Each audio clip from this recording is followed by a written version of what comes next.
Chapter 1. Black Silk, White Silk. Oh my heavens! In the world of Jiuzhou, on Qingzhou, beneath the lofty Piaomiao Peak at the Cliff of Reflection, a young boy, sculpted like a delicate jade statue, with eyes as clear as crystal, was filled with astonishment and excitement. He is Jun Xiaoyao. At the tender age of 5, he is a disciple of the Piaomiao Peak, one of the 9 esteemed celestial sects of the Biluo celestial sect. Just moments ago, he had regained his memories and realized he was a reincarnated soul, once a pure and innocent youth of the 21st century. After playing a game, he had awakened to find himself in this new world, still in the womb. However, upon his birth, his memories had vanished. Now, they have finally returned. What astonished him was that this fantastical realm possessed black silk and white silk. It is said that a portly individual had invented this, leading to a revolutionary change in aesthetic appreciation across the world. Whether they be beautiful fairies, saintly maidens, or merely average-looking women, all were enamored by this peculiar attire. Even his master's wife and uncles were not immune to this enchantment. Cliff of Reflection. Reflection? Jun Xiaoyao surveyed his surroundings, realizing he was indeed at the Cliff of Reflection. His master had sent him here for quiet contemplation. How absurd! Which master would choose the Cliff of Reflection for solitude? Clearly, his master was envious of him. Once, as the proud son of the 9 sons' royal body, he had been accepted as a closed-door disciple by his master, who, with a sallow complexion and unremarkable appearance, had a notoriously irritable temperament. In retrospect, he bore a striking resemblance to a eunuch. Yet, his master's wife was an empress of the dynasty, breathtakingly beautiful and captivating. The 2 uncles and 4 aunts were equally enchanting and peerless in grace.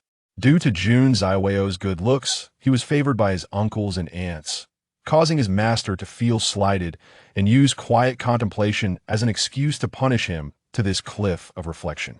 I am but a child. Damn that master. He inwardly cursed his wretched master. 3 months since entering the sect, and he had yet to begin his training. Out of jealousy, he was cast away to the Cliff of Reflection. Is this the behavior of a responsible master? What kind of master behaves this way? Just then, thunder rumbled ominously in the sky, accompanied by destructive arcs of lightning. Before the might of heaven, Jun Xiaoyao felt his very soul quiver. In an instant, the arcs of lightning enveloped the summit of Piaomiao Peak. Will I be struck by lightning for cursing my master? Witnessing this scene, Jun Xiaoyao was filled with dread. All he had done was silently curse his master. Did the heavens truly take note of such trivial thoughts? The thunder roared, and arcs of electricity crackled. Yet, they did not descend upon him, but halted at the peak of Piaomiao, where a formidable pressure surged skyward, meeting the thunder and lightning. Ah, it seems this is not directed at me. It is aimed at my master. Damn that master, it seems retribution has come. As he gazed at the unfolding spectacle, Jun Xiaoyao sighed in relief, cursing his master once more. His heart brimmed with resentment towards his master to evoke such feelings in a child. One could only imagine the depth of his master's unkindness. Time passed, each moment ticking by. The thunder faded. The arcs of lightning dissipated. A mournful chime resonated in the air, echoing like a funeral bell, casting an air of desolation over Piaomiao Peak, evoking a sense of inexplicable sorrow in Jun Xiaoyao. What was happening? His delicate face was marked with confusion. As he pondered, a faint sound of air being sliced through reached his ears. Soon after, a fragrant breeze enveloped him. Before him, a breathtakingly beautiful woman appeared, seemingly around 20 years of age, with a perfect figure and an ethereal grace, resembling a celestial maiden from the heavens. Yet, adorning her long, graceful legs were black silk stockings. How beautiful! This was the instinctive thought that flitted through Jun Xiaoyao's mind. Disciple pays respects to Aunt Yuhong. Aunt, you have come to see Xiaoyao. Upon seeing the woman, Jun Xiaoyao bent low, performing a respectful bow. Though merely 5 years old, his voice still carried a childish lilt. However, the proper etiquette could not be neglected. Xiaoyao, your master is nearing the end of his journey. Luo Yuheng nodded, her tone tinged with sorrow. As she spoke, she reached out, effortlessly lifting Jun Xiaoyao into her embrace, her figure flickering as they vanished from the cliff of reflection. "Aunt, my bottle," Jun Xiaoyao called out in a childish voice. Nestled in his aunt's embrace, he felt soft and comfortable, with a delightful fragrance surrounding him. "It's about time. Still thinking of your bottle?" Luo Yuheng chided lightly, inwardly acknowledging, "I cannot blame him, he is but a child." Alas, her elder brother had failed to attain the title of emperor, succumbing to madness. Now, he clung to life by a thread. Before his demise, he wished to see him one last time. Thus, she hurried to the cliff of reflection, bringing Jun Xiaoyao to meet her brother. In the blink of an eye, Luo Yuheng descended and entered the Piaomiao Hall, where several stunning women stood, two in Taoist robes, exuding an air of cold arrogance. The others bore expressions of sorrow. "Senior sister, how is elder brother?" Luo Yuheng gently set Jun Xiaoyao down. Turning to the Taoist robe woman, she inquired, "He is in the palace. Let Xiaoyao enter alone." The Taoist woman gestured for Jun Xiaoyao to proceed. Nodding in understanding, Jun Xiaoyao made his way to the palace. This was his first time entering his master's quarters. His master, a half-step emperor and the esteemed leader of the Piaomiao Peak within the Biluo celestial sect, held an exalted status, and others were naturally forbidden from approaching. "Master," as he neared the palace door, Jun Xiaoyao sensed an invisible barrier. However, as if aware of his presence, the barrier offered no resistance. Jun Xiaoyao entered the palace without hindrance. Inside, the decor was quite austere. He did not dare to look around. Reaching the bedside, he knelt respectfully, bowing his head and softly calling out, "I am leaving. It is a pity that I am still 10 years late. From now on, all of this belongs to you. Lift your head." From the bed, his master's weak voice resonated. Yes, before him, Jun Xiaoyao felt no inclination to oppose, for despite his master's failure to attain enlightenment, she was still a half-step emperor. Thus, he cautiously raised his head. His gaze fell upon his master. As always, she appeared pale and unremarkable. Yet, at this moment, she weakly lifted her hand, casually brushing her fingers across her face. When her hand withdrew, Jun Xiaoyao's young heart was struck with a shock far beyond his years. In that instant, he was left speechless, his face a canvas of disbelief. For what he beheld shattered all his preconceived notions. "Master you?" Jun Xiaoyao stood in stunned silence, utterly astonished. Even now, having regained his memories, and possessing the recollections of his past life, the scene before him was simply too incredible to fathom. The last time he felt such shock was in his previous life. His master, with her pale complexion and unremarkable appearance, resembling somewhat like a eunuch, was, in truth, an unparalleled beauty. What could be more astonishing than this? From now on, care for your uncles and aunts. Go now. His master's tone was cold. As she spoke, a jade token materialized before Jun Xiaoyao, and as her voice faded, her body and garments swiftly turned to dust. Master, still reeling from shock, Jun Xiaoyao instinctively grasped the token. Kneeling down, he bowed his head 3 times in deep reverence. No matter the circumstances, she remained his master, even if she had yet to teach him cultivation. How am I to care for my uncles and aunts? Rising to his feet, the bed was now empty. His master was gone. Yet, he was tasked with looking after his uncles and aunts. I am but a child. How am I to manage?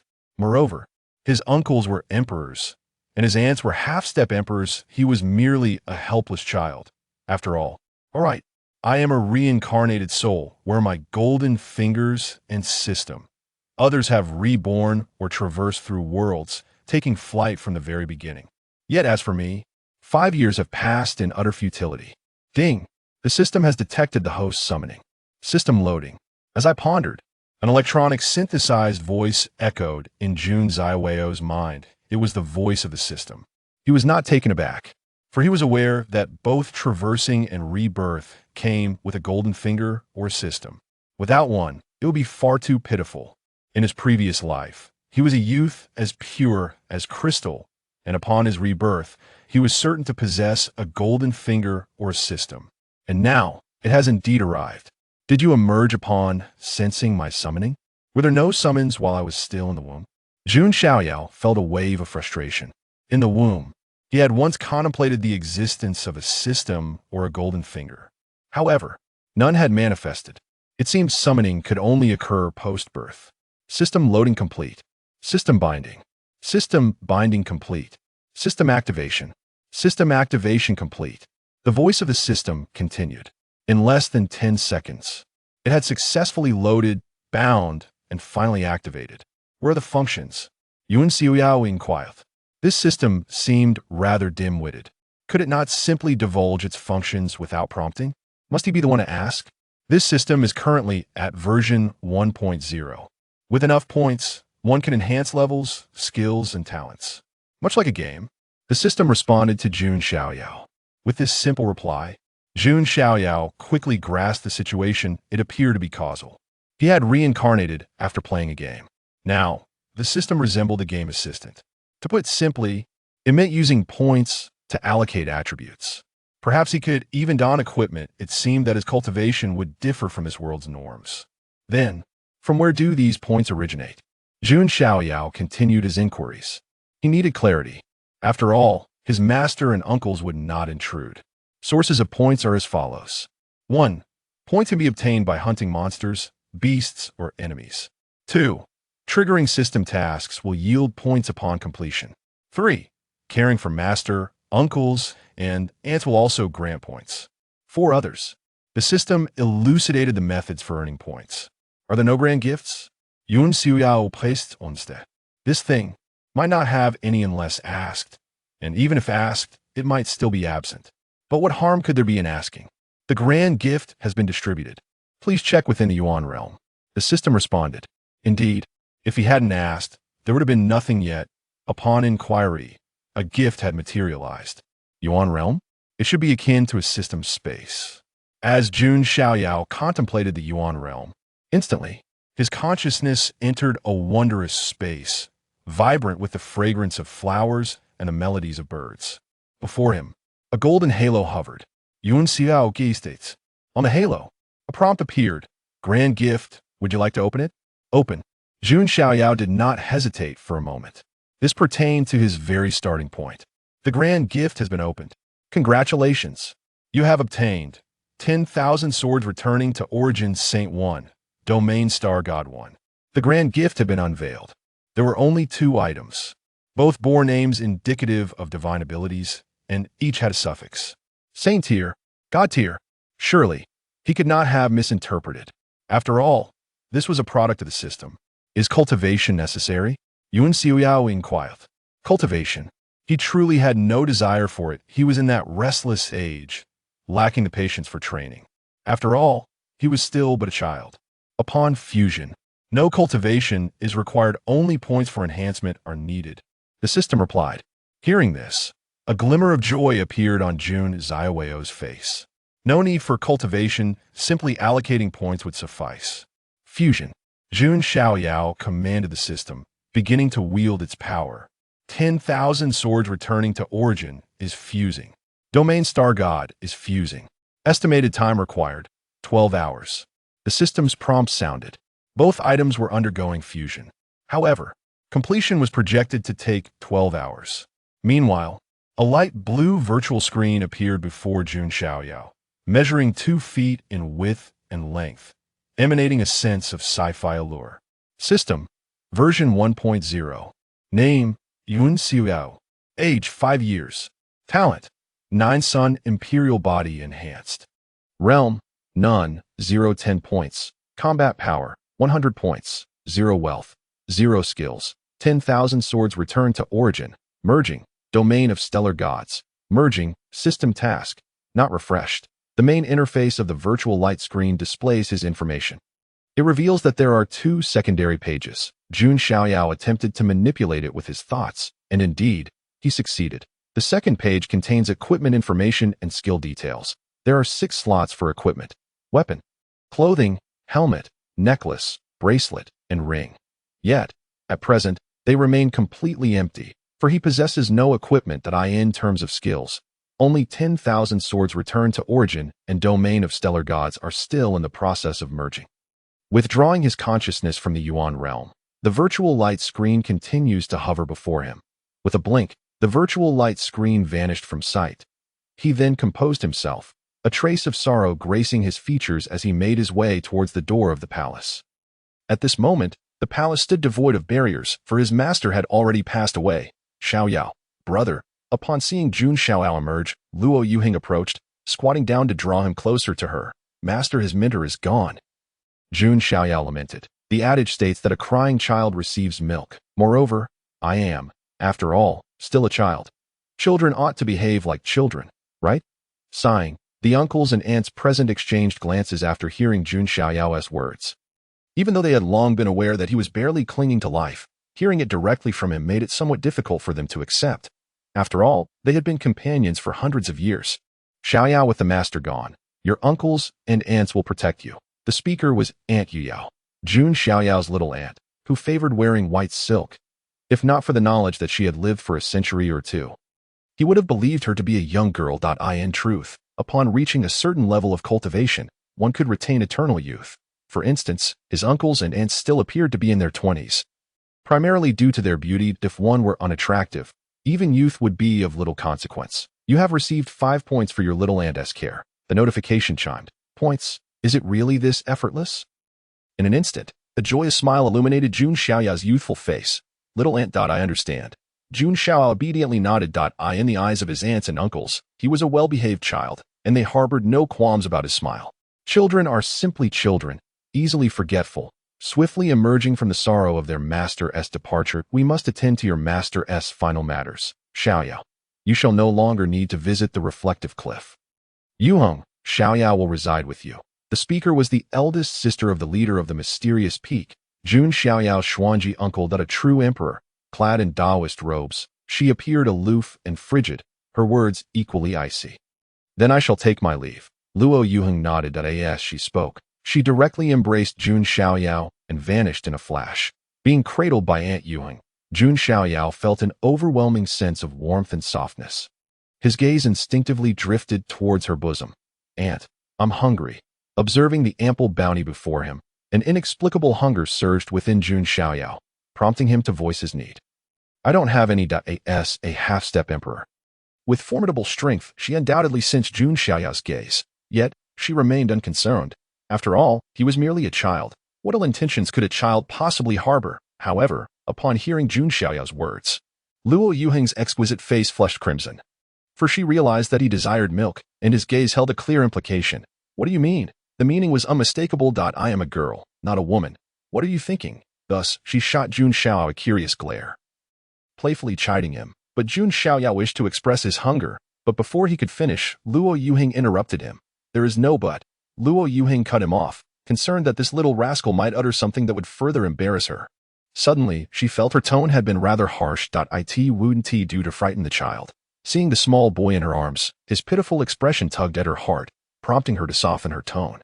Wait a moment, I will fetch you some spirit beast milk. Thank you, Aunt. Jun Xiaoyao weakly expressed his gratitude. Soon, Luo Yuheng descended with Jun Xiaoyao in her arms, landing in a cluster of palaces. This enclave, comprised of several palatial structures and pavilions, was adorned with a fragrant, melodious ambience, reminiscent of a celestial realm. Here lay Aunt Yuheng's cultivation abode, known as the Yuheng Palace. Stay here and wait for me. Do not wander off. Luo Yuheng gently set Jun Xiaoyao down, earnestly advising him. Once she saw him nod in compliance, she felt reassured enough to depart. How should I cultivate? Watching his aunt leave, leaving behind a graceful silhouette, Jun Xiaoyao withdrew his gaze and fell into contemplation. With a system in place and skills at hand, how would he begin? Initially, hunting demonic beasts could swiftly enhance his abilities, but alas, he possessed no equipment. At a height of 1 meter 2, with short legs, he was scarcely larger than a demonic beast's claw. Would he simply offer himself up?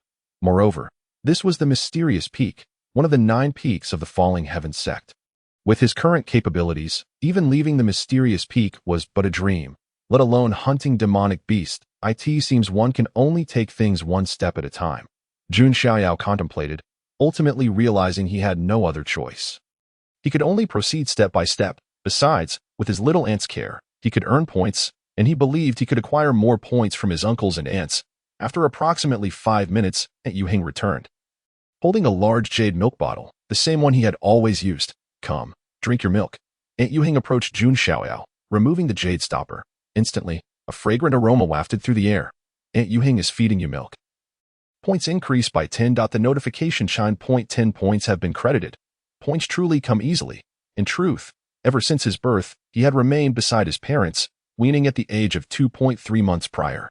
His master had brought him to the mysterious peak.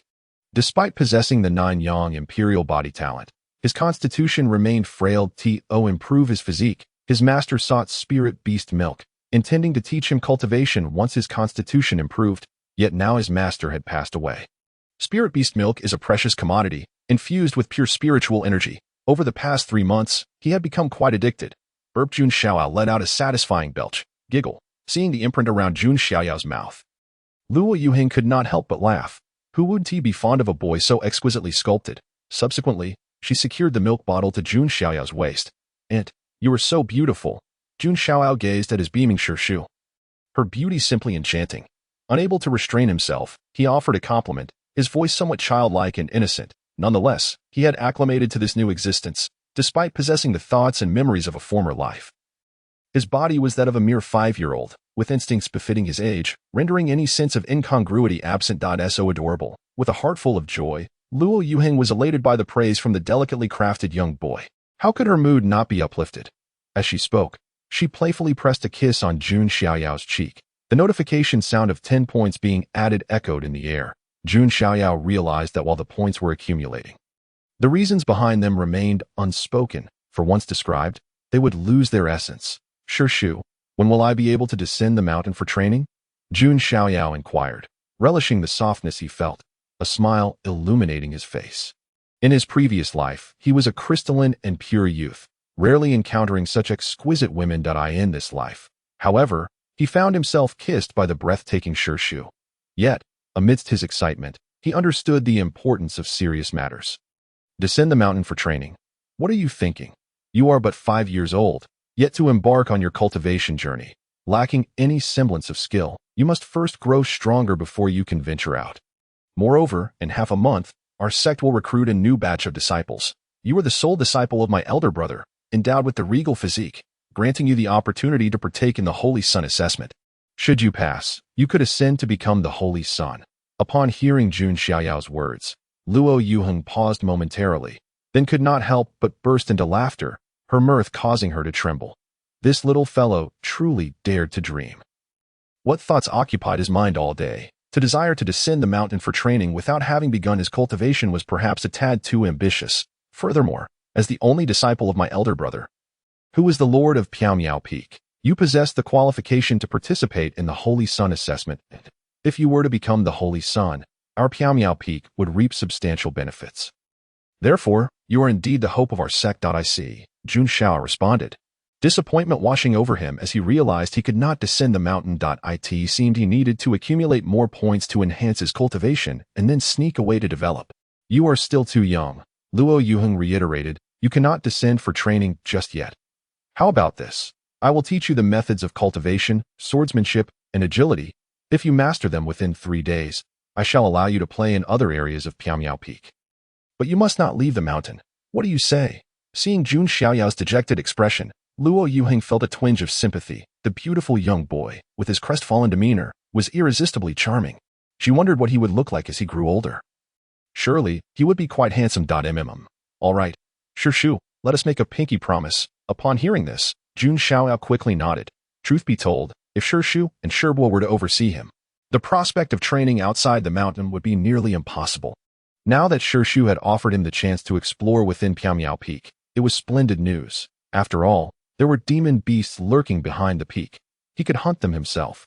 Billow Ocean Sect, one of the 9 great sects of Jiuzhou, boasted 1 million disciples and countless strong individuals, firmly establishing its dominance in Jiuzhou, nestled within the Billuoshan mountain range, spanning an impressive area of 90 million miles.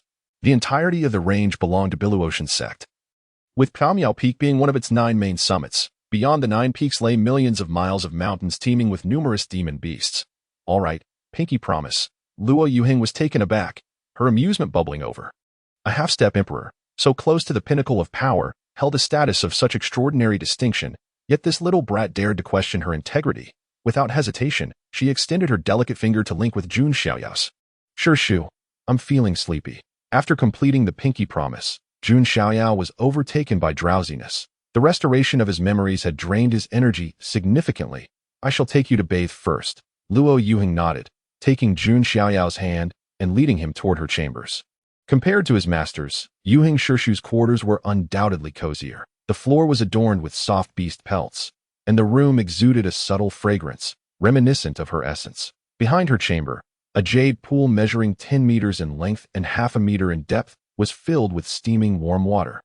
Infused with pure spiritual energy, and floating flower petals danced upon the surface. Sure that I can undress myself. Jun Xiaoyao felt a surge of nervousness as he beheld the scene before him. Moreover, seeing Shu remove her outer veil and disrobe from her silken garments nearly caused him to lose his composure.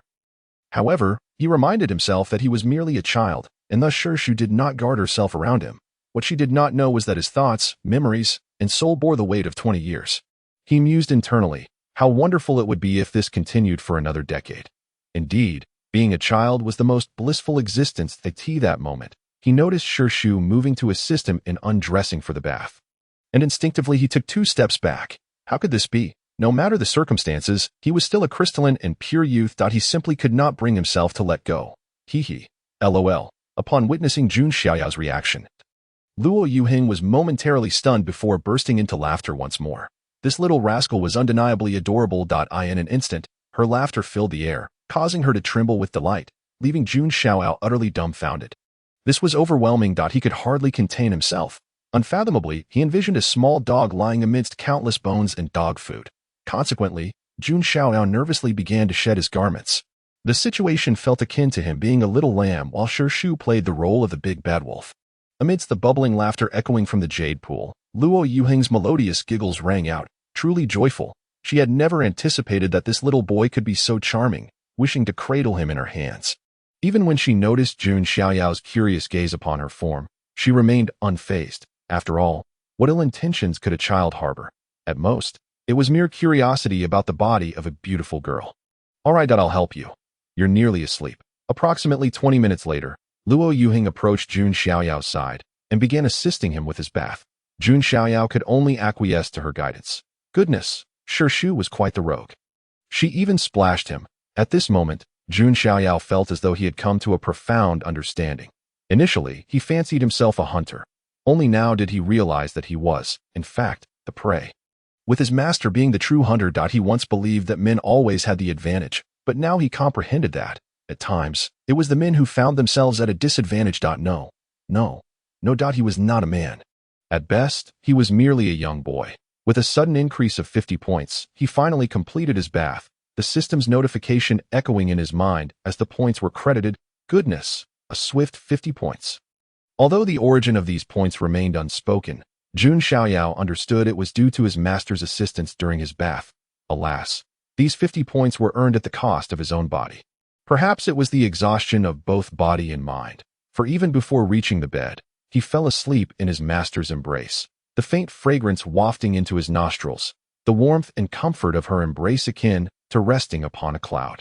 As one of the 9 great celestial sects of Jiuzhou, the passing of the master of a peak within the Piaomiao celestial sect naturally stirred a tumult of reactions among the higher echelons.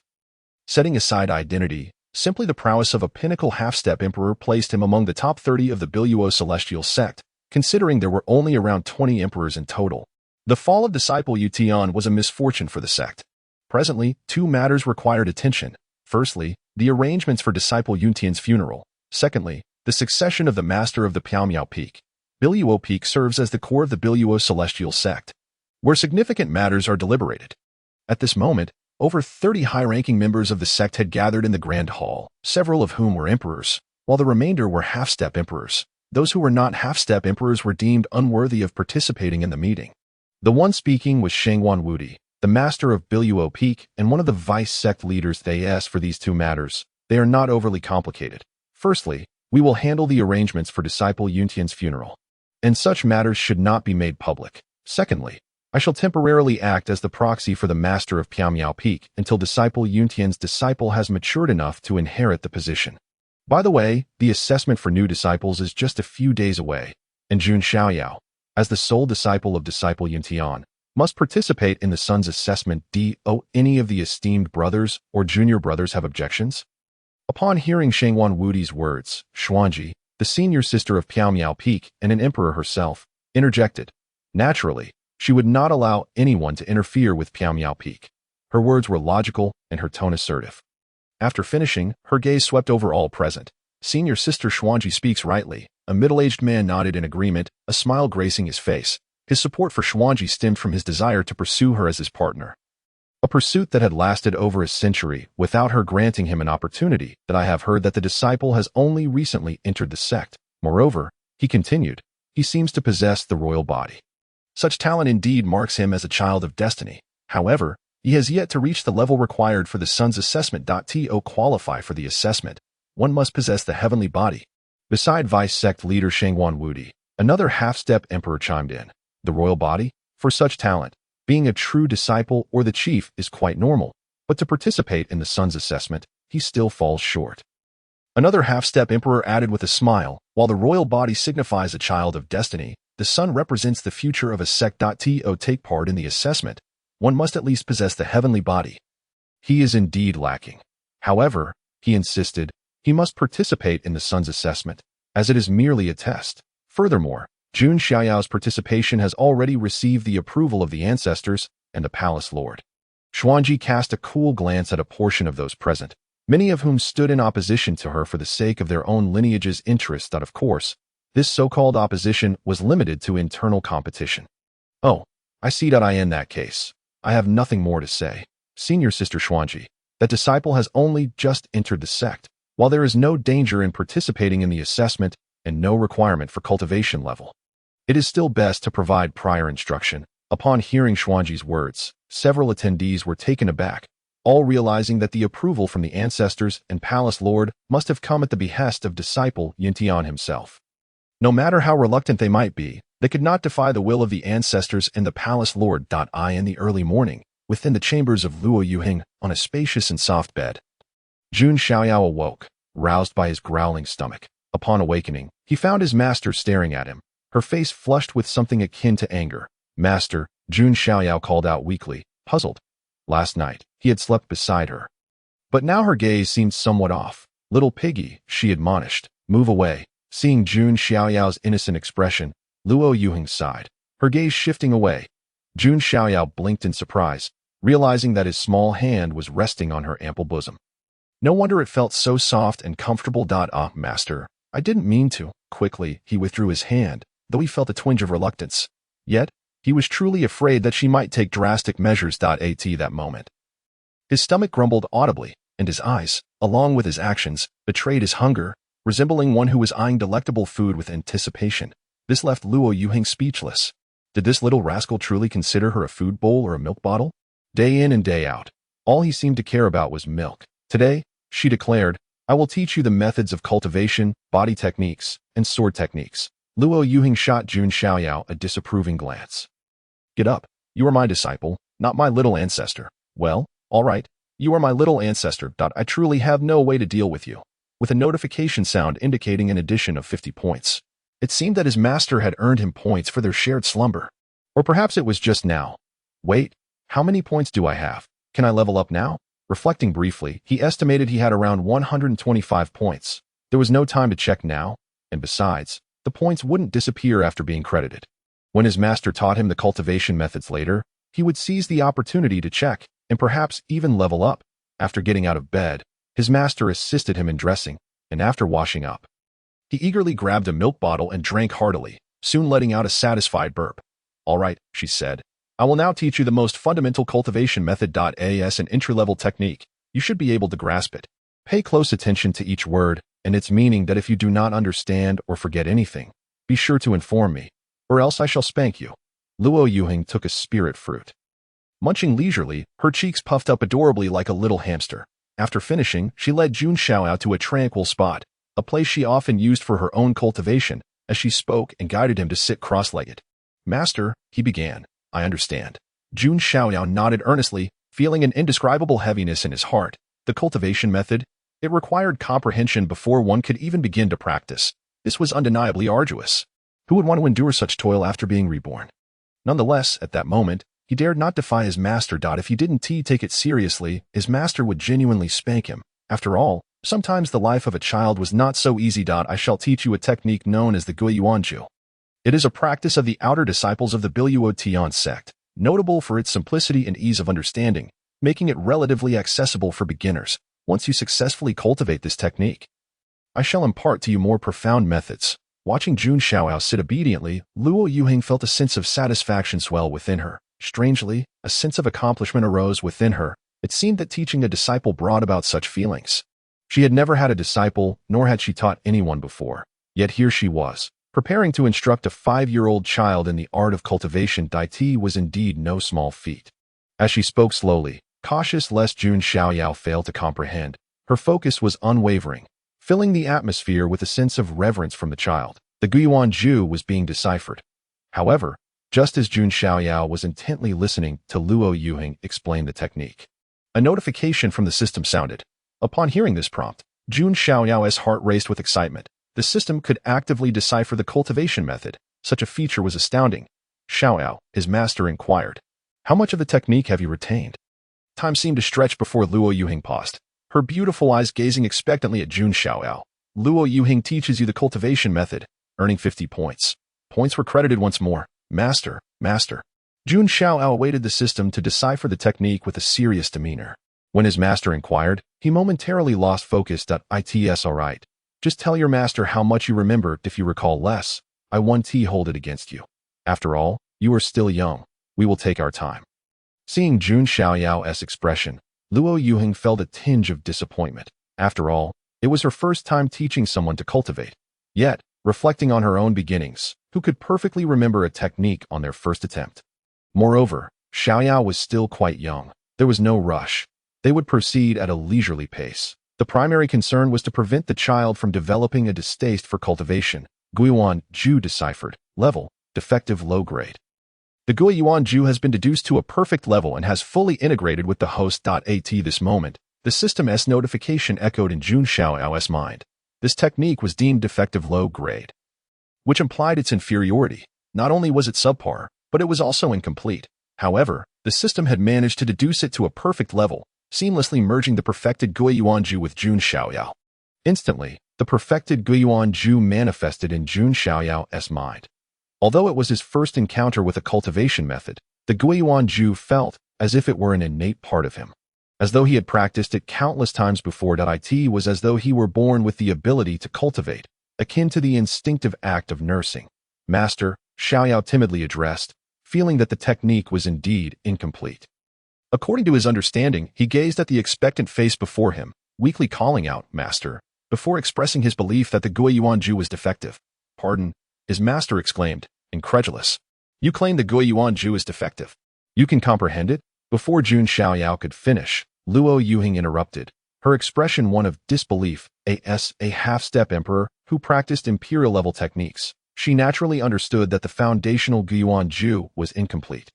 Yet, she was powerless to rectify it. Not even a true emperor could accomplish such a feat. It was expected for her to recognize the technique's flaws, given her status. However, for a 5-year-old child, encountering a cultivation method for the first time to articulate such thoughts was utterly astonishing. He replied that I reinterpreted the technique as you described, Master. Master, may I share my understanding? If I am mistaken, please do not be angry. Jun Xiaoyao nodded obediently, embodying the essence of a well-behaved child in the presence of his stunning master. It hardly seemed shameful to act endearingly. After all, he was still but a child. The adage held true. Those who cry are fed. With this thought, Jun Xiaoyao cast a fleeting glance at his master's bosom. Are you hungry again? Speak freely, she encouraged, sensing that her disciple would not be scolded. How could she possibly be upset with Xiaoyao? As a half-step emperor, Luo Yuheng could sense his gaze, leading to a moment of exasperation. Are you truly hungry? Even if you were, do not look at me.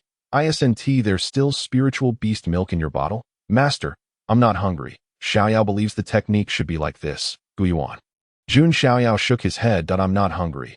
I just finished drinking milk. Then, Jun Xiaoyao articulated the perfected Guiyuanju as deduced by the system, delivering it in a clear and structured manner. Before him, Luo Yuheng, who initially regarded the 5-year-old's first encounter with a cultivation method as remarkable if he could remember even a fraction, was astonished. She had been willing to believe in Jun Xiaoyao not to dampen his enthusiasm. Internally, she even found it amusing. This Guiyuanju, while the most basic of entry-level techniques, is beyond repair even by an emperor. Do you possess any other interpretations? However, as Jun Xiaoyao recited the Guiyuanju, Luo Yuheng's heart quivered. As an emperor, she could discern the essence from a mere glimpse. 2/3 of what Jun Xiaoyao articulated was the original technique, while 1/3 was the restoration, and it was this third that completely repaired the previously flawed Guiyuanju, elevating it to a perfect tiered this revelation. She was utterly taken aback. Gradually, she committed each word spoken by Jun Xiaoyao to memory, becoming enraptured by the perfected technique that, of course, as a half-step emperor, she wouldn't practice such a low-grade technique. She was merely influenced by the perfection of the Guiyuanju.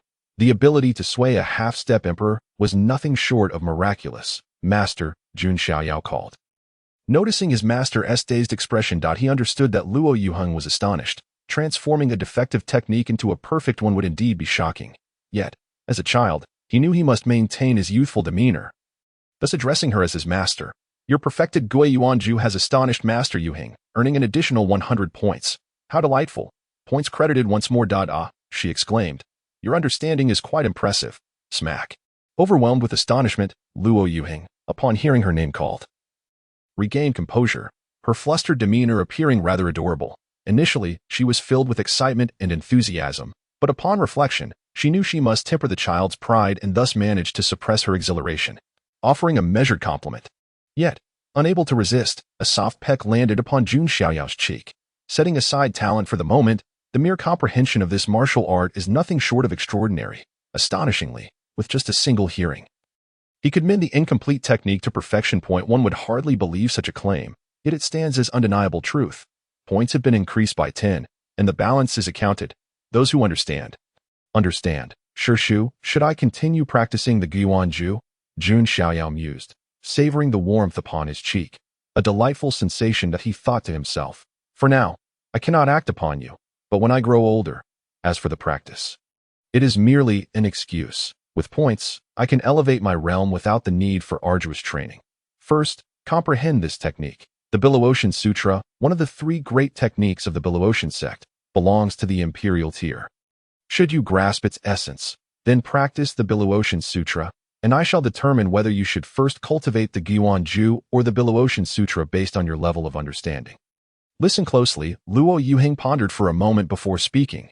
This little prodigy, upon first encountering the technique, had perfected the incomplete Guiyuanju. Naturally, practicing this would facilitate his entry into the realm.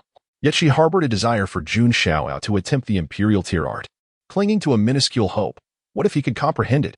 How splendid it would be to directly cultivate an imperial technique. Even if understanding eludes him, he could always revert to the Guiyuanju later. Thus, she began to recite the Belaotian Sutra, explaining as she went. After all, he was merely a 5-year-old child, and his comprehension could not be likened to that of an adult. Furthermore, this was an imperial technique. Belaotian Sutra. Decrypting. A prompt resonated. The system commenced the decryption of the Belaotian Sutra. Luo Yuheng transmitted the imperial technique to you, adding 50 points to your account. Such triggers can occur at any time, anywhere. Sitting cross-legged, he felt somewhat out of sorts. His waist ached. It seemed he was ill-suited for cultivation, not made for such endeavors. Although he need not comprehend the technique now, he must at least feign diligence. Time passed, second by second. Xiaoyao, how is it? No need to rush. Take your time, Luo Yuheng urged, but soon realized her impatience was unwarranted. Who could grasp a technique so swiftly? Remembering even a fraction was a challenge. Feeling a bit awkward, she encouraged Jun Xiaoyao to take his time. Her eyes sparkled with anticipation, mingled with a hint of mischief. Belaotian Sutra, decryption complete. Level, Imperial Grade Remnant. The Belaotian Sutra has been perfected and fully integrated with the host. Jun Xiaoyao feigned concentration, closing his eyes. Approximately 3 minutes later, a prompt chimed. The Belaotian Sutra has been decrypted. Hearing it was a remnant of an imperial technique surprised Jun Xiaoyao. His Jiuzhou practiced a remnant imperial technique. Achieving the status of a great emperor was purely a matter of fate. No wonder his master had failed in attaining the rank of emperor. It appeared that remnant techniques could be detrimental. A toxic curriculum, indeed. However, the system had elevated this remnant imperial technique to perfection and had integrated it with him. Jiuzhou, he began, this Billowation Sutra is also a remnant. No wonder my master. Jun Xiaoyao opened his eyes. His words tinged with melancholy. The incomplete imperial technique had caused his master's failure in achieving enlightenment, leading to her tragic demise. It is not the technique's fault, Xiaoyao, Luo Yuheng remarked, having merely tested you. When speaking of the technique, she had intentionally omitted 2 lines, and yet you discerned it. Can you truly comprehend the Billowation Sutra? To what extent? Speak up.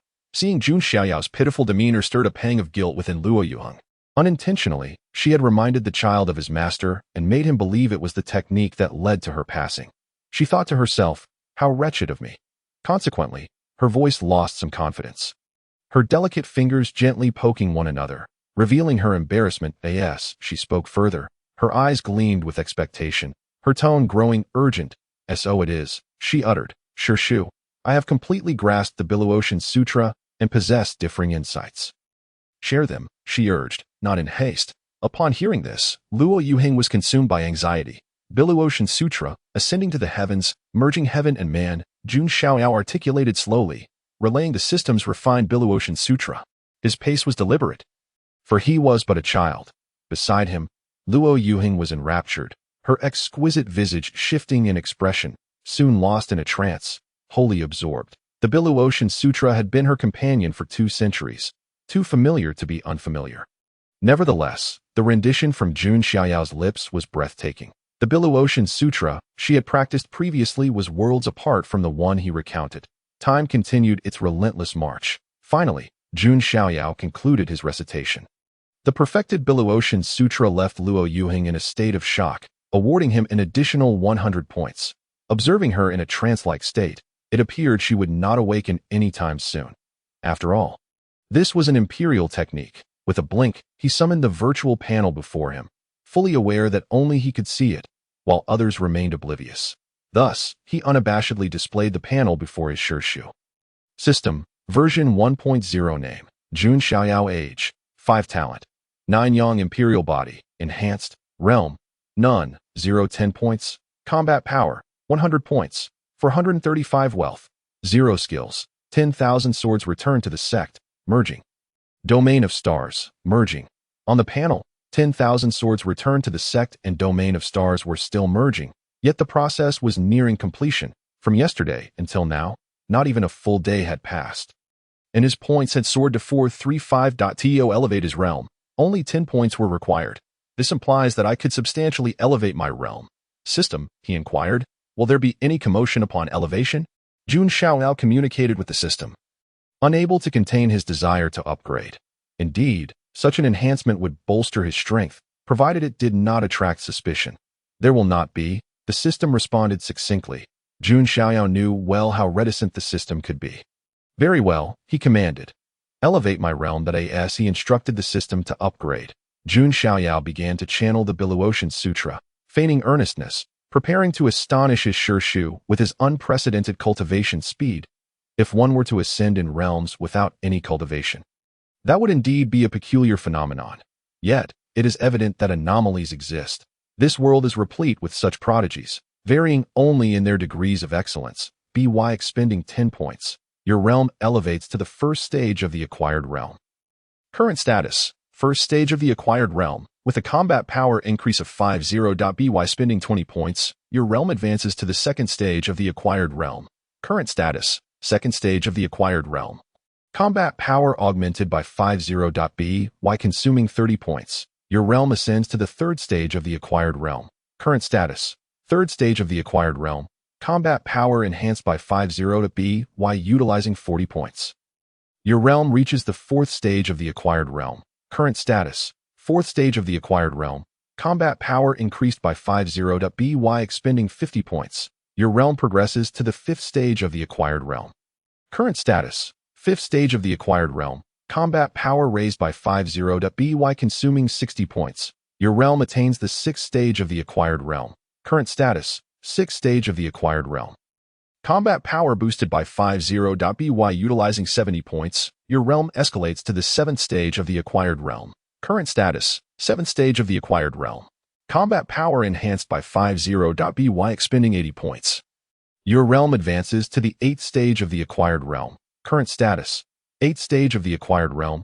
Combat power augmented by 50. With available points, Jun Xiaoyao's realm ascends at an astonishing rate. Simultaneously, under the operation of the Billuotian scripture, an overwhelming surge of spiritual energy rushes towards him, as if he were an insatiable abyss, incapable of being filled. Having accumulated 435 points, the first upgrade necessitates 10 points. The second requires 20, the third demands 30, and so forth, culminating at the 8th stage, as points become insufficient for further ascension. With each upgrade, his combat power increases by 50. The primary reason for this is the system he possesses.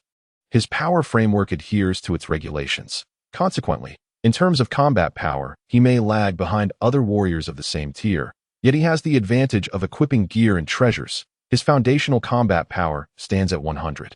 With each increment of 50, it unfolds as follows. First stage of the acquired realm, 100 by 150, 150 combat power. Second stage of the acquired realm, 150 by 150, 225 combat power. Third stage of the acquired realm, 225 by 150, 337 combat power. After subsequent increases, Jun Xiaoyao's current combat power has reached 2,562 points, achieving the 8th stage of the acquired realm. Although his power may be somewhat lower compared to others at the same tier. Once adorned with equipment, he surpasses his peers effortlessly. Upgrading with points indeed proves to be expeditious. Upon completing his upgrades, Jun Xiaoyao reflects inwardly, striving to maintain a neutral expression. Others, even those blessed with extraordinary talents, would require several days to cultivate successfully. To reach the 8th stage of the acquired realm would likely take them a year and a half, while ordinary prodigies might need several years.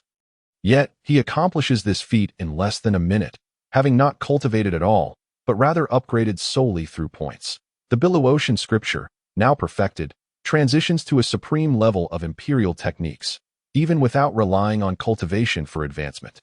The spiritual energy he absorbs is formidable, creating a tremendous commotion. In the air, the spiritual energy swirls like a tempest. Is this Xiaoyao's realm, the imperial body? Is it truly this monstrous? Can it merely be the imperial body? Nearby, Luo Yuheng, immersed in a state of transcendence, awakens to the terrifying flow of spiritual energy. Upon witnessing the situation, her gaze falls upon Jun Xiaoyao. In an instant, she is utterly astounded, even more so than when he restored the return to Yuan technique to perfection. Perhaps it was the initial shock from his mention of the Billuotian scripture that rendered her speechless and brought her into this state of transcendence. A half-step emperor. She can naturally perceive Jun Xiaoyao's realm. To witness a child with no prior cultivation ascend to the 8th stage of the acquired realm in less than the time it takes to brew a cup of tea is simply inconceivable. The spiritual energy continues to surge ominously as Jun Xiaoyao remains absorbed in his cultivation. Once he begins his cultivation, if he does not consciously halt, it will run for a complete cycle. However, as he has never cultivated before, he is unaware of whether he has completed a full cycle. Master Uncle. I'm so hungry. Finally ceasing his cultivation and noticing his master uncle staring at him in astonishment, Jun Xiaoyao weakly calls out, simultaneously shaking his empty large milk bottle. He is indeed feeling a bit famished. You, a prodigy. In her shock, Luo Yuheng is roused by Jun Xiaoyao's words. Observing his adorable visage, delicately chiseled like jade, she finds him irresistibly charming. The key lies in the fact that this little boy is an unparalleled prodigy, leaving even a half-step emperor like her in awe. In an instant, she finds herself enamored with him to the core. As she speaks, she takes the milk bottle from Jun Xiaoyao's hand, unfastens the strap around his waist, and cannot resist planting a kiss on his cheek before rising to head outside in search of spiritual beast milk for him. You have enabled Luo Yuheng to acquire the perfected Billuotian scripture, earning 200 points. You have astonished Luo Yuheng, earning an additional 50 points. A notification resonates within his mind. 250 points have been credited. However, he presently does not intend to further elevate his realm, choosing instead to conserve his points. Soon, his master uncle will instruct him in body techniques and sword techniques. He intends to reserve points for enhancing those skills. With these techniques, he could venture behind the mysterious peak to hunt for demonic beasts. Without them, given his short legs, even descending the mysterious peak would be a pipe dream, as he currently resides at an altitude of 3,000 zhang. Notification: the 10,000 swords returning to origin fusion is complete. Notification: the domain of the stars fusion is complete. At this moment, another notification chimes in. The fusion of the 10,000 swords returning to origin in the domain of the stars is complete. As the notification sounds, Jun Xiaoyao's body trembles slightly. Within his mind, information regarding the 10,000 swords returning to origin in the domain of the stars emerges, feeling as if he has been innately familiar with these extraordinary techniques, or as if he has practiced them countless times. Within him, the essence of sword intent resides. Upon his person, the power of the stars is contained. He silently thinks. View. Name: 10,000 swords returning to origin. Category: swordsmanship. Level: Saint rank. Details 1. This is the pinnacle of swordsmanship. Cultivated to its utmost, mastering countless swords, unifying myriad swords, slaying saints, and obliterating the heavens and earth. Details 2. Currently at the entry stage, capable of controlling 36 swords, sword energy, sword radiance. This is the information regarding the 10,000 swords returning to origin.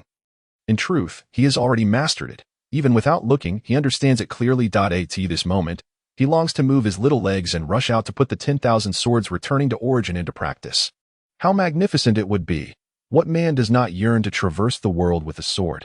Tomorrow, perhaps, as he has already made a pact with Master Uncle Yuheng that upon successfully cultivating, he would be permitted to frolic on the mysterious peak. While playing, he would hunt demonic beasts, who could rival his industriousness. He is so moved by his own diligence. View. Name: domain of the stars. Category: technique. Level: divine rank. Details 1. Contains the power of the stars. Transforming countless stars into a domain, transformed into weapons for offense, and into shimmering shields for defense, it is a manifestation of will, a dance of desires. Detail 2. Currently at the nascent stage, one can command 108 celestial bodies. Divine level is truly divine. It surpasses the formidable might of the myriad swords returning to their origin, exuding an even more terrifying strength, while maintaining an equally dazzling allure. This reminds him of the magical duel between Tai Junren and Shen Gongbao in Neza. Nevertheless, despite possessing only a combat power exceeding 2,000, with the myriad swords returning to their origin in the domain of celestial bodies, vanquishing lowly demonic beasts is as effortless as slicing through vegetables. Without a doubt, tomorrow will be dedicated to hunting such beasts. Suddenly, a sound of air being sliced rang out. A fragrant breeze enveloped him. Come, drink your milk. Luo Yuheng presented a large jade milk bottle before Jun Xiaoyao. To be honest, she remained in a state of astonishment, her eyes shimmering with wonder as she gazed at the young boy before her. It was unimaginable that such a prodigious talent existed in this world. After all, he was merely a child. Not to mention, even countless emperors, let alone ancestors and palace lords, had not displayed such extraordinary prowess. In Jiuzhou, she had heard of no one possessing such remarkable potential. Amidst her astonishment, she also felt a surge of excitement and joy, for this was her own pupil. Poor senior brother, to have such an extraordinary disciple and yet lack the life to guide him. Thank you, Master Ant. Jun Xiaoyao accepted the milk bottle and drank heartily, though his gaze inadvertently flickered towards his Master Ant's figure, only to receive a reproachful glare in return, as if warning him. Yet, Jun Xiaoyao couldn't help but feel that she appeared rather endearing in her fierce demeanor. Hurry and drink. After he finished, I shall teach you the techniques of movement, said Luo Yuheng. This boy always seemed to view her as a mere milk bottle. It was truly perplexing. Master Ant, he said, his voice sweet and childlike as he reminded her of their agreement, urging her not to go back on her word, given his current weakness, with his master being an emperor and his master ants at the threshold of emperorship. He knew he couldn't contend against their imposing stature. Moreover, he had never seen his master mother. It was said that she was the empress of the current Tianlong dynasty, unparalleled in beauty and grace. Ha! Luo Yuheng chuckled. As a dignified half-step emperor, would I play tricks on a mere child? Today you will practice your movement techniques, and tomorrow you may indulge in play. Her laughter was light and melodious, a stark contrast to her formidable status as a half-step emperor. This child before her was a once-in-a-lifetime prodigy, with an immeasurable future ahead of him as long as he remained prudent, Who could say that he would not one day ascend to the rank of emperor? For now, he was still young and playful, and she would allow him that freedom. Besides, with her as his master aunt, along with 2 master brothers and 3 other master aunts looking after him, who could possibly pose a threat to him? Furthermore, she intended to devote herself to rigorous training the following day. After 200 years of cultivating the Biluoxianjing, she had only realized numerous issues after Jun Xiaoyao articulated them. And since he had comprehended it to a perfect level, neglecting proper training would indeed be a waste. Thus, she decided to let him amuse himself tomorrow. Very well, he replied. Let us practice the movement techniques. Jun Xiaoyao fixated his gaze on his master aunt, ensuring that she was not deceiving him. After confirming her sincerity, he felt reassured. He then fastened the milk bottle to his waist, preparing to train with her. The art of movement differs from the cultivation techniques. You see, if you grasp the techniques, it reflects your intelligence and alignment with heaven's will. However, the art of movement requires practical application and countless rehearsals for improvement. Your petite frame. Luo Yuhing chuckled at Jun Xiaoyao's earnestness. Cultivation techniques involve intellect and talent, while the art of movement demands action. As a 5-year-old, he should not overestimate himself, lest he become disheartened later. Thus, Luo Yuhing playfully issued a gentle warning. Thank you for the compliment, Master Aunt, Jun Xiaoyao said, disregarding her subsequent words. He found joy in being praised for his intelligence, while any mention of his small stature failing to meet expectations went unnoticed. After all, with a system at his disposal, what was there to fear in training?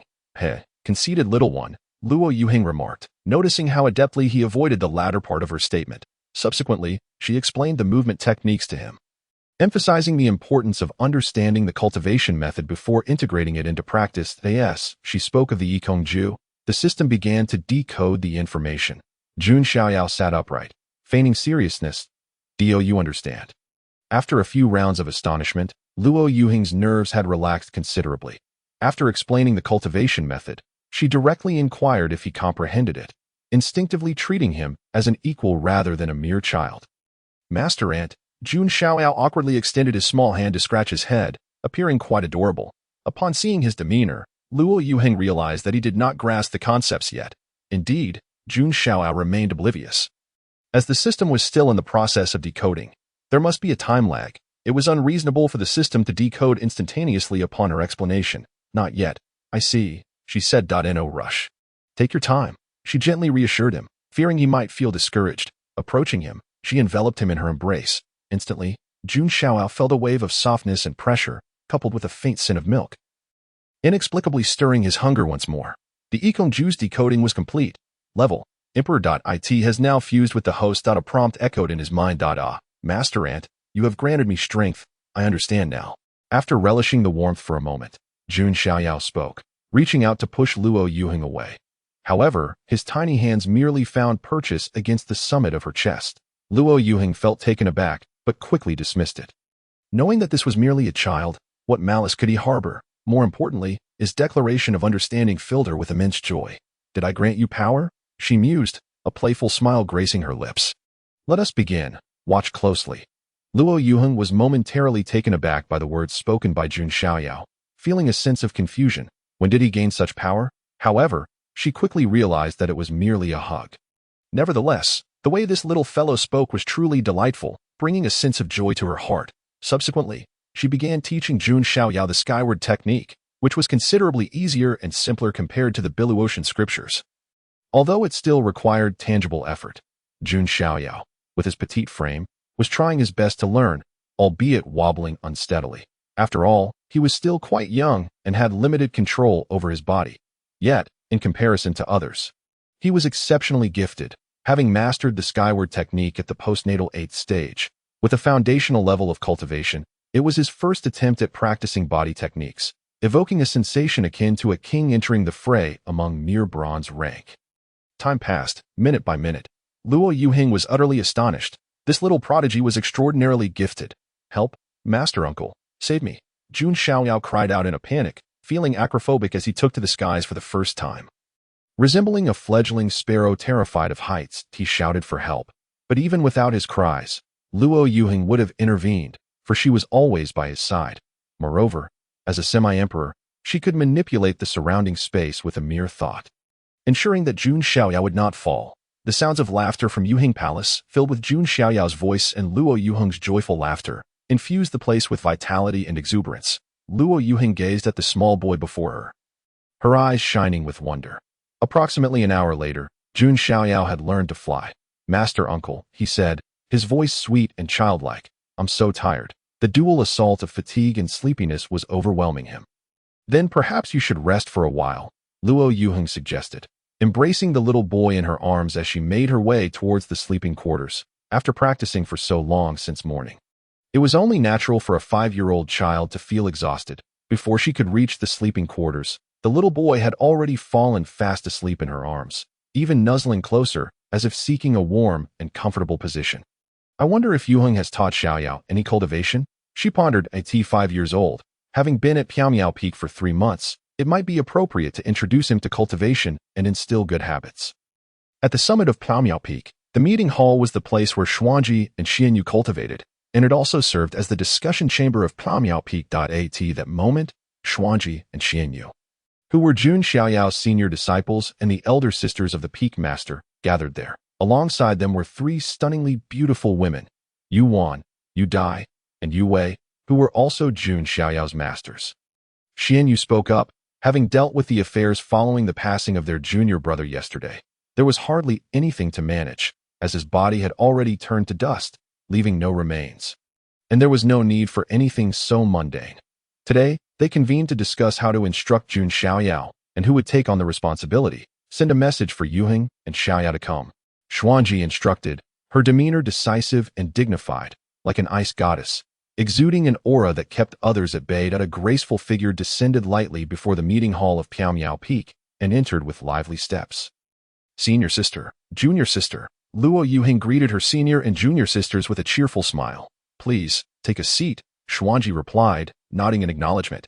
"Where is Xiaoyao?" Xuanji gestured for Luo Yuheng to sit first, then inquired why she hadn't brought Jun Xiaoyao along. The others also turned their attention to Luo Yuheng, particularly Yu Wei, who was especially fond of her little disciple. "Xiaoyao is asleep," Luo Yuheng explained. "I have something to share that you might find hard to believe." Just then, she had received a message and had laid Jun Xiaoyao down on his bed before flying up. She felt a sense of urgency to return. What if the little boy woke up and couldn't find her?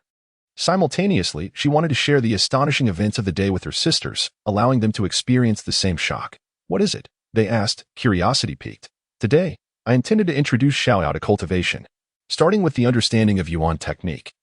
Using a simple method to facilitate his entry. I didn't expect him to remember much, given his age. But do you know what happened?" Luo Yuheng paused for effect, her eyes scanning her senior and junior sisters. Indeed, their expressions were filled with intrigue, precisely what she had hoped for. "Come on, don't keep us in suspense," Yu Wei exclaimed, rushing towards Luo Yuheng, her eagerness palpable. When I asked him how much he remembered, he said the understanding of Yuan technique was incomplete.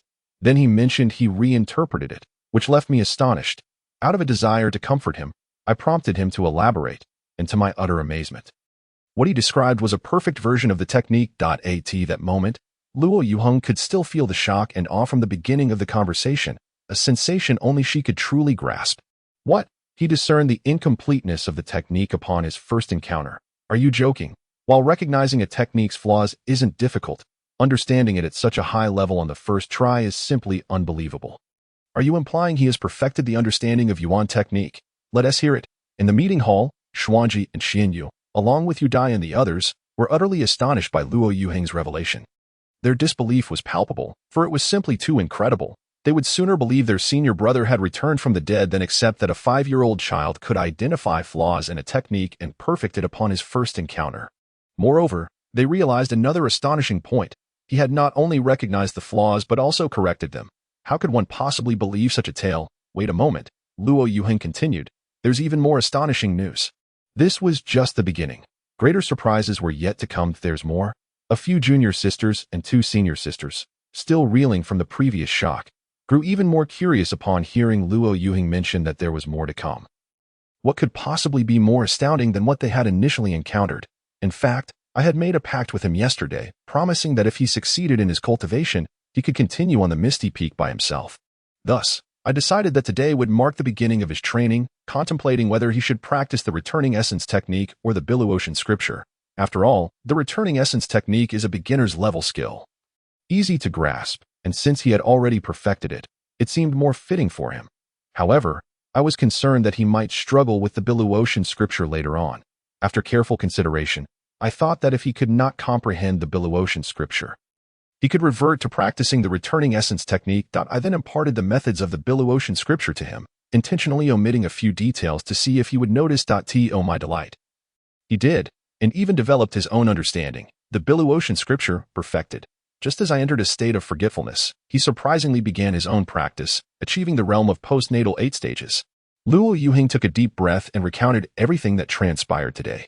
The council chamber fell into a profound silence, each face reflecting shock and disbelief. Some even expressed skepticism, for it was simply too extraordinary and incomprehensible. The Billu Ocean scripture was of imperial grade, and yet he had swiftly evolved it to perfection. The mere thought of a perfected Billu Ocean scripture sent shivers down their spines. In that moment, they felt their breaths quickening. If this were true, it would be utterly groundbreaking. Was he truly just a royal body? Even if he were a sacred body, I would believe it without hesitation.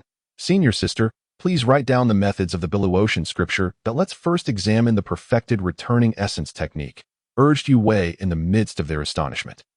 She was even prepared with ink and brush, eager for her senior sister to transcribe the perfected techniques. Without further ado, Luo Yuheng seized the brush and swiftly inscribed the returning essence technique and the Billu Ocean scripture onto the rice paper.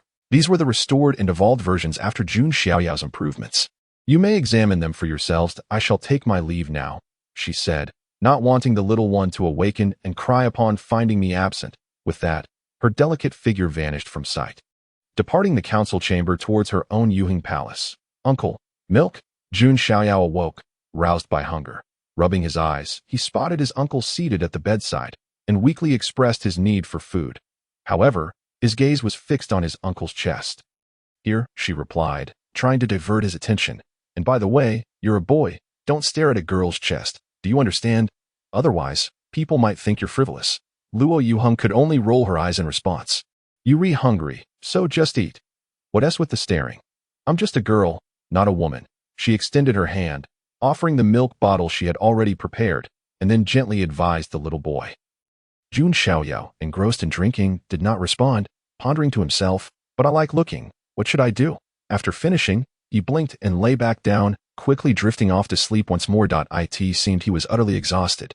Luo Yuheng, feeling a pang of sympathy, covered him with a blanket and softly remarked, "Look at how tired this child is." For a moment, she entertained the thought of postponing his training, or perhaps waiting until he grew older to begin his cultivation. Afterward, she shed her feathered garments and entered the jade pool for a bath. Once refreshed, she nestled beside Jun Xiaoyao and soon succumbed to slumber herself. The following day, Luo Yuheng filled a bottle with spirit beast milk and reiterated several times for him not to wander off, reminding him to call her if anything arose. Jun Xiaoyao nodded repeatedly. Subsequently, Luo Yuheng ascended to the peak of Misty Peak, allowing Jun Xiaoyao to entertain himself. After all, this was the headquarters of Billu Ocean sect, devoid of danger, as long as he stayed clear of the Billu Ocean mountain range. Furthermore, despite his youth, this little fellow was already at the postnatal 8 stages, no longer an ordinary child, and he could even fly. If provoked, he could indeed be lethal. In her eyes. As long as the boy remained unharmed, nothing else mattered. Finally, she was free to hunt demonic beasts. Wonderful, Jun Xiaoyao exclaimed, brimming with excitement as he watched his uncle take flight. His heart filled with anticipation. With a milk bottle in hand, he bounced joyfully towards the base of Misty Peak. Approximately 10 minutes later, Jun Xiaoyao ventured beyond the confines of Yuheng Palace and sought a secluded area, where he swiftly activated the still awkward sky control technique. Weaving through the dense forest, though not yet proficient, it was significantly faster than his little legs could carry him. The only drawback was his fear of crashing into tree trunks, which he did several times within just a few minutes. However, as time elapsed, his agility improved, and his flight became steadier and swifter. Half an hour later, a resounding roar echoed through the air, as Jun Xiaoyao had now passed the boundaries of Misty Peak and arrived at the outskirts of Billu Ocean mountain range, an area inhabited by demonic beasts. If he ventured further in, he would encounter even stronger and more numerous foes. Hearing the roar, Jun Xiaoyao felt a twinge of anxiety. After all, a 1-meter-tall child confronting a demonic beast for the first time would naturally feel trepidation. To his left, 328 meters away, a wild boar, a first-stage demonic beast, was present, boasting a combat strength of approximately 1000 at that moment. Jun Xiaoyao's virtual interface unfolded, displaying a prompt. The interface revealed a virtual map complete with coordinates, with the coordinates highlighted in red. Seeing this map and the accompanying alerts brought Jun Xiaoyao immense joy. The system had a plethora of functions. It's time for me to make a grand move. I hope I can obtain some gear, he thought to himself. Cautiously, Jun Xiaoyao descended and advanced with care, feeling a sense of despair due to his short legs, which hindered his speed. However, he knew he had to be cautious in his first encounter with a demonic beast to avoid any unforeseen mishaps. As he walked, he silently prayed for a piece of equipment to drop, preferably a weapon, since he had none.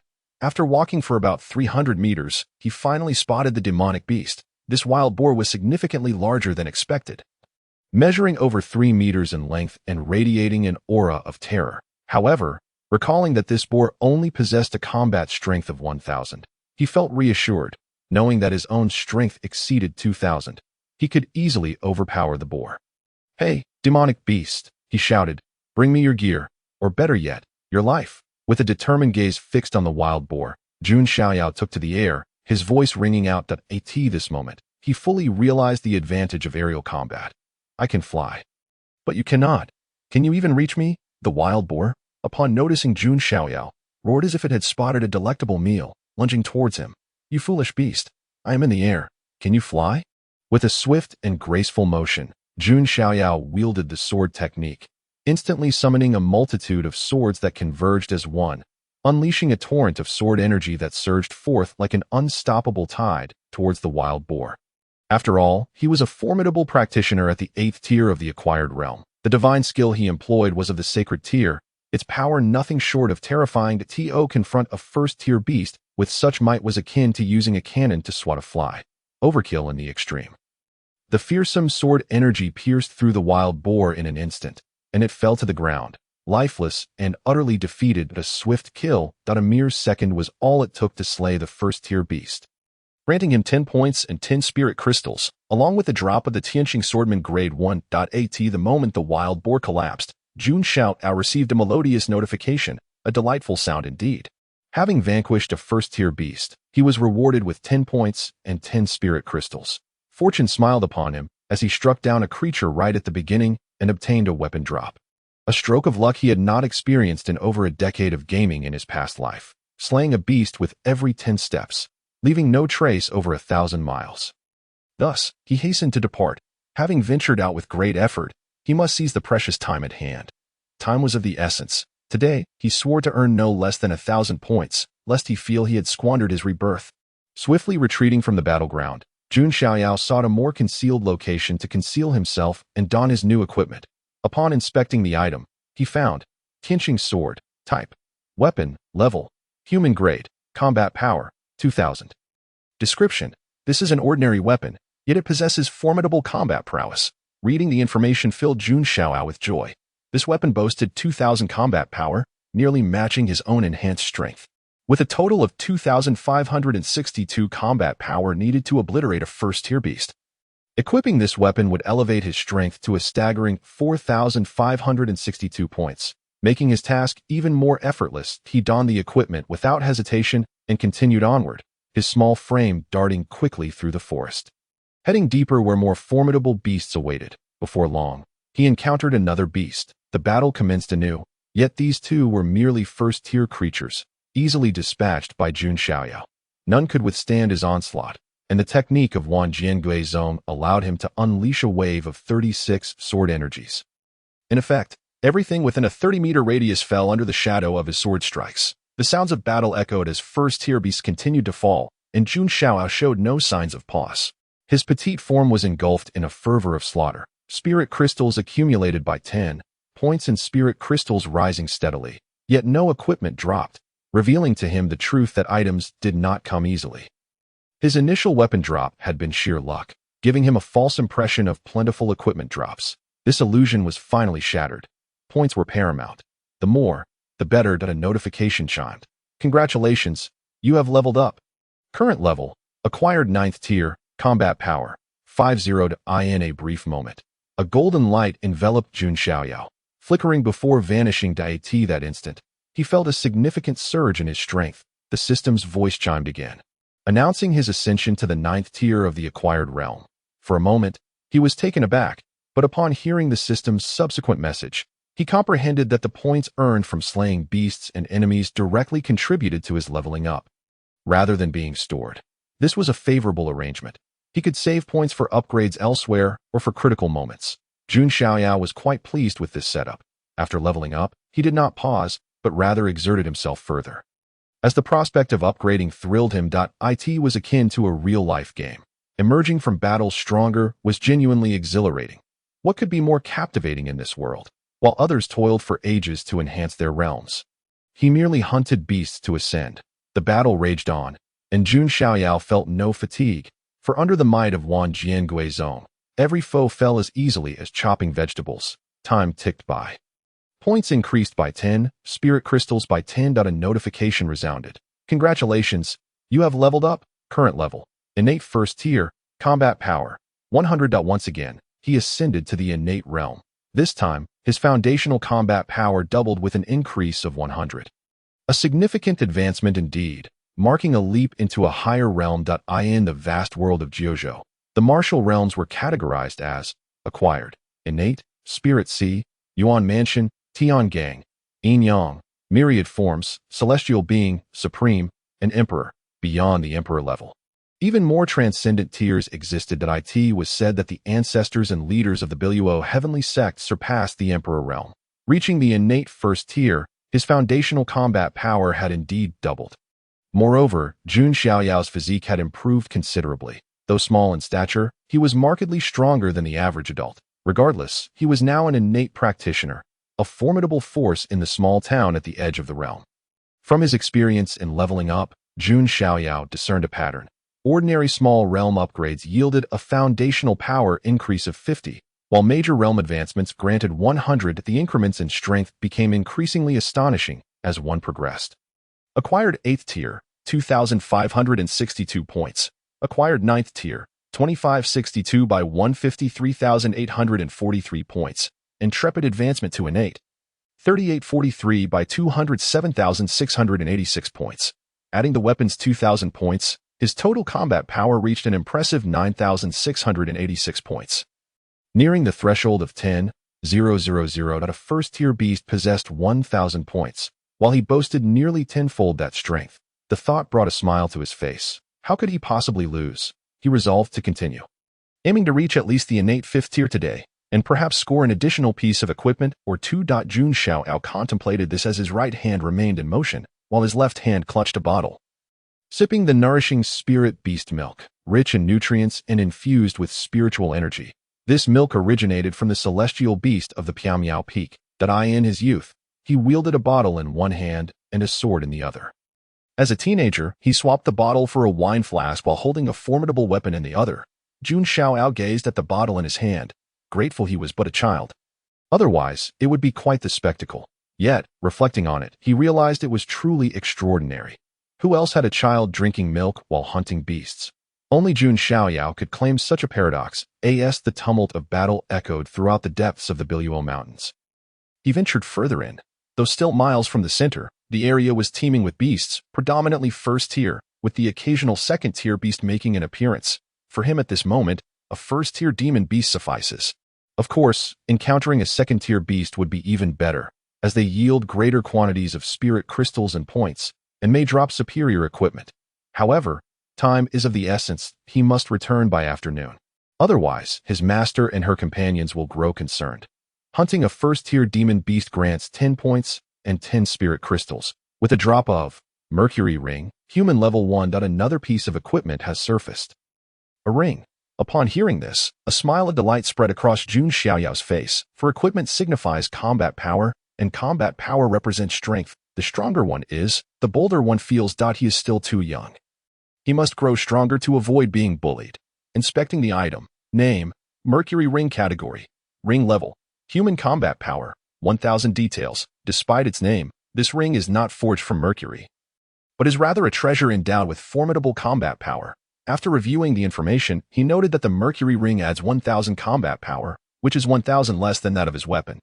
This is quite normal, as weapons inherently possess the highest combat power among equipment.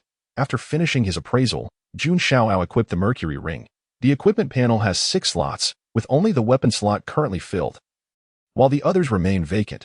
Regardless of the type of equipment, one must utilize what is available. Every increment in combat power enhances one's strength. His combat power now totals 9686 plus 1000, surpassing the 10,000 mark. What brings you here? Where is Xiaoyao? Atop the peak of Piaomiao today, several sisters once again gathered together, not for any particular reason other than to discuss and exchange insights on the Blue Ocean Cannon. This cultivation method was extraordinarily familiar to them. However, after Jun Xiaoyao's interpretations, they realized that the techniques cultivated over centuries were vastly inferior to what he articulated, an entirely different realm. The current Blue Ocean Cannon has reached a perfect level. Such a flawless cultivation method is far more conducive to practice. Yet, while there are many techniques in the vast world of Jiuzhou, perfect level ones are exceedingly rare. The significance of a perfect imperial level technique is understood only by the strong themselves. At this moment, Xianyuan noticed Liu Hang's arrival and curiously inquired, "Weren't you instructing Xiaoyao? How is it that you have the time to come up here?"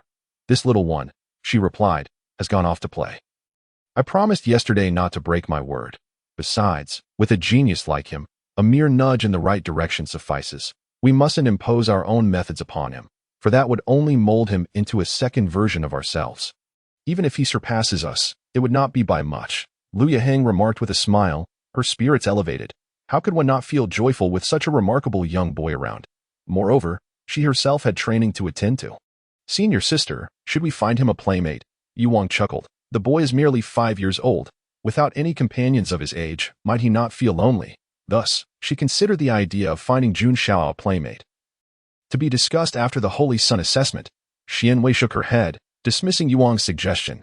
"Before the Holy Sun assessment, we should refrain from making arrangements. It depends on Jun Xiaoyao's actual circumstances.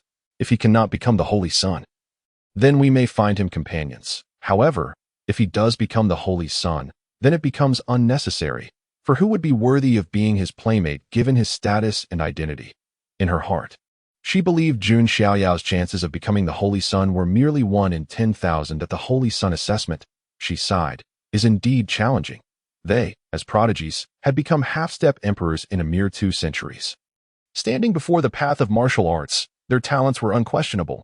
They had undergone the Holy Sun assessment without achieving the status of saintess themselves. "This is the wish of our senior brother," Yu Wang stated, and Xianwei nodded in agreement. They did not harbor doubts about Jun Xiaoyao's potential. Rather, they wished fervently for him to become the Holy Sun of Blue Ocean sect, for he would represent Piaomiao Peak, and by extension, them. Yet, they were also acutely aware of the daunting nature of the Holy Sun assessment. Actually, considering the Guiyuanju and Blue Ocean Cannon, along with his speed of cultivation, even if he cannot become the Holy Sun, he may still surpass us. Of course, the future is uncertain, filled with countless variables. Yuheng, in the coming days, let him prepare for the Holy Sun assessment. Xianyue contemplated before speaking. Truth be told, after witnessing the perfect level Guiyuanju and Blue Ocean Cannon, I have high hopes for Jun Xiaoyao. The primary reason being, she too is merely an imperial body. Although she is just an imperial body, she has ascended to the lofty heights of an emperor. Understood, replied the sisters. How have you fared in your own cultivation? Have there been any gains? From yesterday until now, they had spent a considerable amount of time exchanging ideas. Surely they ought to share their insights. The speed of our cultivation has increased, and our understanding of divine intention has grown closer. To put it plainly, if we were to quantify it, we could say it has doubled. Yu Wang, the elder sister, remarked. Her original name was Qin, but upon joining Blue Ocean sect, she adopted the name Qin Yuang. She joined a few years after Liu Yaheng and ranks just behind her. Is that so formidable? Liu Yaheng exclaimed in astonishment. Thereafter, she sat cross-legged, eager to absorb the insights shared by her 2 senior sisters and 3 junior sisters regarding the Blue Ocean Cannon, quickly entering a state of deep concentration. Points, 10 spirit crystals, 10 within the mountain range.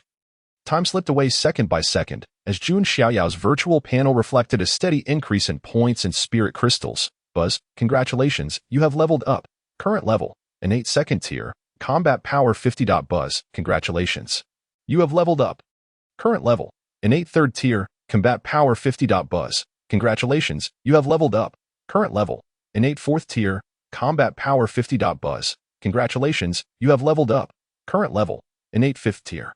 Combat power 50. As evening approached, Jun Xiaoyao ceased his battles. He had now reached the innate 5th tier. The primary reason for this achievement was his relentless hunting of first-tier demon beasts, and the beasts he encountered were solitary, rather than in groups. Otherwise, given his current combat prowess and divine abilities, he surely surpasses the innate 5th level. Today, luck has reached its limit. Apart from acquiring weapons and a ring, no further equipment has been dropped, with a blink of an eye. A virtual screen materializes. System, version 1.0. Name, Jun Xiaoyao. Age, 5 talent, 9 sons. Royal body, enhanced, realm, none, 540,600 points. Combat power, 41,910. Base combat power, 38,910 points. 325 wealth, 2. 130 skills, 10,000 swords. Returning to 1. Domain of stellar divinity. Upon unfolding his profile on the panel and observing his combat power, he felt a surge of astonishment. Over 40,000 combat power. However, nearly 39,000 of that comes from base combat power, which is solely derived from the enhancement of his realm. Innate 1st level, 7,686 points. Innate 2nd level, 7686 by 150, 11,529 points. Innate 3rd level, 11. 529 by 150, 17,293 points. Innate 4th level, 17,293 x 150, 25,940 points. Innate 5th level, 25,940 x 150, 38,910 points. With the addition of equipment's combat power, his total combat power has reached 41,910 points, significantly surpassing others at the same innate 5th level. Currently, he has 325 points remaining. The points acquired from battles have amounted to 540, which means he is only 60 points shy of the 600 required for an upgrade. Initially, he considered using the 325 points to ascend to the innate 6th level. However, Jun Xiaoyao has resolved not to expend reward points for upgrades at this time. He has decided that enhancing his realm should come from hunting demon beasts instead. Today, he has slain 213 demon beasts. I'm a bit tired, Jun Xiaoyao mused. Glancing towards the direction of the misty peak, he sighed, feeling small. Otherwise, he wouldn't feel so fatigued. With a swift motion, he darted towards the misty peak, stopping only upon reaching its base, then leisurely making his way toward the Yuheng Palace. Master Ant. Before he could arrive at the Yuheng Palace, he spotted the figure of Master Ant Yuheng. Thus, he joyfully called out, "Where have you been?" "It's almost dark," Luo Yuheng questioned sternly, her face etched with concern. As she spoke, her delicate hand reached out and grasped Jun Xiaoyao, lifting him effortlessly into the air. Suddenly, he felt a sharp sting on his rear. Master Ant had spanked him. "Wow! Master Ant, you hit me!" Jun Xiaoyao exclaimed, bursting into tears. After all, he was still just a child, and tears flowed freely. Simultaneously, he understood the reason behind Master Ant's reprimand. It was due to his late return. She had searched tirelessly, even scanning the misty peak with her divine sense, and had she not feared causing a commotion, she would have employed her half-step emperor cultivation to initiate a search. The thought of not finding Jun Xiaoyao filled her with immense fear and worry, primarily because he was so young. "Where did you run off to?" Hearing his cries, Luo Yuheng felt a wave of regret. "How could I have struck him? Such a small child. And I actually hit him. I feel so remorseful." That moment, her anger evaporated, or rather, upon seeing Jun Xiaoyao, she no longer felt upset, as relief washed over her. While speaking, she cradled him gently in her arms, tenderly wiping away his tears with a silk cloth.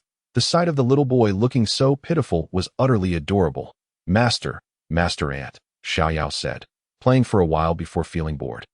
Glancing behind the misty peak, he spotted a demon beast and timidly looked at Master Ant. He dared not lie, for Master Ant was a half-step emperor, and he knew he could not deceive her. Therefore, he revealed his endeavor to hunt demon beasts. In truth, he intended to indirectly convey to his Master Ant that he was capable of hunting demon beasts alone, thus allowing him to train openly in the Piaomiao mountain range in the future. "What? You went out to hunt demon beasts? Today, I must discipline you." Upon hearing this, Luo Yuheng's heart trembled with trepidation that a 5-year-old boy, just beginning his cultivation, had ventured out to hunt demon beasts. Was this a jest? At this moment, her delicate body slightly trembled, not only out of anger but more so from fear. What if this little boy encountered a formidable demon beast and was devoured? 5 years old. How dare you? As she spoke, she swiftly carried Jun Xiaoyao and flew towards the Yuheng Palace. Master Ant, please listen to me. You must be reasonable. Jun Xiaoyao realized he had miscalculated, underestimating Master Ant's concern for him and his importance in her heart. Today, I will not entertain reason, she declared, her tone firm. Speak quickly. If you cannot provide a satisfactory explanation, you shall face the consequences. Luo Yuheng's frustration boiled over. Reason? She had always preferred to persuade with logic. And if that failed, to enforce with strength. Yet today, she was adamant that reason would not prevail. Her raised hand lingered in the air as she took a deep breath, ready to hear his excuses. Regardless of how reasonable he might be, a punishment was inevitable. Master Ant, I am a man. A man must fight. A man seeks to conquer the world. Moreover, I have discovered that I gain strength faster in battle. Look, I am already at the innate 5th level. Jun Xiaoyao quickly defended himself. No, you must reason with me. Otherwise, you will truly be punished. Of course. He understood that Master Ant's punishment would merely consist of a few smacks on his backside. She could never truly bring herself to hurt him. Thus, he spoke with righteous indignation. A man, haha. You consider yourself a man, the petite boy, so small, claimed to be a man. This amused her greatly. If you're a man destined for battle, why don't you soar to the heavens and stand shoulder to shoulder with the sun? Smack. What? You've reached the innate 5th level. Luo Yuheng paused, momentarily stunned by Jun Xiaoyao's words. Then, she burst into laughter. A tiny boy, no more than a handful, boldly proclaimed himself a man, asserting that men were meant to fight. Was this not ludicrous? Why don't you ascend to the skies, little one? A swift smack landed on his backside. And suddenly, she felt that the latter part of his statement was worth noting. It seemed he had indeed claimed to have reached the innate 5th level. What? You've truly attained the innate 5th level. Wow. Master Ant. That hurts. Jun Xiaoyao cried out. Though the pain was but a fraction of his tears, his primary intention was to act cute in front of Master Ant, which was entirely normal for a little boy. Especially when the recipient was his stunningly beautiful Master Ant. Speak, Luo Yuheng commanded. Seated on a stone bench, Jun Xiaoyao lay sprawled across her jade legs, and she made no move to set him down. Given her cultivation prowess, she could easily discern Jun Xiaoyao's realm with a mere glance. However, she refrained from doing so, for employing her methods to gauge Jun Xiaoyao's cultivation would yield adverse effects upon him. Albeit minimal. The crux of the matter was her desire to hear Jun Xiaoyao confess it himself. Master Uncle, I am at the innate 5th level, Jun Xiaoyao murmured weakly. As for his realm, there was no need for concealment. A feeble warrior is but transparent before a stronger opponent. Whether one hides or reveals the truth, the outcome remains the same. His trump card was the system, if he could keep that hidden. All would be well. Innate 5th level. Indeed. From now on, do not wander aimlessly. The area outside Piaomiao Peak is perilous. The creatures you encountered today were merely first-tier beasts. What if you were to face second-tier or even third-tier ones? Come, let us meet with Master Uncle and the others. Upon hearing Jun Xiaoyao's clarification, Luo Yuheng comprehended the gravity of the situation. Innate 5th level, she was utterly astonished, overwhelmed beyond measure. Just yesterday, he had achieved postnatal 8th level upon his first cultivation session.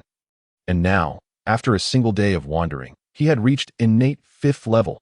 Who would believe such a tale? Even those with celestial physiques would require months, if not a year or more, to attain innate 5th level.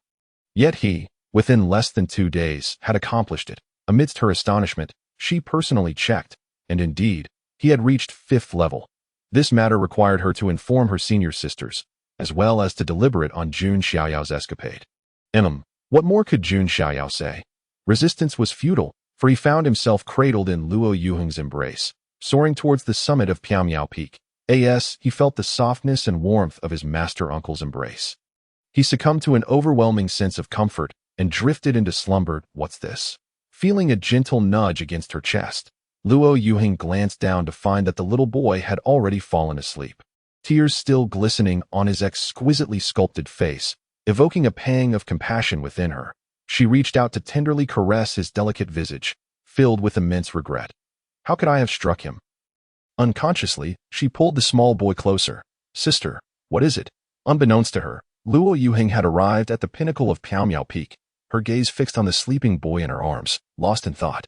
At that moment, her junior sister, Yue, happened to catch sight of her. Yue, taken aback by her sister's demeanor, approached with astonishment. What has happened to her sister? Upon seeing Jun Xiaoyao nestled in her embrace, Unease washed over her. Could it be? Could it be that Xiaoyao? In a flurry, Yue rushed to Luo Yuheng's side, extending her delicate hand to check Jun Xiaoyao's breathing. What are you doing? Luo Yuheng, startled by Yue's sudden movement, snapped back to reality. After regaining her composure, she inquired, sensing something peculiar about her junior sister's actions. Was she suspecting something about Xiaoyao? Sister, you seemed distracted just now, and upon seeing me. You thought Xiaoyao? Yue exclaimed, feeling quite embarrassed. She chuckled lightly, her curiosity piqued by her sister's earlier behavior. What was going on with you?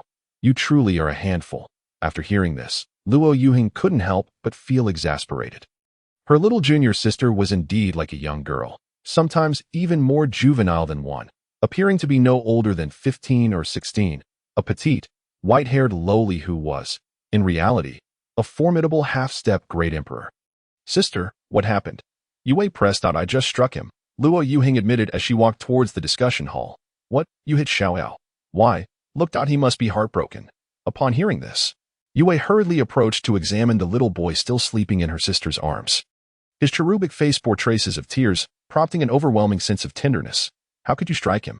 He is so adorable. Could you truly bring yourself to do so? As she spoke, she attempted to take Jun Xiaoyao from her sister's embrace, wishing to shower him with affection. Let's discuss this inside, Luo Yuheng replied as she stepped into the discussion hall, where Xuanji, Xinyu, Yuan, and Yu Dai were gathered. Upon seeing Luo Yuheng enter with Jun Xiaoyao, they exchanged puzzled glances. What happened? Qin Yuan inquired, rising to approach Luo Yuheng and glancing at the sleeping boy. Unlike Yue, she remained composed and refrained from jumping to conclusions. I struck him earlier. Luo Yuheng whispered. What transpired? Xuanji asked, drawing closer, with Xinyu and Yu Dai also circling around to inspect Jun Xiaoyao, the promising disciple of Piaomiao Peak. Although there were many disciples at Piaomiao, they were not as distinguished as Xiaoyao. It was nearly dark, and I had been searching for quite some time. I found him at the foot of the mountain, and to my astonishment, he had ventured outside Piaomiao Peak to hunt beasts. Therefore, I gave him a couple of slaps on the backside, Luo Yuheng confessed, recalling the incident with lingering apprehension, tinged with regret for having struck him at all. Yet, she knew that if given the chance to relive the moment, she would still have acted similarly. What? He ventured out to hunt beasts. That little rascal, hunting beasts. It was indeed necessary to discipline him. He had gone too far. The audacity, a child of his stature attempting to hunt beasts. Who gave him the gall? The 2 master uncles and 3 master aunts were momentarily stunned, gazing incredulously at the slumbering boy. Even Yue nearly burst into laughter. The child of such a small size, smaller than a beast's paw, daring to hunt beasts. What audacity! Xuanji and Xinyu felt that the reprimand was warranted. He needed to be taught a lesson. After all, it was for Jun Xiaoyao's own good. They too felt a sense of apprehension. What if something went awry? After all, he was still so young, still drinking milk. That he even proclaimed, I am a man. Men are meant to fight, and I aim for the world, Luo Yuheng continued, giggling. You have me in stitches, just look at him. Claiming to be a man. My goodness, why doesn't he just ascend to the heavens? Yue burst into laughter, unable to contain herself. Truly, it was too amusing that a child of such diminutive size still nestled in his sister's arms. Declaring himself a man destined for battle, he might as well aim for the stars. Not only Yue, but even the composed Yuan, along with Xuanji and Xinyu, struggled to suppress their laughter. The key point is, Luo Yuheng added, he mentioned that he discovers his cultivation improves more rapidly during combat. Look, I am already at innate 5th level, Luo Yuheng spoke, articulating the exact words of Jun Xiaoyao.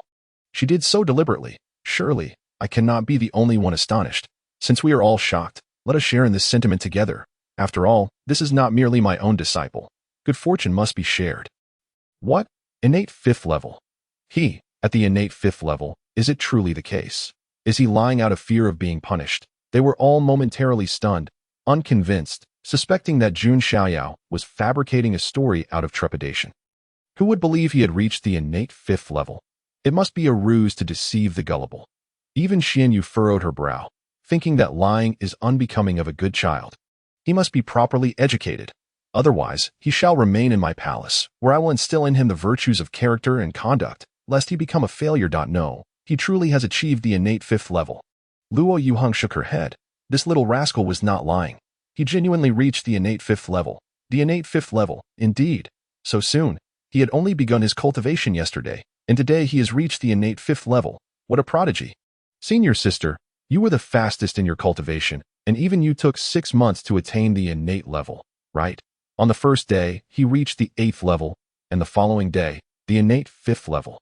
At this revelation, everyone was rendered speechless, for they understood that Luo Yuheng would not jest about such matters. Otherwise, she would not have reprimanded the little fellow.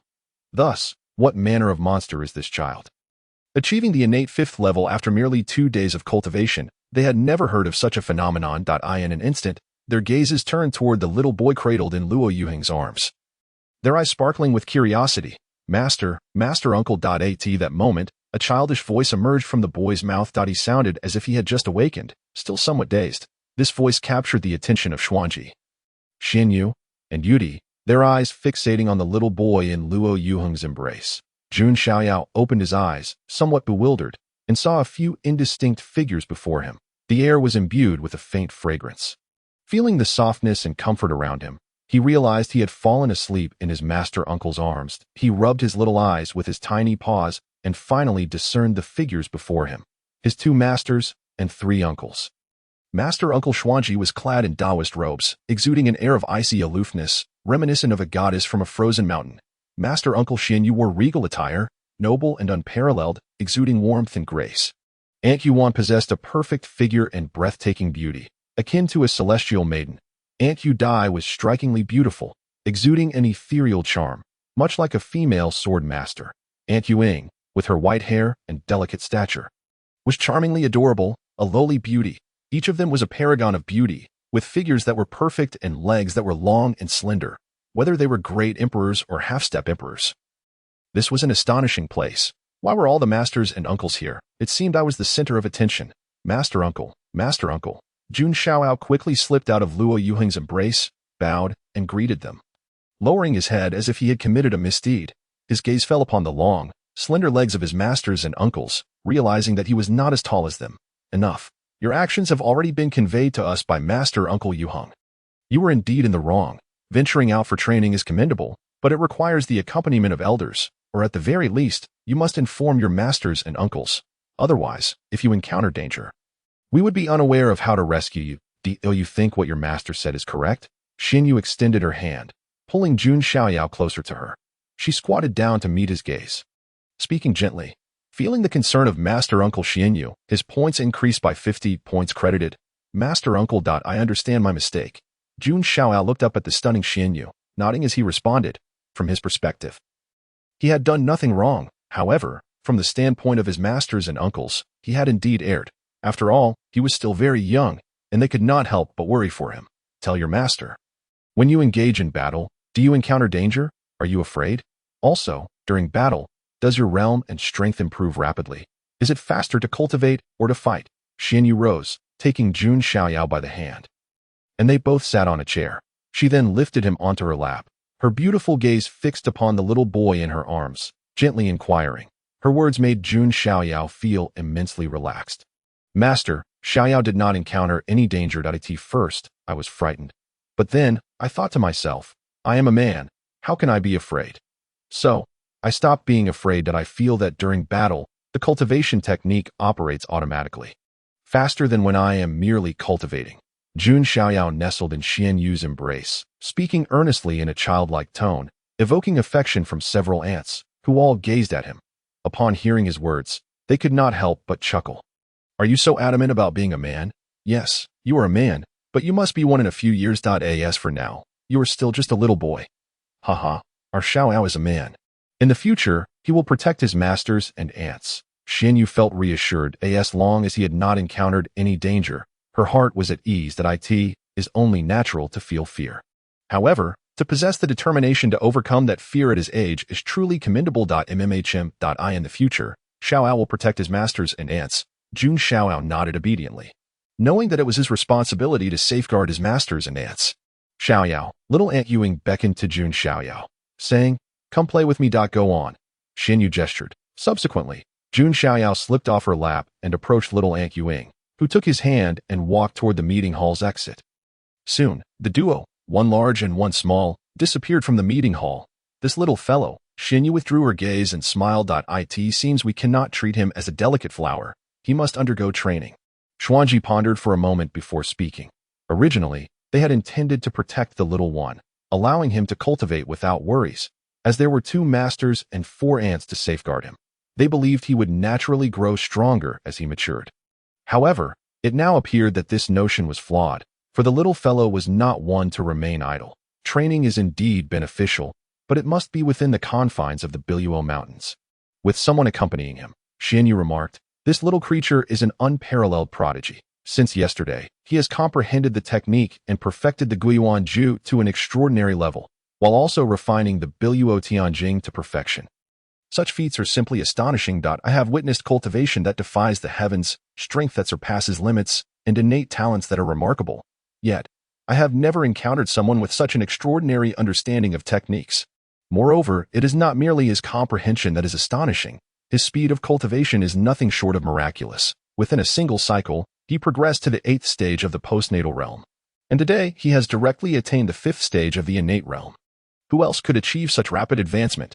Thus, it is imperative to nurture him diligently. This kind of prodigy requires only slight guidance and insight, rather than a rigid, conventional approach to teaching. Little martial uncle," said Jun Xiaoyao, looking up with curiosity as he walked hand in hand with his master Yu Wei. "Where shall we go to play?" With her white hair and silken attire, to an unknowing observer, she might easily be mistaken for a delicate girl of 15 or 16. Her demeanor and appearance exuded an enchanting fragility. However, to think so would be a grave error, for she is, after all, a being on the precipice of becoming an emperor. "Xiaoyao," Yu Wei inquired, bending slightly to meet his gaze, "would you like to visit the Piaomiao holy city? It is a delightful place." Her words were laced with gentle persuasion. "Yes," Jun Xiaoyao replied without hesitation. The Piaomiao holy city is one of the 9 great holy cities of Jiuzhou, sprawling over a vast expanse of millions of miles. It is said to stretch 30,000 miles from east to west and 33,000 miles from north to south. With a permanent population exceeding 3 billion, this city serves as the stronghold of the Piaomiao heavenly sect, bustling and vibrant. Though it differs from the cities of my past life, it is equally lively, perhaps even more so. Since his rebirth, he had yet to visit a large city and had remained on the Piaomiao Peak for 3 months since arriving at the Piaomiao heavenly sect. Naturally, he now yearned to explore. "Very well, I shall take you there," she declared. "Come here, I will carry you." Yu Wei squatted before Jun Xiaoyao, offering her back. "Thank you, master," he said as he nestled against her, his arms encircling her neck. With a swift motion, Yu Wei lifted him, and in an instant, they transformed into a streak of light, speeding toward the Piaomiao holy city, which lay a mere 300 miles from the Piaomiao heavenly sect, for a being on the verge of becoming an emperor. It was but a blink of an eye. "Little martial uncle, you smell delightful," Jun Xiaoyao exclaimed, resting on her back, enchanted by her soft form and the faint fragrance that enveloped her. "Really?" she giggled, not giving it much thought. For after all, she was just a child. Besides, she naturally possessed a lovely scent. As they enjoyed their outing, points were awarded: 100 for the visit to Piaomiao holy city, and an additional 50 for being carried, totaling 150 points. Before long, they descended in a corner of the city. The size, opulence, and liveliness of the Piaomiao holy city left Jun Xiaoyao in awe. He marveled at how the Jiuzhou world, a realm of fantasy, was not as rudimentary as depicted in television dramas of ancient times. Rather, it was remarkably advanced. Except for the absence of high technology, everything in Piaomiao holy city was exquisitely perfect, resembling a celestial paradise. Fortuitously, the previous plump transmigrator had lacked the ability to completely alter this world. Otherwise, its beauty would have been irrevocably marred. "Little martial uncle, I want more. Little martial uncle, don't take mine. Little martial uncle, you got drool on it. Little martial uncle, hug me." In the bustling streets, as Yu Wei held Jun Xiaoyao's hand, they perused various delicacies. At that moment, Jun Xiaoyao realized the true nature of his little martial uncle. She was merely a sweet-toothed little girl. Indeed, she even attempted to snatch his candied hawthorn, leaving her drool on it. Nevertheless, Jun Xiaoyao did not mind. As time passed, his short legs grew weary, and he felt stuffed from indulging in too many treats. Gently tugging at his martial uncle's feathered skirt, he requested a hug. "All right," she acquiesced. "Let us return. By the way, how about we sleep together tonight?" Yu Wei glanced at the boy holding her skirt and said, bending down to lift him. "Sure." Jun Xiaoyao nodded. thinking to himself how wonderful it would be to have such moments as he grew older, though he resolved to work hard, in a swift motion. Yu Wei, cradling Jun Xiaoyao, vanished from sight, and before long, they returned to Piaomiao Peak. "Sister, are you not resting yet?" Upon their return to the Yu Wei Palace, she spotted her sister Luo Yuheng and curiously inquired, fully aware that her sister had come to fetch the boy. "How naive of you to think that tonight I would take Xiao out with me," Luo Yuheng stated directly. "Sister, I am taking him tonight." Yu Wei instinctively tightened her embrace around Jun Xiaoyao, as if fearing her sister might snatch him away. "Xiaoyao," Luo Yuheng asked, looking at him with anticipation, "do you wish to stay with your Yu Wei martial uncle tonight?" "Martial uncle," Jun Xiaoyao replied. "Little martial uncle said she is timid, so I will take care of her." "All right, hee." Luo Yuheng chuckled. "You will take care of her. Very well. Sleep early and do not indulge too much." She laughed, understanding that while she wished to take the boy to her palace, she could not be selfish. After all, who could resist such an adorable child? Her sister adored him the most, and having him stay with Yu Wei was also acceptable. "I understand, martial uncle." Jun Xiaoyao nodded obediently, waving goodbye to Luo Yuheng as she departed. "Come, let us bathe and sleep." Yu Wei carried him toward the sleeping quarters. "Wow, little martial uncle, you are so beautiful, in the bath." As Jun Xiaoyao beheld Yu Wei's figure, he felt a jolt of electricity coursing through him. Her form was exquisite, her skin as radiant as jade, smooth and luminous, truly a sight beyond description. Of course, Luo Yuheng's figure was equally stunning. "You little rascal," Yu Wei shot him a playful glance, dismissing his words as mere childishness while secretly feeling a sense of pride and joy at the compliment. The next day, as Jun Xiaoyao stirred awake to the sound of his martial uncle's voice, he opened his eyes, still in a daze, perplexed by the situation. What did it mean? He turned to look at his little martial uncle sleeping beside him. "Little martial uncle," Jun Xiaoyao called out. "Little paw. Remove it." Yu Wei shot him a glance, her eyes subtly guiding him. Following her gaze, Jun Xiaoyao quickly understood, feeling embarrassed as he realized how inappropriate his little paw had been, having wandered onto his little master's chest. Thus, he promptly withdrew his hand, a look of awkwardness crossing his face. "Get up. Wash up. Go to your master Yu Heng." A faint blush appeared on Yu Wei's exquisite face as she rose from the bed and addressed Jun Xiaoyao. Complying. Jun Xiaoyao got out of bed, too shy to mention his hunger, even though the milk bottle was empty. Yu Wei helped him dress and wash up, personally escorting him to the Yu Heng palace. "Master. Hungry," Jun Xiaoyao exclaimed upon seeing Master Yu Heng, his eyes unconsciously drifting to her chest, instinctively connecting his hunger with her presence. "Wait." Luo Yuheng shot him a look, then glanced at Yu Wei, silently questioning why she had not taken Jun Xiaoyao to fetch some spirit beast milk. Moments later, Luo Yuheng returned with a large jade milk bottle, offering it to Jun Xiaoyao. "Master. Little master. I'm off to battle now." Jun Xiaoyao held the bottle, drinking eagerly. After quenching his thirst, he hesitantly spoke, observing the reactions of Master Yuheng and Master Yu Wei. Be mindful of your capabilities and return early. Do you understand?" Luo Yuheng did not oppose but nodded, offering her admonition. Seeing this, Jun Xiaoyao felt immense joy. It seemed master and mistress had discussed and permitted him to hunt demon beasts. However, they would surely have measures in place for his safety, with the prowess of a great emperor and a half-step great emperor. Protecting a child in the Biluo mountain range was merely a trivial task. Besides, he was no fool. He would not seek his own demise. "I understand. Goodbye, master." "Goodbye, little master," with the milk bottle in his left hand. Jun Xiaoyao bounced down the ladder toward the Piaomiao Peak, not forgetting to bid farewell to both masters. Soon, he departed from the Yu Heng Palace and employed his agility to soar towards the rear of Piaomiao Peak. After flying for about half an hour, Jun Xiaoyao arrived at the site of yesterday's battle. He suspected his masters might employ their abilities to observe his combat, so he resolved to fight in a conventional manner. Ensuring they would not worry, once he had eased their concerns, they would refrain from constantly watching him. Of course, he understood their intentions were for his own good. With a resounding roar and the clash of blades, the battle commenced. He unleashed the myriad swords returning to their origin, engaging in combat with a first-tier demon beast. Instantaneous kills were inevitable. He could only dispatch them in a heartbeat. After all, as a congenital fifth tier, it was reasonable to annihilate a first-tier demon beast. Even if it seemed unreasonable, he could merely attribute it to his prodigious talent. Moreover, the stronger he became, the more reassurance it would grant his masters. Points 10. Spirit Crystals 10. Points 10. Spirit Crystals 10. As the battle raged on, His points and spirit crystals continued to accumulate. Piaomiao Peak. Yuhang Palace. Luo Yuhang and Yue sat on stools. Their eyes gently closed. Indeed, both of them utilized their divine sense to observe the little boy, and as they saw him bouncing down the ladder with his short legs, they couldn't help but smile. He was too adorable. Watching Jun Xiaoyao, a tiny pudding, wobbling in flight, they nearly burst into laughter. When they witnessed his battle, both were utterly astonished. A prodigy. This was truly a prodigy. Gradually, their worries began to dissipate.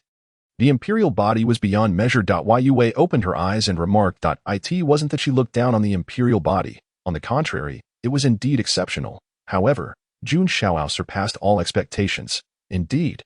Luo Yuhang nodded in agreement with her perspective.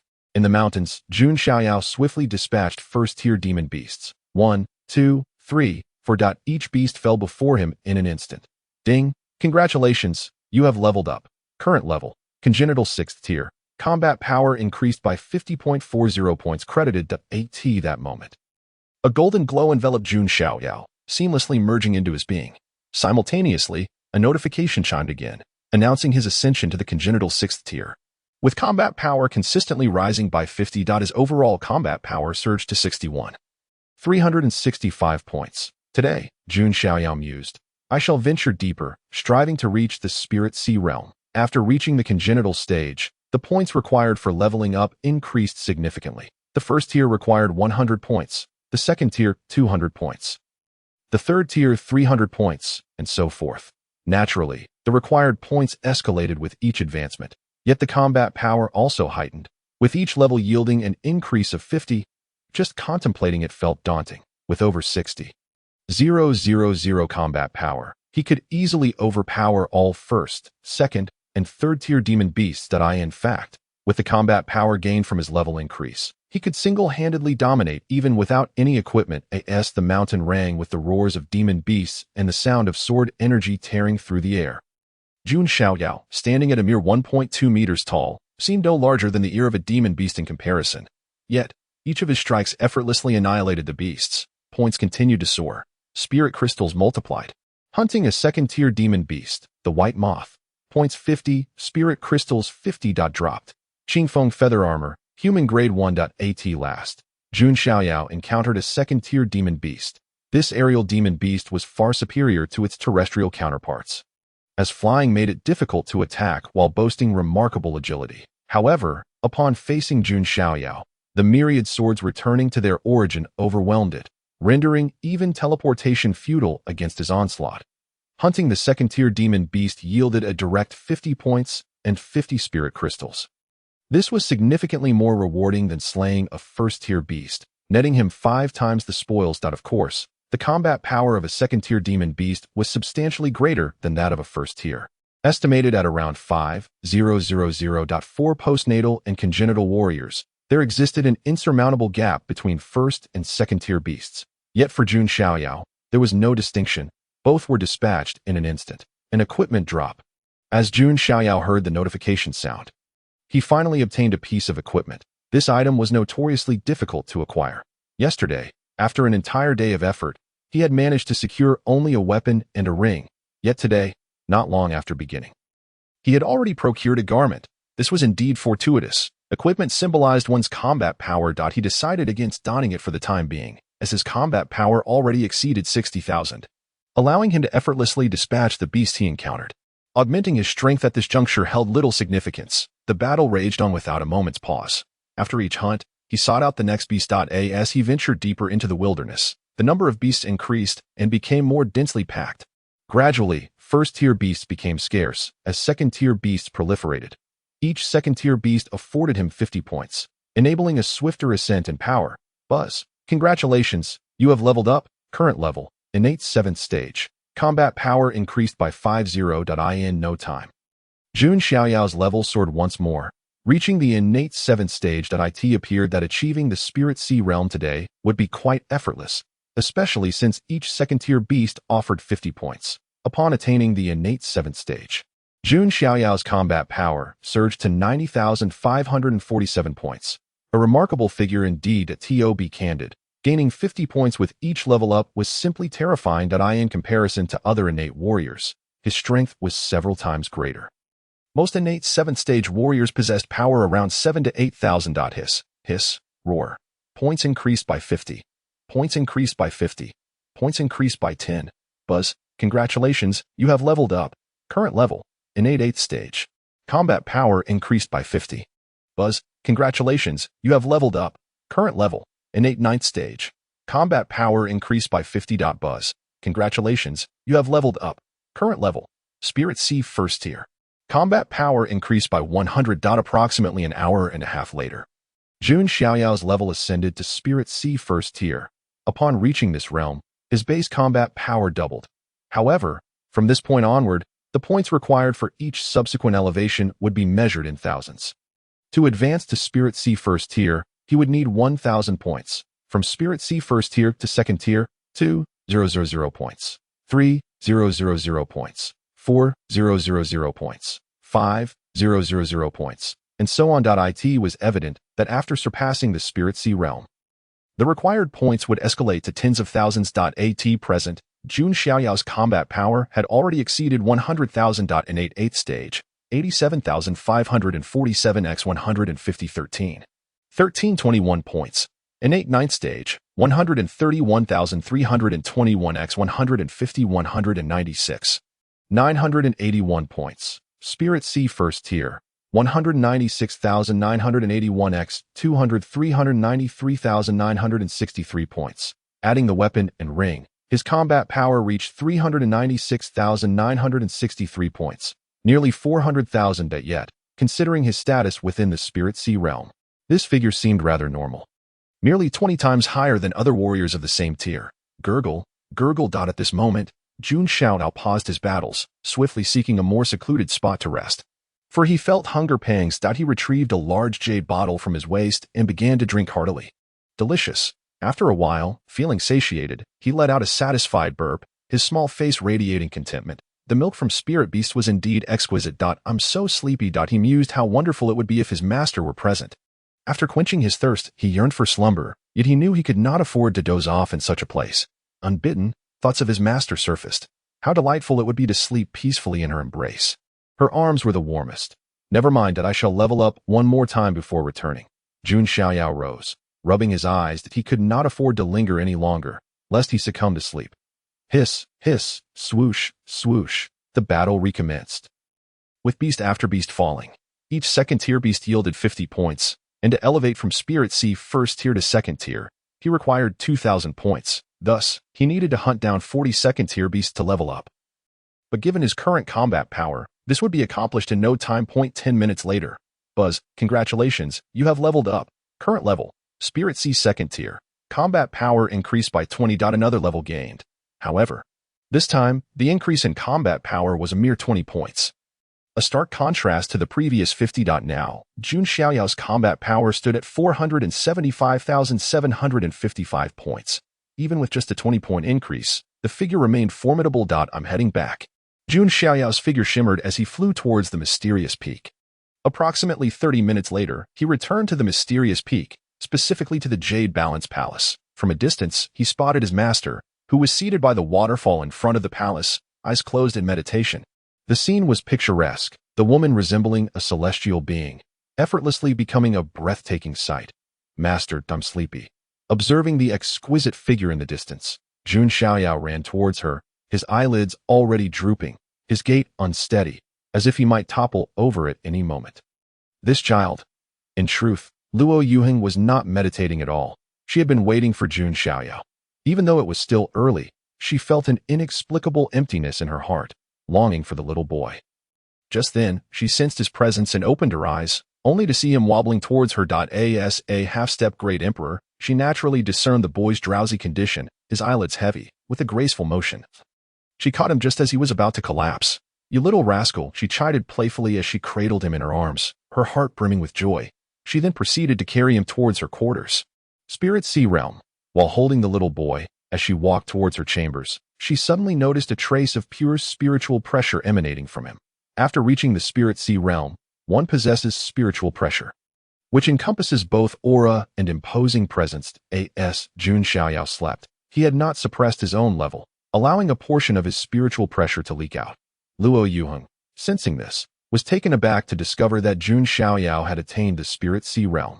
In the presence of a half-step great emperor, this was akin to being a small ant.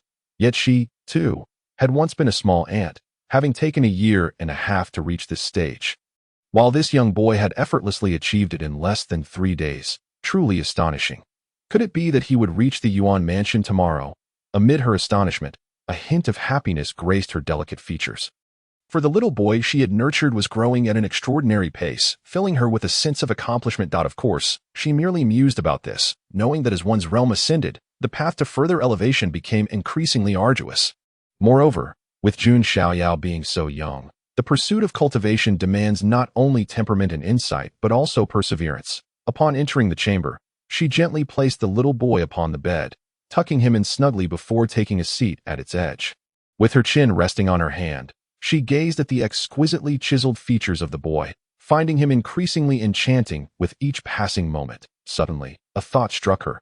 She retrieved the milk bottle from Jun Xiaoyao's waist and quietly exited the chamber to procure spiritual beast milk for him. The resounding chimes of the great bell echoed throughout the Bai Luo Tian sect, a sound that reverberated across the entire sect. The bell tolled 5 times, signifying that significant events were about to unfold. Perhaps even a grand ceremony worthy of the entire sect's attention. Indeed, the time had come for the Bai Luo Tian sect's biannual recruitment of disciples. Today marked the commencement of the assessments.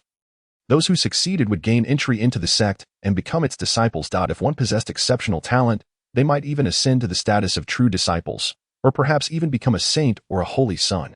However, the path to becoming a holy son or daughter was fraught with challenges that required not only talent that surpassed the ordinary, but also the successful completion of rigorous evaluations. Failure to pass meant that even one blessed with a saintly physique could not attain the title of a holy son.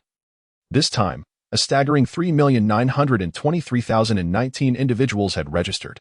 The sect would admit 100,000 outer disciples, 10,000 inner disciples, 100 true disciples, and 10 chief disciples. Those with a saintly body would qualify for the assessments of the holy son and daughter.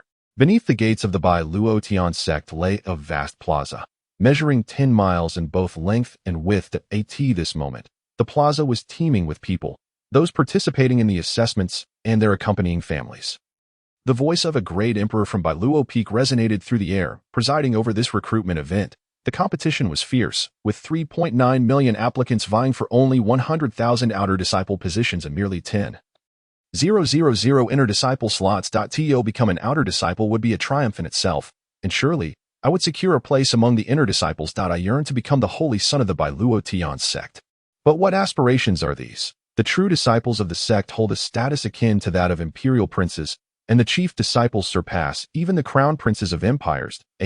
For the holy son, he embodies the very essence of the sect itself. The path to becoming the holy son is undeniably arduous. It is said that attaining the title within the Bai Luo Tian sect is even more challenging, requiring not only talent, but also the successful completion of 3 rigorous evaluations.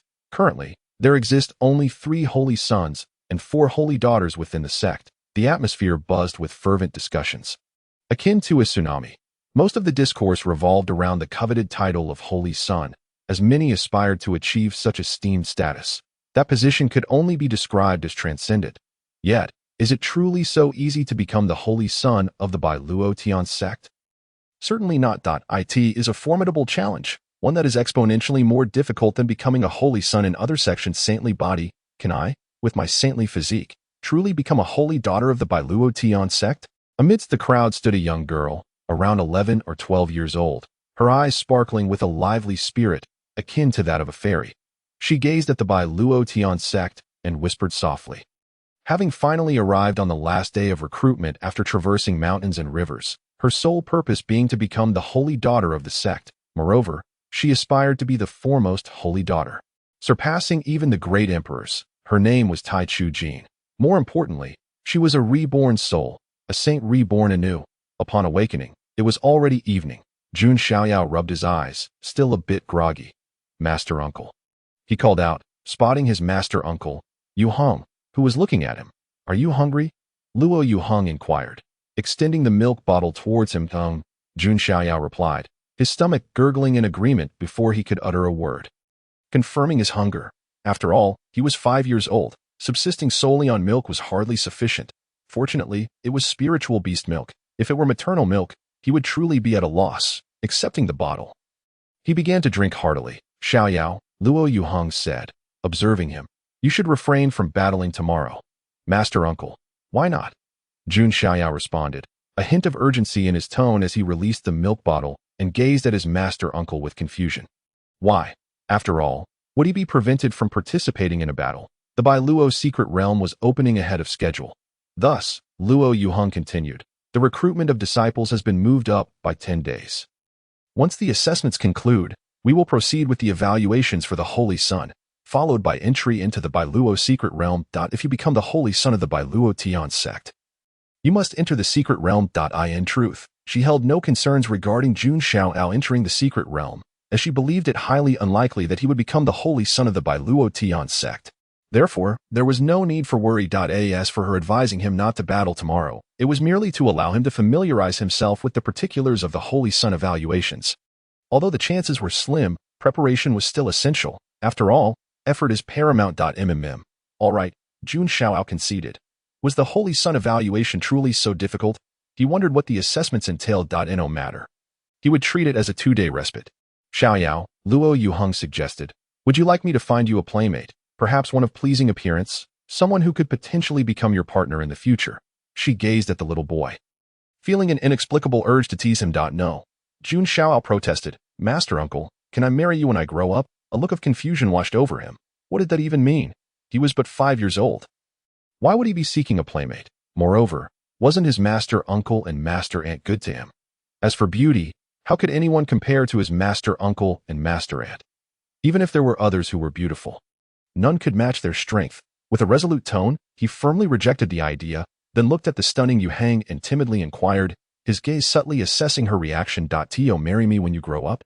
Luo Yuheng was momentarily taken aback, feeling a sense of disbelief. She gazed at Jun Xiaoyao, as if confirming whether she had misheard. Yes, Jun Xiaoyao nodded, his expression innocent. He, she chuckled. Well, don't forget when you grow up. By the way, what made you think of wanting to marry your master uncle? Once certainty was established, Luo Yuheng erupted into a fit of laughter. This little boy, what a delightful character he is. Just a tiny tot of only 5 years, yet he boldly claims he will marry her when he grows up. It fills her heart with joy, for at least this little fellow holds her in high regard, considering her the most important person in his life. Of course, she is aware that this child speaks without the constraints of understanding. He knows nothing of marriage or its implications. Curiosity piques within her. What could possibly be the reason this little one wishes to wed her? After all, she muses, your master and other uncles are quite handsome as well. What to do? Luo Yuheng giggled, her laughter causing her to sway like a blooming flower. Hearing Yuheng's question, Jun Xiaoyao thought to himself, I would marry them all. However, he dared not voice this thought. Naturally, even if he did, she would not take it to heart, for in her view, the words of a child are mere whims, devoid of gravity. Yet, it might lead her to believe he possesses the traits of a scoundrel. No matter. After all, he is but a 5-year-old child, his mind unable to fully comprehend. With a feigned look of dilemma, he pondered whether to rise or continue sleeping. Observing Jun Xiaoyao's troubled expression, Luo Yuheng's laughter grew even merrier. Look at you. Aren't you the charming one? Have you encountered a conundrum? She teased. If it were me, I would declare, I shall marry them all, master. Jun Xiaoyao protested. I cannot sleep. He shook his head. Sleep? He was merely fatigued after a long day, yet upon returning, he had slept straight through the evening. He was already well rested. Then let me teach you the sword techniques, Luo Yuheng suggested as she scooped him up, adjusting his attire and fastening the milk bottle to the jade belt around his waist. In the halls of Yuheng Palace, Luo Yuheng moved with a grace that resembled a painting, her long sword dancing in her hands. She focused not on strength, but rather on the ethereal glow of the blade and the subtle aura it emitted. Each stroke encapsulated the profound truths of the universe, imbued with the essence and momentum of the sword. To facilitate Jun Xiaoyao's understanding, she deliberately slowed her pace, allowing him to grasp the pinnacle technique of the return of 10,000 swords. With this foundation, he would find it easy to comprehend other sword forms. Gradually, Jun Xiaoyao found himself immersed in a wondrous state, captivated by the display. Yuheng, your teachings are impeccable, a notification chimed.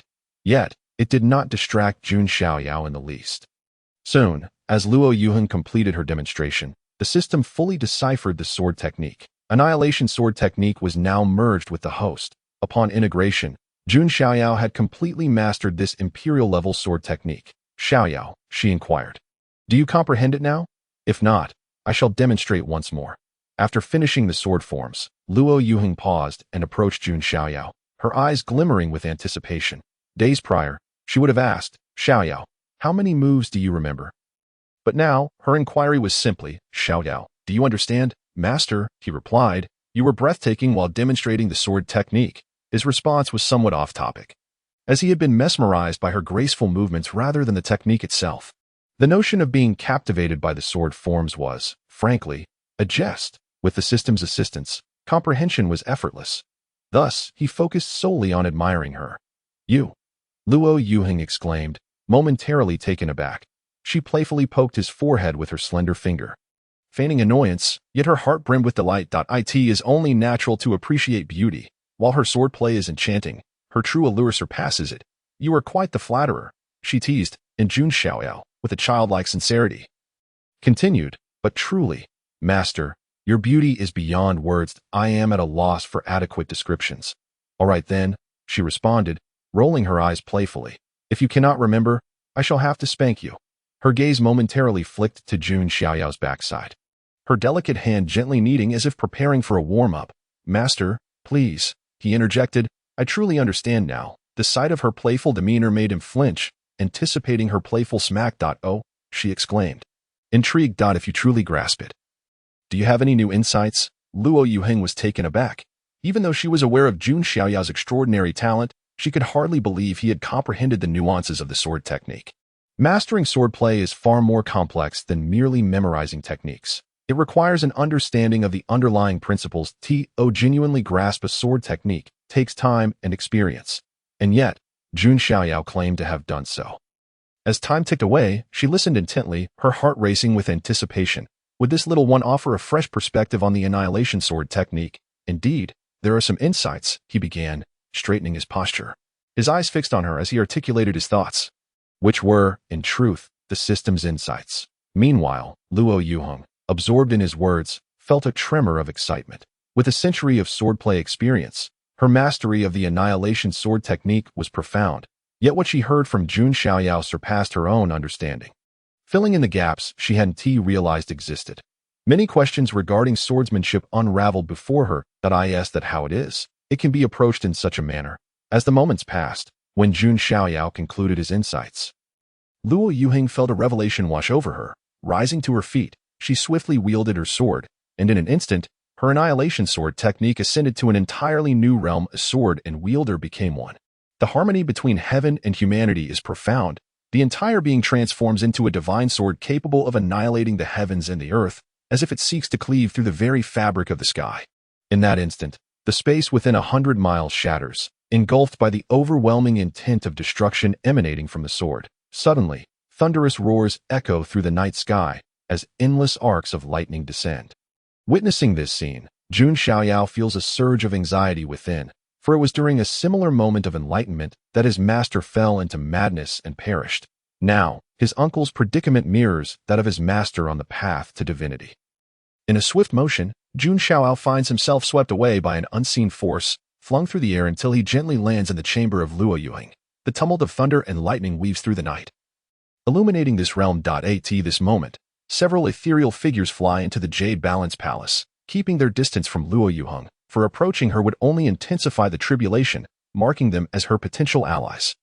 "Yuheng, so soon?" Yue gazes at Luo Yuheng, cloaked in thunder, her face a picture of bewilderment. It is known that Sister Yuheng has recently reached the threshold of a semi-divine being, and it is inconceivable for her to have the opportunity for enlightenment within a decade. There were no signs of such a transformation earlier in the day. How could she now attract the heavenly tribulation? As she speaks, her eyes turn to her senior sister Xuanji, seeking understanding from her. For Xuanji is a true divine being, possessing terrifying power and insight far beyond her own. Yuheng specializes in the sword path, and upon reaching a certain realm, she could enter the path through her sword at any moment. It is a matter both simple and complex. Without proper fortune, one might never achieve enlightenment in a lifetime. Clearly, Yuheng must have had a significant insight into the sword path. prompting her immediate entry into the Tao and summoning the tribulation. Xuanji replies in a calm and measured tone, her curiosity piqued by the realization that her junior sister has gained enlightenment at this juncture. Her gaze inadvertently drifts to Jun Xiaoyao at the entrance of Luo Yuheng's chamber. Could he be the catalyst behind this transformation? Alongside her, Xianyu, Qin Yuan, and Yu Dai also cast their eyes upon Jun Xiaoyao. Xiaoyao beckons Uncle Yu Dai, her delicate hand gesturing for him to approach. Uncle Yu Dai, Jun Xiaoyao obediently strides forward, bowing slightly in greeting. Xiaoyao, she crouches down, her gaze fixed upon him, gently inquiring, "Did you and your Yuheng aunt just practice the sword technique?" "Yes," he nods affirmatively. "Aunt Yuheng just taught me the annihilation sword technique that I see," she smiles, already piecing together the situation. Yet, she yearns to hear his thoughts directly. Simultaneously, she is astounded by his insights. Indeed, he continues, "Once I finished explaining, my aunt began her cultivation." He nods vigorously, his innocent voice carrying a sense of urgency. As he speaks, his eyes, filled with concern, drift towards the thunder-shrouded figure of Aunt Yuheng, his expression tinged with a hint of distress. "Do not worry," reassures Uncle Yu Dai, recognizing his apprehension. "Your Aunt Yuheng is safe. She is merely advancing in her sword path." She quickly realizes that this little one is likely reminded of his master, fearing that Aunt Yuheng might share the same fate. Thus, she pulls him into her embrace, soothing him tenderly. Jun Xiaoyao nestles against her, nodding in agreement. Meanwhile, Xuanji, Xianyu, Yue, and Qin Yuan are utterly astonished by the exchange between Jun Xiaoyao and Yu Di. It is evident that this little boy is intricately linked to the unfolding events. A true lucky star for them all. As the thunder of the tribulation continues to roar, cleansing Luo Yuheng, she frowns deeply, bracing against the onslaught of lightning, while simultaneously grasping the will of heaven and the essence of the sword. Minutes stretch into what feels like an eternity. Finally, the thunder subsides, and auspicious omens manifest in the night sky, illuminating the expanse for 1,000 miles. Rapidly, Luo Yuheng absorbs the tribulation clouds, reaping the rewards of her successful enlightenment. For she is no longer merely a semi-divine being, she has ascended to true divinity, radiating unparalleled imperial majesty. Approximately half an hour later, having fully absorbed the tribulation clouds, Luo Yuheng opens her eyes. Her beauty transcending previous bounds, her aura more extraordinary than ever. "Sister, junior sister," she greets as she strides towards her companions, embracing Jun Xiaoyao in an exuberant display of affection, planting a soft kiss upon his cheek. Her excitement palpable. She has finally become an emperor, largely thanks to Jun Xiaoyao's transformation of the annihilation sword technique, which enabled her enlightenment. Her heart swells with affection for this little boy. "Uncle, are you all right?" Jun Xiaoyao feels the warmth and softness on his cheek, a comforting sensation that he wishes to reciprocate the affection but ultimately refrains. "Considering the presence of others, that I am well," Luo Yuheng responds, feeling a surge of warmth from the boy's concern. She understands that he has been anxious, fearing that she might encounter a fate akin to his master's. Perhaps the demise of his master has left a shadow upon his heart. "Congratulations, Yuheng, with your ascension. Our Piaomiao Peak grows even stronger. Sister, congratulations on your successful enlightenment," they all exclaim, their faces alight with genuine joy. They are bound by sisterhood, sharing both honor and disgrace. Luo Yuheng's ascendance fortifies Piaomiao Peak, promising greater strength in facing future adversaries. "Congratulations, Luo Yuheng, for entering the Tao through the sword and achieving the status of emperor. You have gained 500 points," a notification chimes. This marks the highest point gain he has ever received. "Sister, take the time to stabilize your realm today. I will take Xiaoyao to Yue Palace," Uncle Yue suggests, extending her arms to embrace Jun Xiaoyao. "Uncle Yue, I don't want to go with you." Jun Xiaoyao shakes his head in refusal. This rejection leaves everyone momentarily stunned, their expressions a blend of confusion. Even Luo Yuheng cannot comprehend it. The little boy has often spoken of wanting to marry her when he grows up. But such words are merely the innocent musings of a child.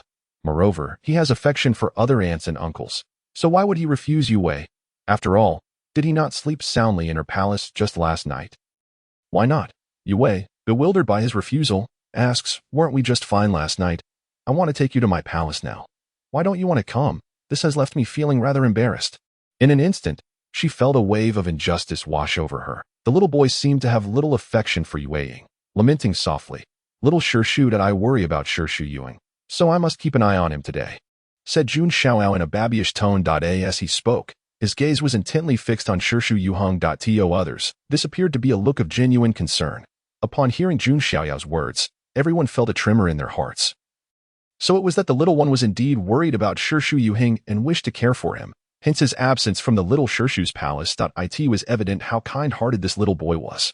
Luo Yuheng was momentarily taken aback, her spirit inexplicably shaken. Taking a deep breath, she gazed lovingly at the little boy in her arms, realizing that her pain had not been in vain. She remained silent, holding him tightly, and so it was.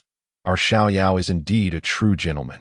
Ling, too, was moved, feeling not the slightest displeasure from his rejection, but rather an increase in her joy that if she were in trouble, the little fellow would surely care for her in the same way.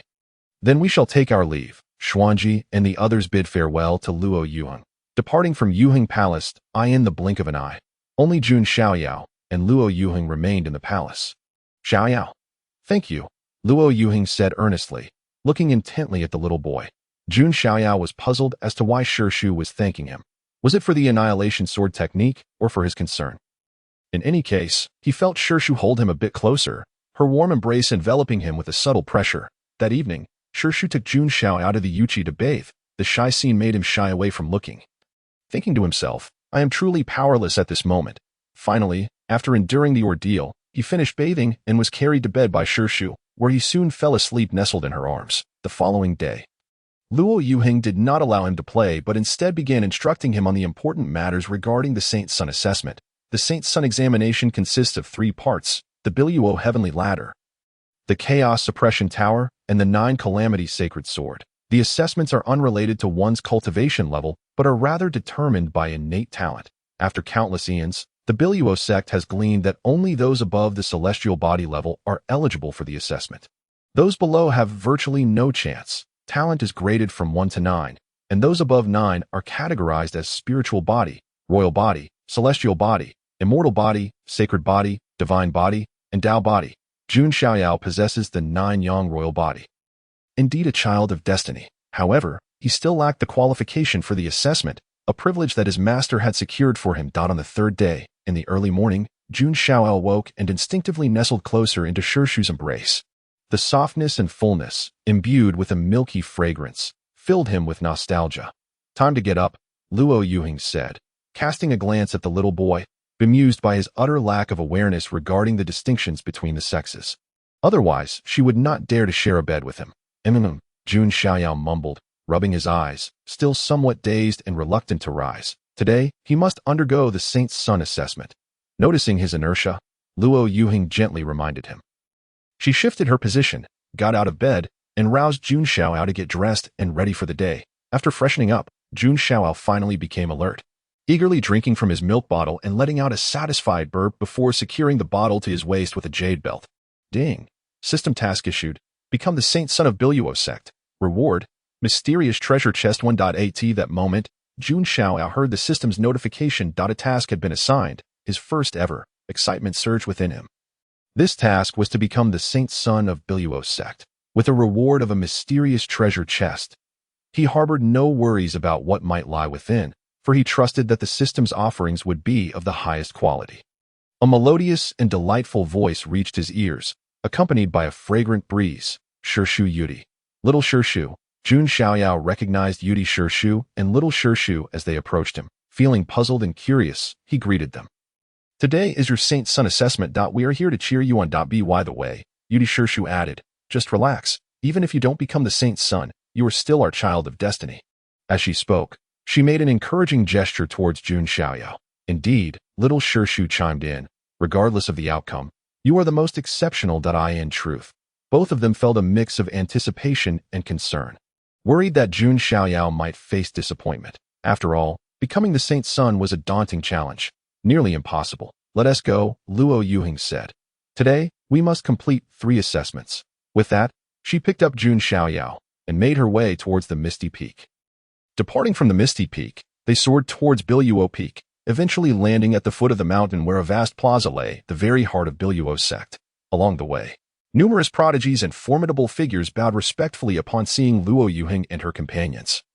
Greeting them as ancestors, their status was exceptionally high.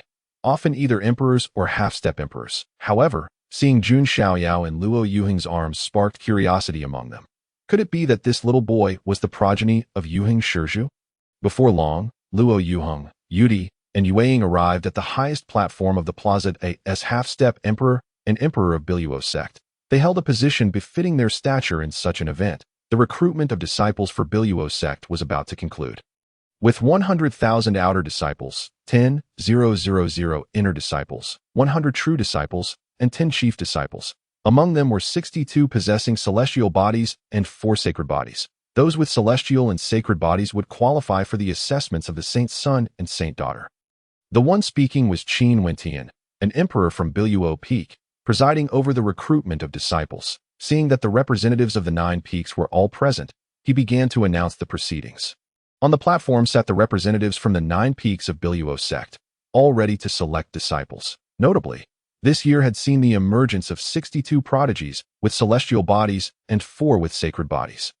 In previous years, it was remarkable to see even one celestial body emerge, yet this time, the numbers were unprecedented, a tremendous boon for Biluo sect. What captured their attention most were the 4 sacred bodies. As individuals of such caliber were destined to become emperors or even attain the status of ancestors and palace masters. The first assessment, Biluo heavenly ladder to succeed. One must reach the summit and strike the heavenly bell 5 times. Achieving this to qualify for the next assessment, Qin Wentian proclaimed the rules for the assessment. Upon finishing his declaration, the void quivered with anticipation. Suddenly, a dark spot materialized in the air, erupting into a mesmerizing radiance. In the next moment, a staircase of white jade manifested at the center of the square. This white jade staircase spanned 30 meters in width, with each step rising 20 centimeters high, extending a total of 999 steps into the heavens. At the pinnacle of the staircase hung a colossal celestial bell, exuding a faint, ethereal glow. The staircase itself shimmered with a divine aura, hinting at its extraordinary nature. As the staircase stabilized, figures began to soar toward it. Comprising 62 celestial bodies and 4 holy bodies, new disciples of the Biluo heavenly sect that in no time. All 66 individuals gathered beneath the Biluo staircase, and with a determined stride, they ascended. The moment they set foot on the first step, a mysterious light burst forth from the staircase, enveloping the talented youths in its brilliance. As prodigies of celestial and holy bodies, the first step posed little challenge for them. "Martial uncle," I asked, "should I proceed now?" On the high platform, Luo Yuheng's companion, Jun Xiaoyao, gazed at the Biluo staircase, his blood surging with excitement. Observing the prodigies ascending the staircase ignited a yearning within him. "Very well, I shall take you there," Luo Yuheng affirmed, rising and cradling Jun Xiaoyao as she descended toward the square. Amidst countless astonished gazes, she gently set him down, gesturing for him to proceed, before gracefully returning to her seat on the high platform. Who is she? So beautiful, a divine maiden, absolutely stunning. Is that little boy participating in the Holy Sun assessment? He seems so young. It appears he did not take part in the new disciple evaluation. What a lovely senior sister. Do not speak so carelessly. That is Master Yuheng of the Mysterious Peak. The little boy is the sole disciple of the Mysterious Peak's lord. Such beauty, she must be the master of the Mysterious Peak. In the square, countless newly initiated disciples were left in awe of Luo Yuheng's breathtaking beauty and grace, a fervor igniting among them. Whispers soon turned to the little boy, and it was only then that they realized Luo Yuheng was the master of the Mysterious Peak. And the little boy was the Lord's disciple, holding a far superior lineage. Unperturbed by the chatter surrounding him, Jun Xiaoyao strode toward the Biluo staircase, his diminutive legs carrying him forward, a milk bottle dangling from his waist. This sight elicited laughter from many, lending a touch of humor to the scene. Before long, Jun Xiaoyao arrived at the base of the Biluo staircase, taking a step onto the first riser, 20 centimeters high. The step was relatively accommodating for him. Any higher, and he would have struggled. As his short legs ascended the staircase, a beam of light enveloped him, emanating an overwhelming pressure. Yet, being merely the first step, the impact was minimal. After all, he was a prodigy of the Jiuzhou royal body. While his talent might not rival that of celestial or holy bodies, he was far from weak compared to others. It could be said that his innate gifts surpassed 99.999999 of individuals, placing him among the elite. Congratulations on stepping onto the Biluo staircase. You have earned 10 points. Notification. The Biluo staircase harbors celestial and holy might, and the system is currently deciphering it. Notification. Each step ascended will grant 10 points at that moment.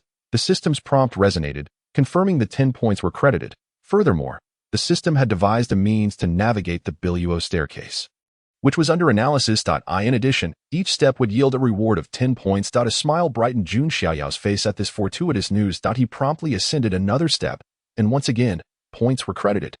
That little boy's legs are so short. Ha! I can't help but laugh. What a tiny fellow. Surely, he must be the youngest disciple of the Biluo heavenly sect, with the immense pressure of the assessment looming over us. Seeing that little one brings me joy. Haha. If that step were just 10 centimeters higher, he wouldn't be able to make it. Keep your voice down. The little short legs you mention are your ancestor. What do you mean, he is your ancestor?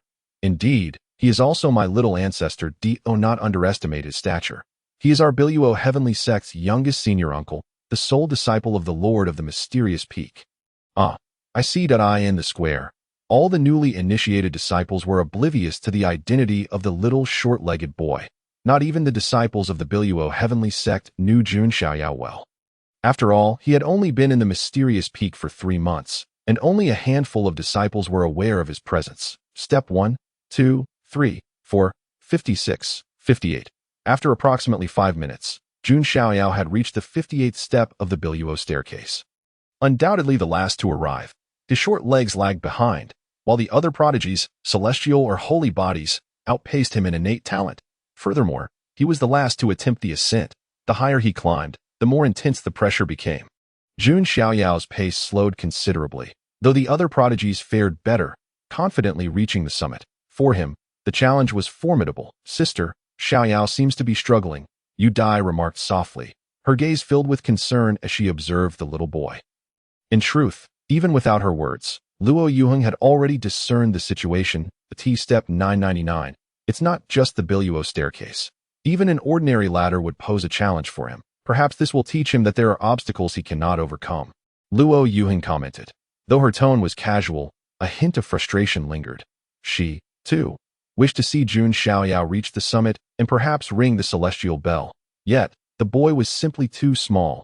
This assessment was not favorable for him. I hope he does not cry, Yudai expressed earnestly, considering he was merely 5 years old. Biluo's staircase successfully deciphered. The host has disregarded celestial and holy might. In Jun Xiaoyao's mind, the system's prompt echoed. At that moment, the oppressive force vanished as if he were walking on level ground. A gentle smile graced his face, radiant as the sun. He paused, removing the milk bottle from his waist and taking a hearty swig to replenish his energy. This action sparked a wave of laughter from the onlookers, climbing the Biluo staircase while clutching a milk bottle. This was surely a first for the Biluo heavenly sect. Indeed, they had never witnessed someone so young participating in an assessment. However, upon realizing the little short legs belonged to the disciple of the mysterious peak's lord, many refrained from speaking so freely. After all, he was akin to a figure of ancestral significance. Did they not see how Master Yuheng had carried him here? He was the sole heir of the mysterious peak. After quenching his thirst, Jun Xiaoyao secured the milk bottle back at his waist and glanced up at the Biluo staircase. Martial uncle, I intend to dismantle this staircase. 999 steps is simply too daunting. The celestial and holy might above had already been rendered inconsequential by him. However, the height and quantity of this challenge are rather unkind to a 5-year-old child. Never mind. For the sake of points, I shall refrain from cursing. After all, each step grants a reward of 10 points, equivalent to slaying a first-tier demonic beast. Upon reaching the pinnacle of 999 tiers, my score would soar to 9,990 points. Just thinking about it fills Jun Xiaoyao's eyes with fervor, and his steps become increasingly light and agile. 100 tiers, 200 tiers, 300 tiers, 400 tiers, 500 tiers. At last, Jun Xiaoyao arrives at the 500th tier. At this moment, he has finally caught up with the prodigies ahead of him, meaning he is no longer the last. This situation astonishes countless disciples and powerful beings. After all, Jun Xiaoyao's talent is among the lowest of these disciples, and he is the youngest. To catch up with these exceptional talents is indeed astonishing. Those youths, with their celestial and sacred physiques, find it quite taxing. It is evident just how difficult it must be for a 5-year-old with such short legs. Not good. This fellow. On the high platform, Luo Yuheng suddenly exclaimed softly, for she sees Jun Xiaoyao's small frame sway slightly. It is not due to the pressure of divine might or celestial authority, but rather, he is fighting off sleep. His eyelids droop as if he were about to collapse into slumber. Could it be that he wishes to sleep? Yu Dai also notices the issue, her face displaying sheer disbelief. Little one, what occasion is this, and you dare to think of sleep? Not just her, but the disciples and powerful beings watching from the square also realize this. In an instant, laughter erupts, as everyone finds this little ancestor truly amusing. During the examination of the sacred offspring, he actually dozed off. If they hadn't witnessed it with their own eyes, they would scarcely have believed it. This place is too hard. I need uncle to hold me. Jun Xiaoyao rubs his eyes. Damn it. What is happening to me?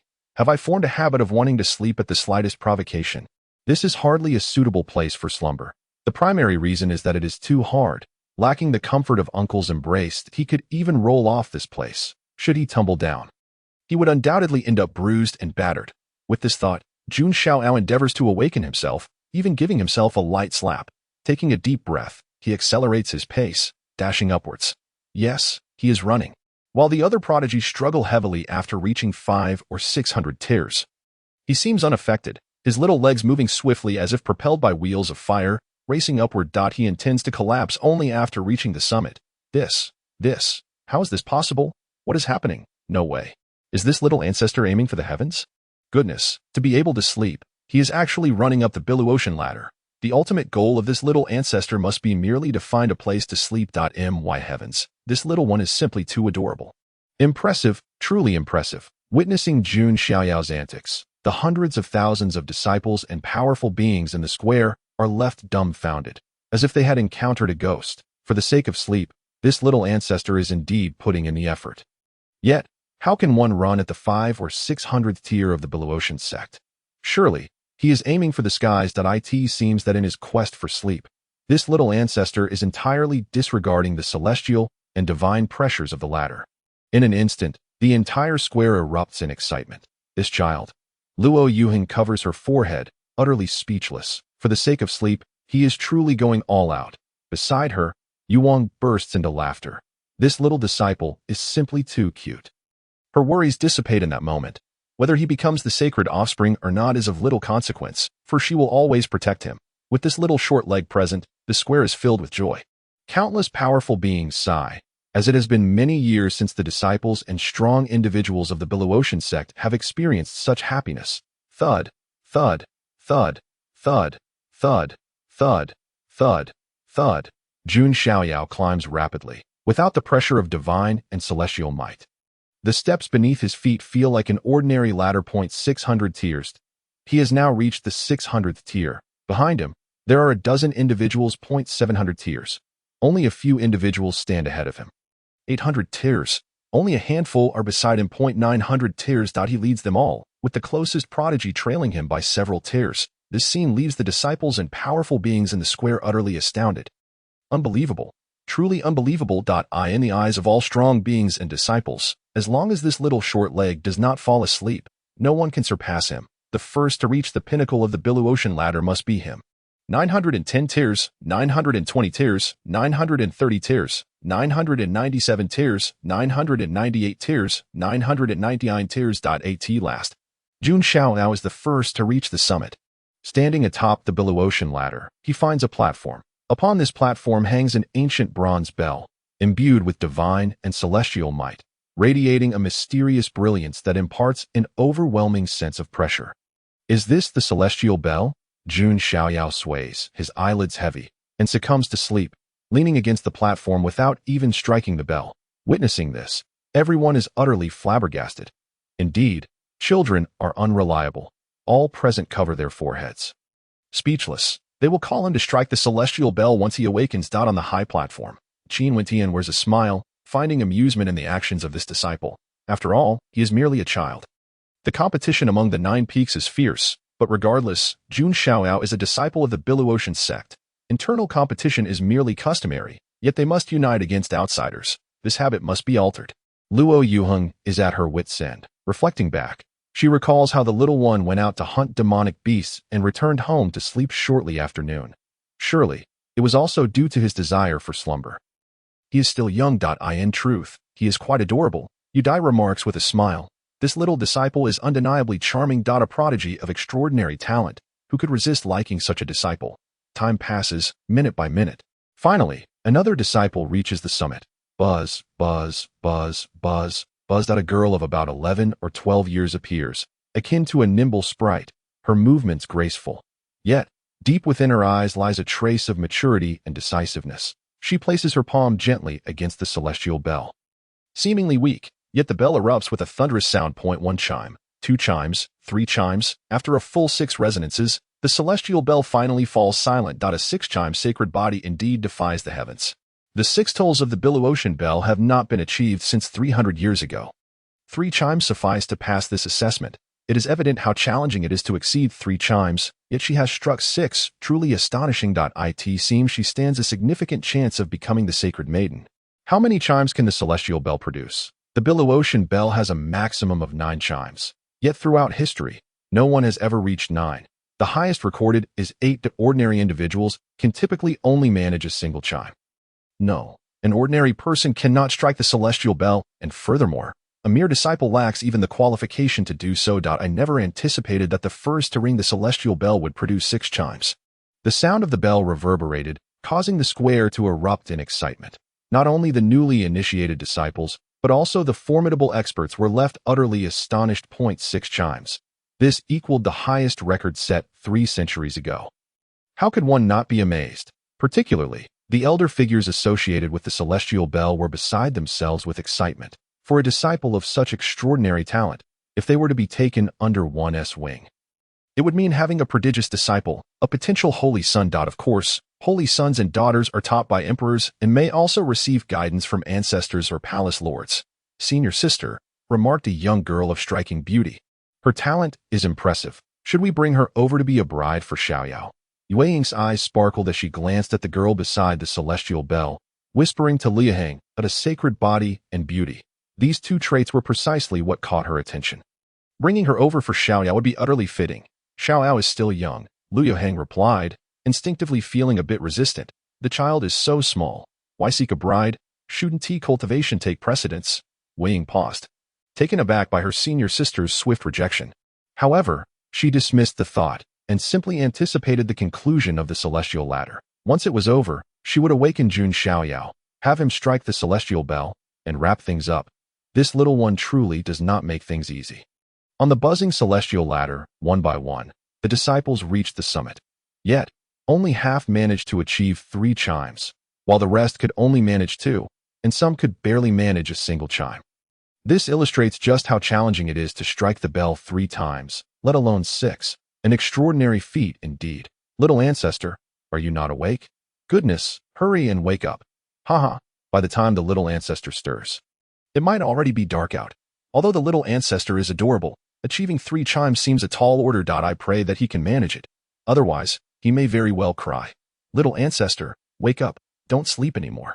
Seeing everyone reach the summit, the crowd in the square broke into laughter. The conversation revolved entirely around Jun Xiaoyao, gradually solidifying his identity as the little ancestor in the hearts of countless newly initiated disciples and powerful figures.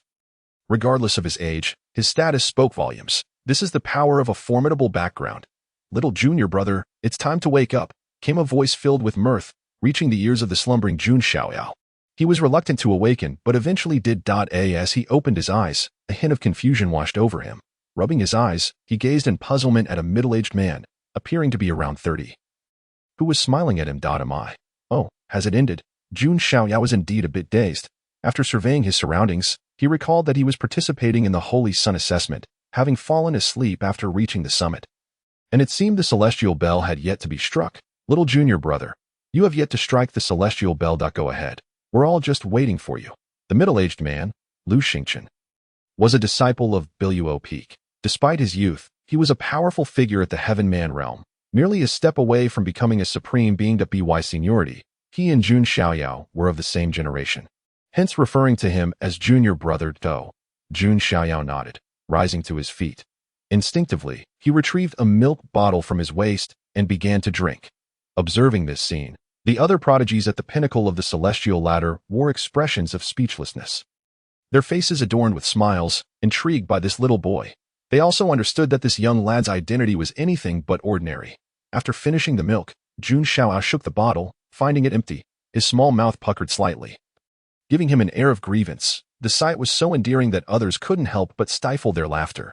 "Senior brother, where's the hammer?" Jun Xiaoyao inquired as he approached the celestial bell, which towered at 10 meters, emanating an aura of celestial and holy might, imbued with mysterious power that made one feel insignificantly small in its presence. At that moment, he turned to the middle-aged man to ask, "Hammer?" Lu Xingqian's mind raced with questions. "A hammer? What hammer?" However, he quickly grasped the situation and, witnessing the serious expression on the little junior brother's face, nearly lost his composure. "Good heavens! Does he think one needs a hammer to strike the celestial bell? Ha ha ha, this is too amusing. The little ancestor believes a hammer is necessary for ringing the bell. Should we find him one?" In the square, countless onlookers were stunned by Jun Xiaoyao's words. The notion of using a hammer to strike the celestial bell was ludicrous, showcasing just how adorable the little ancestor was, believing that a hammer was requisite yet seeing none. Alas, Lu Yoheng covered her forehead with one hand, utterly speechless. However, upon reflection, she realized it was her fault for not clarifying that striking the celestial bell did not require a hammer, leading this little fellow to assume it was necessary. "Oh my goodness, senior sister, didn't you teach him?" Yudi asked curiously, unable to suppress her laughter. Who would have known he would be the first to reach the summit? Who would have guessed he would fall asleep? Lu Yoheng replied, "If only he had been first, if only he had slept, he could have witnessed others ringing the bell. How embarrassing." Wei Ying couldn't bear to look. This was truly mortifying. "From now on, don't call me little master uncle. Little junior brother," Lu Xingqian interjected. "There's no precedent for using a hammer to strike the celestial bell. You can simply use your hand." "Is that so?" Jun Xiaoyao felt a bit awkward, scratching his head before approaching the celestial bell. He examined his hand, then made a fist, subsequently releasing it. He then tried to flatten his palm, only to release it again. Caught in a quandary over whether to use his fist or palm. Using a fist would surely hurt. It would be strange if his tender little fist didn't hurt smashing against the bronze bell. "Little master uncle, you should probably use your palm," Lu Xingqian remarked, unable to watch any longer. With 66 others at the summit observing, they were all on the verge of losing their composure. If this continued, he might suffer an internal injury, prompting him to quickly offer a reminder. "All right then." Jun Xiaoyao nodded, extending his hand. His small palm struck the heavenly clock, causing a sharp pain that nearly brought him to tears. Yet, his hand did not withdraw from the clock. The artifact was detected and was in the process of being deciphered, as if his palm had been magnetically drawn to the heavenly clock. Simultaneously, a notification sound resonated in his mind. This heavenly clock was indeed a treasure, and the system was actively unlocking the secrets of the Bailuo heavenly clock. In an instant, the deciphering was complete, and the system's notification chimed again. At that moment, Jun Xiaoyao found that his virtual interface had expanded to a secondary page. This page was designated for artifacts, containing a total of 36 slots. It was needless to say that the Bailuo heavenly clock could occupy one of these slots. The clock began to resonate, its sound booming and filling the entire space. Upon its first toll, the little ancestor truly managed to strike the clock. At least he was no longer crying. One could hardly miss the amusing sight of him hesitating between using his palm or his fist. Such a diminutive figure, with such tiny hands, was capable of ringing the heavenly clock. The clock seemed to acknowledge his effort. Even with just the first chime, countless spectators had much to say, for that little short-legged figure was simply delightful, exuding cuteness in abundance. Many eagerly anticipated that this little ancestor would manage to toll the clock even more. Indeed, with the first chime, Yue remarked, feeling an inexplicable sense of relief. "Listen to this chime." Yudai added, sensing that it was unlikely to be a solitary occurrence. The sound of the bell was prolonged and rhythmic, indicating a second toll was imminent. Sure enough, the second chime followed. However, to the astonishment of many, the heavenly clock did not cease. The third and fourth tolls soon echoed, reaching a total of 4 resonances. This spectacle left numerous disciples and powerful beings in a state of disbelief. 4 tolls surpassed the achievements of most prodigies present. Even those on the high platform, including Luo Yuheng and Yudai, were left astounded. The 4 tolls of the heavenly clock were indeed remarkable. This little ancestor was extraordinary. It was hard to fathom that such a tiny being could provoke the clock to resonate 4 times. Truly, talent knows no bounds of age. Surely, a 5th toll would be too much to hope for. Shock and excitement engulfed the square. As all present found themselves in a WET that moment, the astonishment even eclipsed the 6 tolls of the Saint Body Maiden. The visual impact Jun Xiaoyao provided was striking. His short legs, adorably clumsy demeanor, and tiny stature starkly contrasted with the other prodigies, making his accomplishment all the more impressive as everyone was still grappling with their disbelief. The Bailuo heavenly clock rang out once more, the 5th chime resounding with great clarity, reverberating through the heavens and earth. The square fell silent. With all eyes wide in astonishment, Jun Xiaoyao had achieved 5 tolls, placing him 5th in the rankings, alongside 4 saint bodies, whose scores were 6, 6, 5, and 5. Wonderful, Luo Yuhing exclaimed, unable to contain her excitement as she rose to her feet. Not only she, but also Yu Dai and Yue shared in her exhilaration. This little ancestor surely had every reason to smile now, feeling free to drink his milk with joy. From the bottom of her heart, she felt elated for him. 5 tolls. What an impressive feat. In the midst of the quietude, excitement surged once more. This time, there was no hint of jealousy, only relief. The assessment of the Bailuo heavenly ladder had come to an end, and they could proceed to the next evaluation. 5 tolls were likely the young ancestor's limit. It was improbable he would reach 6. Unless he were a saint body, but even then, 2 of the preceding saint bodies had only managed 5 tolls. Yet, just as all believed it had concluded, the heavenly clock struck again. As the sound resonated, everyone instinctively paused, as if doubting their own hearing. However, seeing others react similarly, they realized it was no illusion. The 6th toll rang out, equaling the achievements of the Saint Body Maiden and another Saint Body youth. Jun Xiaoyao had reached 6 tolls. Unbelievable. 3 prodigies had emerged with 6 tolls in this instant. The square erupted into a frenzy. Countless newly admitted disciples recognized him as a little ancestor. In no time, the phrase little ancestor echoed throughout the square. This adorable little being was both charming and extraordinary. 6 tolls symbolized the emergence of a new generation of unparalleled prodigies from the Bailuo heavenly sect. In the future, he would surely become a guiding star. However, this was not the end, for the clock continued to sound. The 7th toll, louder than the first, reverberated across hundreds of miles, shaking the hearts of countless individuals with its overwhelming heavenly authority. At that moment, all beings trembled. The 7th toll. After 8,000 years, a 7th toll had finally been struck. 8,000 years ago, it was the sect leader who had achieved this feat. Could it be that this truly was a remarkable ancestor? The 7th toll was beyond expectation.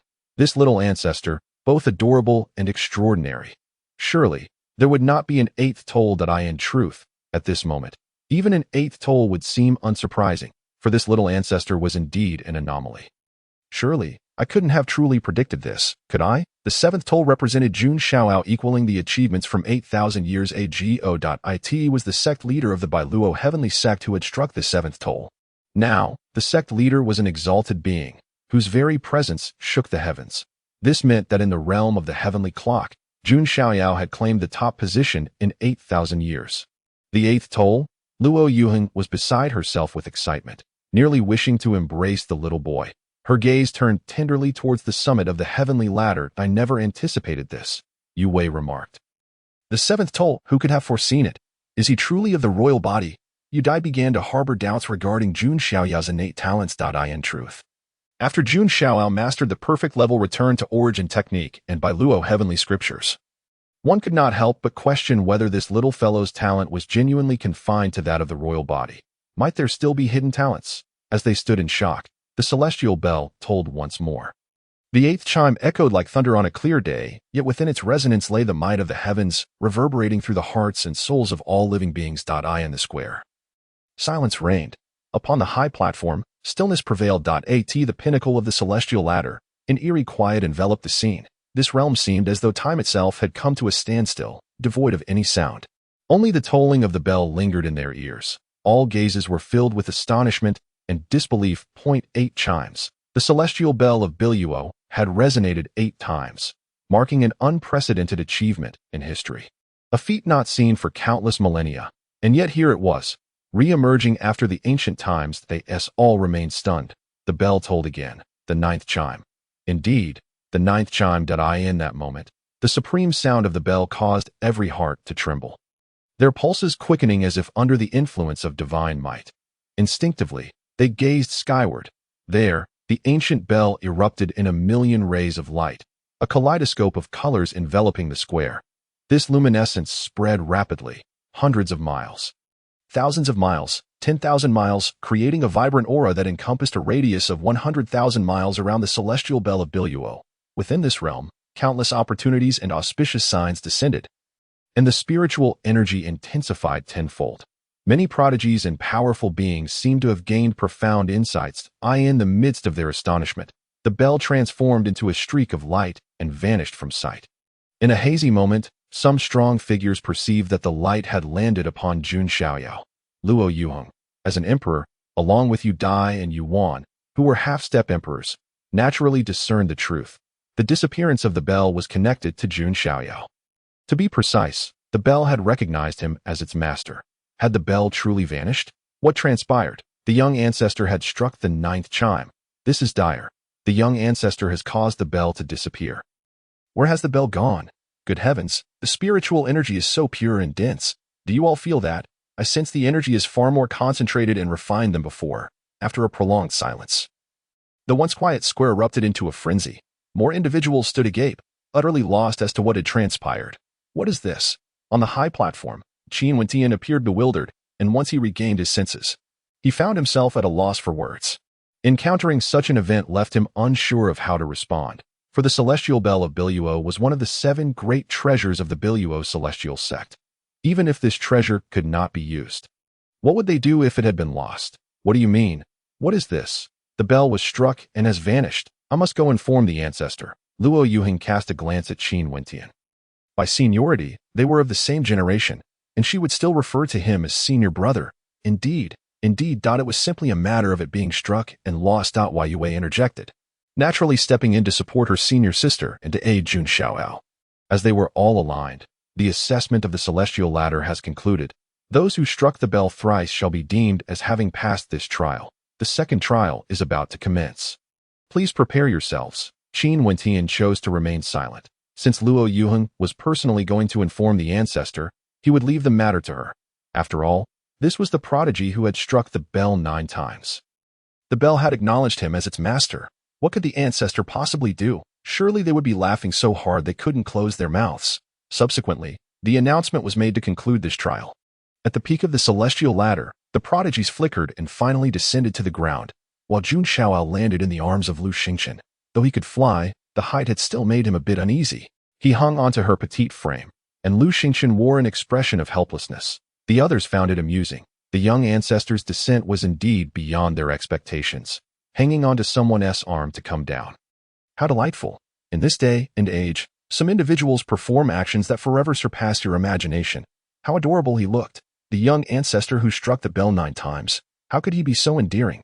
This first trial, the young ancestor emerged victorious. The previously tense atmosphere was once again invigorated, all due to Jun Xiaoyao, master uncle, hungry. Yet, what truly elicited laughter was how, after the assessment, the young ancestor immediately expressed his hunger. He even waved his milk bottle, resembling a child eager for a meal. With his short legs, he scampered toward his master uncle, calling out as he ran. Perhaps from the moment Jun Xiaoyao appeared in the square, he became the focal point of all attention, primarily due to his adorableness and petite stature, gradually becoming the center of it all. Every move he made drew the gaze of others. That it was as if he were bound by a spotlight. Wherever he went, commanding the attention of all. Haha. All he knew was to eat. Let us go. I'll take you to get some. Luo Yuheng shook her head in exasperation, one hand covering her forehead. This little rascal truly left her speechless, yet she had no means to reprimand him. While speaking, she scooped him into her arms, then departed the square amidst the myriad of gazes, soaring towards the direction of Piaomiao Peak. Master Uncle, the celestial bell has vanished. What should we do? In his master uncle's embrace, Jun Xiaoyao blinked his eyes curiously and inquired. Today had been immensely fruitful. Not only had he received 9,990 points, but he also acquired a magical artifact. The celestial bell.it has already acknowledged you as its master, has it not? Luo Yuheng shot a glance at the young boy. What do you mean it vanished? You might deceive others, but you cannot elude the eyes of your master uncle.it was not my doing. It chose to recognize me as its master. Jun Xiaoyao pouted. In Luo Yuheng's perspective, this was somewhat arrogant. However, he was not entirely incorrect. He merely struck the bell. Who could have predicted it would toll 9 times? ultimately acknowledging him as its master. In that case, speak less. Or you may get reprimanded. Luo Yuheng gave the boy in her arms a sidelong glance, nonchalantly stating, "Reprimand him? Who would dare? Anyone who does would find themselves facing my wrath. Master uncle, we should sleep early tonight to avoid me dozing off during the day. This habit is quite detrimental." Jun Xiaoyao recalled something. Every day by noon, he would feel unbearably sleepy. "You also realize this habit is not good." Hee. Luo Yuheng listened to Jun Xiaoyao's words and couldn't help but roll her eyes. This was originally something she intended to tell him, yet he had turned it back on her, implying it was her fault. By the way, Master Uncle, what should I pay attention to during the second trial of the Holy Sun's assessment? I need to be cautious. Otherwise, how will I avoid embarrassment? We cannot afford to lose face again. Jun Xiaoyao recalled the moment when he had asked someone at the pinnacle of the heavenly ladder for a hammer. The mere thought of it now brought a sense of embarrassment. However, children are untroubled by shame. It matters little. Soon enough, I shall forget it, and so will everyone else. Embarrassing? You find it embarrassing too. Indeed, it is you who ought to feel the shame. Not I. Your master. Do not associate me with your folly. Luo Yuheng glanced at the small boy in her arms, astonished by his eloquence. Now you realize it is embarrassing? Yet, the embarrassment belongs solely to you. Do not drag me into this. Master, Jun Xiaoyao inquired, are we not in this together? Surely, the embarrassment is ours to share. Indeed, Luo Yuheng was momentarily taken aback. Are we truly in this together? I, a dignified emperor. And you, my disciple. It feels as though your words imply we are co-conspirators. Yet, upon reflection, we indeed share this experience. This little fellow simply misused his words. It is as it is. We are in this together. And if Xiaoyao feels embarrassed, I too cannot escape the gaze of those who see us together. Jun Xiaoyao articulated, his reasoning so compelling that Luo Yuheng found herself at a loss for a rebuttal. Suddenly feeling rather speechless, before long, Luo Yuheng led Jun Xiao out to the spirit beast pavilion on the mysterious peak. It is said that a celestial grade spirit beast resides here, the guardian of the mysterious peak. The milk that Jun Xiaoyao drank comes from this spirit beast. Miss Yuheng, upon arriving at the pavilion, Jun Xiaoyao encountered a striking woman, appearing to be in her late 20s, remarkably beautiful with a perfect figure. Particularly captivating were her majestic curves, which drew Jun Xiaoyao's gaze. The woman greeted Luo Yuheng amiably. Tian Ling, I have come to collect some milk. Luo Yuheng replied with a warm smile, her words courteous. As she spoke, she retrieved the milk bottle from Jun Xiaoyao's waist and handed it to the lovely woman. The woman nodded, accepted the bottle, and glanced at Jun Xiaoyao nestled in Luo Yuheng's embrace. She then proceeded into the pavilion. Moments later, she emerged and handed the milk bottle back to Luo Yuheng. Then we shall take our leave. Luo Yuheng waved her hand, cradling Jun Xiaoyao as they departed the spirit beast pavilion. Master, Jun Xiaoyao queried, where is the spirit beast? I did not see it. Upon leaving the pavilion, an expression of confusion and curiosity adorned his face, and he could not resist inquiring of his master. Hee, you shall know in due time. Drink your milk. Luo Yuheng chuckled at Jun Xiaoyao's demeanor. She was teasing him. Jun Xiaoyao pouted slightly, accepting the milk bottle and began to drink heartily. Being with his master had made him gradually more at ease. For he understood her personality was not one of harshness. Of course, this was also due to the illusion his master had created, as she was perceived by others as a cold, proud goddess. An exalted emperor, though she may not be strict, that only applied to him. The Bailuo Heavenly Bell resides within the Bailuo mountain range, an expanse stretching for a staggering 90 million miles. The headquarters consists of 9 principal peaks, namely, Bailuo Peak, Tianyu Peak, Bingling Peak, Laiyan Peak, Miao Peak, Longyin Peak, Tianhuang Peak, Aojian Peak, and Yiming Peak, each towering at 3,333 zhang. Centered around Bailuo Peak, there are innumerable subsidiary peaks. At this moment, at the foot of Longyin Peak, an enormous plaza was filled with countless new and old disciples, along with numerous strong practitioners. As the second phase of the Holy Sun assessment was about to commence, in the center of the plaza, a colossal treasure tower appeared seemingly from thin air. The tower, with a diameter of approximately 10 zhang and a height of 100 zhang, radiated an air of mystery, being entirely pitch black. Wow, is this the Chaos Town Tower? It is said that the assessment within this tower is even more challenging than the Heavenly Bell. I wonder if that is true. The Chaos Town Tower consists of 9 levels, with the historical highest achievement being the 7th level. If that is the case, it is indeed more difficult than the Heavenly Bell. The Town Tower is also considered a treasure. One of the 7 great treasures of the Bailuo Heavenly Sect, The sect only recruits disciples once every 50 years, and in the last 4 sessions, over the past 200 years. No one has reached the 6th level. The best achievement has been the 5th. Attaining the 3rd level is considered passing the Holy Sun assessment. Once the Chaos Town Tower appeared, it instantly ignited a fervor among the crowd, making the already bustling plaza even more animated, with even more people than before. The Bailuo Heavenly Sect's headquarters boasts countless plazas, with 9 main ones, each located at the foot of a peak. Shortly thereafter, the high-ranking members of the sect took their seats on the platform, awaiting the commencement of the 2nd phase of the Holy Sun assessment. However, as time passed, the 2nd phase did not begin. Everyone knew they had to wait for a certain little ancestor to finish his milk. Though they waited, no one expressed any complaints, the primary reason being that the little ancestor was simply too adorable. How could one be upset about waiting for such a charming and extraordinary little being? At that moment, a figure descended from the sky, landing on the platform. It was Luo Yuheng, holding the cute little ancestor in her arms. Upon seeing her arrival, Qin Wentian nodded in acknowledgement and then began to announce the rules for the Holy Sun assessment. The first phase, the Bailuo Heavenly Ladder, had seen 39 individuals pass the test. Now, they would proceed to the 2nd phase, the Chaos Town Tower. Achieving the 3rd level would be considered passing. The assessment in the Chaos Town Tower is conducted individually, in the order of talent. Qin Wentian's resonant voice echoed across the entire plaza. Soon, he concluded the announcement of the rules for the 2nd phase. Similar to before, 3 chimes of the heavenly bell signify success. Reaching the 3rd level in the town tower also counts as passing. It was clear that the town tower posed a greater challenge, and one could only wonder how many prodigies would be eliminated this time. Then, they began to rank the participants according to their talents. To the astonishment of many, Jun Xiaoyao was revealed to have the lowest talent. This revelation sent shockwaves through the crowd, their faces painted with disbelief. What? The little ancestor has the lowest talent? No way. The top 4 were holy bodies, while the others were heavenly bodies. Yet the little ancestor ranked last, implying he was merely a heavenly body, or perhaps not even that. It fell off. The little ancestor was merely an imperial body? Just an imperial body. That seemed impossible. The holy bodies had rung the heavenly bell 6 and 5 times, while the little ancestor had rung it 9 times. Who were they fooling? Could it be that they wanted the little ancestor to rest a bit longer? Bubbling with excitement, astonishment etched across their faces. Many found it hard to accept the astonishing reality. Most notably, Jun Xiaoyao had struck the heavenly bell 9 times, with such force that it even shattered the bell itself. This could only signify the presence of a sacred-bodied as countless individuals stood in awe.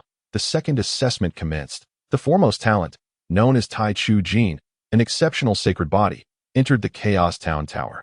Moments later, the tower erupted in a magnificent radiance, illuminating the 1st level with brilliance. The once obsidian tower, consisting of 9 levels, now shone brightly on the 1st. This illumination confirmed that Tai Chu Jin had successfully passed the initial assessment. Such remarkable speed in overcoming the 1st level suggested her desire to prove herself as formidable, not inferior to the little ancestor. The little ancestor was merely an anomaly, and a supreme sacred body was naturally unparalleled. Observing Tai Chu Jin's swift success at the 1st level elicited little surprise, as her innate talent was evident. The anticipation now lay in how far she might ascend. Would it be 5 levels, or 6? After all, she had been the first to strike the heavenly bell, achieving 6 chimes. Even though she was later surpassed by Jun Xiaoyao in the blink of an eye, the tower glowed once more. The 2nd level had also illuminated, indicating Tai Chu Jin's success in that assessment. As time ticked away, Tai Chu Jin ultimately triumphed at the 7th level, failing at the 8th. The Chaos Town Tower had not seen such heights in 100 millennia. This achievement mirrored historical peak records, showcasing the extraordinary potential of Tai Chu Jin. Could the little ancestor reach the 7th level? While I held hopes for the little ancestor, I remained skeptical. I never anticipated Tai Chu Jin would attain such heights. Upon exiting the Chaos Town Tower, Tai Chu Jin's assessment concluded amidst a cloud of wonder. The results were now settled. The 7th level, the highest score in history, placed her on par with a peer from 100,000 years past. The upper echelons of the Bailuo Heavenly Sect were brimming with exhilaration, foreseeing the sect's imminent rise to unprecedented glory.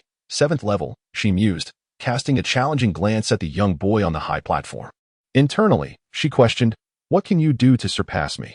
Moreover, she held back some of her strength, estimating a 70% chance of conquering the 8th level if she unleashed her full potential. However, as Tai Chu Jin regarded the boy. He seemed to sense her gaze, looking back at her while nonchalantly raising his bottle, as if inquiring if she desired ASIP. The others continued to enter the Chaos Town Tower. The second contestant, also a sacred body, reached the 6th level. The third contestant, a young girl, similarly a sacred body, also succeeded at the 6th level. The fourth contestant, another sacred body, only managed to attain the 5th level. As the assessments progressed, the talents appeared to diminish, though even the lowest among them still possessed commendable abilities. 38 individuals took nearly 2 hours, with 21 passing the assessment while 17 faced elimination. Little ancestor, it is your turn now. Please do not cry. May fortune favor you in conquering the 3rd level, they hoped, wishing for her to reach at least the 3rd level. Would she perhaps achieve the 9th?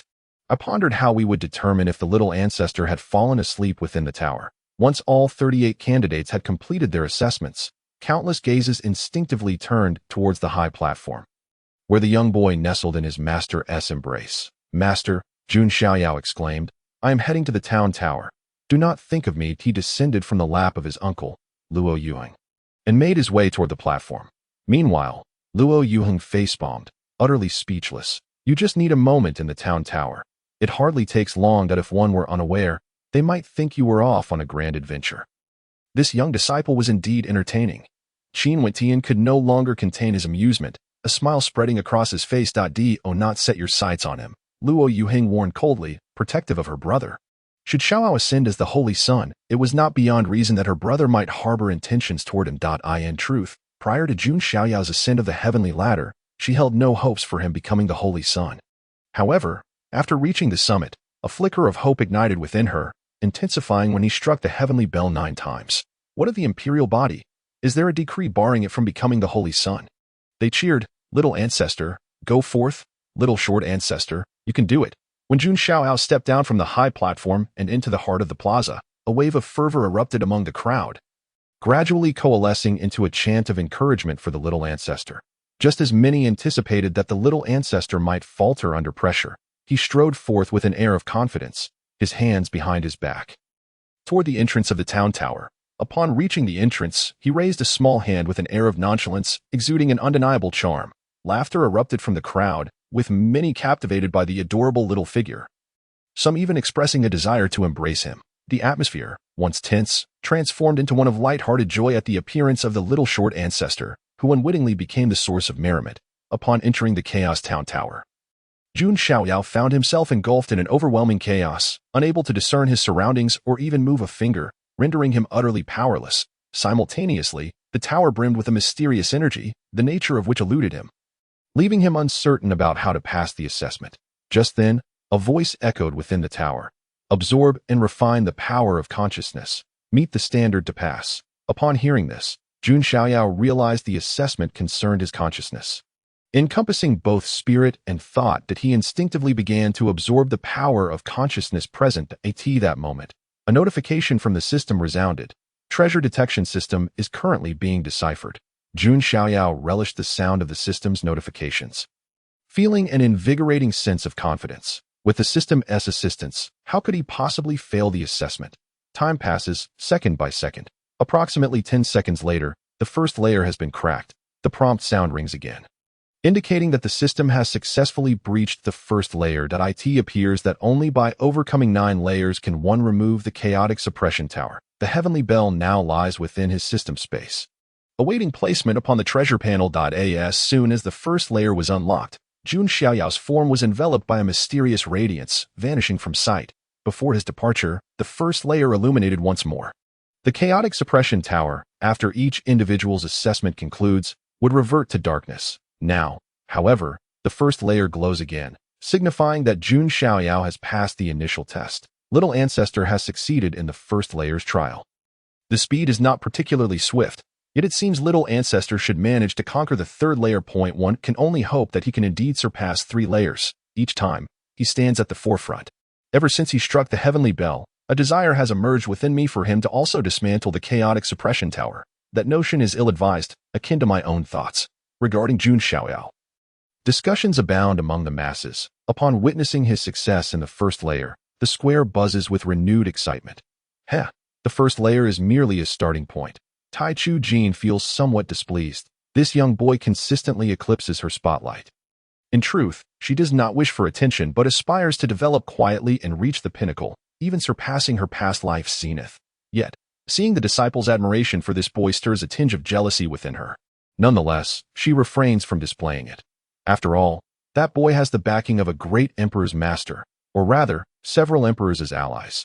Just as she pouts, the chaotic suppression tower brightens again, the second layer illuminating, signifying that Jun Xiaoyao has passed the second trial. Among the 39 participants, Jun Xiaoyao ranks lowest in talent, and being so diminutive, his swift passage through the second layer is truly astonishing. The disciples and formidable figures in the square are filled with anticipation. Boom, the third layer. Boom, the fourth layer. Boom, the fifth layer. In less than a minute, the chaotic suppression tower shines with the fifth layer, indicating that Jun Xiaoyao has advanced into the sixth layer. This pace far surpasses that of Taichu Jin.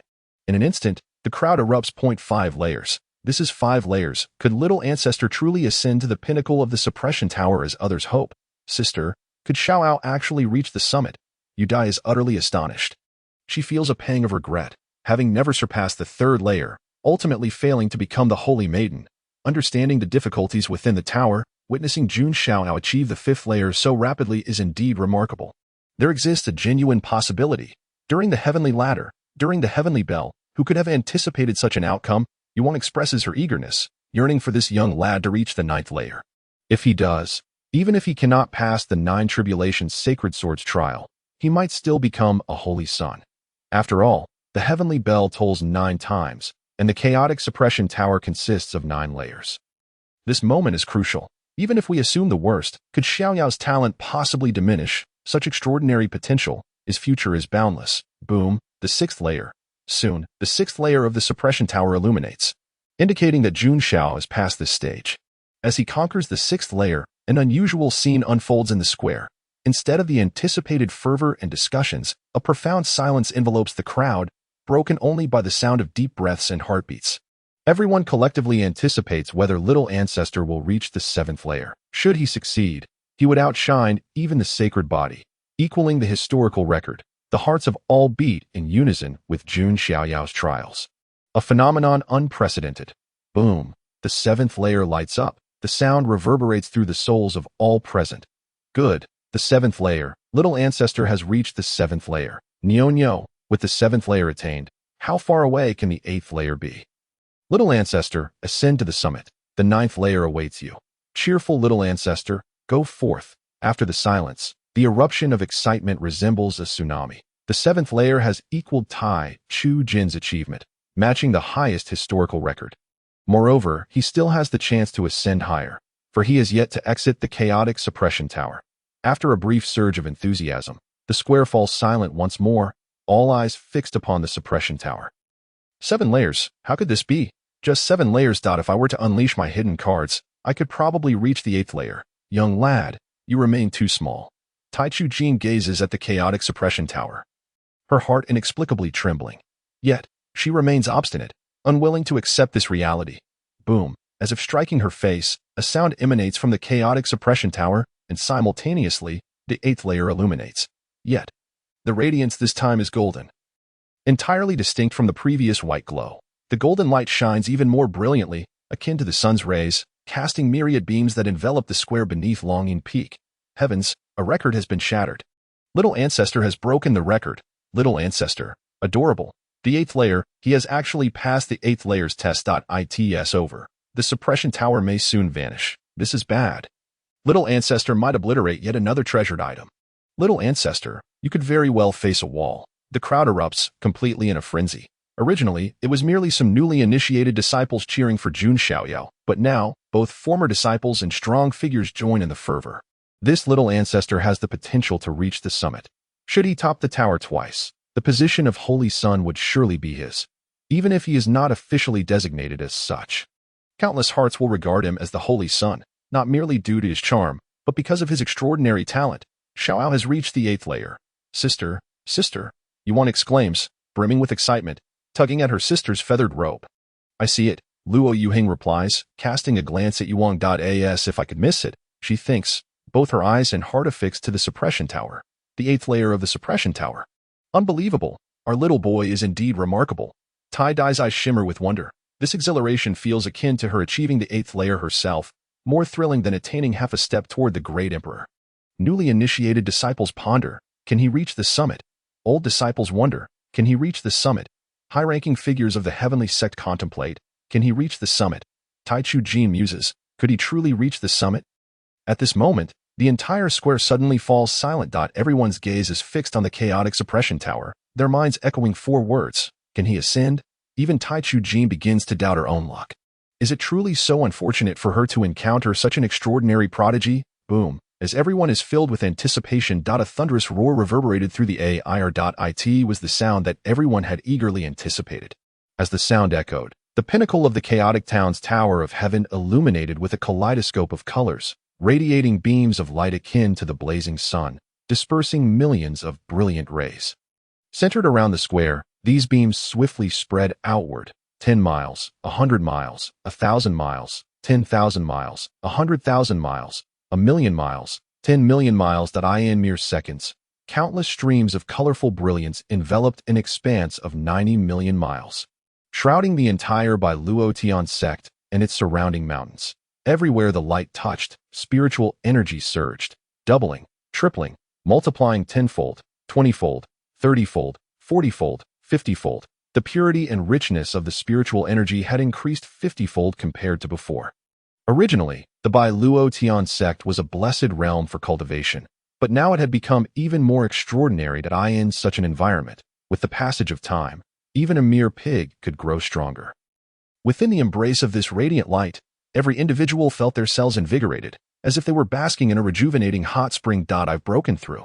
I actually shattered my bottleneck. Such pure and abundant spiritual energy. Is this the power of a treasured artifact? The little ancestor had reached the summit once again. The Tower of Heaven remains.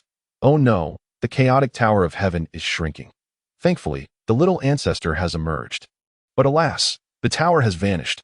After Jun Xiaoyao passed the 9th layer assessment, the pure spiritual energy allowed countless individuals to transcend their realms or break through their bottlenecks. Amidst the astonishment, the square erupted once more. However, the massive chaotic Tower of Heaven was rapidly diminishing. Fortunately, during its contraction, the small figure appeared in midair and swiftly descended to the ground. Subsequently, the chaotic Tower of Heaven transformed into a streak of light and vanished from sight.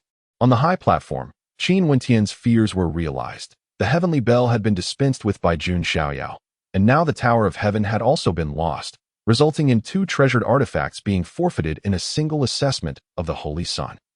He was left speechless. Of course, as an emperor, he understood that these 2 treasures had recognized their master. Treasures are indeed valuable, but if one cannot wield them, they are equivalent to nothing.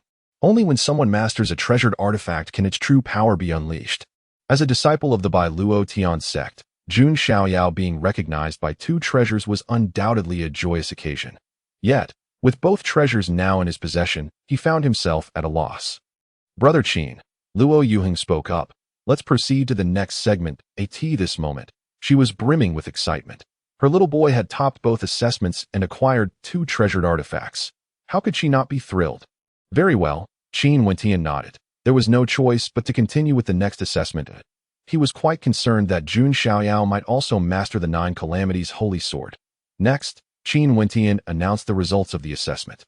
A total of 39 individuals had participated in the second segment, but only 18 had succeeded, meaning these 18 would proceed to the final assessment of the 9 calamities holy sword. The location for this assessment was not at Dragon Roar Peak, but rather at Sword Pride Peak. The Sword Tomb was a place akin to the forbidden grounds of the Luotian sect.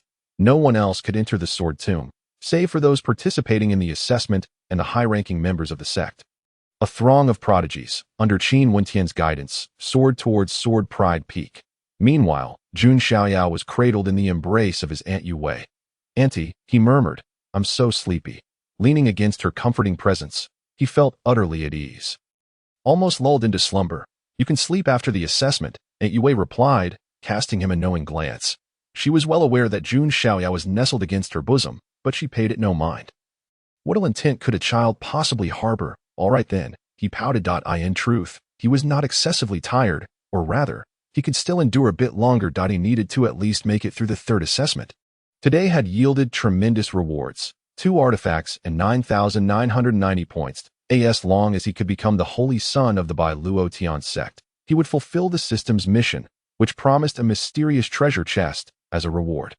He was filled with anticipation. What could possibly be inside that chest? Before long, the group arrived at the summit of Sword Pride Peak, where the Sword Tomb lay. The third segment of the Holy Sun assessment allowed for the recognition of 6 holy swords, along with the acquisition of a heavenly tier weapon, thereby passing the assessment. Each individual's assessment time would be limited to 15 minutes, and they would begin in order of their talents. Let the trials commence. Qi Wentian declared to the 18 participants. With that, he instructed the powerful guardian of the Sword Tomb to open the entrance. Tai Chu Jin was the first to enter the Sword Tomb, while the others waited outside. Annie, how about I take a short nap, and you can wake me when it's my turn? Jun Xiaoyao suggested to Aunt Yue upon hearing the rules, with each participant allotted a maximum assessment time of 15 minutes. It would be several hours before it would be his turn. What else was there to do for those hours than sleep? Go ahead and rest, Aunt Yue replied, somewhat speechless at his suggestion. Initially, she had thought the assessments would proceed in order of performance, so she had intended for Jun Xiaoyao to sleep after completing his assessment. Now, however, the order had changed, and since he was the last to be assessed, he had ample time to rest, in no time. Jun Xiaoyao's steady breathing filled the air as he peacefully drifted off to sleep, entirely unfazed by the oppressive aura surrounding him. What is the outcome of the assessments? On Miao Peak, in the council chamber, Xianji and Xianyu were both immersed in their cultivation. However, today, neither could focus, as their minds were preoccupied with the Holy Sun assessment day for that little fellow. Though they held little hope, how could a parent not worry or be concerned when their child was participating in such an assessment? The Holy Sun assessment. That little one has little chance. Perhaps I should go take a look, Xianyu suggested. The innate talent of the royal body was not originally qualified to participate in the Holy Sun assessment. Jun Xiaoyao's entry was entirely due to his master's influence. Even if he participated, the likelihood of becoming the Holy Sun was slim, especially since it was rumored that this year saw the emergence of numerous celestial bodies, with 4 holy bodies among them. Forget it, Xianji replied. Let's not harbor any hopes that in truth. Even if that little one cannot become the Holy Sun, with his understanding of the cultivation methods and speed of advancement, he will not fall short of the Holy Sun. His future remains bright. The aloof and frigid Xianji resembled an ice mountain. Just then, a jade talisman inscribed with mysterious patterns appeared in the council chamber, crossing through space. Upon seeing the talisman, Xianji reached out and grasped it. Instantly, the talisman dissolved into nothingness, and a voice resonated. Come to the holy temple. Urgent. The voice was masculine, direct, and carried an unmistakable authority. Upon hearing this voice, Xianji and Xianyu exchanged concerned glances.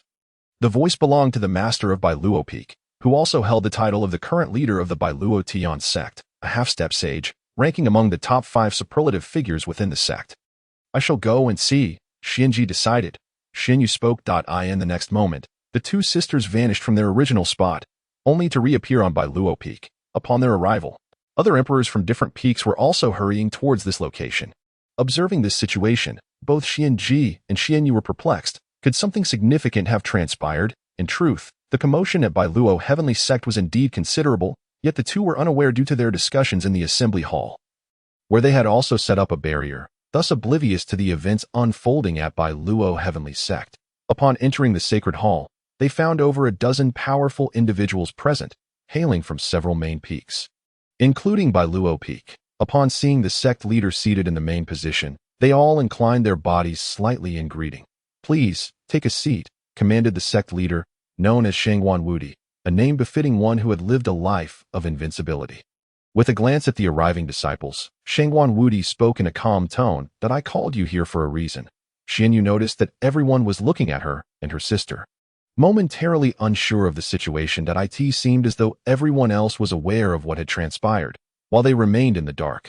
Thus, she inquired of Shangwan Wudi, what is the reason for summoning us? You 2 from the Misty Peak are indeed remarkable, Shangwan Wudi remarked, offering a compliment first. As the sect leader, he had transcended personal interests, for his actions were for the benefit of the entire sect rather than merely for Bailuo Peak. The prodigy emerging from Misty Peak rightfully belonged to Bailuo Heavenly Sect. Senior brother, Xianji furrowed her brow in confusion, yet she understood her brother's character. He was not one to mock or jest. Regarding the assessment of the Holy Sun, Shangguan Wudi continued, Jun Xiaoyao was the first to reach the summit of the heavenly ladder, though he fell asleep and was the last to strike the heavenly bell.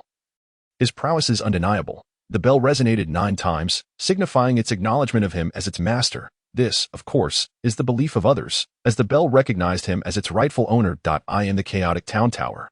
He also topped the final assessment, leading to its disappearance. However, the spiritual energy within the heavenly sect has surged, reaching approximately 50 times its previous potency. Shangguan Wudi expressed his rare joy, his demeanor lightening as a smile graced his face. This was indeed a significant omen of a true prodigy. What? Xianji and Xian Yu were momentarily stunned upon hearing Shangguan Wudi's words, the implications of the bell's 9 tolls and its recognition of Jun Xiaoyao as its master, coupled with the fact that the chaotic town tower had also vanished, were beyond their comprehension. Once they regained their composure, both sisters wore expressions of astonishment, gazing intently at Shangguan Wudi, confirming that he was not jesting. Their hearts trembled with the realization of the magnitude of the situation. The chaotic town tower could not escape this fate. I even suspect that the 9 calamity, holy sword, may not be spared. Shangguan Wudi remarked, such extraordinary occurrences led him to believe in the potential for any miraculous event. This child, he mused, is truly unexpected.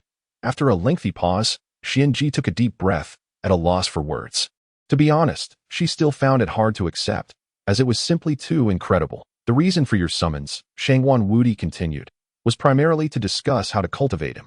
Should we entrust him to the palace master or the ancestral elders? Or perhaps, he suggested, I could take on the responsibility of teaching him. Shangguan Wudi surveyed the gathered individuals and explained that his calling for the high-ranking members of the 9 peaks was for this very matter. Ordinarily, even a holy son would not warrant such a gathering of senior leaders. Yet this young prodigy was extraordinarily exceptional, and at such a tender age of 5, one could only wonder what he would become in the future. There was also a concern regarding the potential for misguidance in his education. This, Xianji interjected, is not up for debate. Jun Xiaoyao belongs to Misty Peak, and Misty Peak belongs to Bai Luo Heavenly Sect. He is still young and should remain with us. Being separated would be disorienting for him. As for who will teach him, that should be his own decision.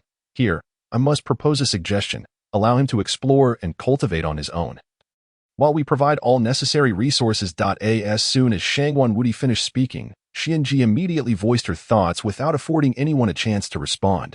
She was determined that the young prodigy should not be taught by others. Regardless of whether he was an unparalleled genius or a mere talent, he was an integral part of Misty Peak. Xianji, your suggestion is impractical, remarked an emperor from the Flame Peak. Allowing him to cultivate alone is tantamount to leaving him to fend for himself. He sought to bring this genius to Flame Peak, and even if that did not materialize, he opposed the notion of solitary cultivation. Indeed, echoed several other emperors, voicing their dissent towards Xianji's proposal.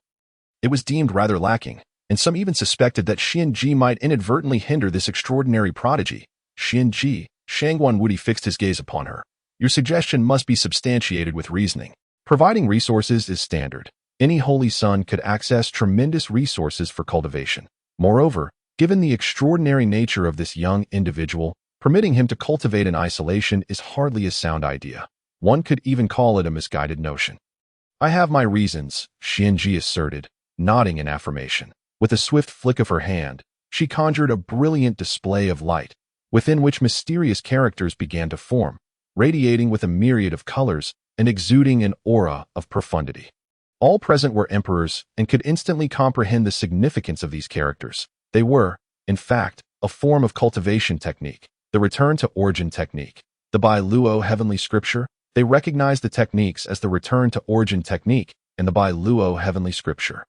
However, they quickly realized that these were not merely the standard forms, but rather perfected versions of these techniques. How is this possible? They were incredulous, as perfect level techniques were thought to be unattainable. The gathered emperors, upon witnessing the return to origin technique and the Bai Luo Heavenly Scripture, recognized them immediately, for they had trained with these very methods for centuries, if not millennia. Initially, they were curious as to why Xianji revealed these techniques. But it soon became evident that these were not mere copies. They bore over 90% similarity to the techniques they had practiced, yet possessed distinct variations. As they discerned the key differences, astonishment swept through the assembly, each one appearing as if they had encountered a ghostly apparition. My reasoning is thus, Xianji explained. These techniques were imparted to him during his first instruction by Yuhang. Upon hearing them, he immediately discerned their incompleteness and articulated his understanding, which is what you see before you now. The same holds true for the Bai Luo heavenly scripture. After comprehending it, he achieved the 8th level of the postnatal stage in a single cycle. Xuanji spoke earnestly. Although the words flowed from her lips, she remained in a state of utter disbelief. If not for the undeniable evidence before her, she would scarcely have dared to believe it. This profound technique was comprehended by that little rascal. Indeed, it is extraordinary. Perhaps I shall inquire about the little one's intentions shortly, and then I will report this matter to the ancestor and the palace master. Shangguan Wudi snapped back to reality from his astonishment. After a moment of contemplation, he articulated, "Some prodigies require no tutelage. Those who are cultivated into powerhouses often fail to transcend the conventional." Agreed, Xuanji nodded. It seemed there was no alternative. Yet even if the ancestor insisted on personally instructing him, should the little one refuse, she would advocate on his behalf. Is it my turn now? At Aojin Peak. At the entrance of the sacred sword tomb, Jun Xiaoyao was abruptly roused from a blissful dream. As he opened his eyes, he instinctively rubbed them. Appearing somewhat dazed, he lifted his head to inquire of his little martial uncle. "Is it time?" "Almost," Yue replied. With only one person remaining before him, she had called Jun Xiaoyao awake in advance to prevent him from wandering into the sacred sword tomb in a state of confusion. "Little martial uncle, what if I accidentally lose the treasures inside?" Jun Xiaoyao whispered into Yue's ear, a hint of worry lacing his tone. A delicate fragrance wafted to his nostrils, the scent belonging to his martial aunt. Yue's earlobes were charmingly rosy. "Fear not, if the ancestor punishes you, I shall whisk you away," Yue responded with a smile, her voice low, as though they were sharing a secret. "Wouldn't that be akin to eloping?" Jun Xiaoyao mused. "That won't do. Unless Xuanji Shibua, Xianyu Shibua, and the others, Yuhang Shishu, Yuan Shishu, and Yu Dai Shishu, were to elope together, it would be best to refrain from such notions. Eloping. Hee. Then it shall be so." Yue could not help but chuckle at Jun Xiaoyao's words. Where had this little boy learned such terms? The notion of eloping seemed quite amusing to her. However, she dismissed it, realizing that his interpretation of eloping merely referred to sneaking away. At that moment, a figure emerged at the entrance of the sacred sword tomb. It was a youth, whose face bore an expression of regret and a bitter smile. He had failed, having only earned the recognition of one sacred sword. In truth, he was not alone in his failure. Others had also faltered. Only 4 sacred bodies had passed the trial, each receiving a weapon. Taichu Jin had even obtained a sacred artifact, transcending the celestial tier. "Xiaoyao. It is your turn," Yuhang called, signaling for Jun Xiaoyao to enter the sacred sword tomb. "Little martial uncle, I'm going in now," Jun Xiao announced as he hopped off Yue's lap, waved goodbye, and strode towards the entrance of the sacred sword tomb. Soon, his diminutive figure vanished within. Upon entering the sacred sword tomb, Jun Xiaoyao was astounded by the scene before him. He had initially imagined the interior to be modest in size. Merely a few hundred square feet with numerous swords embedded within, as depicted in television dramas. However, upon witnessing the reality, he comprehended just how superficial those portrayals were. There was no comparison. The interior resembled an independent realm, filled with long swords, rampant sword intent, flickering sword lights, and intertwining sword radiance. The atmosphere was saturated with sword energy, and he felt an overwhelming pressure bearing down upon him, the sword intent relentlessly assailing him. Xuanji, Xianyu, Yudai, Yuan, Yue, Zhong Tianyan, and Wang Ting all cultivated the perfect level Biluotian scripture, each earning a point increase of 1,000. Jun Xiaoyao took deliberate steps towards the center of the sacred sword tomb, where the 9 tribulations sacred sword resided. Inside, he anticipated the system's prompt. He required the system's assistance to decipher this challenge. Just then, the desired notification echoed in his ears, yet upon hearing it, Jun Xiaoyao was momentarily taken aback. What was this? Did the system experience delays? Why would such a notification appear at this juncture? While points were valuable, what he truly sought was the 9 tribulations sacred sword. Moreover, how had others managed to cultivate the perfect level Biluotian scripture that he had come to understand? Could it be that his martial uncles had permitted the sect members to cultivate it? Such a thought seemed reasonable. Detecting magical treasure. The system is in the process of deciphering. After the prompt regarding points concluded, the sound Jun Xiaoyao had longed to hear resounded. This is what I truly desire. The 9 tribulations sacred sword was a magical artifact. With the system working to decode it, he need not seek the sword's recognition himself. His short legs moved slowly, and the oppressive sword intent bore down upon him. After approximately 5 minutes, Jun Xiaoyao finally arrived at the sacred sword platform. Fortunately, the entrance was a miniature teleportation array, directly transporting entrance to the central area. Otherwise, traversing the vast expanse of the sacred sword tomb would have consumed far too much time. Upon the sacred sword platform, 9 resplendent longswords floated in a circle, each radiating destructive sword intent and brilliance, slowly revolving, forming a mysterious sword formation. This belongs to me. Just right for employing the technique of 10,000 swords returning to one. Jun Xiaoyao circled the sacred sword platform, speaking to himself. Obtaining the recognition of the sacred sword? Nonsense. It is you who must earn my acknowledgement. 9 Tribulation's sacred sword deciphered successfully. Fusion in progress. Moments later, as the system's voice concluded, one of the sacred swords shot skyward from the platform, soaring towards Jun Xiaoyao, the enigmatic sword intent intertwining with him. In that instant, Jun Xiaoyao felt an increasingly profound connection with the long sword. After approximately 20 seconds, this sacred sword completely melded with him. Whoosh! The second sacred sword departed from the platform, appearing before him. Whoosh! The third. Whoosh! The fourth. Whoosh! The fifth. Time passed incrementally as all 9 sacred swords united with Jun Xiaoyao. The 9 sacred swords, centered around him, whirled rapidly, unleashing terrifying sword intent and energy. Jun Xiaoyao stood like a sword deity, proud amidst heaven and earth, albeit his size seemed incongruous. 9 Tribulation's sacred sword fusion complete. Name: 9 Tribulation's sacred sword. Level: sacred tier, upgradable. The notification chimed, signaling that all 9 swords had fused, with a special note indicating that the 9 Tribulation's sacred sword could be upgraded, currently classified as a sacred artifact. With a thought, Jun Xiaoyao watched as the 9 swords transformed into streaks of light, vanishing in an instant, as if entering his mind's eye. However, he was acutely aware that the 9 Calamity sacred sword resided within his system space, that it would be placed onto the treasure panel later, perhaps to serve as a weapon. Having completed all necessary tasks, he began to make his way step by step towards the exit. He pondered how Xiaoyao was faring at the entrance of the sacred sword tomb on Piaomiao Peak.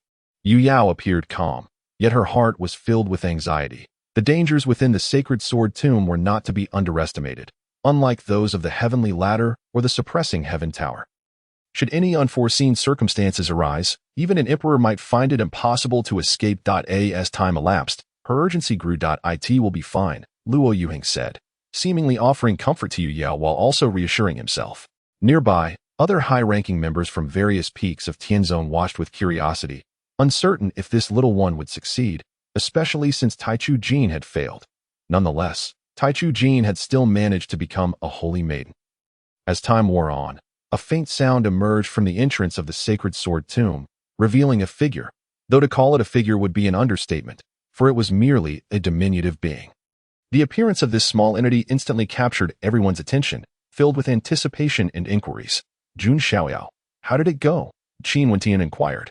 Among the 3 assessments, the 9 Calamity sacred sword would not reveal any commotion or hits, leaving even him unaware of the results. The only measure of success lay in the weapon obtained. The better the weapon, the greater the achievement. To receive the acknowledgement of a single sacred sword meant obtaining a corresponding weapon. 2 sacred swords would yield another, and so forth. Jun Xiaoyao remained silent, his consciousness shifting, and in an instant, the 9 Calamity sacred sword materialized before him, rapidly spinning. The very space around the sword began to distort, exuding a terrifying sword aura and intent that sent shivers down the spines of onlookers. The 9 Calamity sacred sword had emerged. Could it be that it had recognized its master? It's a success. The acknowledgement of the 9 Calamity sacred sword, along with its recognition of a master. Witnessing this scene, everyone was utterly astonished, but they were aware that this little fellow had a penchant for creating miracles. They had not anticipated him gaining the recognition of the 9 Calamity sacred sword. For a moment, they felt numb with disbelief. The other disciples nearby were envious beyond measure.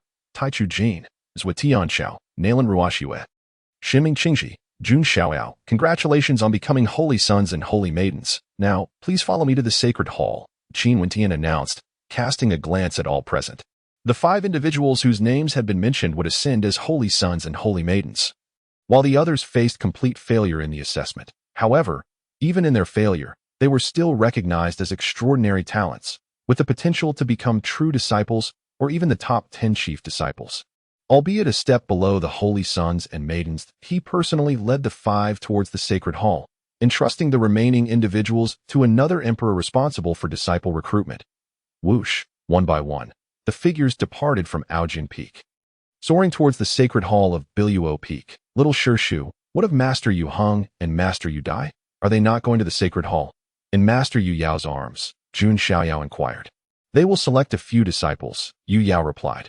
Each time Tianzong recruited disciples, competition among the 9 peaks was fierce, each vying to claim talented disciples for themselves. The same was true for Piaomiao Peak. Despite the absence of their masters in taking disciples, many strong individuals and prodigies existed beneath them. In fact, Piaomiao Peak was not weaker than the other 8 peaks. Jun Xiaoyao mused. He had long harbored the misconception that Piaomiao Peak was sparsely populated, primarily because he had always been situated at a height of 3,000 zhang, not far from the peak's summit, and as he had only been at Tianzong for 3 months, he had never ventured below Piaomiao Peak. He was unaware of the numerous prodigies and strong individuals residing there, as his interactions had been limited to a few masters. Soon, the group landed at Piaomiao Peak, where a grand sacred hall awaited. Known as the Piaomiao Sacred Hall. It was said to be a treasured edifice, the very foundation of Piaomiao Tianzong. Upon arrival, they made their way into the hall, with only Jun Xiaoyao being carried. What a magnificent sacred hall! Can I take it with me? Upon entering, Jun Xiaoyao was captivated by its enormity and couldn't help but whisper his curiosity to Master Yu Yao, though he believed his voice was soft. It was not lost on the assembled emperors, who turned their attention towards him with a mixture of surprise. Goodness, is this the little one? Such audacity to even consider the sacred hall as his own. Frankly, they would not dare entertain such thoughts, they mused. After all, with his small stature, how could he possibly move the sacred hall? Yet, recalling how he had managed to dismantle the heavenly bell and the chaotic suppressing heaven tower, they wondered if he might indeed be capable of such a feat. Alarmed, they exchanged wary glances, fearing he might genuinely attempt to seize the sacred hall, the cornerstone of Piaomiao Tianzong. Greetings, esteemed masters. Sensing the multitude of gazes upon him, Jun Xiaoyao gracefully descended from Master Yu Yao's embrace and offered a slight bow. Though his small arms and legs seemed inadequate, his manners were impeccable, exhibiting a semblance of decorum. Shangguan Wudi nodded in acknowledgement. While the others averted their gazes, Senior Brother, the assessment for the Holy Sons has concluded. 5 individuals have successfully passed: Taichu Jin, Zhuotian Shao, Nalan Ruoxue, Xianming Qingji, and Jun Xiaoyao. This is the assessment report for your review. Qin Wentian stated, stepping forward to address Shangguan Wudi. As he spoke, he waved his hand, conjuring a luminous screen that displayed the results and circumstances of the 5 assessments. Without a doubt, Jun Xiaoyao shone the brightest among them. Though they had already been aware of the assessment results, witnessing them presented in such a manner still drew gasps of astonishment from the crowd. In the 3 assessments for the Holy Sons, Jun Xiaoyao had emerged at the pinnacle. According to the achievements, Jun Xiaoyao was declared the first Holy Son, Taichu Jin the first Holy Maiden, Zhuotian Shao the second Holy Son, Nalan Ruoxue the second Holy Maiden, and Xianming Qingji the third Holy Maiden. After Shangguan Wudi reviewed the assessment results, he began to announce, Jun Xiaoyao is the first Holy Son of this generation. Jun Xiaoyao shall be revered above all. Once Shangguan Wudi concluded his proclamation, the 4 Holy Sons and Holy Maidens within the sanctum approached Jun Xiaoyao, slightly bowing and addressing him as Senior Brother, their expression solemn yet betraying an undeniable urge to stifle laughter. Indeed, they had all ascended to the ranks of Holy Sons and Holy Maidens, yet they found themselves calling a mere 5-year-old Senior Brother. How endearing this title was. However, Taichu Jin felt a surge of indignation. As a resplendent sage reborn, how could she deign to address a 5-year-old as her senior? Who could she turn to for justification? Please, no need for formalities, Jun Xiaoyao said after the others had finished their bows. Waving his hand dismissively to that moment, he had no desire to linger. He yearned to return and examine the treasures he had acquired, along with the substantial points that could elevate his realm and talents. With this newfound power, his combat capabilities would skyrocket. Who would wish to remain here playing the role of Senior Brother? Oh, he also had the rewards from system tasks to consider. Xiaoyao, Shangguan Wudi addressed him. There is something I must inquire. Would you like to cultivate with me?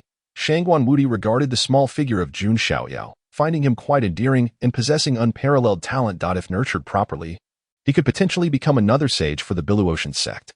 Master Uncle, Jun Xiaoyao replied timidly, I am still quite young and cannot be separated from you. He understood the importance of not offending the sect leader, but was resolute in his unwillingness to cultivate alongside him. Had it not been for the system, he might have considered it, but even that would have merely been a fleeting thought, for how could he resist the allure of cultivating alongside his master uncles? Very well, Shangwan Wudi sighed, somewhat disappointed. Such a promising talent, yet he could not be the one to nurture him.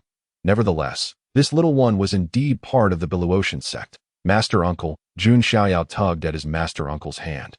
Whispering, and while speaking, he shook his oversized jade bottle, indicating it was empty. Then I shall take you back, Yue replied, bidding farewell to Shangwan Wudi and the others as she embraced Jun Xiaoyao. Departing the sanctum.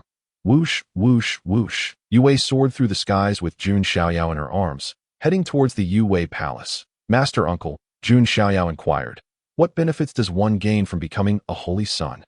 The holy son of the heavenly sect holds a status far superior to that of a crown prince in a dynasty, for the latter merely possesses power and position, while the former embodies talent and strength. In this world, strength reigns supreme. Furthermore, the heavenly sect eclipses any dynasty in might. Of course, there are exceptions. The holy son is the future of the heavenly sect, granted all resources. Except for the emperor, all others must bow upon encountering him. Yue explained, the holy son is such an exalted existence. Even I have not attained the status of a holy maiden. Having failed the assessment, I am a celestial body, yet I did not pass the test. Then, master uncle, Jun Xiaoyao looked up with a hint of arrogance in his eyes. You have not become an emperor, have you? His gaze seemed to challenge, as if to say, master uncle, will you not bow to me? What do you mean? Smack. You've gone too far. Yue discerned the implication in Jun Xiaoyao's eyes, momentarily taken aback. Then, her delicate hand playfully smacked his bottom. Master uncle, that hurt, Jun Xiaoyao protested, rubbing his behind. Though Yue had only given him a light tap. If she had struck him with force, a mere half-step emperor could have obliterated him in an instant, leaving not a trace behind, so you do no pain. Remember, Yue smiled. Master uncle will always be your master uncle. What was this little boy thinking? Did he truly believe that becoming a holy son entitled him to demand a bow? Indeed, one must endure the harsh lessons of reality. Yue then cradled Jun Xiaoyao, heading to fetch some spirit beast milk before returning to the Yue palace. Gurgling contentedly, Jun Xiaoyao drank eagerly, eventually letting out a satisfied burp. Now, rest for a while. Later, we shall bathe. By the way, I have prepared a place for you to cultivate. When you are cultivating, you should focus wholeheartedly without interruptions. If you encounter any issues, feel free to ask me. I will keep you company at night. She set Jun Xiaoyao down, revealing that her surname was Nangong, and upon arriving at the Belaotian sect, she had taken on the name Nangong Yue. Upon finishing her words, she set about arranging Jun Xiaoyao's cultivation chamber. As a holy son, he naturally required his own space to cultivate, and it was imperative that no one disturb him during that time, especially since she too needed to cultivate separately. I understand. Jun Xiaoyao replied, lazily reclining in a chair as he watched his master uncle's retreating figure. Ding, system task completed. System rewards have been issued. Please check within the Yuan realm. At that moment, the system notification chimed. The rewards had been distributed. However, Jun Xiaoyao did not rush to check. He planned to do so leisurely after his bath. Although others could not see his virtual screen, he felt uncomfortable with anyone nearby. Even if it was his stunning master uncle. After all, the system was his greatest trump card in secret. Approximately half an hour later, Nangong Yue reappeared before Jun Xiaoyao. All done. First, let us take a bath. She reached out, taking Jun Xiaoyao's hand and leading him towards her chambers. Upon entering the jade pool behind her chamber, she swiftly stripped him bare and tossed him into the water. Master uncle. Isn't that a bit rough? Jun Xiaoyao protested, feeling vulnerable and exposed, his starry eyes gazing up at his master uncle. You are not an ordinary child. Is this truly rough? Nangong Yue replied. Rough? How is undressing one considered rough? How much effort does that require? While speaking, she loosened her own gauzy garments, completely disregarding Jun Xiaoyao's presence. Unbeknownst to her, her flawless form inflicted an overwhelming visual impact and pressure upon Jun Xiaoyao, who was grappling with a conflict between his mature mind and childlike body. Splashing and splashing. After about 10 minutes, Nangong Yue dressed Jun Xiaoyao before donning her own garments. This left Jun Xiaoyao feeling utterly overwhelmed. Next, Nangong Yue took Jun Xiaoyao's hand and led him in another direction within her chambers, swiftly arriving at a pavilion she had chosen as his cultivation space, which was protected by mysterious barriers. These barriers served a simple purpose, to prevent prying eyes and dampen sound. Master Uncle, will I be cultivating here from now on? Jun Xiaoyao inquired about the path. He expressed great satisfaction with this place. Finally having a private space. In the future, whenever you visit your little master uncle, you shall cultivate here. Nangong Yuang nodded in agreement, wishing for the young boy to reside in Yuang Palace permanently. However, that was certainly unfeasible. The senior sisters would be infuriated and would undoubtedly take him away. Thank you, little master uncle. Jun Xiaoyao performed a graceful bow. You may begin your cultivation now. Today's gains have been substantial. Make sure to grasp it well, Nangong Yuang advised. If you have any questions, do not hesitate to ask me. With that, she departed, closing the door behind her and returning to her own chamber for her own cultivation. Once the little master uncle left, Jun Xiaoyao blinked, and instantly, a virtual screen materialized before him 2 feet in length, radiating a sense of science fiction. On the screen, a prompt appeared, indicating the completion of a system task. Subsequently, Jun Xiaoyao's consciousness entered the primordial realm. Indeed, within the primordial realm, a mysterious treasure chest floated. He gazed at the treasure chest with immense anticipation, wondering what treasures lay within. The mysterious chest began to open, and upon its completion, a congratulatory message appeared. Congratulations on obtaining Dragon Egg 1, Divine Blood 99, Alchemical Divine Art 1, Void Divine Cauldron 1. A mysterious light erupted from the treasure chest, dazzling and resplendent. Soon, the chest was fully opened, and Jun Xiaoyao acquired 4 items, each with an illustrious name. The first, the Dragon Egg, though merely an egg, bore the title of Dragon, indicating its extraordinary nature. It was clear that it belonged to the category of battle companions or pets. The system was indeed reliable, producing nothing short of excellence. He did not wish to waste time and promptly examined Name, Dragon Egg category, Mount Grade, Divine Details, although it is an egg. Once hatched, the juvenile will rival an emperor in strength, nourished by the essence of heaven and earth, consuming vitality to enhance itself, ultimately becoming a divine dragon, comparable to a peak deity. Upon reading this, he found it aligned with his expectations, yet even more formidable than he had imagined. This meant that once he hatched it, he would possess a amount of strength rivaling that of an emperor. Name, Divine Blood category, Divine Item grade, Divine Details, the essence of primordial deities from the Chaos Sea. Each drop possesses the power to annihilate worlds, capable of enhancing physical constitution and talents below the divine body. Each being may use a maximum of 3 drops. This divine blood was indeed precious, capable of enhancing talents and constitution below the divine level, and he possessed a total of 99 drops. Name, Alchemical Divine Art category, Auxiliary grade, Divine Details. By merging with the Alchemical Divine Art, one becomes the son of alchemy, mastering the methods to concoct 90,000 types of spiritual, immortal, and divine pills. Any alchemical formula can be refined, and any formula can be reverse-engineered, with a 30% chance of attracting alchemical tribulation for purification. This pertained to alchemy. By merging with the alchemical divine art, he could become the son of alchemy, mastering the methods for 90,000 types of pills, effectively propelling him into the realm of alchemical mastery. Name, Void Divine Cauldron category, Auxiliary grade, Divine Details, a divine cauldron specifically for refining pills, containing the essence of heavenly fire, earthly fire, and 3 true flames, capable of merging divine flames. This item is aligned with the alchemical divine art and serves no other purpose. Among the rewards from the mysterious treasure chest, the most practical was undoubtedly the Dragon Egg. After reviewing the 4 items, Jun Xiaoyao concluded that the Dragon Egg was indeed the most beneficial. The Divine Blood was commendable as well, while the Alchemical Divine Art and Void Divine Cauldron held limited utility for him. It was impractical to refine pills for his own use when he could elevate his rank through points alone. He decided to focus on leveling up. Jun Xiaoyao's consciousness exited the primordial realm. Musing softly. At present, his available points had reached 31,255. Most of these points were accrued from the Billuocean Sutra, as others practiced the perfect level Billuocean Sutra he comprehended, granting him 20,000 points, while he earned 990 points on the Billuocean ladder. With his previous points included, the total reached 31,255. These points would significantly enhance his cultivation level.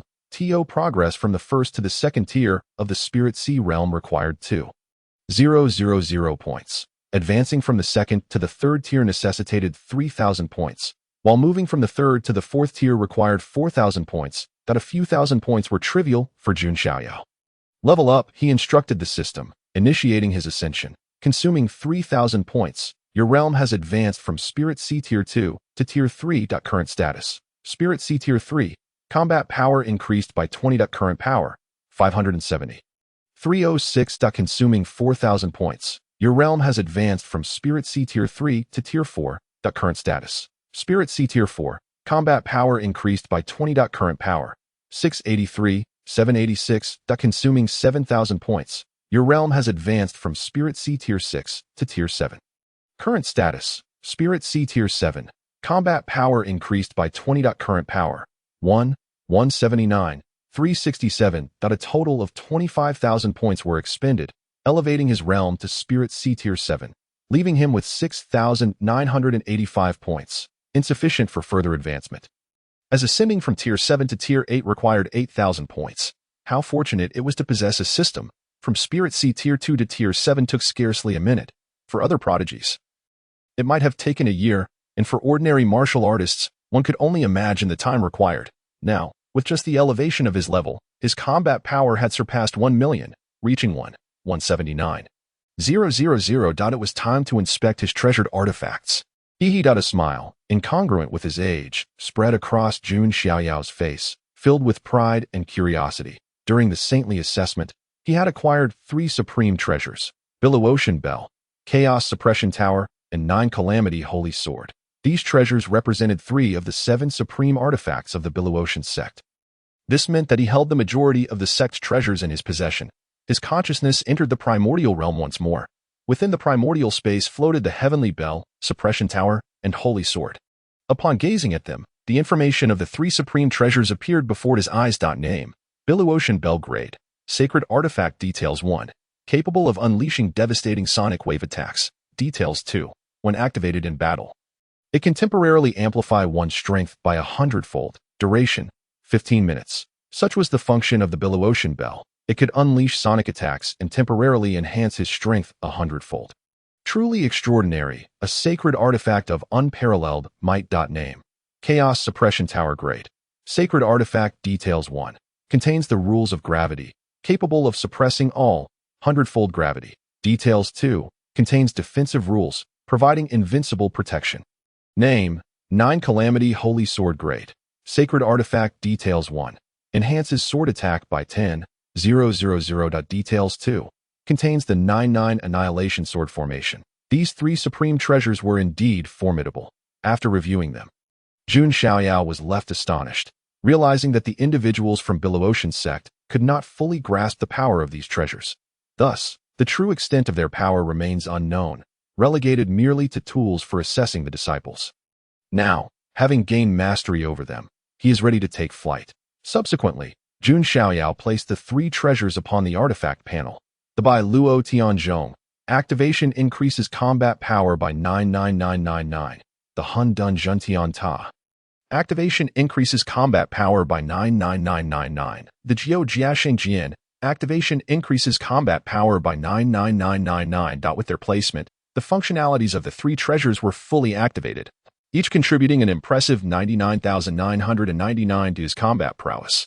Although this enhancement seemed disproportionate to the treasure's inherent capabilities, Jun Xiaoyao paid it no mind, for the true value of the treasures lies in their functions rather than mere combat strength. Upon placing the 3 treasures, he felt a profound transformation within his being. Although he remained a child, he was now remarkably formidable, bolstered by the treasure's enhancements. Indeed, his combat power exceeding 1 million was no trivial matter, especially considering he had reached the 7th rank of the Ling High Realm. System, he inquired, how does one hatch the divine dragon egg? Surely, I am not to incubate this egg myself. A rather unpleasant image flashed through his mind, prompting him to shake his head vigorously. To hatch it, one must use a drop of divine blood alongside the host's life essence. The system responded, seemingly apprehensive about Jun Xiaoyao's potential bloodletting, and reiterated its warning. Is that so? He mused. Have there been any developments? Jun Xiaoyao exhaled in relief. Although a drop of life essence was indeed precious, it was far preferable to the prospect of hatching an egg. There has been activity, came the system's reply. Upon hearing this, Jun Xiaoyao decided to delay the hatching of the divine dragon egg, preferring to wait until the morrow when he would hunt magical beasts. Besides, he felt somewhat fatigued. His gaze fell upon the virtual light screen before him. a satisfied expression gracing his face. System, version 1.0. Name, Jun Xiaoyao. Age, 5 years. Talent, 9 Sun Emperor. Body, enhanced. Realm, 7th rank of Ling Hai, 0.8000 points. Combat power, 147.9364. Base combat power, 117.6367 points. 69.85 wealth, 29.10 skills. 10,000 swords. Return to origin. Domain of stellar divinity. This was indeed the panel of a protagonist. At the tender age of 5, how could he possess such strength? No, I am not strong. I wish for my master uncle to hold me. He closed the virtual screen and rose, momentarily stumbling as his legs had grown numb from sitting cross-legged. Little master uncle, he called out, I have completed my training. Exiting the pavilion, Jun Xiaoyao shouted, his voice echoing with youthful exuberance. Though he believed his shout to be loud, it came out in a high-pitched tone.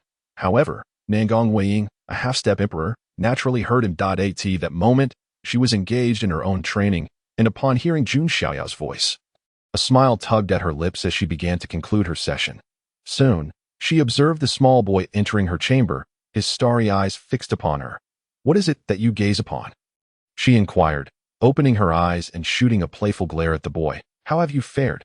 You are beautiful, little master uncle, Jun Xiaoyao replied, his gaze unwavering. I have already mastered ITTOM. Little master uncle was the epitome of beauty. Her flowing white hair and silken locks captivating him, reminiscent of a youthful beauty no older than 15 or 16. By the way, he continued, should we elope? Nangong Weiying, delighted by the boy's compliment, rose and approached him, wrapping him in her embrace. Elope? She echoed, a hint of amusement in her tone. Little master uncle, what troubles you? Is your family pressuring you into marriage? Who is the unfortunate soul? Shall I give him a good thrashing? Or would you prefer I act as a shield? Jun Xiaoyao blinked in astonishment. An elopement. What was this all about? His little master uncle's sudden declaration left him perplexed, prompting him to propose 2 rather absurd ideas. A shield? You? Who would dare force me into marriage? I am a half-step emperor, destined to become a saint. Nangong Weiying replied with a laugh, her demeanor light-hearted. You mentioned eloping, and there happens to be a secret realm about to open. I merely wish to inquire if you would like to join me. Nangong Weiying gazed at the boy in disbelief. What was he thinking? To assume she was being pressured into marriage by her family, and thus sought to elope with him, was quite the leap of logic. A wave of laughter escaped her, causing Jun Xiaoyao to stare in bemusement at a secret realm. He exclaimed, his interest piqued. As a man who wouldn't yearn for adventure and treasure, even though he had no need for riches. The secret realm was rife with magical beasts, providing him the perfect opportunity to hunt and accrue points, thereby enhancing his rank. Very well. Tomorrow, little master uncle, I shall accompany you on this adventure. Time for bed. She instructed. We must rise early. As she spoke, she swiftly began to undress him, effortlessly removing his garments before attending to her own. A notification chimed in Jun Xiaoyao's mind. You have agreed to accompany Nangong Weiying on her adventure. Earning 10,000 points at that moment, he found himself nestled in his little master uncle's embrace, ready to sleep. The following day, Jun Xiaoyao and Nangong Weiying awoke, dressed, washed, and enjoyed their milk before departing from Yueying Palace. Heading toward the Spirit Beast Pavilion to procure more Spirit Beast milk and seek out Master Xinji as a newly appointed Saint's son, he would receive a token symbolizing his status along with various benefits, all of which Master Xuanji had prepared for him. Before long, Nangong Weiying, cradling Jun Xiaoyao, arrived at the Spirit Beast Pavilion and encountered the striking woman once more. What captured his attention were her voluptuous figure and slender waist. Conjuring the phrase, delicate branches bear luscious fruit. Tianling, Nangong Weiying greeted the woman, who nodded in acknowledgement before taking the milk bottle and proceeding toward the back of the pavilion. Observing this interaction, Jun Xiaoyao's curiosity was piqued. The last time he accompanied Master Yuan, the two had appeared quite cordial, with little master uncle treating this woman with a level of respect akin to that of a peer. Who could she be? Perhaps another great emperor, or a contemporary of his master uncle and her companions. Nevertheless, he refrained from inquiring further, as Master Yuheng had remained tight-lipped on the subject previously. Before long, the woman returned with the milk bottle and handed it to Nangong Weiying, who smiled gratefully. She then embraced Jun Xiaoyao and prepared to leave. Swiftly, the two made their way to the meeting hall, where Nangong Weiying entered without hesitation. Sister, she greeted, finding Xuanji and Xian Yu deep in their own training. always present in this space. This is for Xiaoyao. A solitary spatial ring, infused with 1,000,000 spiritual crystals, accompanied by a token forged by our esteemed ancestor, imbued with their magical essence. In times of peril, one can activate the seal within, summoning a manifestation of the ancestor, though this can only be done thrice. Use it with caution.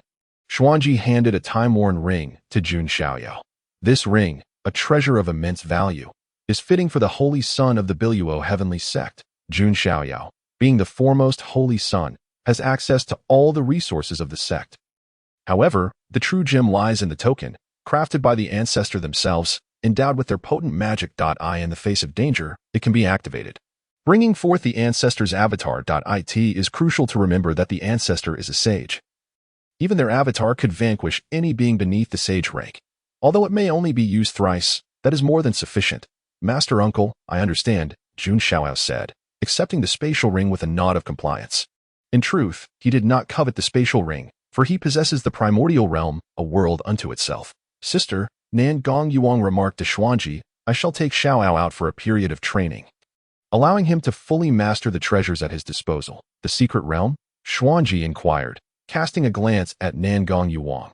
Indeed, the ancient realm of the sacred king, Nan Gong Yuang confirmed with a nod.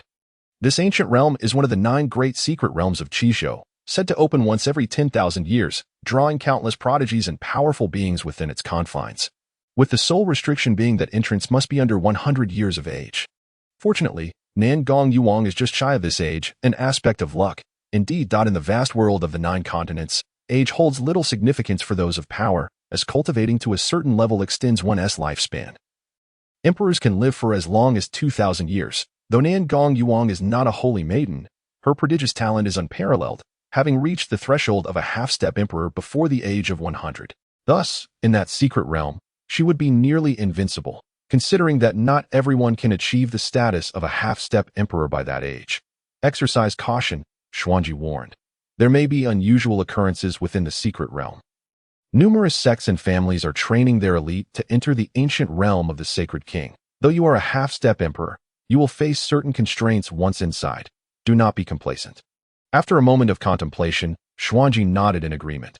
Her gaze lingered on Jun Xiaoyao, primarily out of concern for his youthfulness. I understand, Master Sister, Jun Xiaoyao replied, obediently nodding. Let us depart, Nan Gong Yuang said, pouting slightly as she took Jun Xiaoyao by the hand, leading him out of the council chamber. Despite being a half-step emperor, in the eyes of her seniors, she was still seen as a child. Farewell, Master Uncle, Jun Xiaoyao waved as the duo, one large and one small, gradually disappeared from the chamber. Sister, Xinyu, who had remained silent, finally spoke after returning her gaze from the departing pair. Is this truly wise? One of them is a half-step emperor of the Biluo heavenly sect, an unparalleled prodigy, while the other is the sect's foremost holy son, equally remarkable. Yet, neither of them inspires confidence. Moreover, Jun Xiaoyao has only just ascended to the status of holy son. They require experience.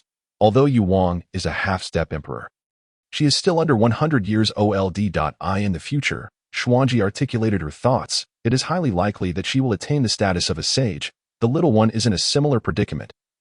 Being overly sheltered will not serve him well. Only through early exposure to the harsh realities of life can one solidify their resolve on the path to enlightenment. Strength is paramount, while the ancient realm of the sacred king is fraught with danger. Yuang is exceedingly formidable. Despite being the youngest of her peers, she is not inferior to her elder sister, possessing strength that rivals even that of typical emperors, though the little one is merely 5 years old. He has already acquired 3 treasures from the Biluo heavenly sect, along with the Holy Sun token. Together, they complement one another. With a swift motion, Nan Gong Yuang scooped Jun Xiaoyao into her arms, her form darting toward the base of the misty peak, as if fleeing. Before long, they had exited the confines of the Biluo heavenly sect. At last, the opportunity to explore the world awaited. Nan Gong Yuang, filled with exuberance, released Jun Xiaoyao, who felt as though he had been freed from a cage, filled with joy, akin to a bird returning to the forest. Little Master Uncle, how burdensome must the sect be for you? Jun Xiaoyao inquired, observing her delight with confusion. Was her elation truly warranted? It seemed excessive. One might think she had been oppressed for far too long within the Biluo sacred city. Do you understand? Nan Gong Yuang retorted, casting a sidelong glance at the small boy. In all my years, I have scarcely left the Biluo sacred city. How could I not be overjoyed at the prospect of training outside? Little Master Uncle, Jun Xiaoyao mused. You aren't merely a sheltered flower, are you? Do not mock me, he interjected, taken aback. You can't possibly be a novice to the world after so little experience outside the Biluo sacred city. I'm merely a child. Please do not lead me astray. In that moment, Jun Xiaoyao found himself doubting the reliability of his little master uncle. Fear not, I will not lose you, Nengong Yuang reassured with a laugh. Come, let's proceed. She regarded the vigilant gaze of Jun Xiaoyao, stifling a chuckle. Who is the sheltered flower here? You are the sheltered one. Your entire family is comprised of sheltered flowers. Little Master Uncle, where shall we head first? Jun Xiaoyao inquired, his eyes fixed on the exquisite visage of his little master uncle, her white hair and silken stockings enhancing her allure. Though her long legs appeared inviting, he had no time to indulge in such thoughts. For his own safety was paramount. The entrance to the ancient realm of the sacred king lies in the Tianwan mountain range, and we must first reach the Tianwan sacred city, but time is of the essence. We cannot afford to delay, Nengong Yuang explained, noting the skeptical glint in the boy's eyes, as if doubting her credibility. Very well, Jun Xiaoyao conceded, redirecting his gaze. For the moment, he chose to place his faith in her. The Tianwan sacred city is one of the 9 great sacred cities of Jiuzhou, much like the Biluo sacred city, governed by the Tianwan sect. The dominant force there. As the entrance to the ancient realm of the sacred king is located within the Tianwan mountain range. A multitude of powerful beings and prodigies have flocked to the Tianwan sacred city in anticipation of entering the realm. It is said that the influx of visitors began to swell dramatically a year or two prior. All eager to step into the ancient realm of the sacred king. Here I come, ancient realm of the sacred king. On this day, outside the celestial peak holy city, a war chariot soared swiftly through the sky. Drawn by 4 formidable flying beasts, upon the chariot stood a strikingly handsome young man, exuding an air of confidence. Appearing to be in his early 20s, he was graceful and elegant, adorned with a self-assured smile.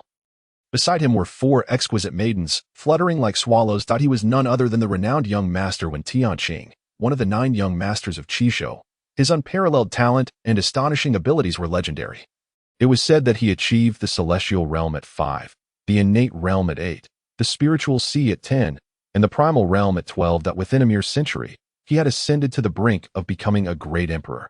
Wielding a treasured artifact that even ordinary emperors could not contend with, Little Master Uncle, that person, how impressive!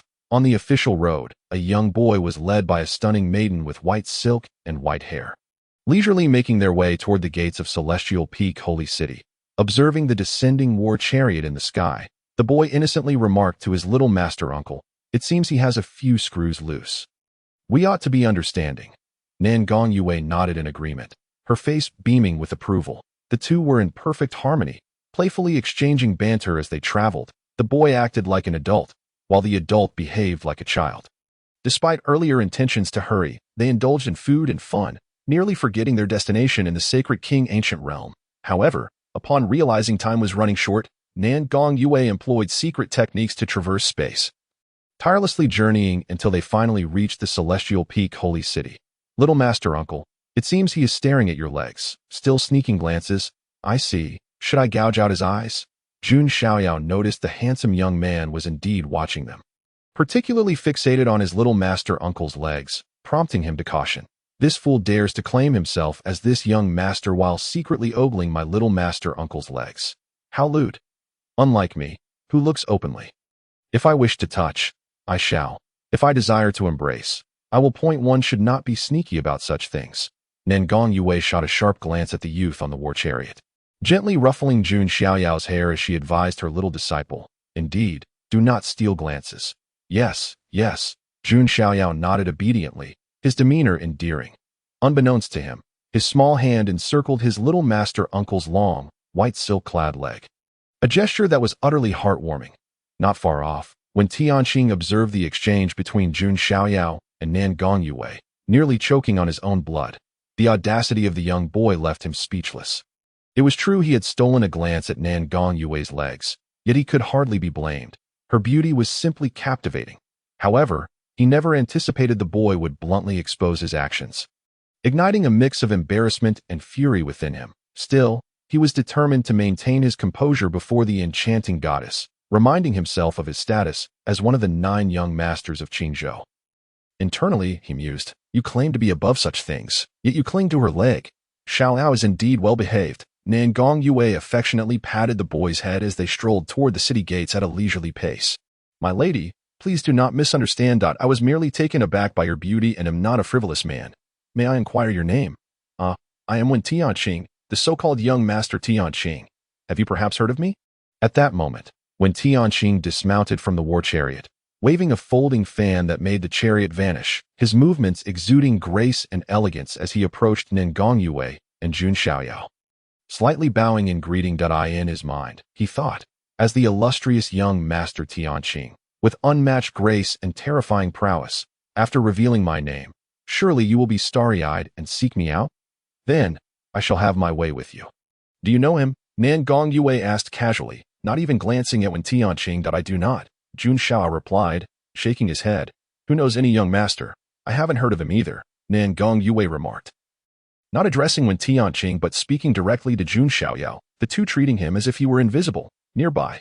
Wen Tianqing's face flushed with a mix of red and white. How dare they? I am on the verge of losing my temper. He was not foolish. He understood that the two were mocking him. Anger surged within him, yet he maintained a smile, suppressing his fury, for the demeanor of young master Tianqing must not falter. I say, do not linger shamelessly here. Is it not obvious you have your sights set on my little master uncle? Have a shred of dignity, I implore you. Jun Xiaoyao, hands clasped behind his back, gazed up at the nearby Wen Tianqing. What is with your towering height? Can you not endure a little? Surely you desire my little master uncle, yet you are mistaken. I won't let you have your way. For my little master uncle is mine. My lady, your child. Wen Tianqing wore a smile that seemed somewhat distorted. This child speaks with a sharp tongue. Even if he sees through me, must he point it out? How am I to maintain my facade? Stay away, Nangong Yue coldly reprimanded, her voice laced with authority. Dare to covet this lady's attention. Look in the mirror. What is your height compared to my Xiaoyao's charm? As she spoke, a powerful aura enveloped her, locking onto Wen Tianqing, a warning that with the boy by her side, she would not hesitate to obliterate any threat. She would leave no opportunity for him. Even if it meant annihilating other holy sons of the celestial sects, the consequences could be dealt with later, as the celestial sect would cover for her. When Tianqing's expression shifted dramatically, in a swift motion, he retreated, his eyes filled with caution, sensing a palpable threat to his life. When he looked at Nangong Yue, the gaze of a predator turned into that of a lamb facing a tiger.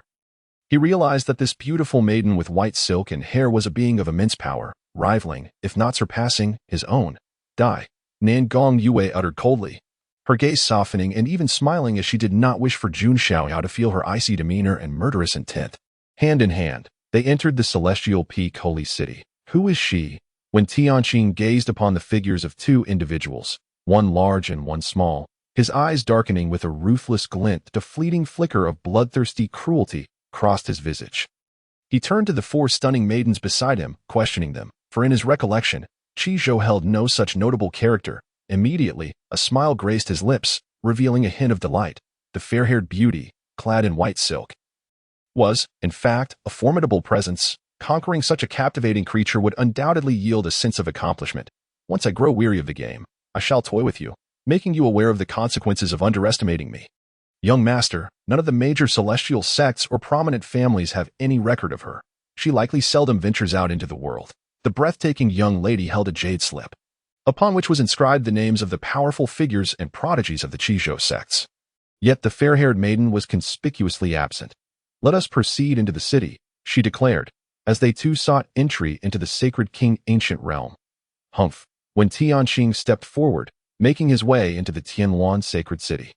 Master uncle, this Tianluan sacred city possesses an air of mystery, does it not? It feels rather peculiar. Upon entering the city, Jun Xiaoyao surveyed the surroundings. Comparing it to the Biluo sacred city, he found Tianluan sacred city to be lacking. It was akin to comparing a first-tier city of a past life to one of the 5th tier, though the scale was somewhat similar to that of Biluo's. Nevertheless, Jun Xiaoyao sensed an oddity within this sacred place. As many donned dark robes, suddenly he was reminded of the leader of the moon worship sect from a television drama. The garb of these individuals bore a striking resemblance. The The Tianluan sacred city is dominated by the Tianluan ancient sect. It is said that this sect has existed for tens of millions of years, predating our Biluo's Tianzong. Their methods of cultivation and dealings differ vastly from those of most sects. By the way, they seem to worship the moon goddess totem. For a brief moment, a hint of discomfort flickered across Nangong Weiying's face, her eyes betraying a mix of apprehension, hatred, and deep-seated aversion. However, she masked her feelings well. Though Jun Xiaoyao managed to detect her unease. Is that so? Jun Xiaoyao mused. Curiosity piqued. It appeared his little master uncle harbored some animosity towards the Tianluan ancient sect. Could it be that there existed foes from her past within their ranks? Yet, he reminded himself, he was but a child and ought not to delve into the affairs of adults. The duo did not linger in the sacred city. Nangong Weiying opted for a quiet inn, securing a secluded courtyard. The cost was a staggering 1,000 spirit crystals per day. 1,000 spirit crystals. The ordinary disciples of Biluo's Tianzong earn merely 10 spirit crystals a month. However, for Jun Xiaoyao, this sum was trivial, as he possessed a wealth of 1 million spirit crystals. Moreover, his hunts of demonic beasts yielded both points and spirit crystals, leaving him unconcerned about his supply. Besides, as a half-step great emperor, his little master uncle lacked for spirit crystals. You may bathe first, Nangong Weiying instructed, tossing Jun Xiaoyao into the bathing tub. Proceeding to assist him in his wash, her delicate fingers danced playfully, eliciting a series of giggles from her. This left Jun Xiaoyao wishing to vanish into the ground, overwhelmed by embarrassment and shame. Both his little master uncle and Master Yuheng treated him in this manner. He could hardly fathom their intentions. Was it merely because he was small and endearing? At that moment, he longed more than ever to grow up swiftly. Little master uncle, do you think this is appropriate? I am a boy.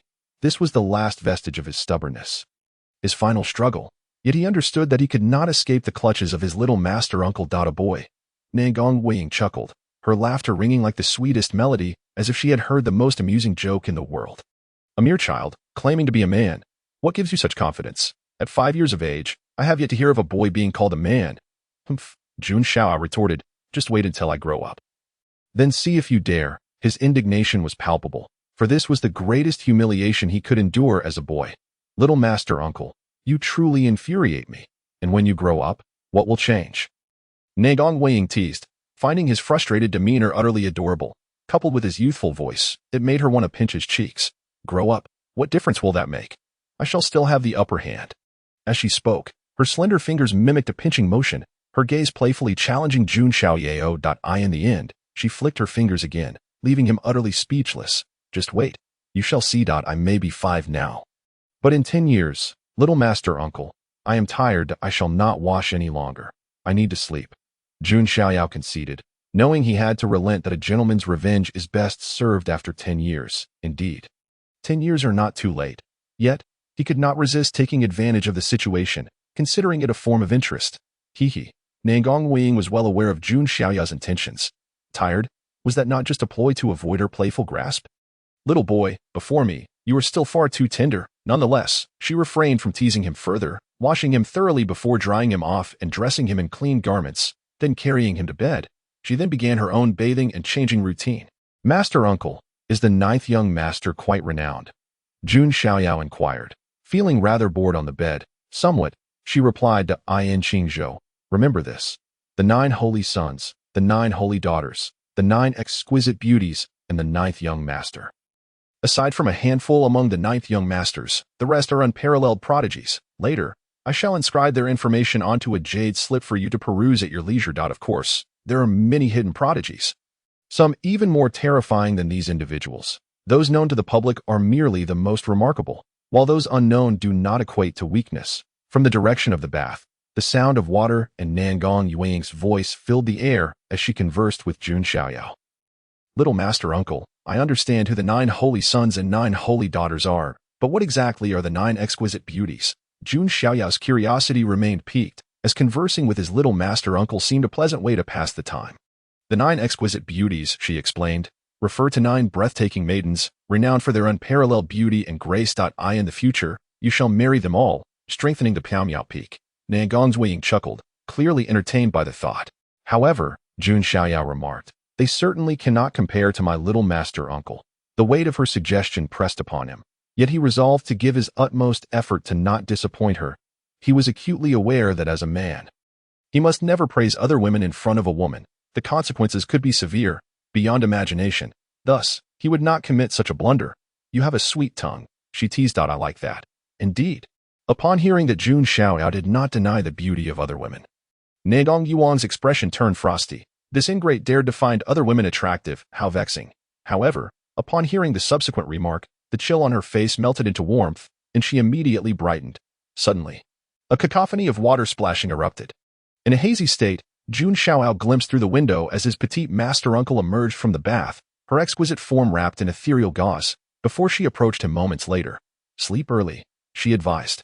Tomorrow, they would venture to the Tianluan Mountains. After settling into bed, Nangong Yuang said to Jun Xiaoyao, playfully poking his forehead with her delicate finger, "What are you staring at? Surely, your master uncle is the most beautiful.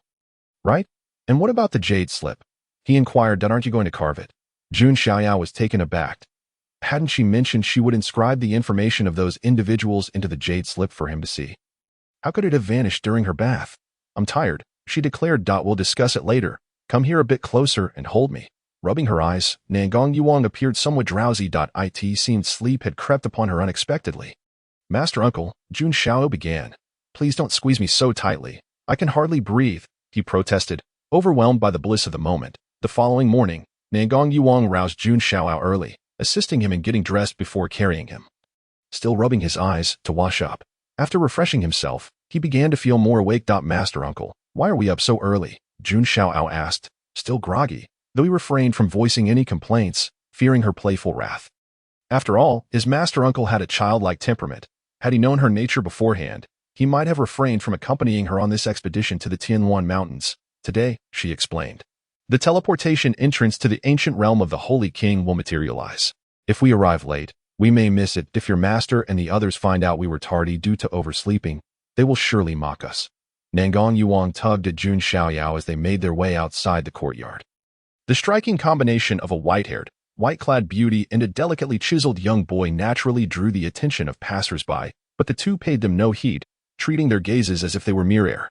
"Master uncle, may I ask you something?" Jun Xiaoyao ventured as they exited the inn. "What is it?" she replied. "Speak softly, or I might just have to give you a light smack." Her tone was low, filled with a hint of mischief.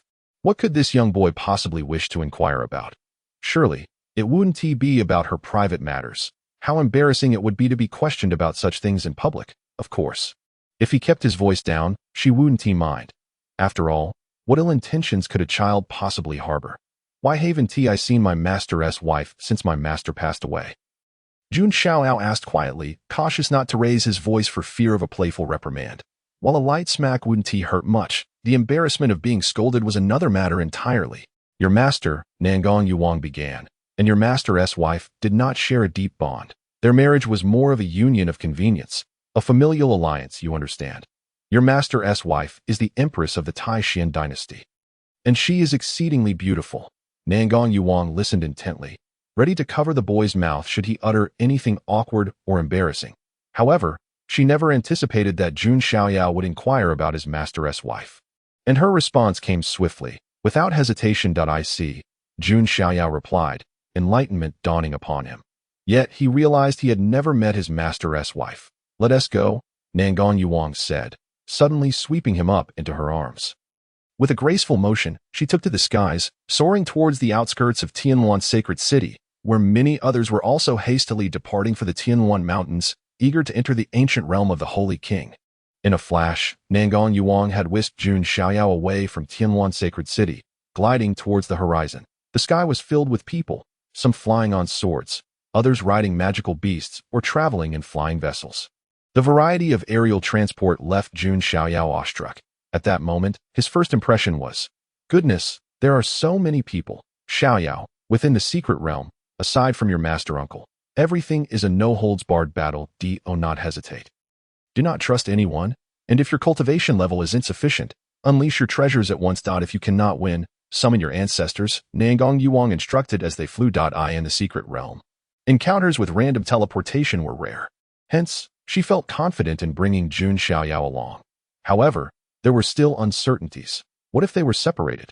This was precisely why she was earnestly advising him. In truth, her willingness to take Jun Xiaoyao out as well as Xuanji's agreement, stemmed from their confidence in him.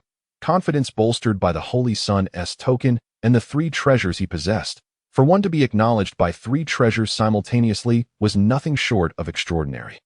Such a prodigious child could not be treated as an ordinary genius. Understood, Jun Xiaoyao replied obediently, nodding. Ridiculous. In the secret realm, aside from his master uncle, he would certainly not hold back. When he struck, it would be with the intent to obliterate, leaving no trace behind, not even a remnant of causality. Meanwhile, he silently prayed for a random teleportation during their journey, allowing him to act independently. Shortly thereafter, they entered a vast mountain range. Eventually, they arrived at the heart of the Tianluan Mountains, where a gigantic lake, resembling a gem, lay nestled among the peaks. The water was crystal clear, undisturbed by fish or shrimp, and gentle breezes stirred delicate ripples across its surface. Surrounding the lake were countless strong practitioners and prodigies, youths and maidens, elders and crones, some unappealing and others strikingly beautiful. Among them were all manner of individuals, yet not a single child in sight. The striking duo of a white-haired, white-clad beauty and a finely sculpted young boy caught the attention of many. Yet at that moment, no one wished to stir trouble, opting instead for a furtive glance. Master uncle, how many people are there? Jun Xiaoyao asked, his voice soft and innocent. The sheer scale of the gathering was overwhelming. In the millions, she replied. Historically, every time, 2 to 3 million prodigies and powerful beings entered the ancient realm of the Holy King. This time, there might be even more, as this was one of the 9 great secret realms of Jiuzhou. Opened only once every 10,000 years, Nangong Yuang responded, her eyes sweeping across the surroundings, where she recognized several familiar faces. However, while she was acquainted with others, they did not know her, for she seldom descended from the mountain and rarely left the sacred city of Biluo. Yuang, long time no see at that moment. A voice echoed. Jun Xiaoyao and Nangong Yuang followed the sound with their gazes, and soon they beheld a young man clad in splendid robes, gracefully descending from the heavens while holding a jade fan. Behind him trailed a dozen individuals cloaked in black robes, their features obscured, rendering them indiscernible in gender or age, yet exuding an aura of mystery. They radiated a terrifyingly powerful presence, instilling a sense of dread akin to being targeted by a venomous serpent. Humph. Nangong Yuang averted her gaze, her expression icy, her eyes brimming with chill. This was the first time Jun Xiaoyao had witnessed such a reaction from her, one that surpassed her disdain for that so-called young master Tianqing. This indicated that his little Shishu recognized the young man. Shishu, who is this person? Jun Xiaoyao inquired, tugging at his Shishu's feathered skirt, curiosity evident in his voice. Simultaneously, he sensed a threat emanating from the young man. If those in black robes were akin to venomous snakes, then this young man was the Serpent King. This sensation left Jun Xiaoyao feeling quite unsettled. The holy son of Tianluan ancient sect. One of the 9 holy sons, be cautious of him, like a venomous snake, Nangong Yuang remarked, her disdain for this holy son evident. The reason was simple.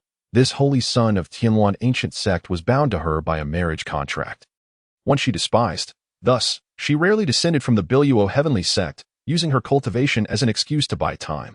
She had intended to avoid this individual discreetly, but unexpectedly, she had been spotted. Understood, Shishu. Jun Xiaoyao whispered into Nangong Yuang's ear, his voice low. Meanwhile, he kept a vigilant eye on the young man. No, I must devise a way to eliminate him. Yes, he must be dealt with. Yet, I am but a child, and my cultivation level is merely at the spirit sea realm. It seems I must strive to elevate my cultivation, lest I suffer the consequences of my inadequacy. Be my shield. Nangong Yuang whispered to Jun Xiaoyao. What? Be my shield? Sure that I cannot have heard that correctly. I am merely a child. This shield is far too small. It appears utterly implausible, unless the other party is a fool. Moreover, how am I to act as a shield? In what capacity? At this moment, Jun Xiaoyao was utterly bewildered at a shield. How does one fulfill that role? Shishu, have you made an error? Figure it out yourself, Nangong Yuang said, glancing at the little one in her arms, her voice soft. In truth, she realized she was placing Jun Xiaoyao in a difficult position. How could such a small child serve as a shield? Not to mention, even she was uncertain of what role to assign him. Oh my heavens, have a Shishu like you is truly unfortunate, Jun Xiaoyao thought, covering his forehead with his small hand, his expression one of exasperation. The depths of despair are unparalleled. Could I really be saddled with such a Shishu? Yet at this moment, he could only hastily think of a solution, even if he was younger than her. Yuang. Just then, The young man in splendid robes approached Nangong Yuan with a smile, gently waving his jade fan.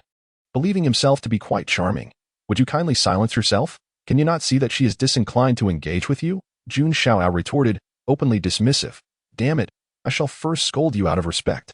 Surely you cannot expect to engage me, a mere child, in such matters. What are the 9 holy sons? Aren't we all holy sons in our own right? Moreover, I am the foremost holy son of the Biluo heavenly sect." "Yuang, who is this?" The young man, upon hearing Jun Xiaoyao's words, felt a surge of anger.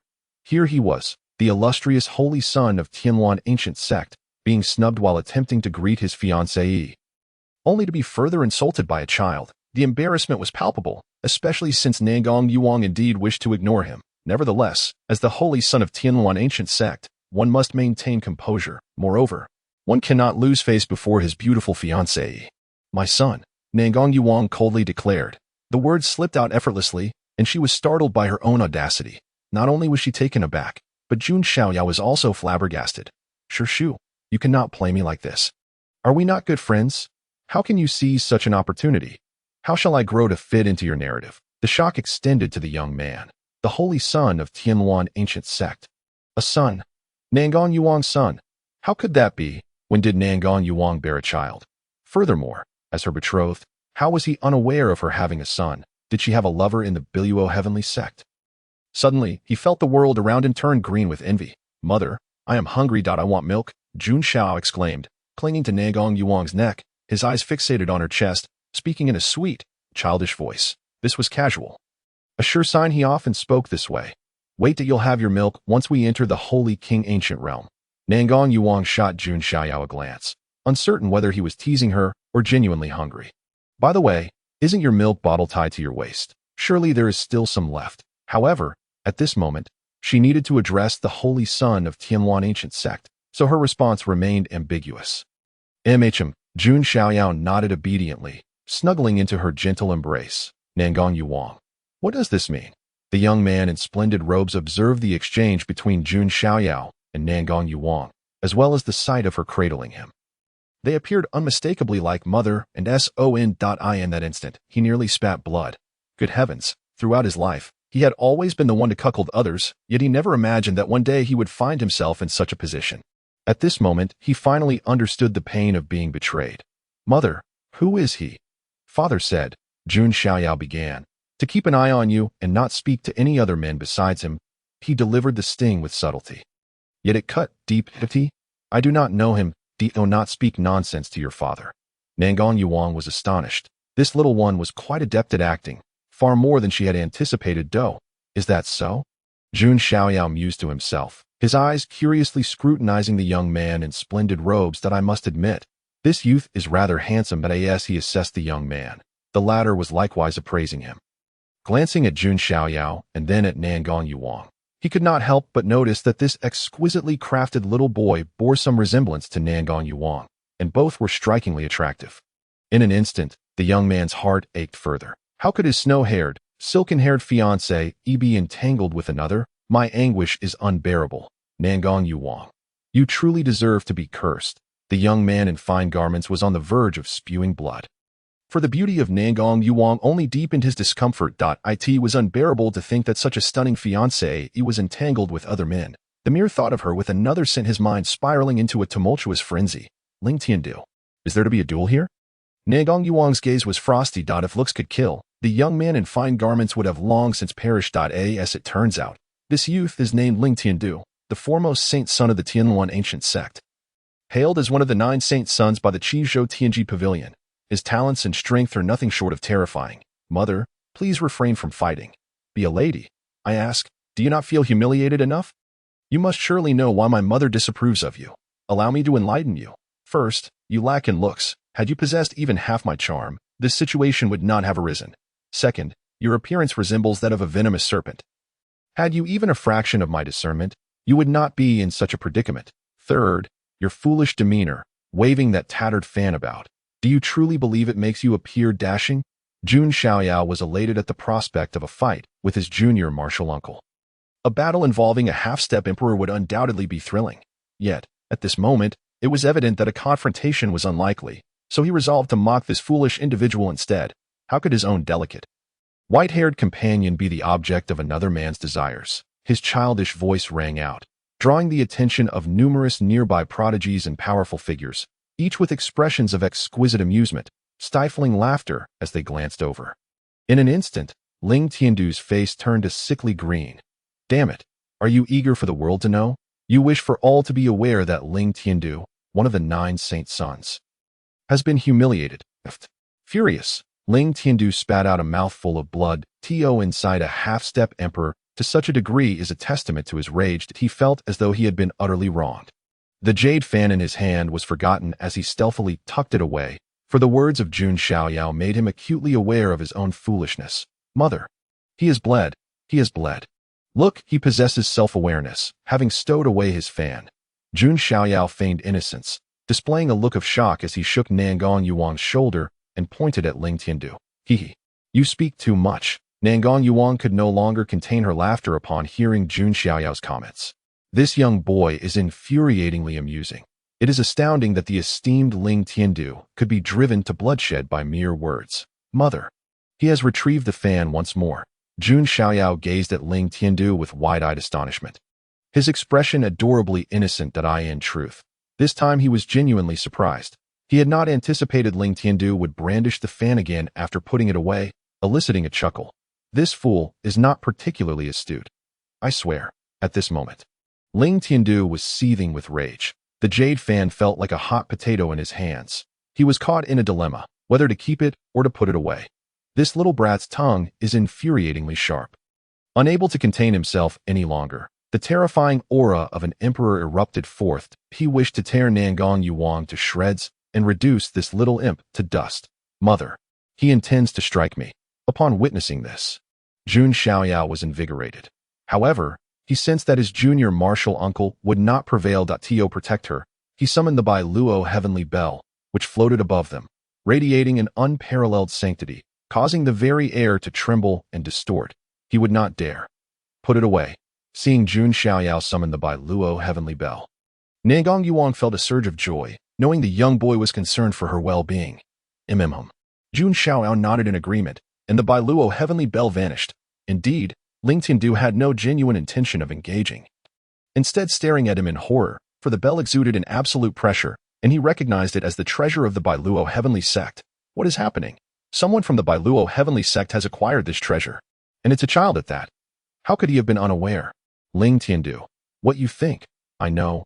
You are not my type, nor am I yours. While we are not yet enemies, it would be wise for you to harbor no further thoughts. Should you dare entertain such ideas again, I would not hesitate to see you down as Saint Sun. Nangong Yuan spoke coldly, her intelligence evident. She understood Ling Tiandu's intentions were merely to possess her, recognizing her unique physique as a great boon to men. Yet, she had always detested this engagement. Tio put it plainly. Ling Tiandu was not her ideal partner. Nangong Yuan, you will come to regret this. Ling Tiandu's complexion was ashen. His white-haired fiancée was far from the naive beauty he imagined. Yet he had already deemed her his forbidden fruit. Should she dare to defy him, she would pay a steep price, leaving her to wish for neither life nor death. With that, he turned away, departing with his entourage. Junior martial uncle, what do you think? Jun Xiaoyao observed as Ling Tiandu walked away, whispering in his junior martial uncle's ear. His voice low. His junior martial uncle is so fragrant. Just a whiff, and he was thoroughly satisfied. Nangong Yuan's exquisitely beautiful face nudged against Jun Xiaoyao's cheek as she happily declared her success in driving Ling Tiandu away. Of course, they had made a formidable enemy, but what of it? Boom, boom, boom. At this moment, the previously clear skies darkened ominously, thunder rumbling in the distance. Within a minute, the heavens transformed, shrouded in dense, ominous clouds tinged with a sinister crimson, evoking a sense of dread as if the apocalypse were upon them. Gradually, arcs of lightning danced wildly within the thick clouds. Do not fear. The portal to the sacred King Ancient Realm is about to open. Observing Jun Xiaoyao's fearful demeanor, Nangong Yuan embraced him tightly, gently comforting him. Junior martial uncle, if we become separated upon entering the sacred King Ancient Realm, you must seek me out. However, do not rush or fret. I possess 3 treasures and a Saint Sun's token, so I shall be safe at my primary concern is for you. Take care of yourself. Do you understand? Jun Xiaoyao obediently nodded, reminding his junior martial uncle. As the conversation progressed, it gradually shifted. with him offering comfort to Nangong Yuang. This resonated deeply within her, leaving her profoundly moved in that moment. She felt as though she might be brought to tears. Rest assured, I am but a half-step emperor. Nangong Yuang's voice was choked with emotion, leaving her at a loss for words.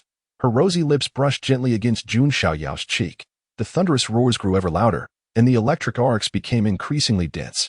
Simultaneously, the spiritual energy of the world surged towards them, and the previously tranquil and clear lake erupted in a dazzling display of colors, creating a striking contrast against the dim surroundings. Gradually, the waters of the lake began to churn. An altar emerged from the lake's depths, slowly rising in the void above. The electric arcs tore through the thick clouds, casting radiant beams of light towards the ground, with the altar as their target. At that moment, Jun Xiaoyao could discern that the altar had a diameter of no less than 100 meters. Countless mysterious runes manifested upon its surface, seemingly alive, intertwining with the beams of light from the heavens.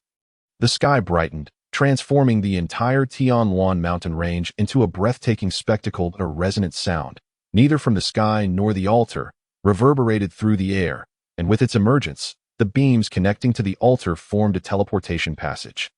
Measuring 100 meters in diameter, this passage extended into the depths of space, ultimately fading from sight. The Holy King Ancient Realm has been activated. Entry is limited to those under 100 years of age. The duration of trials is 1 month. The teleportation passage will close in 1 hour. A distant voice echoed, loud and clear, reaching every corner of the Tianluan mountain range, where all prodigies and powerful beings could hear it distinctly. As the voice faded, a throng of talented individuals surged toward the teleportation passage, vanishing into the vastness of space. Let us go, Nangong Yuang urged, embracing Jun Xiaoyao in an instant. Her delicate form darted towards the teleportation passage, swiftly entering its confines. Worry gnawed at her heart, fearing they might be separated. Fortunately, they remained together. With a whoosh, she held on to Jun Xiaoyao, her body involuntarily drawn into the depths of space, gradually enveloped by the enigmatic forces of the spatial realm. Soon, her expression changed dramatically. In the face of this spatial force, she found herself unable to move an inch. The small boy in her arms was pulled away. Little Shirshu, be well, she thought in shock. Unable to speak before Jun Xiaoyao's comforting words reached her ears, nearly bringing her to tears, both from emotion and concern. What would happen to such a small child in the Holy King Ancient Realm? Xiaoyao, be careful, she called out, her eyes reddening as she watched the little boy drift away. Just as her words trailed off, his tiny figure vanished from view, and those around her disappeared as well. They had been randomly separated. In the teleportation passage, the spatial force rendered even a half-step emperor powerless, let alone an emperor himself, unless one were a sage who had begun to grasp the intricacies of spatial power. Only those under 100 years of age could enter the Holy King Ancient Realm, making it impossible for a sage to traverse this path. Random teleportation was beyond anyone's control. Jun Xiaoyao's petite form swayed like a floating leaf within the passage, the distance from his little Shirshu growing ever greater until she became a mere blur, ultimately vanishing from sight. The others around him had also disappeared, as if they had never existed. Time passed, and after an indeterminate duration, Jun Xiaoyao found himself emerging from the teleportation passage, greeted by a brilliant light. With a swift descent, he suddenly plummeted. The unexpected turn of events startled him, prompting him to employ his skills to hover in midair. Surveying his surroundings, he found himself suspended above a desolate grassland, devoid of any life, no people, not even birds. Before him lay an untouched forest, starkly contrasting with the Tianluan mountain range. This indicated he had been transported to the Holy King Ancient Realm. Entering an entirely different world, he landed gently, snapping a dry twig beneath his feet. Quickly, Jun Xiaoyao sought refuge in a secluded spot.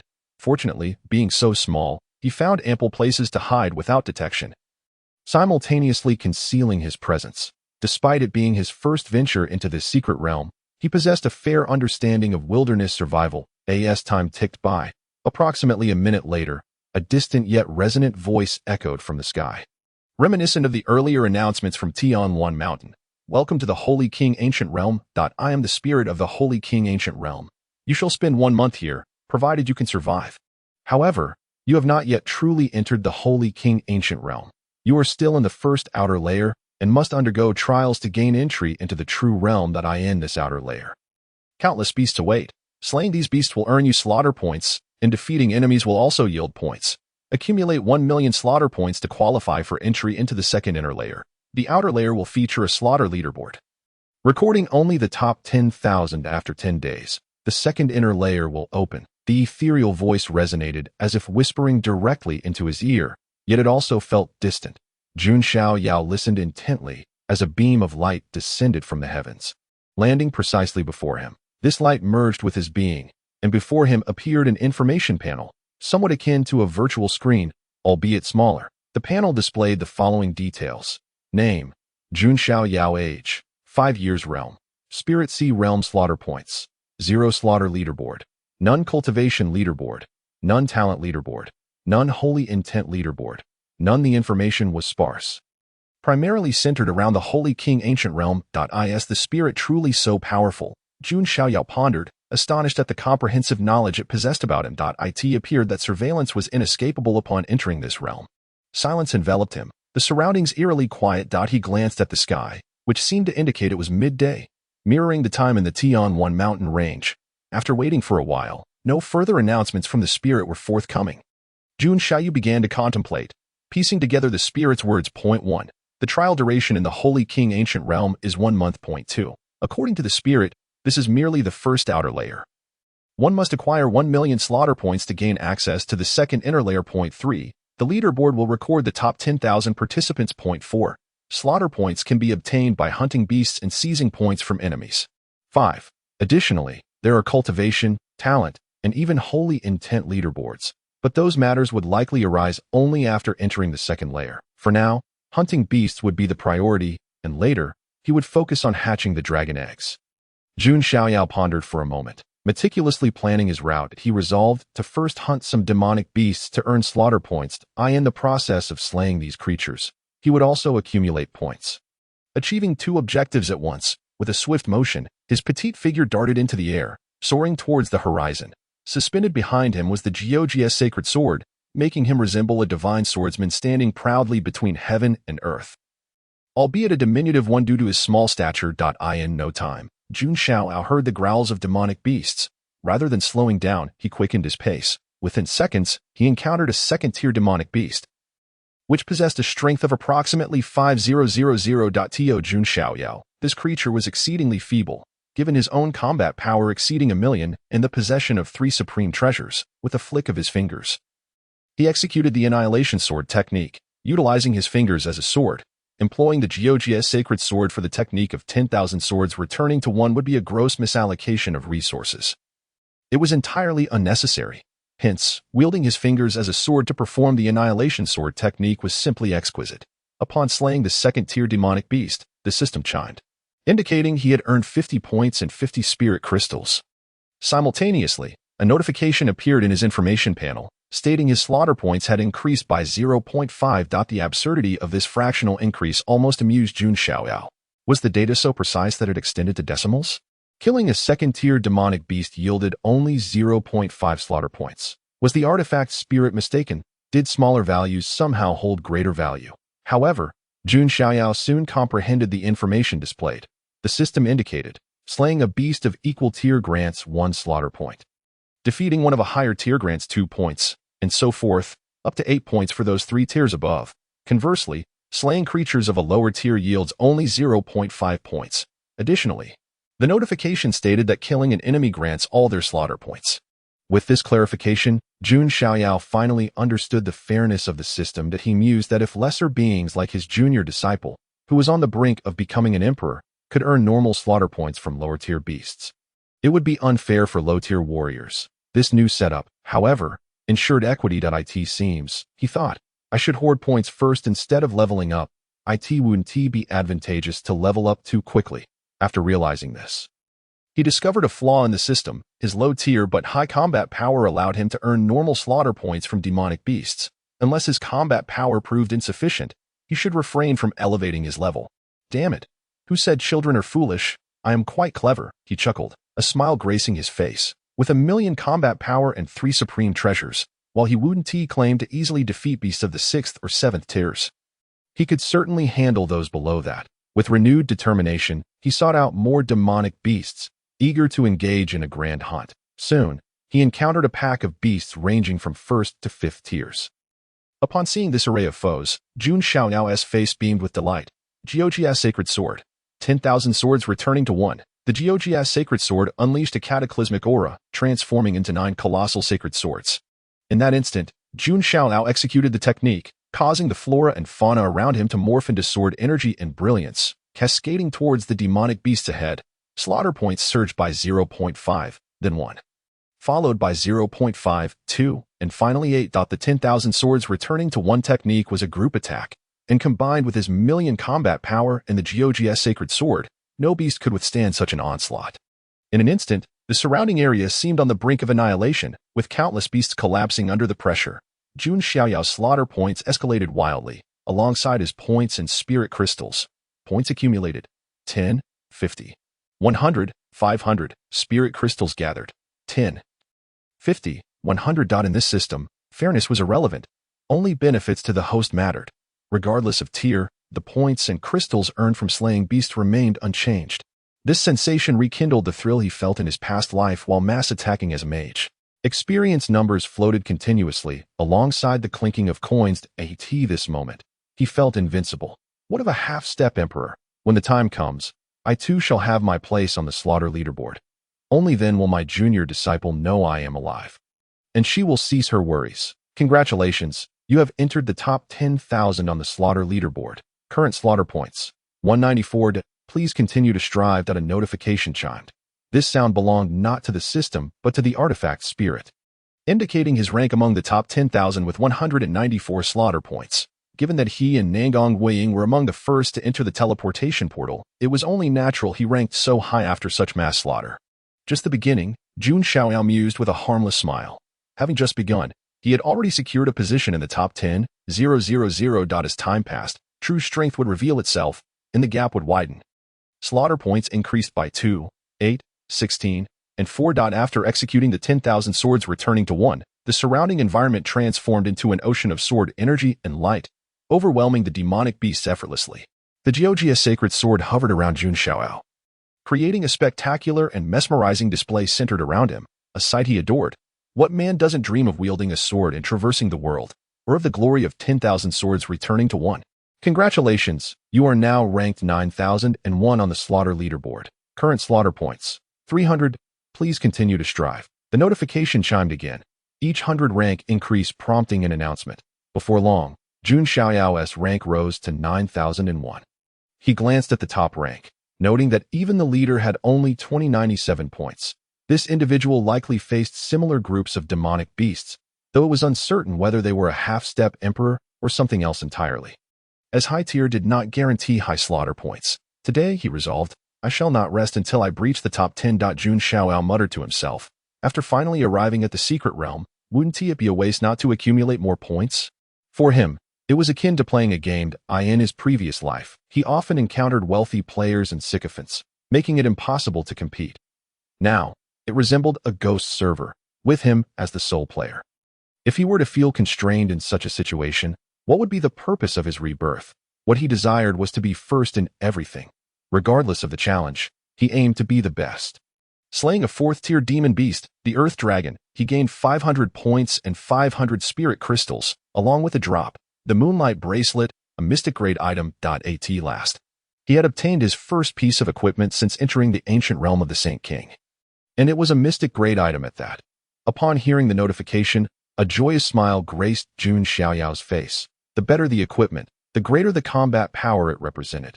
Naturally, the initial equipment available was of lower quality, with modest combat capabilities, but as one progressed, the power of the equipment would reach terrifying heights. At that moment, Jun Xiaoyao did not pause, but continued to hunt demon beasts, rather than mere hunting. It was more akin to a massacre, systematically eliminating swathes of monsters. For the demon beasts, encountering Jun Xiaoyao was indeed a stroke of misfortune, a calamity for them. Time passed, minute by minute. Jun Xiaoyao felt as though he had plunged into a den of demon beasts. With a seemingly endless tide of creatures before him, and the higher the level of the beasts, the more formidable they became. His own realm remained unchanged, yet encountering higher-level demon beasts yielded greater slaughter points.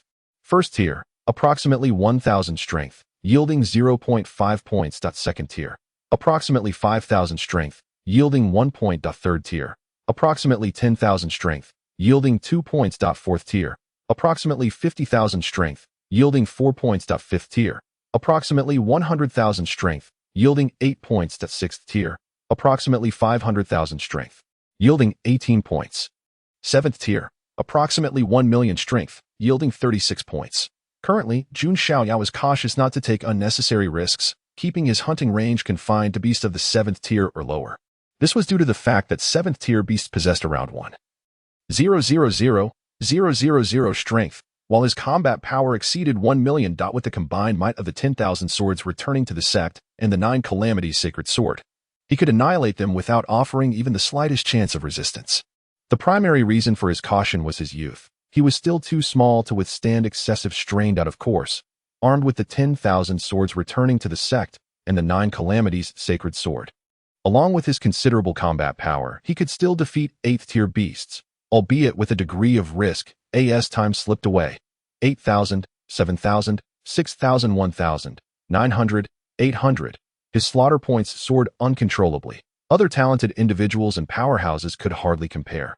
In less than half an hour, Jun Xiaoyao had entered the top 100, reaching 87th place with 19,802 points. Currently, the top contender had 24,365 points. At this rate, Jun Xiaoyao would soon catch up to the leader. In the first outer layer of the ancient realm of the Saint King, a stunning young girl floated gracefully in the air. She appeared to be merely 15 or 16 years old.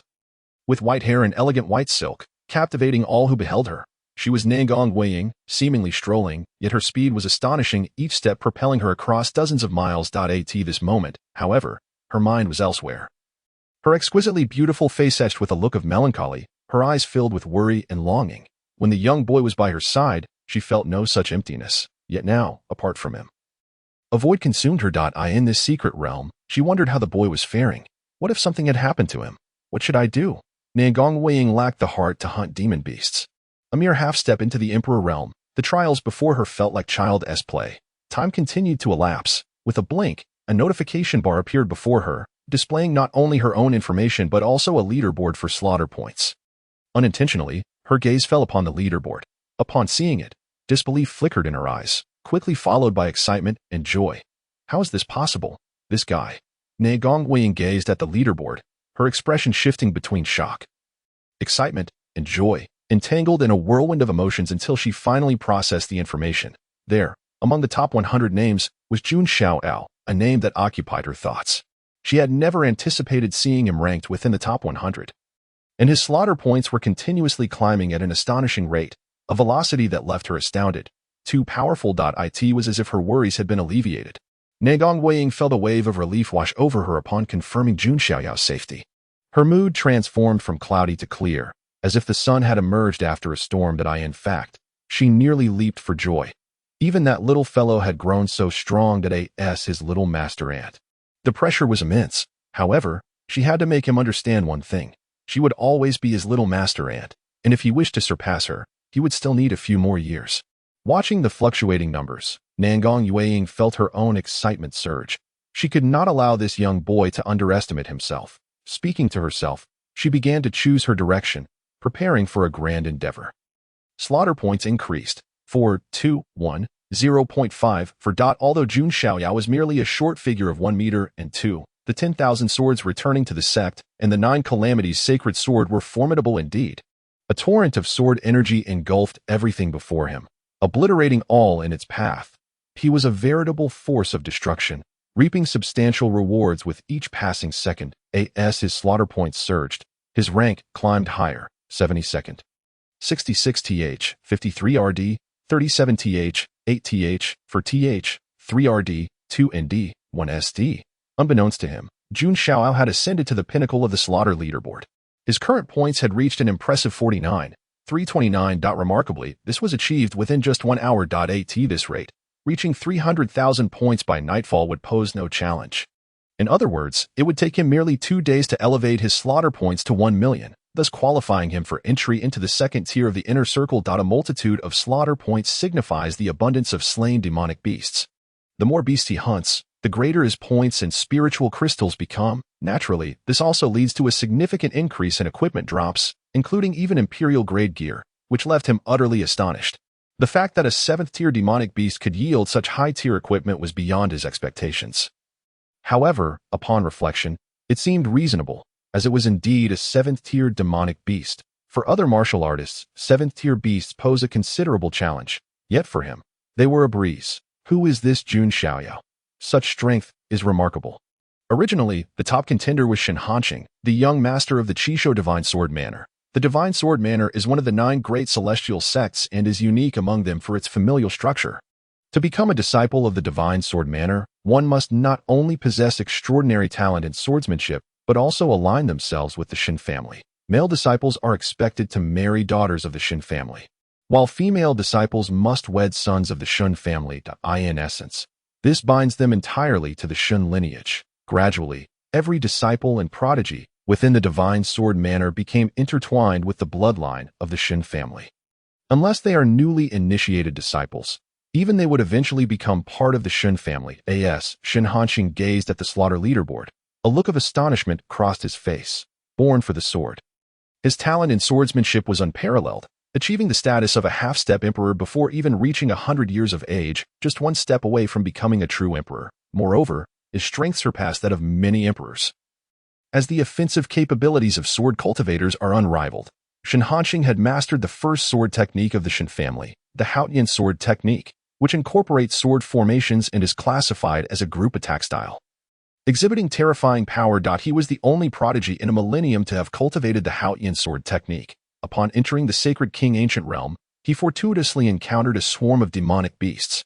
Thus, his group attack swordsmanship propelled him to the top of the slaughter leaderboard. However, an hour later, he was surpassed. Who is Jun Xiaoyao? Is there such a figure in Jiuzhou? I have never heard of him. This person is incredibly strong. I have only 10 slaughter points, while the first place has amassed 50,000.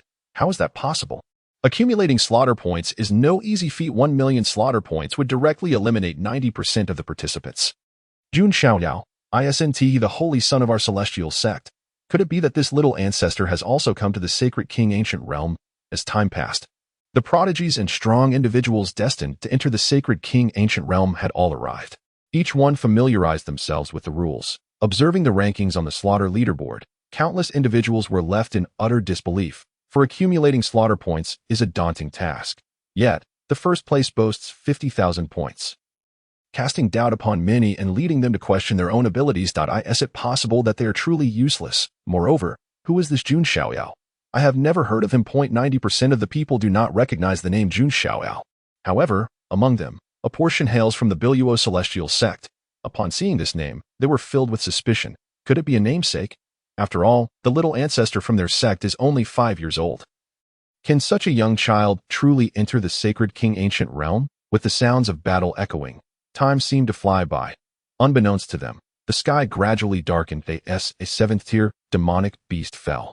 Jun Xiaoyao ceased his combat, sheathing the 9 tribulations sacred sword, which vanished from sight. Slaughter points. First place. His points exceeded his initial estimations, having only arrived in the Sacred King Ancient Realm for half a day. He had already accumulated nearly 400,000 slaughter points. Tomorrow, reaching 1 million seems inevitable. Though luck plays a significant role, encountering a horde of demonic beasts would be fortuitous, whereas a lack of encounters, regardless of one's strength, would be futile. Time to rest. I'm so hungry, he exclaimed, twisting his body as he soared into the skies. During the battles, he had paid attention to his surroundings, identifying a suitable place to rest for the night.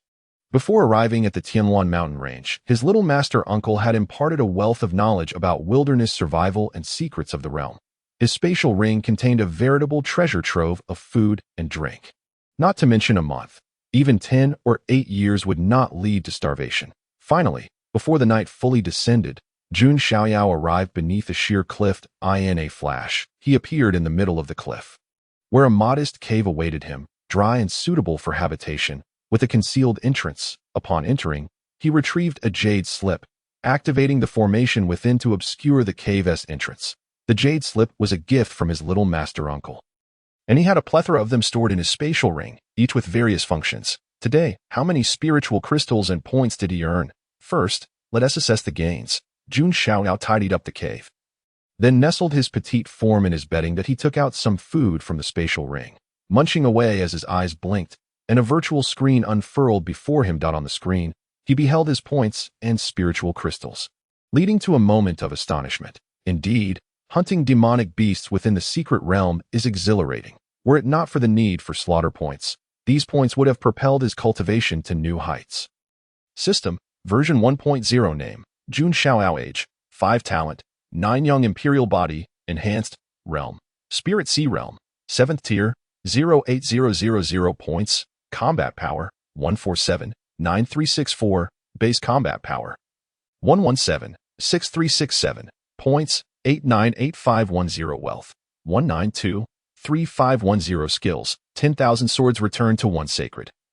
Domain of stellar divinity, goodness gracious. His points have accumulated to 898510, nearing 900,000. If he were to elevate his realm, he would undoubtedly ascend to the heavenly gang realm. However, it is not yet time for that. Advancing his realm now would be detrimental to his slaughter points. Instead, he shall hoard his points. Once he has enough, ascending will be a matter of moments. As for his talents, he wishes to enhance them too. Yet, upon noticing the talent leaderboard, he decides to wait a while longer to assess the situation. Earning 890,000 points in a day is no small feat. The spiritual crystals earned are also 890,000. In 10 days' time, I could amass 8,900,000 points in spiritual crystals. There is potential here.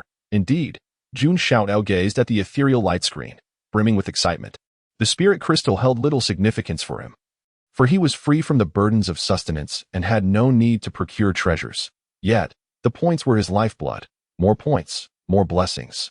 Gulping down a morsel, Jun Xiaoyao felt satiated, followed by a sip of water, which paled in comparison to milk. The food was hardly palatable, merely serving to quell his hunger, especially since he was but a 5-year-old child with a delicate stomach, unable to consume anything hard, relying solely on soft rice and milk. Unfortunately, his little master was not present. Even if she were, she was currently absent from his side, the last time he desperately craved milk and inquired with her. Reaching out to touch, she had scolded him, asserting she was merely a girl without what he desired, and admonished him not to be so forward in public. Jun Xiaoyao understood that had it not been in public, he might have escaped punishment. Suddenly, a thought struck him. Dragon hatchling. Yes, the dragon egg had yet to hatch. With a flicker of consciousness, an egg the size of a bowl appeared before him, adorned with mysterious inscriptions and runes, all gleaming in gold, exuding an aura of profound mystery. Alas, Jun Xiaoyao was not versed in the art of formations and could not decipher these markings. However, that did not impede his ability to hatch the egg. Taking a deep breath, he activated the Bai Luo Tianjing, forcing forth a drop of his vital blood, which radiated an overwhelming power, containing the essence of his life. Each martial artist possessed only 9 drops of such lifeblood. All others were mere blood. Once the vital blood was present, Jun Xiaoyao retrieved a jade vial from the Yuanshi realm. Upon opening it, a cataclysmic force erupted. Fortunately, the vial was sealed. Otherwise, the destructive energy alone would have been beyond his capacity to endure. For it contained a drop of divine blood, the life essence of a deity from the chaotic cosmos, not to be trifled with. As he let his vital blood drip onto the dragon egg, he simultaneously added the divine blood. To his astonishment, the divine blood did not unleash destruction. Instead, it was absorbed by the dragon egg. The egg emitted a faint sound as the inscriptions and runes seemed to awaken. It was a wondrous sight, dazzling and beyond description, something he had never encountered before, and his anticipation grew stronger, for this would be his steed. Once hatched, he would become a man who rode dragons, and this dragon would be his combat companion. Time passed, each second ticking away. After the divine and vital blood were entirely absorbed, the dragon egg emitted a cracking sound. No, the dragon egg had successfully hatched, revealing a small creature resembling a lizard, curled within a fragment of its shell. This lizard-like creature was entirely silver, its scales gleaming with mysterious power and inscriptions, appearing extraordinarily enigmatic. Gradually, it began to grow, expanding from the size of a palm to 1 foot, then to 1 meter. Alarmed, Jun Xiaoyao hastily dismantled the formation and cradled the little creature, eager to escape the cave before it was overwhelmed by the hatchling's burgeoning size. Once outside, the little creature opened its eyes, gazing at Jun Xiaoyao as if to confirm something. Soon, it affectionately nudged its head against him, for it was linked by blood, though not his flesh and blood. It bore his essence within. With a roar, the little creature unleashed a dragon's cry and broke free from Jun Xiaoyao's embrace. as it grew at an astonishing rate: 3 meters, 5 meters, 10 meters, 20 meters, 50 meters, 100 meters. In less than a minute, it transformed into a colossal entity, yet appeared exceedingly frail, akin to a newborn. This rapid growth was entirely due to the power contained within the inscriptions and runes. The little creature, adorned in silver scales, roared, sending vibrations through the heavens. The spiritual energy of the world surged towards it, drawn from 10 miles, 100 miles, 1,000 miles, and 10,000 miles away. Within 10 minutes, an influx of spiritual energy from 1,000,000 miles converged upon the little creature, which devoured it voraciously, growing ever more solid and powerful. Its scales gleamed, radiating an aura of draconic majesty. Witnessing this, Jun Xiaoyao was not hesitant. With a thought, he produced another jade vial, opened it, and poured out another drop of divine blood. The divine blood flowed into the little creature, visibly enhancing its strength. The roar grew louder with each subsequent drop. Second, third, fourth, up to the 10th drop. Jun Xiaoyao had now expended 10 drops of divine blood, all of which were assimilated by the little creature. The flow of spiritual energy around them began to slow considerably. As if the hatchling had feasted to its fill. He continued to use divine blood, having seen the creature's information. Each drop significantly boosted its growth and power. Now, the little creature had stabilized completely. When it first hatched, it resembled a newborn. Now, it stood comparably to Jun Xiaoyao, albeit it was significantly stronger. Name: Young Dragon Type. Dragon Clan Rank: Chaotic Divine Dragon Stage. Juvenile Power: 10 million Battle Strength Abilities. Dragon Roar of the Nine Heavens. Dragon Breath of Annihilation, Cosmic Truth, Guardian Light Shield. Details: this is a juvenile chaotic divine dragon, currently wielding the battle strength of a top-tier emperor, and in its prime, it could rival deities. In Jun Xiaoyao's sight, the little creature's information was laid bare. Initially, it possessed only a few tens of thousands in battle strength, but after consuming spiritual energy, it reached 1 million, following the consumption of divine blood. Its strength soared to 10 million. The dragon's roar echoed mightily, causing tremors in the air. The 100-meter-long silver dragon soared above, exuding joy. Regardless, it was still in its juvenile phase, akin in size to Jun Xiaoyao. After reveling in its newfound form, the silver dragon approached Jun Xiaoyao, affectionately nudging him with its head. "Can you understand my words?" Jun Xiaoyao inquired of the little creature before him, with a resounding roar. The little creature responded, albeit in a much softer tone, affirming its comprehension. Simultaneously, bound by their blood connection, Jun Xiaoyao could grasp the creature's replies. However, it could not articulate words. Yet communication flowed effortlessly between them. "What shall I name you?" Jun Xiaoyao pondered. Silver all over. How about Little Silver?" After a moment of contemplation, he settled on a name fitting for the little creature. Little Silver seemed delighted with its new name. Responding joyfully to Jun Xiaoyao, "Can you shrink in size?" Jun Xiaoyao asked. "Being this large is rather inconvenient. Of course that I can reside within the Yuanshi realm, which has ample space," came the reply. However, this arrangement renders it inconvenient for him to serve as a guardian. For instance, at this moment, having Xiaoyin stationed here allows him to sleep soundly. With a resounding roar, Xiaoyin responded, and then the 100-meter-long dragon form transformed into a streak of light, spiraling gracefully through the air. In less than 3 seconds, when it reappeared before Jun Xiaoyao, it had shrunk to a mere 2 meters in size. This is quite satisfactory." Jun Xiaoyao nodded in approval. Before entering the cave, Xiaoyin followed suit. Coiling protectively at the cave's entrance, while Jun Xiaoyao reclined comfortably on a simple bedding arrangement, he felt assured with Xiaoyin by his side. For the moment, the divine dragon hatchling absorbed his life essence. Xiaoyin had already acknowledged him as its master. Coupled with the binding of the system, he had no reason to worry about anything else. Yet, he pondered, not having Xiaoyin nearby made him wonder if Xiaoyao was sleeping comfortably, where he might be resting, and whether he had eaten. In a separate gorge, within another cave, Nangong Weiying sat on a modest bedding, her arms wrapped around her knees, resting her chin upon them. She had not eaten anything. As a half-step emperor, she could endure days or even months without sustenance. Her current lack of appetite stemmed from her melancholic mood, as she longed for the little boy.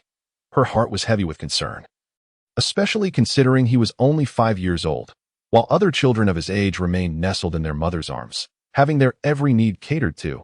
He was already accompanying her to the sacred king's ancient realm in the 9 great secret territories of Jiuzhou. Alas, the little boy was now separated from her. Where could he possibly be? Had he found a place to settle? Was he injured? Had he eaten anything? Was he accustomed to eating without milk? Her mind was consumed with thoughts of the boy. Filled with worry and helplessness. In that moment, she felt the pangs of a mother's concern for her child away from home, especially since Jun Xiaoyao was so young, embarking on his first journey.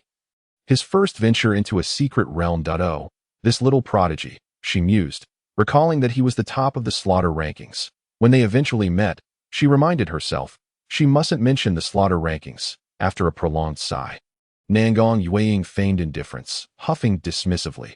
Who cares about him anyway? After all, this little fellow stood high atop the slaughter rankings, firmly holding the first position with an astounding 390,000 slaughter points, a staggering 220,000 points ahead of the second place. Meanwhile, she had only just entered the top 100. It was not that she lacked strength, rather, her overwhelming prowess made encounters with high-tier beasts rare, resulting in fewer earned slaughter points. If not for her rivalry with the little one, she would have struggled to even breach the top 100. Claiming indifference was merely self-soothing. How could she truly disregard him or not think of him? The following day in the sacred king's ancient realm, dawn arrived. Jun Xiaoyao awoke naturally, having slept sufficiently that it was not late, as the first light of day broke. The reason he awoke naturally was that he had enjoyed a restful slumber. Typically, when he slept with his little martial uncle and Yu Hong, they would play for quite some time before succumbing to sleep. Yet, in the cave, with the darkness enveloping them and nothing to occupy his time, he could only sleep, early to bed and early to rise. He simply woke when his body was ready. I'm so hungry, Jun Xiaoyao exclaimed, rubbing his eyes as he sat up, spotting Xiaoyin still asleep at the cave's entrance. He felt unconcerned as a member of the dragon clan, particularly the formidable chaotic divine dragon lineage. Xiaoyin possessed an incredible sense of awareness, capable of detecting even the slightest hint of danger. With a mighty roar, Xiaoyin opened its dragon eyes and greeted Jun Xiaoyao with a resonant dragon's call. Would you like to eat this? Jun Xiaoyao inquired, retrieving some spirit beast jerky and provisions from his spatial ring, offering them before Xiaoyin. With a nod of its dragon head, Xiaoyin began to eat. Jun Xiaoyao dispelled the formation, performed a brief wash, and consumed some food himself. Remember this place if you need shelter. Come here. My sense of direction is poor, he instructed Xiaoyin. The dragon responded affirmatively. Let us go, he declared. It's time to get to work. In a flash, Jun Xiaoyao departed the cave, setting a goal for the day. 1 million slaughter points, 1 million credits, and 1 million spirit crystals. With a thunderous roar, Xiaoyin soared into the sky, transforming into a 10-meter-long silver dragon. Jun Xiaoyao landed on its back, and with a mighty dragon's roar, they took to the heavens. The dragon clan inherently commanded spatial powers, allowing for rapid flight and the ability to traverse through space. By the way, Jun Xiaoyao asked, can you take on a human form? Finally, he had become a man riding a dragon, sitting astride its majestic form, a feeling of superiority surging within him, as if he were treading upon the very earth itself. Such a sensation could only be truly appreciated through personal experience. Xiaoyin responded, I can only take on human form once I'm mature. Are you male or female? Jun Xiaoyao inquired. That's a secret, the silver dragon replied. Hearing this, Jun Xiaoyao pouted in response. So enigmatic. Just like my little martial uncle. Keeping secrets for no good reason. However, he did not dwell on this matter. Once again, he found himself in the location of yesterday's battle, which resembled a den of monsters, teeming with an overwhelming number of beasts. This time, he was not alone in his fight. He had a companion by his side. The roar of the dragon reverberated through the heavens, carrying with it an unparalleled might. This dragon's power was so immense that it echoed across a radius of 10 miles. Instantly, the beasts within this range trembled in fear, for the dragon clan possessed an innate dominance over the lesser creatures. Before the might of the dragon, all beasts quaked in terror. In that moment, Jun Xiaoyao unleashed his myriad swords, a manifestation of his ultimate technique. The silver dragon was not idle either. It dove down with ferocity. Wherever it passed, its destructive force rent the very fabric of space, reducing countless beasts to mere blood mist. Such an assault, such velocity, was truly astonishing. As the pace of hunting the monsters accelerated dramatically, the kill points surged, an increase of 4-18, and then 2-8 that moment. The kill points exploded, skyrocketing beyond measure. Not only were the kill points soaring, but so too were the scores and spirit crystals. Initially, he had set conservative goals for himself, yet observing the current situation, it became evident that his ambitions were far too modest. Perhaps he could even double his expectations. Tripling them was not out of the realm of possibility. In the cavern of the gorge, Nangong Yueying emerged, her expression one of bewilderment, stifling yawns as she had yet to fully awaken. Her primary concern was for the little boy. Without him by her side, she felt a sense of unease. Consequently, she had tossed and turned throughout the night, struggling to find restful sleep. Even when she did drift off, her dreams were haunted by visions of the young lad, dreams of him crying, yearning for his little master. Longing for milk, unable to find a safe haven, and being pursued by beasts. In essence, her nights were fraught with turmoil, causing her to awaken repeatedly. Though merely dreams, the fear lingered. What if they were true? After all, Jun Xiaoyao was still so young, merely 5 years old. After freshening up, Nangong Yueying opened her information panel. IT was the only means of tracking Jun Xiaoyao's activities, by glancing at the kill leaderboard. She could ascertain his status. As long as his name remained listed, it indicated that he was safe. If he were to vanish from the rankings, it would signify trouble. Upon viewing the leaderboard, she couldn't help but gasp in surprise. The name at the top had not changed. It was still Jun Xiaoyao, firmly holding the first position. However, what astonished Nangong Yueying was the rapidly changing number beside his name, indicating that he was swiftly hunting beasts, causing his kill points to rise dramatically. This child, she thought, gazing at the leaderboard with a twinge of heartache. At the break of dawn, he was already engaged in hunting monsters. She couldn't fathom how long he had been awake. It was evident that he had risen early, unable to find comfort without her presence. Otherwise, he would not have begun his hunt at such an hour. Cursed be the ancient realm of the Saint King for its random teleportation, which had separated her from Xiaoyao, leaving him without care. Last night, did he fear the dark? The mere thought troubled her further, intensifying her concern for the young boy. At this moment, she wished for time to hasten, so she could enter the second inner realm, perhaps reuniting with him. After all, he needed someone to look after him. Sister, where are Xiaoyao and Yueying? In the early morning, Luo Yuhing arrived at the council hall, inquiring of Xuanji. For the past few days, she had been engrossed in her training. After finishing her practice yesterday, she had visited the palaces of Yudi and Yuan, only to find no sign of Jun Xiaoyao. She had also gone to Yueying's palace, but neither Jun Xiaoyao nor Yueying was present. She had thought nothing of it, assuming Yueying had taken Xiaoyao to the sacred city of Biluo for some leisure. This morning, feeling an overwhelming longing for the little boy, she returned to Yueying's palace, yet still found no trace of them. Sensing something was amiss, she hurried to the council hall to inquire if her sister had any information regarding Jun Xiaoyao and Yueying. If Yueying intended to venture out for training, she needed to inform her sister to alleviate everyone's worries. A few days ago, Yueying took Xiaoyao out for training, Xuanji replied, her tone calm and steady, as if nothing could disturb her composure. Training? Luo Yuheng's heart sank. Training? What could Xiaoyao possibly be training for at such a tender age? After all, Yueying was still a child at heart. Could she truly manage to take Xiaoyao out? Suddenly, a thought struck her. The ancient realm of the Saint King. Her heart fluttered with trepidation. It could not be that place. Recently, one of the 9 great secret realms, the ancient realm of the Saint King, had opened its gates. Surely, Yueying had not taken Xiaoyao there. The mere idea was terrifying. Indeed, Xuanji confirmed with a nod. What? Yueying really took Xiaoyao to the ancient realm of the Saint King. Sister, she exclaimed, how could you allow them to act so recklessly? Upon hearing her sister's confirmation, which validated her worst fears, Luo Yuheng felt her spirit nearly leap from her body. Sister, how could you permit this? Yueying and Xiaoyao are being foolish, and you stand by idly. What were you thinking? In that moment, Luo Yuheng felt an overwhelming sense of urgency, rendered helpless as she sought to intervene, knowing full well that the opening of the ancient realm of the Saint King was fleeting, and re-entry would be impossible.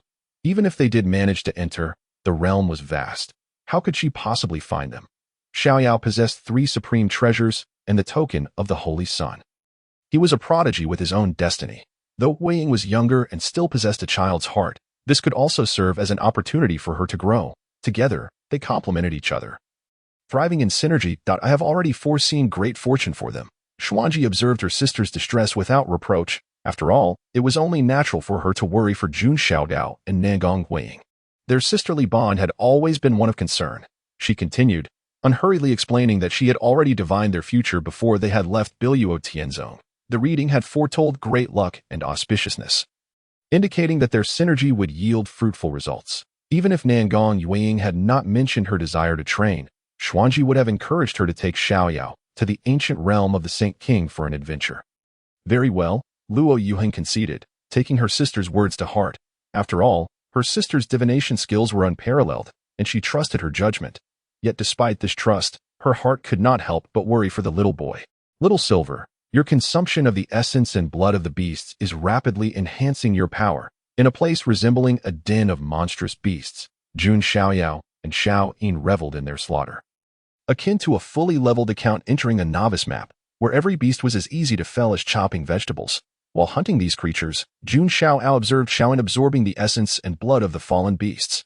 After devouring, Xiao Yin's combat prowess surged. The lower-tier beasts contributed modestly to her strength, while the higher-tier ones yielded significantly more. In a brief span, she had gained 1,000 points of combat power.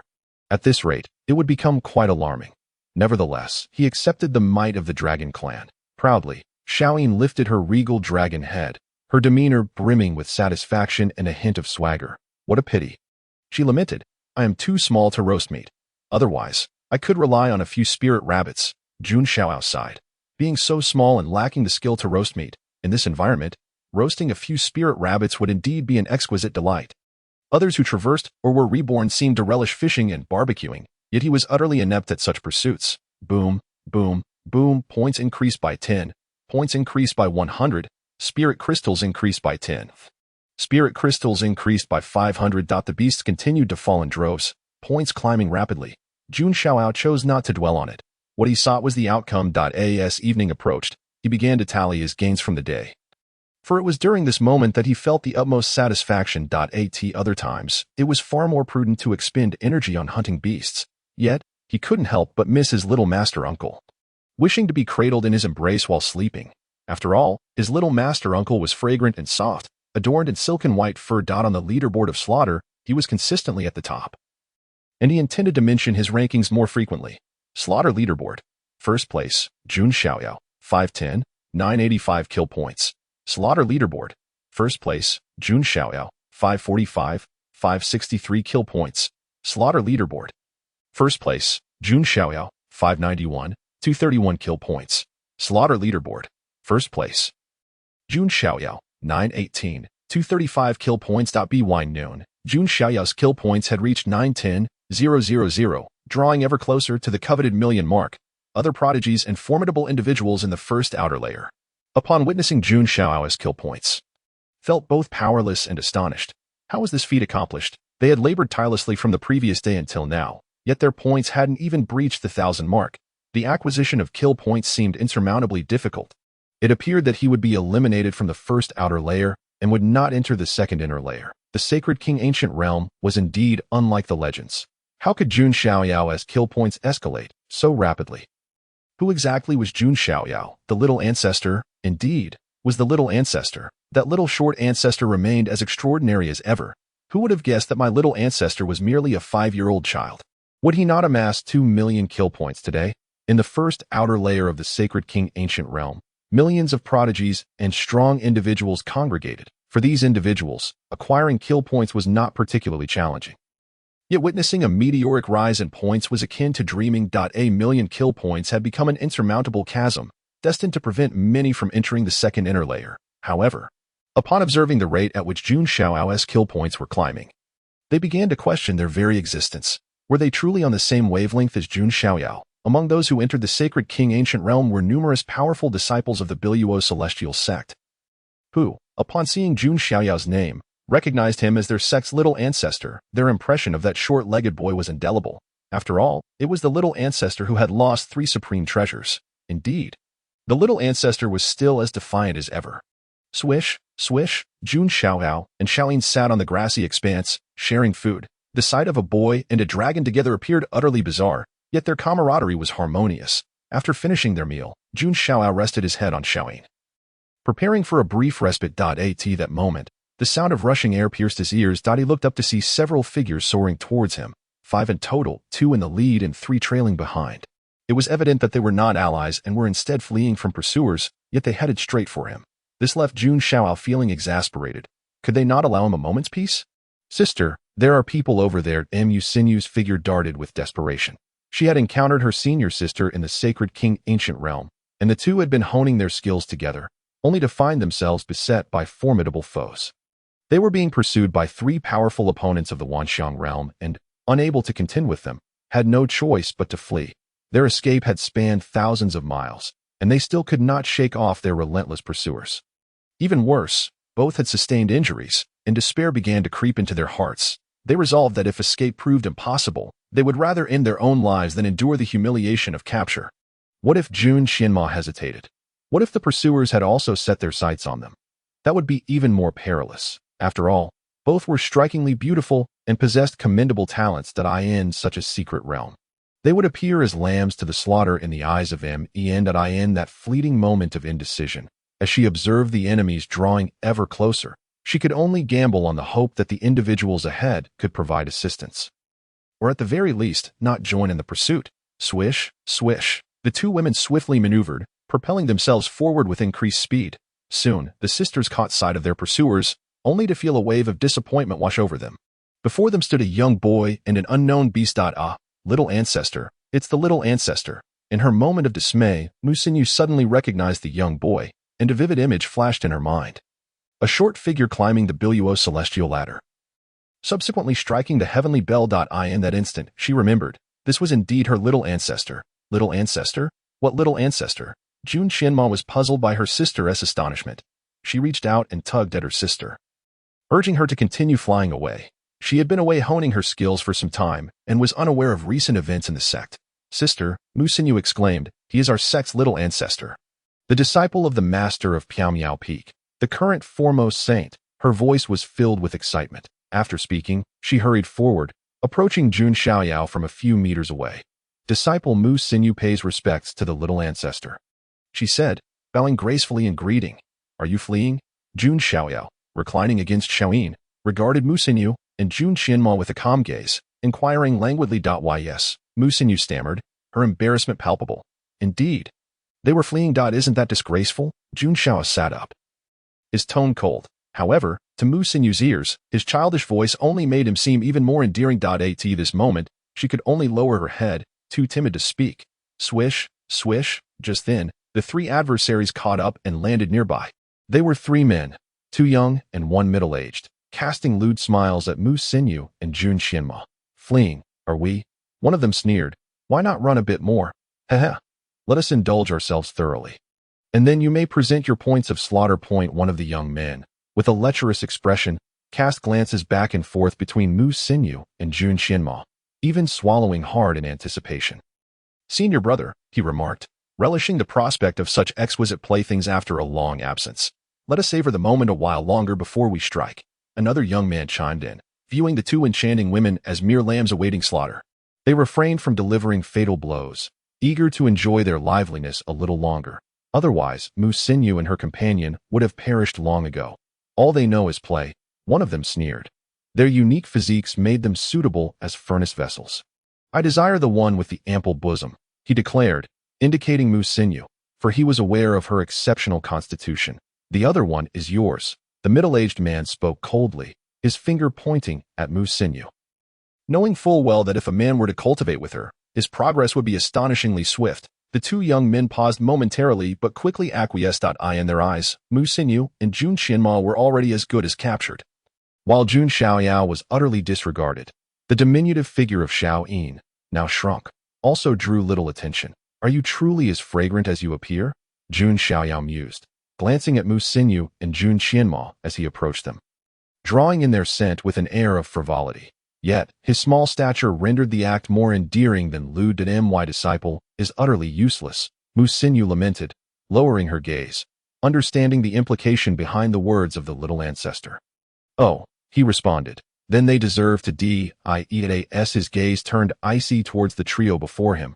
An aura of annihilation erupted from his being. The nine calamities' sacred sword manifested abruptly, and in that moment, the entire space seemed to shatter. The sword, imbued with destructive might, cleaved towards the three, its lethal energy and brilliance flashing like lightning before vanishing, leaving the world restored to its original state, as if nothing had transpired. Yet soon, faint sounds emerged. The three powerful beings of the myriad realms had been severed in twain, dead beyond salvation. Their eyes reflected sheer terror and unwillingness, clearly astonished that such a diminutive figure could wield such fearsome power. But it was too late for regret. Witnessing this spectacle, Mu Xinyu and Jun Xiaoyao were left utterly stupefied. How extraordinarily powerful. They were well aware that these three were peak figures of the myriad realms. While they themselves were also of the same realm, yet the disparity was immense. Otherwise, they would not have been pursued relentlessly. Yet here was a little ancestor who had dispatched three peak figures without even lifting a finger. It was entirely beyond their comprehension. Initially, they had not anticipated Jun Xiaoyao to defeat them. They merely hoped to rely on the little ancestor's hidden prowess to intimidate the trio. But what transpired? The three peak figures of the myriad realms were slain in an instant, and it seemed the little ancestor had not genuinely exerted himself. The nine calamities' sacred sword had appeared of its own accord. "Be quiet and do not disturb my slumber," Jun Xiaoyao stated nonchalantly. With that, he nestled against Xiaoyin, and soon his steady breathing indicated he had drifted into sleep. Observing this, Jun Xiaoyao was even more astonished. Ever since Mu Xinyu had divulged Jun Xiaoyao's identity, she had remained in a state of disbelief and shock, and with the recent display of power, her astonishment only deepened. How could such a small figure be the little ancestor of countless disciples of the heavenly sect? The disciple of the Peak Master, the first sacred son of the Biluo heavenly sect? But how could such a diminutive and exquisitely crafted boy be sent to the sacred king's ancient realm? Furthermore, was the little ancestor not overly audacious to have slain three peak figures of the myriad realms here, only to fall asleep moments later? What audacity! "Come here," Jun Xiaoyao beckoned Mu Xinyu as she led her to his side. "Sister," Mu Xinyu whispered as they moved several meters away from Jun Xiaoyao. Is he truly the disciple of the Peak Master, the first sacred son of the heavenly sect? He seems so unlike it, primarily due to his youth. Jun Xiaoyao regarded the young boy in the distance, her cold visage marred by disbelief. It was truly hard to fathom. Who would dare speak such words lightly? Did you not see? The little ancestor just slew three peak figures of the myriad realms. Wielding the nine calamities' sacred sword, Mu Xinyu responded, her expression one of exasperation. In such matters, who would dare to speak lightly, especially regarding the sacred son of the heavenly sect, and the first sacred son at that? Of course, she understood her sister's skepticism. The little ancestor was indeed remarkably small, and who would believe he was the first sacred son of the Biluo heavenly sect? Yet, this was the truth, the nine calamities' sacred sword. Jun Xiaoyao exclaimed.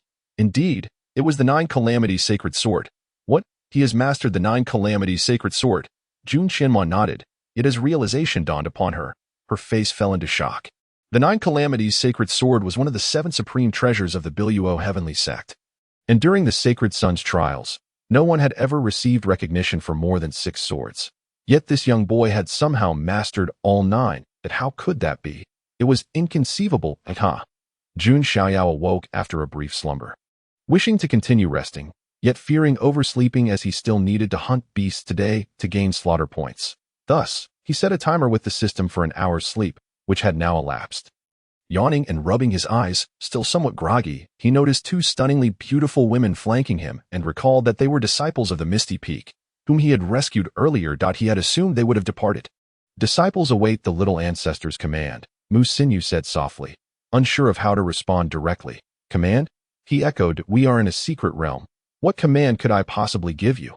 Right now, I am in the mood for some milk. Do you have any?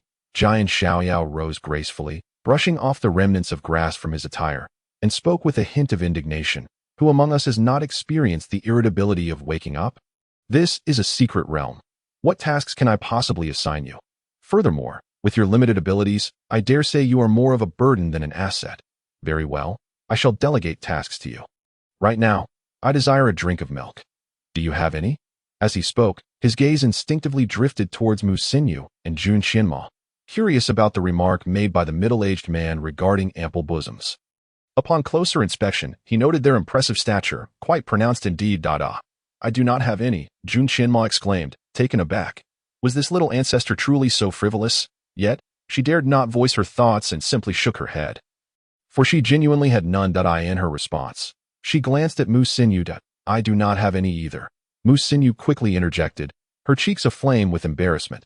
Despite standing before a mere 5-year-old, she felt mortified by the openness of such a declaration.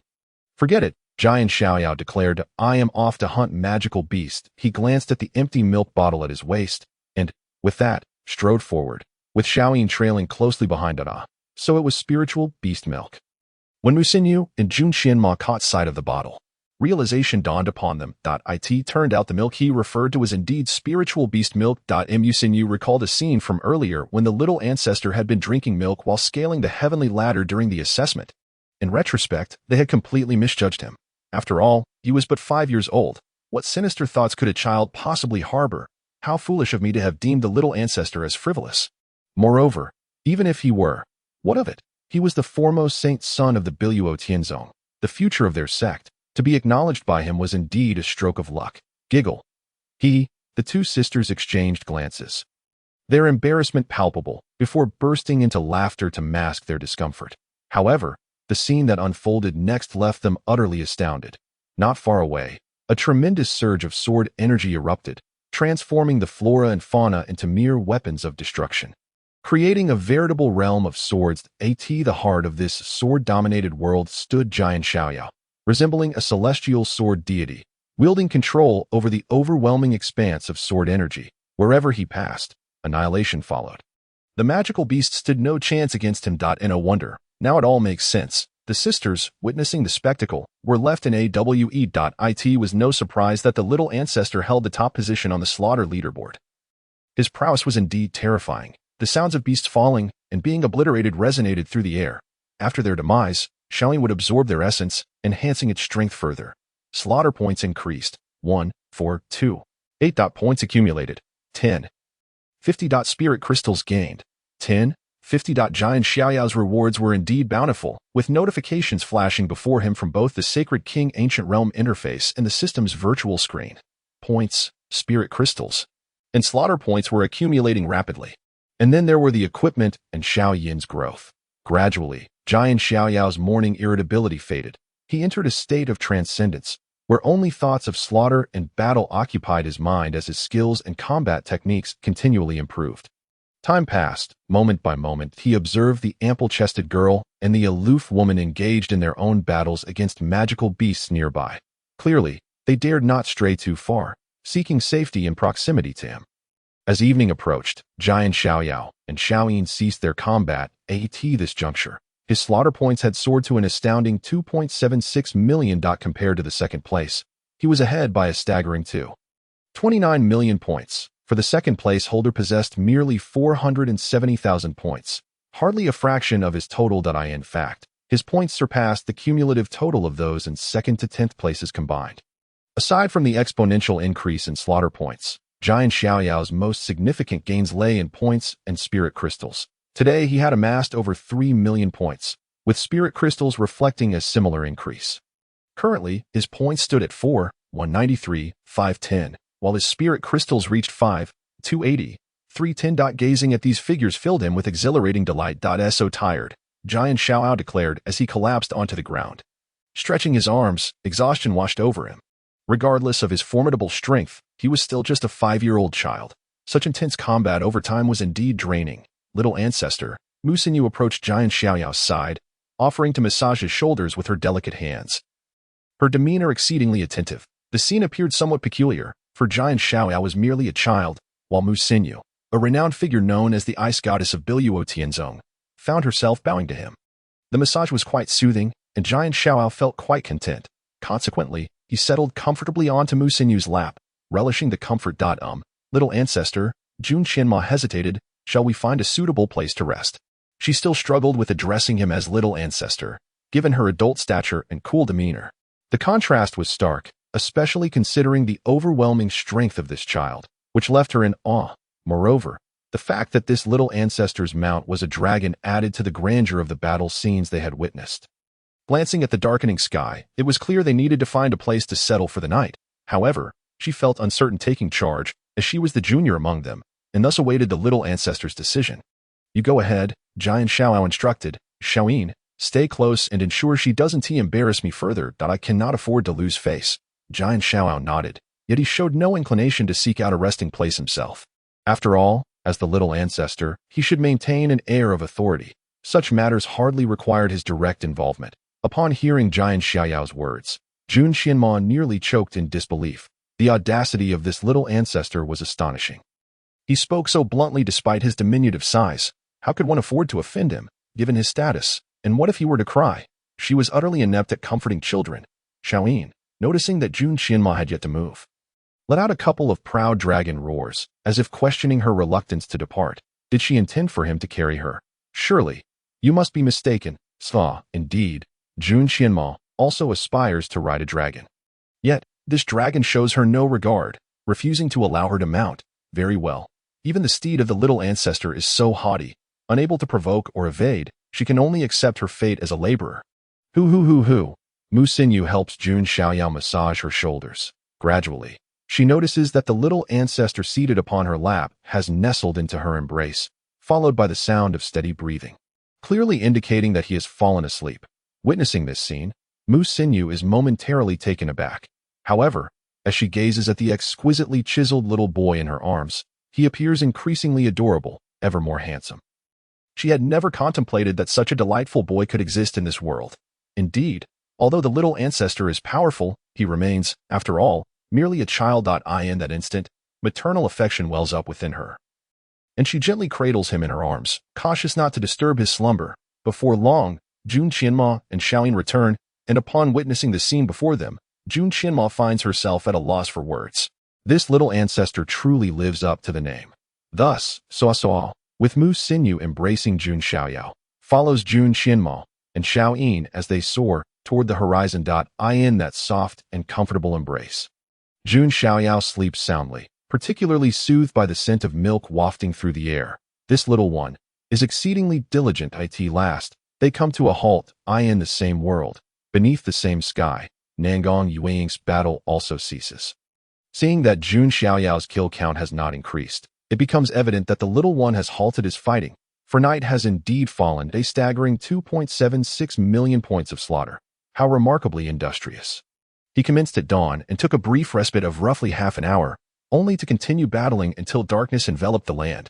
How could he possibly achieve 2.76 million points? This disparity is both a humiliation and a provocation for me. Shen Hanqing's expression darkens. Yesterday, he exerted himself tirelessly. Today, he fought with relentless determination, striving to reclaim his rightful position at the top.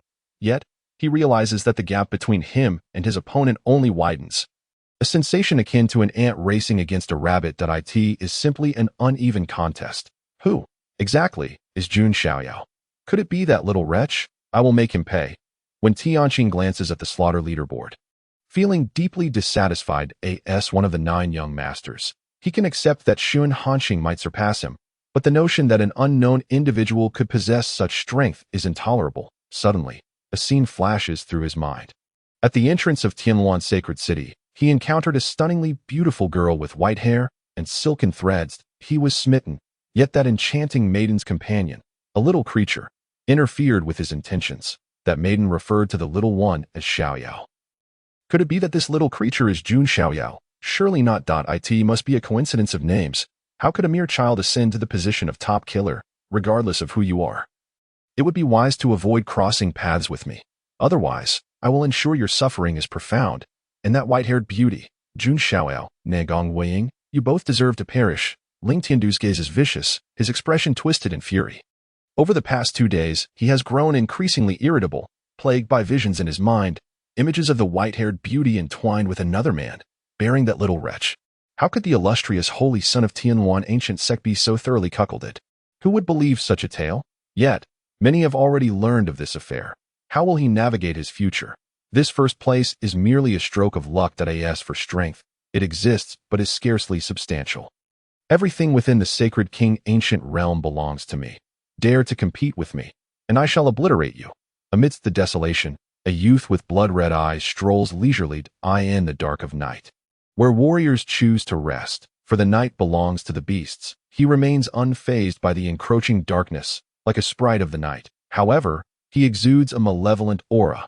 Beneath a sheer cliff, Jun Xiaoyao awakens, discovering himself nestled within a warm embrace, a sensation so comforting that it evokes a sense of nostalgia.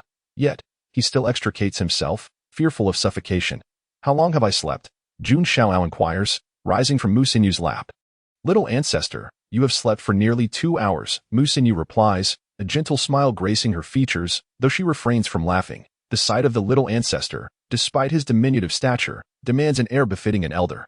Not to mention, he had drooled while resting against her, dampening her clothing, which left her feeling quite embarrassed. especially as his little hands ventured into inappropriate territory, much to her chagrin. All while her senior sister observed from across the way. "I am hungry. Why didn't you wake me sooner?" At that moment, Jun Xiaoyao hears a rumble from his stomach, feeling somewhat embarrassed. Nevertheless, he maintains his composure, sternly questioning Mu Xinyu and Jun Xianma. "Are you both so thoughtless? Could you not have awakened me earlier? Little ancestor, you should treat us." Jun Xianma internally laments. "Little ancestor, would I dare awaken you? What if you responded with, 'Did you not see that I am exhausted and in need of sleep?' Who would I turn to for justification then?" Yet, despite her exasperation, she cannot refute him, for he is indeed a genuine little ancestor. While speaking, she meticulously slices the roasted spirit rabbit meat into minuscule portions and presents them to Jun Xiaoyao. The service is nothing short of exceptional. Clearly, the spirit rabbit meat had been prepared well in advance, merely awaiting his awakening. Moreover, they find themselves in the wilderness, where a fire crackles beside the spirit rabbit meat. And she holds him close to ensure he does not catch a chill. "Well done. I am quite satisfied." Jun Xiaoyao nods, then begins to eat slowly. At 5 years old, he is far too young. And his eating pace is slow. Fortunately, the spirit rabbit meat is tender and flavorful, otherwise, he might struggle to consume it. "Thank you for the praise, little ancestor. It is an honor for a disciple to relieve your burdens." Indeed, indeed. Upon hearing Jun Xiaoyao's words, both individuals feel a surge of joy. Finally, they have heard a coherent utterance from the little ancestor. "No, a commendation.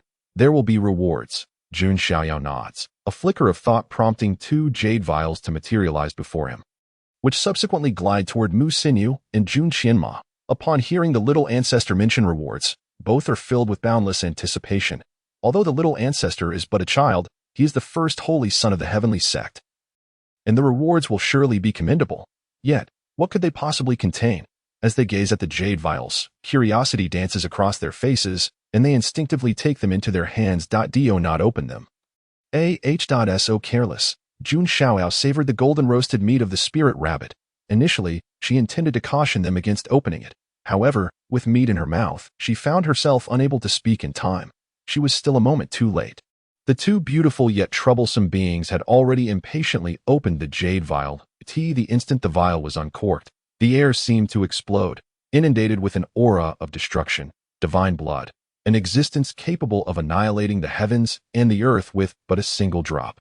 Now that it was unleashed, it was impossible to contain it again. They could only utilize its devastating power, wreaking havoc upon the space around them. Mu Xinyu and Jun Xianma trembled before the force of destruction, their faces paling in fear. Divine blood, gazing at the 2 droplets of divine blood, imbued with unparalleled divine power, they were momentarily stunned. The little ancestor had bestowed upon them divine blood. Goodness, that it was indeed divine blood.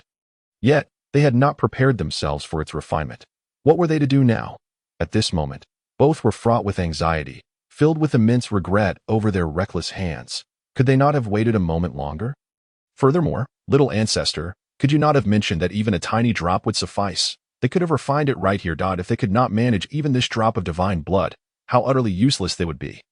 Jun Xiaoyao continued to enjoy the spirit rabbit meat, while the bones had been meticulously removed and cut into small pieces by Mu Xinyu. Observing the astonishment on their faces, she couldn't help but display an expression of exasperation, as if lamenting their lack of fortitude. Is it so? Mu Xinyu nodded, behaving obediently. However, Jun Xianma remained speechless, finding the little ancestor's words too harsh. After all, they were spiritual bodies, not mere waste. They were, in fact, extraordinary talents. Yet, in her words, they had become worthless. Alas, it seemed wise to avoid provoking her. Thus, she could only nod in agreement and began to channel her cultivation technique to absorb the divine blood. This divine blood was a supreme treasure, capable of altering one's constitution, enhancing one's talents, and perhaps even bestowing divine abilities if the divine entity had left such powers within the blood. Whether they could gain such abilities depended on personal fortune, as well as whether the divine being had indeed left any powers in the blood. As they absorbed the divine blood, their faces turned crimson, soon drenched in perspiration. Their perfectly exquisite forms became evident to Jun Xiaoyao. Upon witnessing this, she covered her forehead. No, she had covered the wrong place. She should cover her eyes, for it was inappropriate for children. The primary issue was that she had been subjected to sights unfitting for her age. If only she were a few years older, it would have been a different matter. Nevertheless, it was quite a sight to behold. How grand! Previously, clad in sheer garments, one could only discern a vague outline. Knowing it was ample, now, drenched in sweat, the garments appeared nearly translucent. After a while, Jun Xiaoyao shifted her position, changing her angle of view. Goodness, she could not look any longer. To do so would be perilous. How could she be so innocent? The sky rumbled with ominous thunder, and arcs of lightning danced across the heavens. The two appeared to be undergoing a tribulation. Jun Xiaoyao found herself utterly speechless. Was it merely the refinement of divine blood? Was such a display truly necessary? As time ticked by, an hour passed. Finally, Mu Xinyu and Jun Xianma had completely refined and absorbed the divine blood. A faint glow enveloped them, and Jun Xiaoyao noticed a significant enhancement in their talents. A holy body.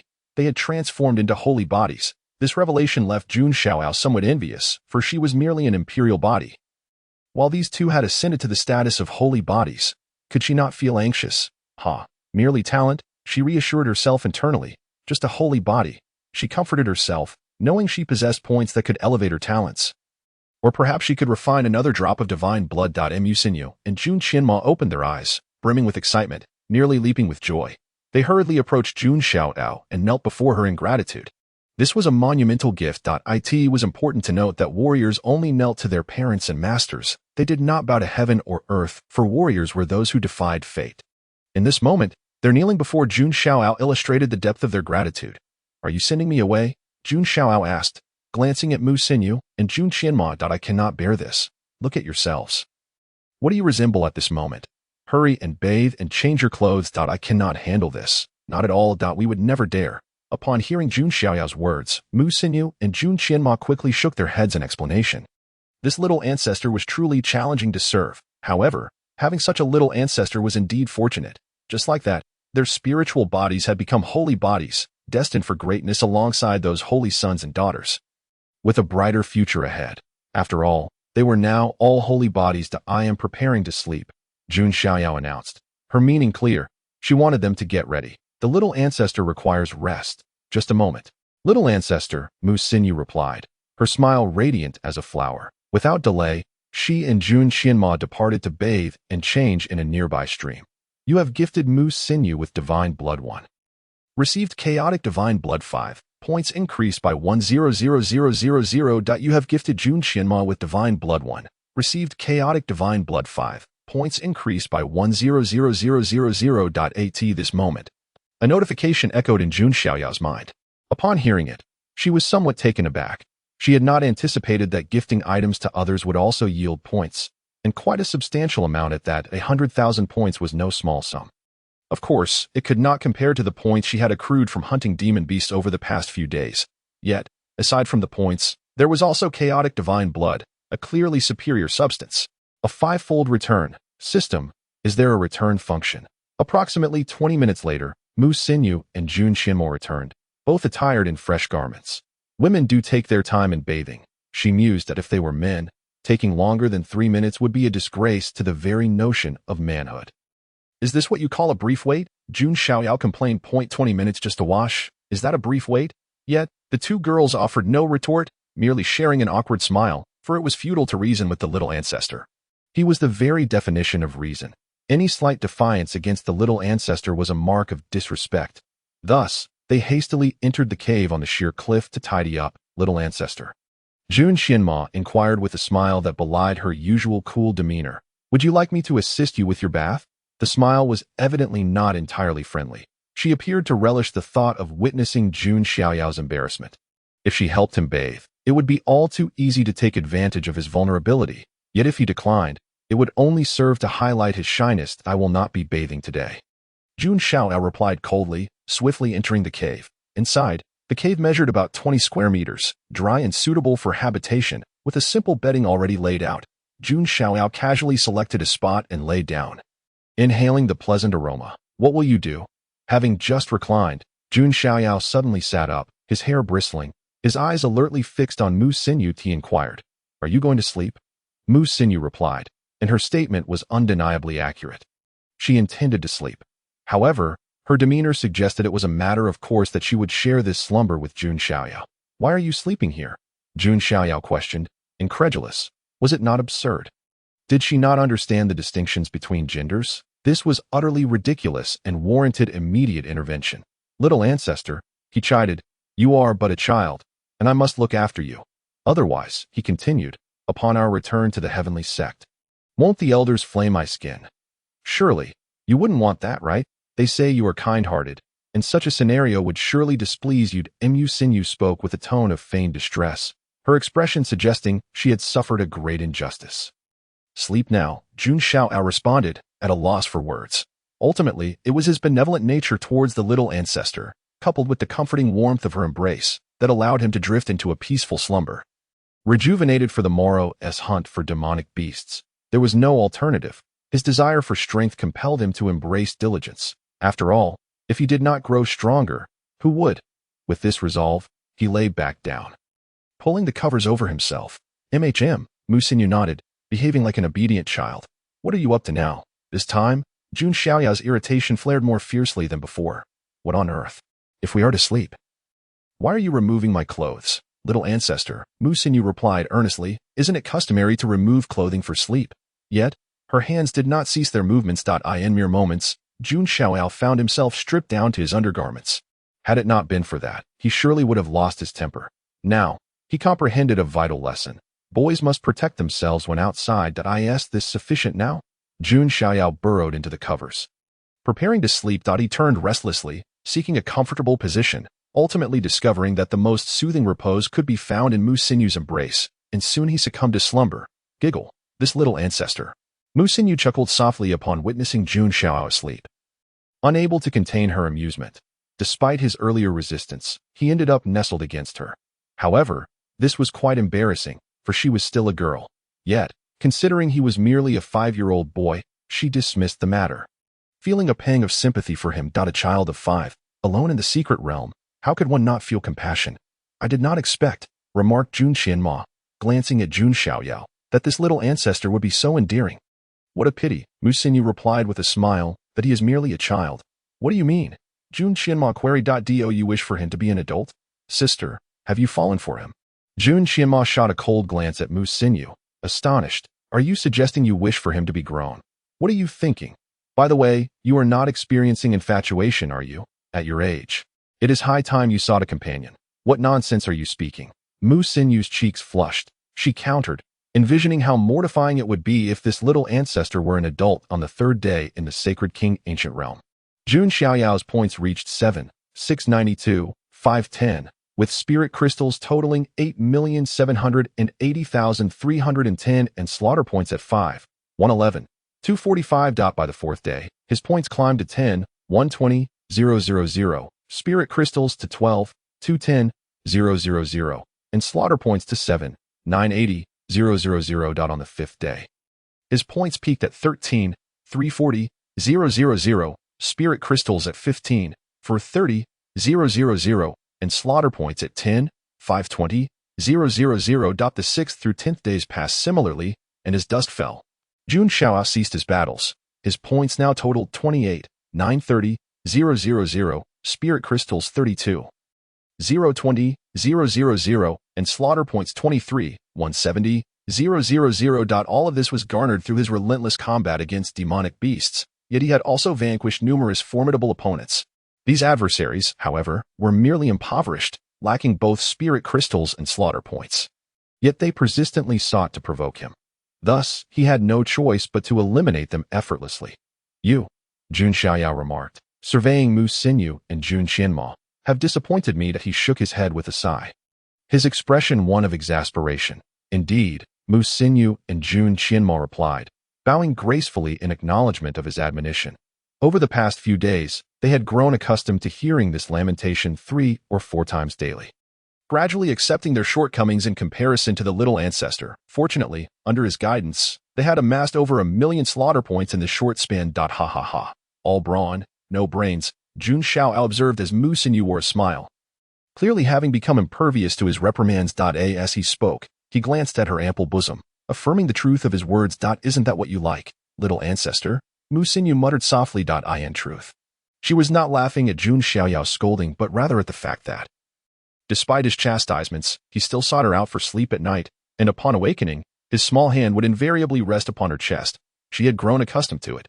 What are you murmuring about? Jun Xiaoyao shot a glance at Jun Xianma, who was also stifling a laugh, caught red-handed by him. I wasn't murmuring, Jun Xianma exclaimed, feigning shock. Her delicate fingers pointing to herself as if determining whether the little ancestor referred to her. Clearly, he was, little ancestor. Is your hearing impaired? It was Mu Xinyu who was murmuring. Why do you direct your attention at me? I am merely an innocent bystander. I say you were murmuring. Thus, you were indeed murmuring.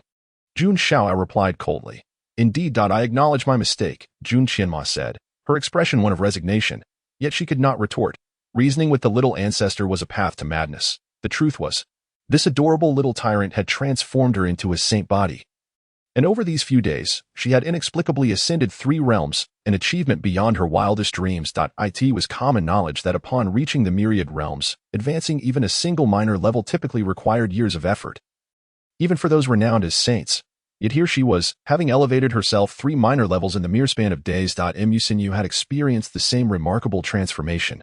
Learn from her, Jun Xiaoyao suggested. Jun Xiaoyao cast a glance at Jun Xianma, silently urging him to observe Mu Xinyu. At that moment, Mu Xinyu was diligently massaging Jun Xiaoyao's shoulders. Indeed, Jun Xianma nodded, presenting an obedient demeanor as he approached Jun Xiaoyao. Kneeling beside him to massage his legs, the once aloof and majestic goddess now resembled a devoted little pup before Jun Xiaoyao. The sacred king ancient realm, the second inner tier, will commence in a quarter of an hour. Those who have amassed 1 million kill points, please prepare for transportation. Those who have not, make your final struggles. Now, we shall announce the rewards for the first outer tier of the sacred king ancient realm. Those who make the leaderboard can exchange their kill points for spirit crystals at a ratio of 1:5, 1 kill point for 5 spirit crystals. The top 10 will receive additional substantial rewards, which can be checked at their leisure. Eye in the sky, the voice of the sacred king ancient realm's artifact spirit resonated, echoing throughout the first outer tier and reaching the ears of all surviving warriors. For countless martial artists, the voice of the artifact spirit was akin to a siren's call, for its utterance signified the conclusion of the first outer tier. Many were still far from reaching 1 million kill points, implying imminent elimination. Those on the leaderboard can exchange their kill points for spirit crystals. At a 1:5 ratio, those on the leaderboard have kill points exceeding 1 million, meaning each of them can acquire at least 5 million spirit crystals. This is simply astounding. The first place, with over 20 million kill points, can directly exchange for 100 million spirit crystals. How on earth did they achieve over 20 million kill points? What more terrifying rewards await the top 10? Only they possess that knowledge. The second inner tier of the sacred king ancient realm is approaching. How exhilarating. Perhaps I shall finally see the little boy again. I miss him dearly. Upon hearing the artifact spirit's announcement, countless surviving warriors within the first outer tier began to discuss animatedly, each one filled with shock and envy. As the artifact spirit's voice faded, a beam of light descended upon Jun Xiaoyao. Materializing before him in the form of a spatial ring, Jun Xiaoyao extended his hand and grasped the ring, a reward befitting his first-place triumph. He was not in a hurry to inspect its contents, for surely the prize would remain in his possession. Mu Xinyu and Jun Xianma gazed at the spatial ring in Jun Xiaoyao's hand, consumed with envy. After all, it was the reward for securing first place. Their little ancestor was indeed formidable, a mere 5-year-old who could overshadow countless powerful figures and prodigies, even suppressing the likes of Shun Hanxing and Ling Tiandu, who were renowned celestial talents. After the reward exchange, what should we do now? Do you need me to guide you? Jun Xiaoyao nodded, accepting their congratulations. However, he added, I shall supervise you both to ensure you also make the leaderboard. Following the reward exchange, what should we do next? Do you need me to instruct you? Be more sensible. Do not wait for me to remind you. The disciple understands, both replied, inwardly lamenting that their little ancestor was becoming quite demanding. Subtly hinting for gifts. Is it appropriate for you, as the little ancestor, to behave this way? Very well. I shall feign ignorance when the time comes. Time slipped by, second by second. In half an hour, precisely 15 minutes later, golden beams of light appeared in the sky, descending upon the trio with pinpoint accuracy, enveloping them entirely. The golden light then swept around them, propelling them into the void. Within the radiant light, Jun Xiaoyao and his companions found themselves unable to move at all. However, they thought little of it, as this was the transportation to the second inner tier of the sacred king ancient realm. The transportation was brief, lasting no more than 20 seconds. Upon completion, The trio materialized in an ancient city, which had been devoid of life prior to their arrival. Although ancient, the city was not in disrepair.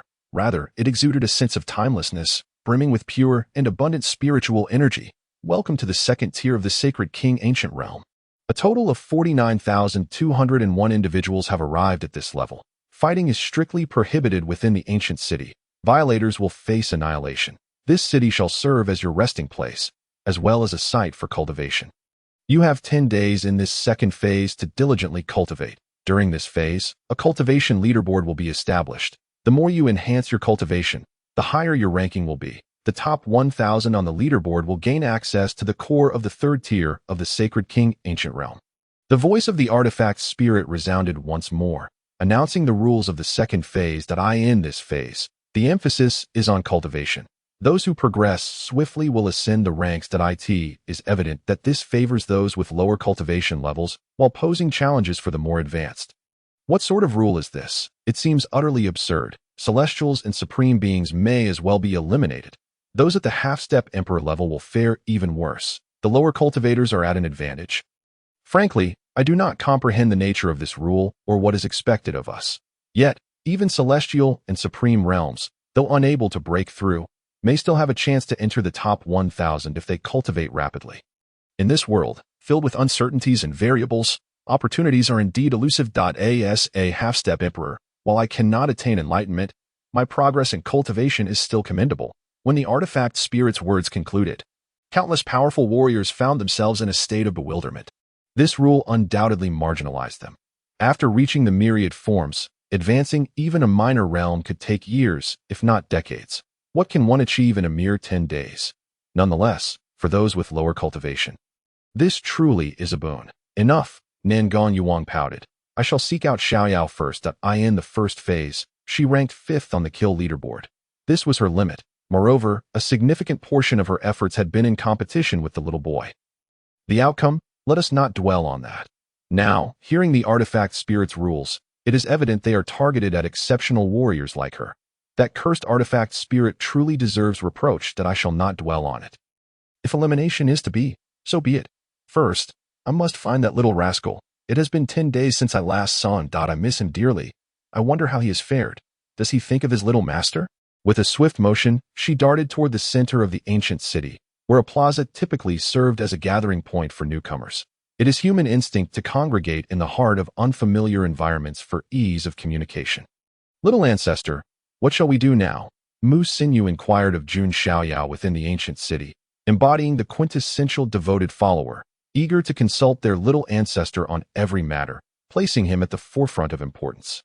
It is up to you. Jun Xiaoyao replied. Do not rely on me now that we have reached the inner tier. You are all grown. Do not constantly burden me with your concerns. I must go find my little master.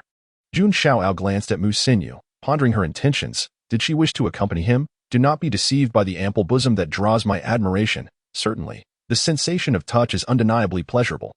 Yet, you are all quite grown, and it is imperative to cultivate your own resilience.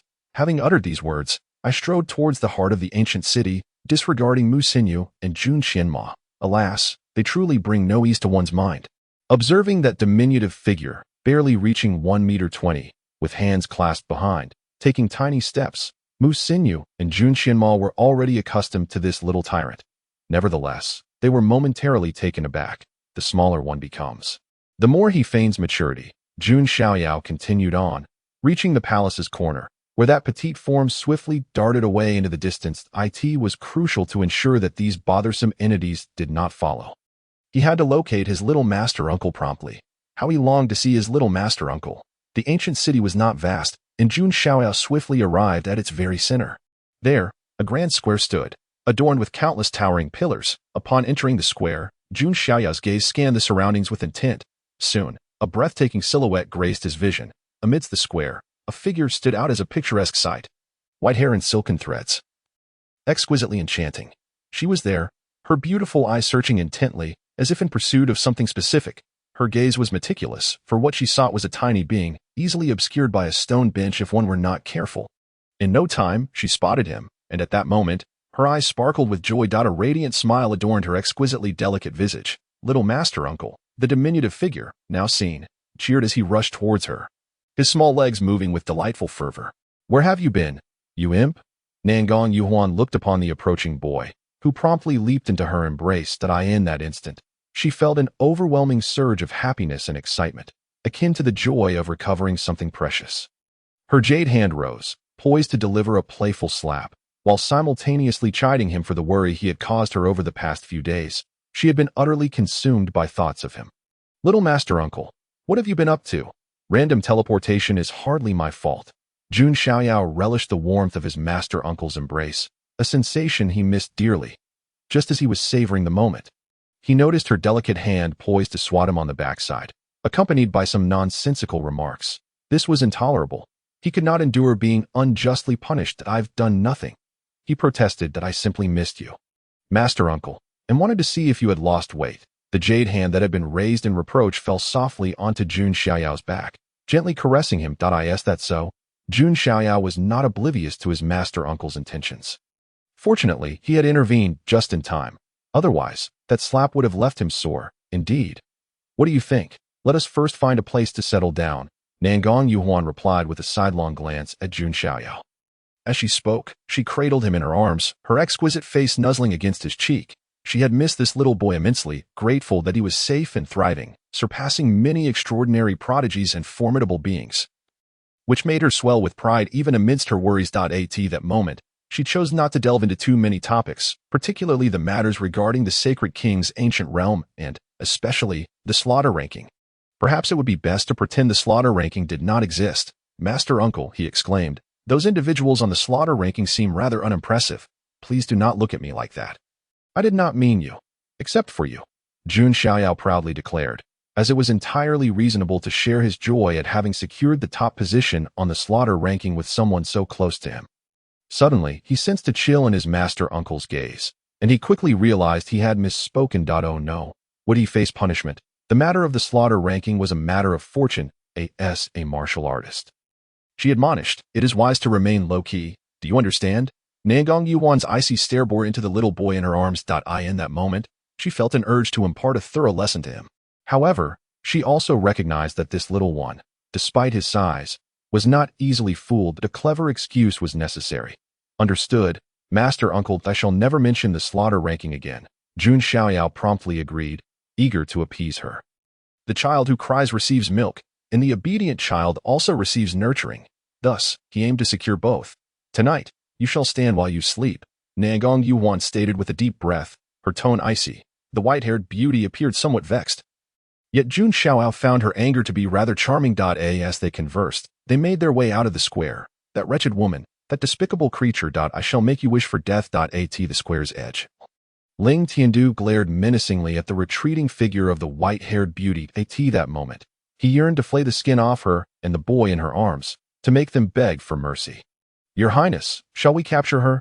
8 figures in black cloaks followed closely behind Ling Tiandu, each one possessing formidable prowess. "No need," he replied. "Fighting is prohibited within the ancient city. Once they exit the city, we will seize them, alive. Both must be taken alive," Ling Tiandu said darkly, his teeth clenched to the point of bleeding. "Understood," the lead figure in black bowed in response. "That little tyrant is simply too adorable." Not far away, Mu Xinyu and Jun Qianma watched as Jun Xiaoyao was embraced by his master uncle, unable to contain their laughter, especially as they witnessed their little prodigy darting around the corner, utterly delightful. All the while, they quietly followed, despite knowing that their little ancestor was immensely powerful and had the true dragon, Little Een, by his side. However, his tender age left them feeling uneasy. "Your Majesty, the Qiyang Empire, the Southern Ming Dynasty, the Eastern Yu Kingdom, and the Zhushang Dynasty have formed an alliance and are gathering at the borders of our Taishan Dynasty, seeking to carve up our territory." The Taishan Dynasty, one of the 36 empires of Qingzhou, boasted a population in the hundreds of billions. Its borders spanned 390 million miles east to west and 330 million miles north to south. The ruling sovereign was the current empress, the first female ruler of the Taishan Dynasty. It was said that she was breathtakingly beautiful, a paragon of grace, and a formidable emperor-level warrior, cold, ruthless, and decisive in her actions. To call her an empress would be an understatement. She resembled more of a female demon. It was precisely due to her iron-fisted governance and blood-soaked methods that she maintained stability within the Taishan Dynasty and secured its borders. "I understand. The empress, known as Shangguan Jinxian, sat high upon her throne, akin to a deity surveying the masses. She wielded the power of the Taishan dynasty, her gaze sweeping across the courtiers in the hall. Wherever her eyes fell, heads bowed in deference, none daring to meet her gaze, for to do so would be to provoke her wrath. The empress, in the hearts of her courtiers, is indeed a ruler of extraordinary talent and vision. However, her propensity for ruthless decisions is excessive. Cold as ice, she can be utterly devoid of compassion. Her decisive actions have led to the demise of countless legions and formidable warriors, numbering in the millions. Her might is unparalleled, and the emperors she has slain are too numerous to count on both hands. How shall we respond to the empress? The elder who spoke earlier is the grand tutor of the Taishan dynasty. The chancellor is attending to state matters that I shall personally lead an expedition against the foreign nations. Let it be known that within 5 days, the armies must be assembled. The empress cast a fleeting glance at the grand tutor, before ultimately fixing her gaze upon the chancellor. After a moment of contemplation, she proclaimed her edict. Since the four nations dare to form an alliance against the Taishan dynasty, they shall be utterly consumed. She understands that the true aim of the four nations is not the Taishan dynasty itself, but rather the Bailuo Tian sect within its borders. After all, the Bailuo Tian sect stands as the greatest bastion for the Taishan dynasty. Any attempt to challenge the dynasty must first consider the might of the Bailuo Tian sect. However, the public alliance of the four nations against the Taishan dynasty indicates that they surely possess some form of backing. Matters between sects will be settled by the sects themselves, while the affairs of the empire shall be dealt with by her alone. No, Your Majesty, the Grand Tutor interjected urgently upon hearing of the Empress's intent to lead the campaign. Generally speaking, a ruler would not take to the battlefield unless absolutely necessary. Furthermore, as the Grand Tutor, he commands a vast family and is a formidable force in his own right. Surely he comprehends the motivations behind the alliance of the four nations. How could the Empress not see it? The four nations are insignificant. I shall sweep them away. With the Grand Tutor and Chancellor managing state affairs, I have no concerns. Enough, the Empress declared, her hand dismissively waving away further discussion. This is settled. There is no need for further debate. With that, Shangguan Jinxian rose from her throne and announced the court's adjournment. In the Bailuo Tian sect, on the ethereal peak, a figure of exquisite beauty appeared. Dressed in imperial robes and adorned with a crown, the woman gracefully descended and strode towards the conference hall. Her presence exuded formidable authority. Sister, she greeted upon entering the hall, casting her eyes upon the cultivating Xianji and Xianyu. She then took a seat with an effortless poise, her movements fluid as water. What brings you here?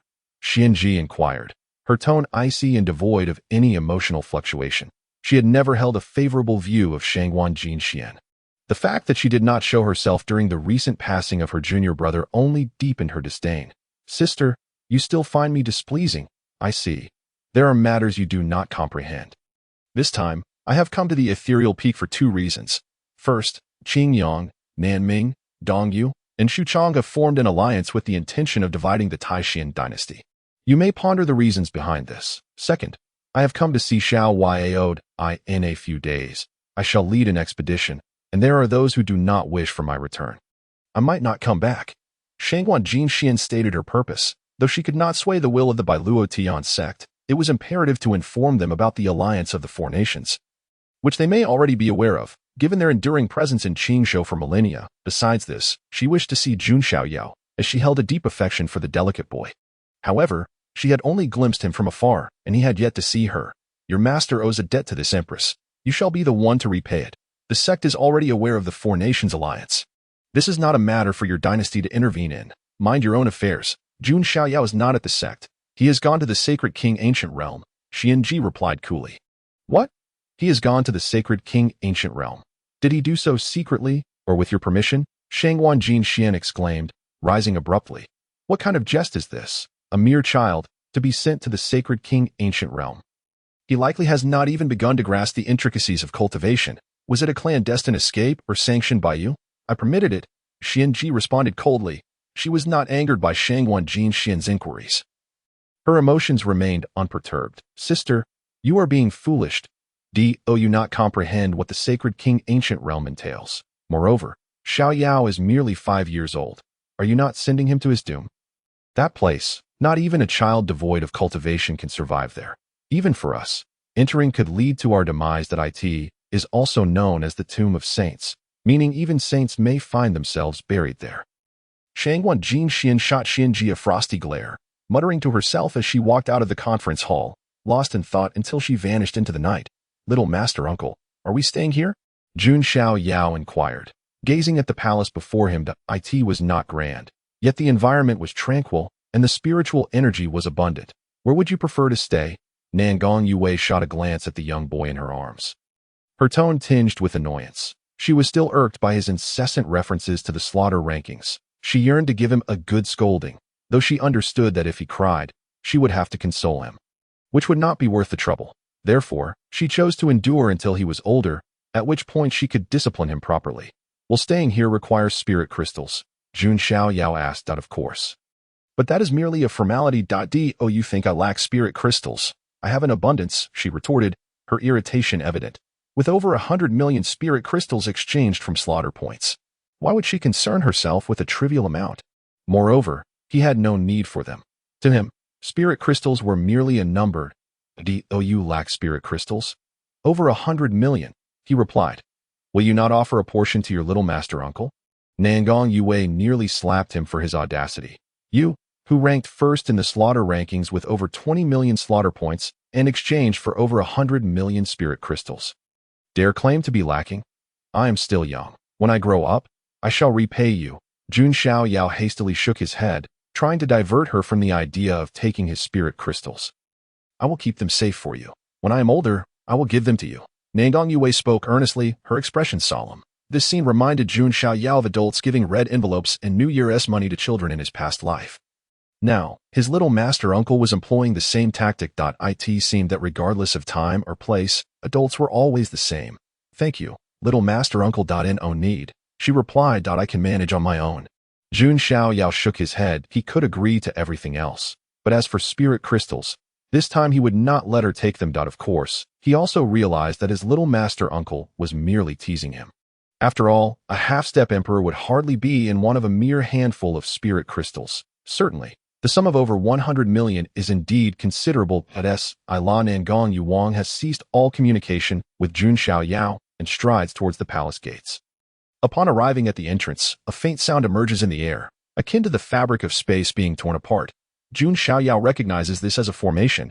Every palace is fortified with such a mechanism, serving a straightforward purpose: to prevent prying eyes, sound isolation, and disturbances. Congratulations on selecting palace number 101. Each individual is required to pay 100,000 spirit crystals daily. The voice of the artifact spirit resonates. In an instant, 100,000 spirit crystals are deducted from Jun Xiaoyao's information panel. These spirit crystals have been exchanged, but prior to departing from the Sacred King Ancient Realm, they will not be distributed to individuals. They merely reside within the information panel. 100,000 spirit crystals daily. Why not resort to thievery? At the moment the spirit crystals were deducted, both Jun Xiaoyao and Nangong Yuan exclaimed in unison. While this sum is not daunting for the two, the price certainly leaves them astounded. They exchange glances and simultaneously sigh. The spirit crystals have been deducted. Naturally, they must find accommodation. It would be unthinkable to sleep on the streets of the ancient city. Subsequently, Nangong Yuang embraces Jun Xiaoyao and leads him into the palace. Once inside, they discover that this palace is extraordinary, featuring a vast spirit gathering array. The spiritual energy within is at least 1,000 times more potent than that outside. Even before entering the spirit gathering array, every cell in their bodies awakens with vigor, yearning to commence cultivation immediately. This expenditure on spirit crystals is well worth it, Nangong Yuang remarks, gently setting Jun Xiaoyao down. Rather than diving into cultivation, she heads toward the inner chambers of the palace, intending to take a proper bath and change into fresh garments before engaging in her cultivation. As there is no rush, after all, there are 10 days to spare. "Little Shirshu," she calls out. "I can manage myself." Jun Xiaoyao interjects, noticing his little Shirshu's eagerness to undress him. He hastily speaks up. Her roughness is quite overwhelming. "Hurry up," Nangong Yuan urges, her arms crossed, observing Jun Xiaoyao as he loosens his attire, albeit finding his pace too slow. With a splash, once he has removed his clothing, she unceremoniously tosses him into the bathing pool, creating a cascade of water. "Little Shirshu, you cannot be so rough. You ought to exhibit some grace," Jun Xiaoyao complains. "Could I not descend into the water myself?" "Grace? What is that?" Ha! Ningong Yuan chuckles. Grace. What a jest! Should I still act ladylike in front of you? Besides, I possess an unparalleled beauty and a figure that surpasses even that of the 9 peerless maidens. Very well, he concedes. Time for a bath. Jun Xiaoyao sighs, contemplating his little Jiuzhou. Her silvery hair and silken attire render her a stunning maiden. Her only flaw lies in her lack of reason. Yet, beauty suffices. Giggling, Ningong Yuan laughs at Jun Xiaoyao's expression. Then, she too begins to disrobe, revealing her alluring form, a sight that Jun Xiaoyao has longed for, regrettably, since their random teleportation and the ensuing 10 days apart. He has not seen her again. Now, it feels as though a brief separation has heightened their longing. During their bathing, both are inevitably drawn into a flurry of playful touches. Approximately half an hour later, after their bath, Ningong Yuan dresses Jun Xiaoyao in clean garments, urging him to rest on the bed, while she remains in the bathing pool, showing no intention of rising on the bed. As Jun Xiaoyao blinks, a virtual screen materializes before him. In the 10 days since arriving in the Sacred King Ancient Realm, he has hunted countless beasts, ranging from 1st to 8th rank, acquiring a plethora of equipment. However, feeling confident in his combat prowess, he has refrained from donning any gear, leaving all equipment within the Yuan realm. With some leisure time on his hands, he decides to equip himself. The Imperial-grade equipment, while not overwhelmingly powerful, is still commendable. After reviewing his arsenal, he feels a twinge of disappointment upon seeing the attributes of the Imperial-grade items. The Imperial-grade weapon boasts a combat power of 100,000, while other Imperial-grade items yield 50,000. Yet, even the smallest morsel is still sustenance. Donning the gear boosts his combat power by 350,000, bringing his total to 1,829,364 points. Tomorrow, I shall commence my cultivation, Jun Xiaoyao resolves. Aiming to elevate his realm to that juncture, his combat power will surge significantly. He muses internally that while Imperial-grade equipment may not provide the desired boost, elevating his level is the key to rapid enhancement. With a plethora of points at his disposal, he plans to ascend his rank tomorrow, securing the top position on the cultivation leaderboard without a doubt. Xiaoyao, Ningong Yuan approaches, barefoot, her delicate feet appearing as if sculpted from jade. With toes that resemble adorable silkworms, radiating a mesmerizing beauty. She wears but a sheer veil that hints at her inner garments. Little Jiuzhou, I have yet to take a look, Jun Xiaoyao admits. Realizing he had forgotten due to her lack of reminders that I have not seen it either. Time for sleep, she instructs. We must rise early tomorrow for cultivation. As she speaks, she shifts slightly, settling on the bed. And Jun Xiaoyao nestles against her, soon drifting into slumber. Indeed, there is a certain tranquility in sleeping in the embrace of his little Jiuzhou. Observing the young boy in her arms, Ningong Yuan smiles gently. In the Sacred King Ancient Realm, there lies an ancient mountain. In truth, the entirety of the Sacred King Ancient Realm is but a small fragment of this ancient mountain, known as the Sacred King Ancient Mountain. On the far side of the mountain, a thick, ominous demonic aura pervades, reminiscent of a demonic realm, teeming with numerous demonic entities. The center stands an altar, beneath which a young boy is sealed. Adorning his brow is a peculiar floral mark, rendering him extraordinarily enchanting. Although the boy is confined within the seal, he emanates a devastating demonic energy akin to a slumbering demon god. Pitiful humans. The demon lord muses. After sealing the demon lord for 90 million years, do they truly believe they can maintain eternal suppression? The day the humans conclude their trials shall be the day the demon lord awakens, at which point the lifeblood of countless humans will assist in liberating the demon lord. Surrounding the altar are several formidable ritualists, all powerful figures from the demon clan. High priest, one of them speaks up. It has come to my attention that this cohort of humans includes numerous strong individuals and sacred bodies. Should we select a few to serve as puppets for the demon lord and choose several furnace bodies to enhance the demon lord's sacred demonic form? There is no need, the high priest replies. You should first instruct your kin to prepare. Once the humans have completed their trials, sever their means of transportation, preventing their escape, and confine them upon the ancient mountain, allowing the Sacred King's ancient mountain to be nourished by their lifeblood, thus creating a sea of blood. When the demon lord resurrects and breaks free, he shall lead us back to Jiuzhou, unifying the vast world of the 9 continents once more. The grand priest shook his head that on the 11th day in the sacred king's ancient realm, morning, Jun Xiaoyao was awakened by Nangong Yueying's call. "Little master uncle, what is it?" Jun Xiaoyao, still half asleep, drowsily inquired. "Time to cultivate," Nangong Yueying exclaimed, pulling him up and dragging him towards the bathroom. "Is it really necessary to rush so much for cultivation?" Jun Xiaoyao grumbled, still feeling the remnants of sleep. "Hee, your speed in cultivation is commendable, but that only pertains to the initial stages. As one progresses, the pace slows significantly, often leading to obstacles and bottlenecks. Many extraordinary talents soar at first, but find themselves stagnating later on. Hurry up, stop dawdling outside, and come in," Nangong Yueying called out. Noticing Jun Xiaoyao lingering at the entrance, she spoke, her long, graceful leg extended, effortlessly pulling him inside. After a brief moment, having washed up, Jun Xiaoyao emerged, fully awake, and joined Nangong Yueying for breakfast. Upon finishing, they approached the spirit-gathering array. "Little master uncle, I have something for you that may prove beneficial." Jun Xiaoyao did not immediately step into the array, but instead presented a jade vial to Nangong Yueying. "For me, indeed, little master uncle, I have not doted upon you in vain." Nangong Yueying, momentarily distracted by the spirit-gathering array, felt a gentle touch on her leg from the small boy.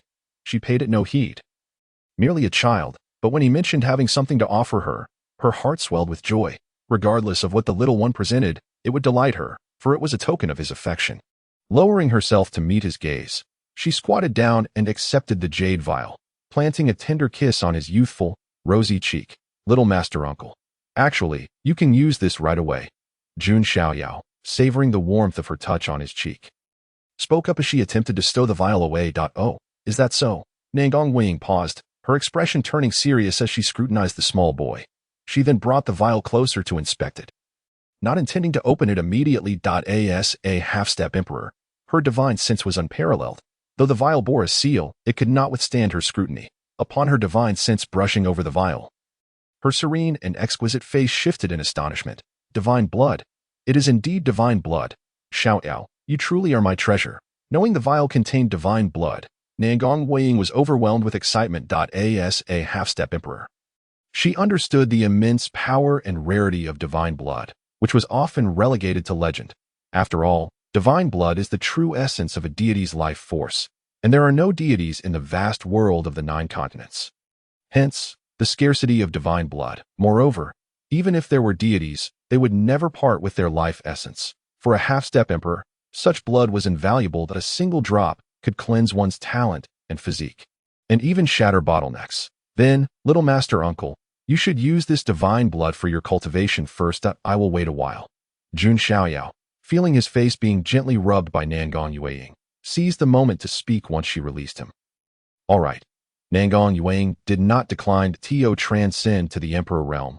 A vast amount of spiritual energy was required. If any other beings were present, it would complicate her path to becoming an emperor, potentially endangering them. The small Jun Xiaoyao would be utterly defenseless against heavenly tribulations. In a flash, Jun Xiaoyao darted away from the spirit-gathering array, finding a small stone stool by the entrance, where he settled down to observe the proceedings. Nangong Yueying took a deep breath, stepping into the center of the spirit-gathering array. The array, approximately 10 meters in diameter, unleashed a torrent of spiritual energy like a whirlwind from the void, creating an overwhelming pressure. Nangong Yueying advanced step by step until she reached the center, closing her eyes to calm her mind. It took her a full quarter of an hour to achieve tranquility, for the rarity of the divine blood weighed heavily on her thoughts. With this blood, she could break through her bottleneck and successfully ascend to the emperor realm, becoming the 4th emperor after Sister Yuheng at Piaomiao Peak. Though both half-step emperors and true emperors bore the title of emperor, a half-step emperor was merely the pinnacle of supremacy. Standing on the precipice of the true emperor realm, a chasm lay between them. Once her emotions settled, Nangong Yueying began to channel the Bai Luo heavenly scriptures, executing the supreme technique flawlessly. Then, she opened the jade vial, unleashing a breathtaking surge of divine power. A drop of resplendent, multicolored divine blood gracefully floated from the vial, causing the surrounding space to fracture. The overwhelming divine force bore down on Nangong Yueying, yet her expression radiated excitement, for this was precisely the effect she sought. In a flurry of movement, Nangong Yueying rapidly refined the divine blood, pushing her cultivation to its zenith. ultimately harnessing its power to break through to the emperor realm. As time elapsed, the sky above the ancient city darkened ominously. Thick clouds rolling in as if a storm were imminent, accompanied by thunder and flashes of lightning, piquing the curiosity of numerous strong cultivators and prodigies. Finally, a bolt of heavenly tribulation descended, aimed directly at Nangong Weiying. She did not flinch or seek to evade. Instead, she braced herself to embrace the baptism of the tribulation. Only by enduring the heavenly trials could one attain the emperor realm. Failure meant dire consequences, ranging from severe injury to the risk of losing oneself entirely. With a deafening roar, the tribulation struck her, and gradually, her garments were torn asunder, leaving her unclothed. Jun Xiaoyao stood in shock, utterly unprepared for the ferocity of the heavenly tribulation that had stripped his little master Uncle Bear. Yet, truth be told, her physique and skin were truly exceptional, a sensation he had experienced firsthand. Thankfully, the palace was protected by a barrier against prying eyes, ensuring that even as the tribulation raged, the sanctity of this space remained intact. Otherwise, he would have to worry about his little master uncle being exposed, which would indeed be a tremendous loss. However, Nangong Yuang paid no heed to this. She was aware that a gaze was fixed upon her. Yet she remained utterly indifferent. She recognized it was that little boy. What ill intentions could a mere child harbor? Besides, even if the boy had such thoughts, what of it? At the critical moment, Nangong Yuang directly merged the divine blood she had refined and controlled with herself. In that instant, a mysterious radiance enveloped her, rendering her even more exquisite. Her aura was ascending, and her realm was undergoing a transformation. She was experiencing a monumental metamorphosis, as the final bolt of heavenly tribulation descended. The dark clouds in the sky gradually dispersed, revealing auspicious clouds and signs of good fortune. Nangong Yuang's eyes sparkled like lightning as she gazed at the ethereal clouds above, which swiftly descended toward her. Seizing this opportunity, she hastily absorbed the energy. Time passed, second by second. Nangong Yuang's realm grew increasingly stable. She had reached the level of the emperor. Yet, the pace of spiritual energy was somewhat lagging behind her voracious consumption, and a hint of regret flickered across her stunning visage. The energy present here was insufficient for her to swiftly attain the completion of the first level of the emperor. Missing this opportunity meant she would require several more years, perhaps even decades, to achieve it if only another drop of divine blood were available. Little Master Uncle, Jun Xiaoyao called out. Nangong Yuang responded, her gaze shifting to Jun Xiaoyao. Suddenly, a drop of multicolored liquid soared toward her. Upon seeing it, Nangong Yuang was momentarily stunned. Then her expression transformed into one of shock and exhilaration. She realized that this was not merely a drop of colorful water, but a drop of divine blood far more potent than the previous one. This divine blood had taken on a rainbow hue, signifying its immense strength, a magnitude countless times greater than the earlier divine blood, with a significantly elevated level if the prior divine blood represented the innate realm. Then this drop could be likened to the emperor realm. In that moment, she felt a surge of excitement and anticipation, quickly calming herself. Many questions and exhilaration swirled within her mind, but time was of the essence. Without a moment's hesitation, she extended her delicate hand, and the multicolored divine blood appeared before her. She began to refine, merge, and stabilize her realm simultaneously. Gradually, Nangong Yuang entered a state of transcendence. Was that the heavenly tribulation? Could it be that someone was transcending to become an emperor? Impossible. I know every half-step emperor who has entered here. They are still far from achieving that. That is the heavenly tribulation of an emperor. Who could possibly be ascending to emperor? Witnessing the heavenly tribulation being successfully withstood by someone left countless prodigies and powerful figures in the ancient city awestruck. Alongside the astonishment came envy and jealousy. Yet, no one knew who was transcending to become an emperor. However, this did not prevent them from feeling a twinge of apprehension, fearing an encounter with this newly ascended emperor, not knowing how perilous it could be. Ling Tianyu, Wen Tianqing, and Shen Haqing, these prodigious half-step emperors, were all consumed with envy, wishing that the person transcending was none other than themselves. Ding. You have granted Nangong Yuang divine blood, obtaining chaos divine blood 5. Plus 100,000 points. You have granted Nangong Yuang chaos divine blood, obtaining chaos divine blood 10, plus 500,000 points.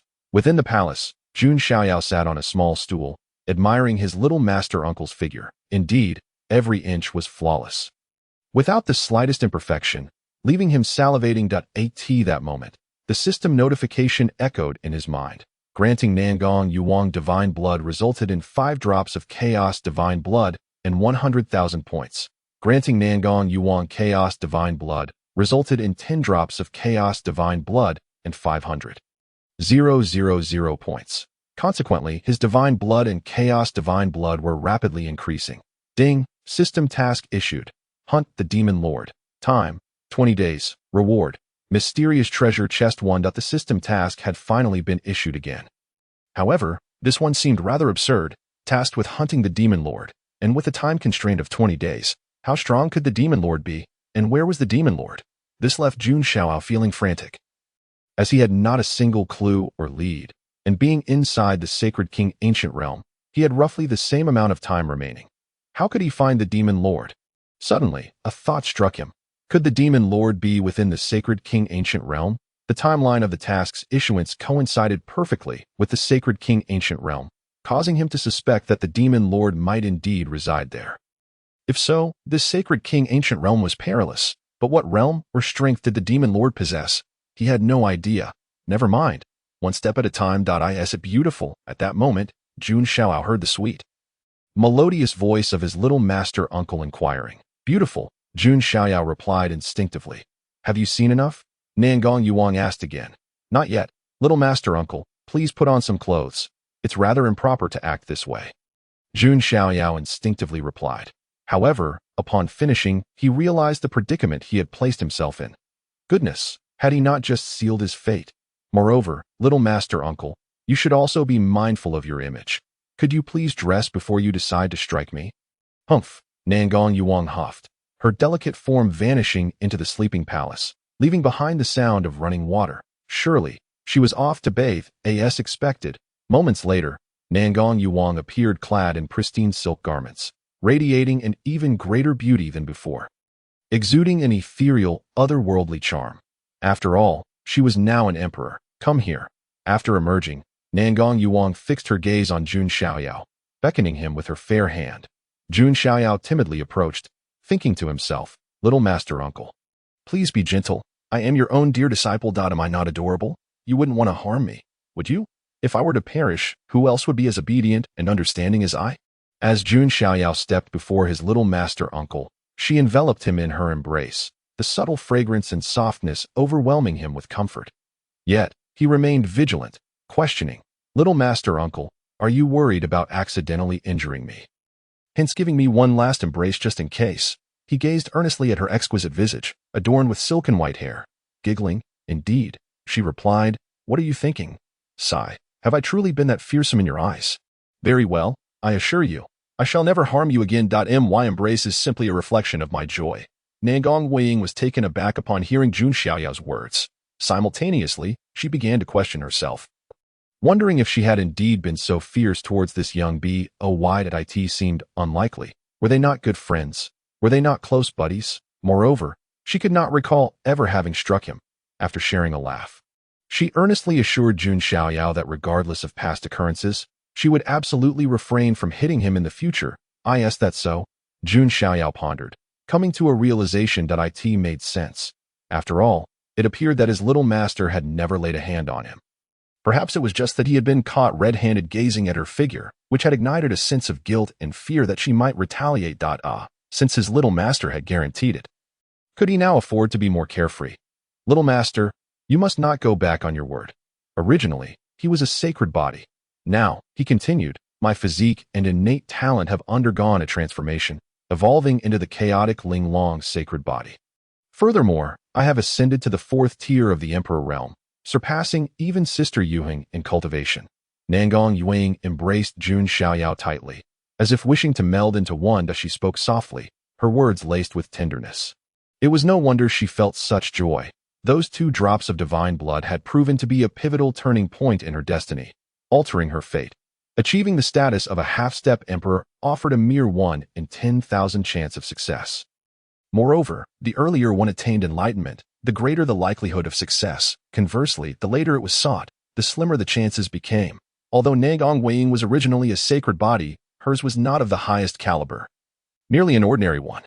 Now, however, her sacred body had ascended to the pinnacle of existence, verging on the realm of semi-divinity. This was truly splendid. In the future, she declared, I can freely engage in combat. In moments of weakness. My little master will be there to assist me.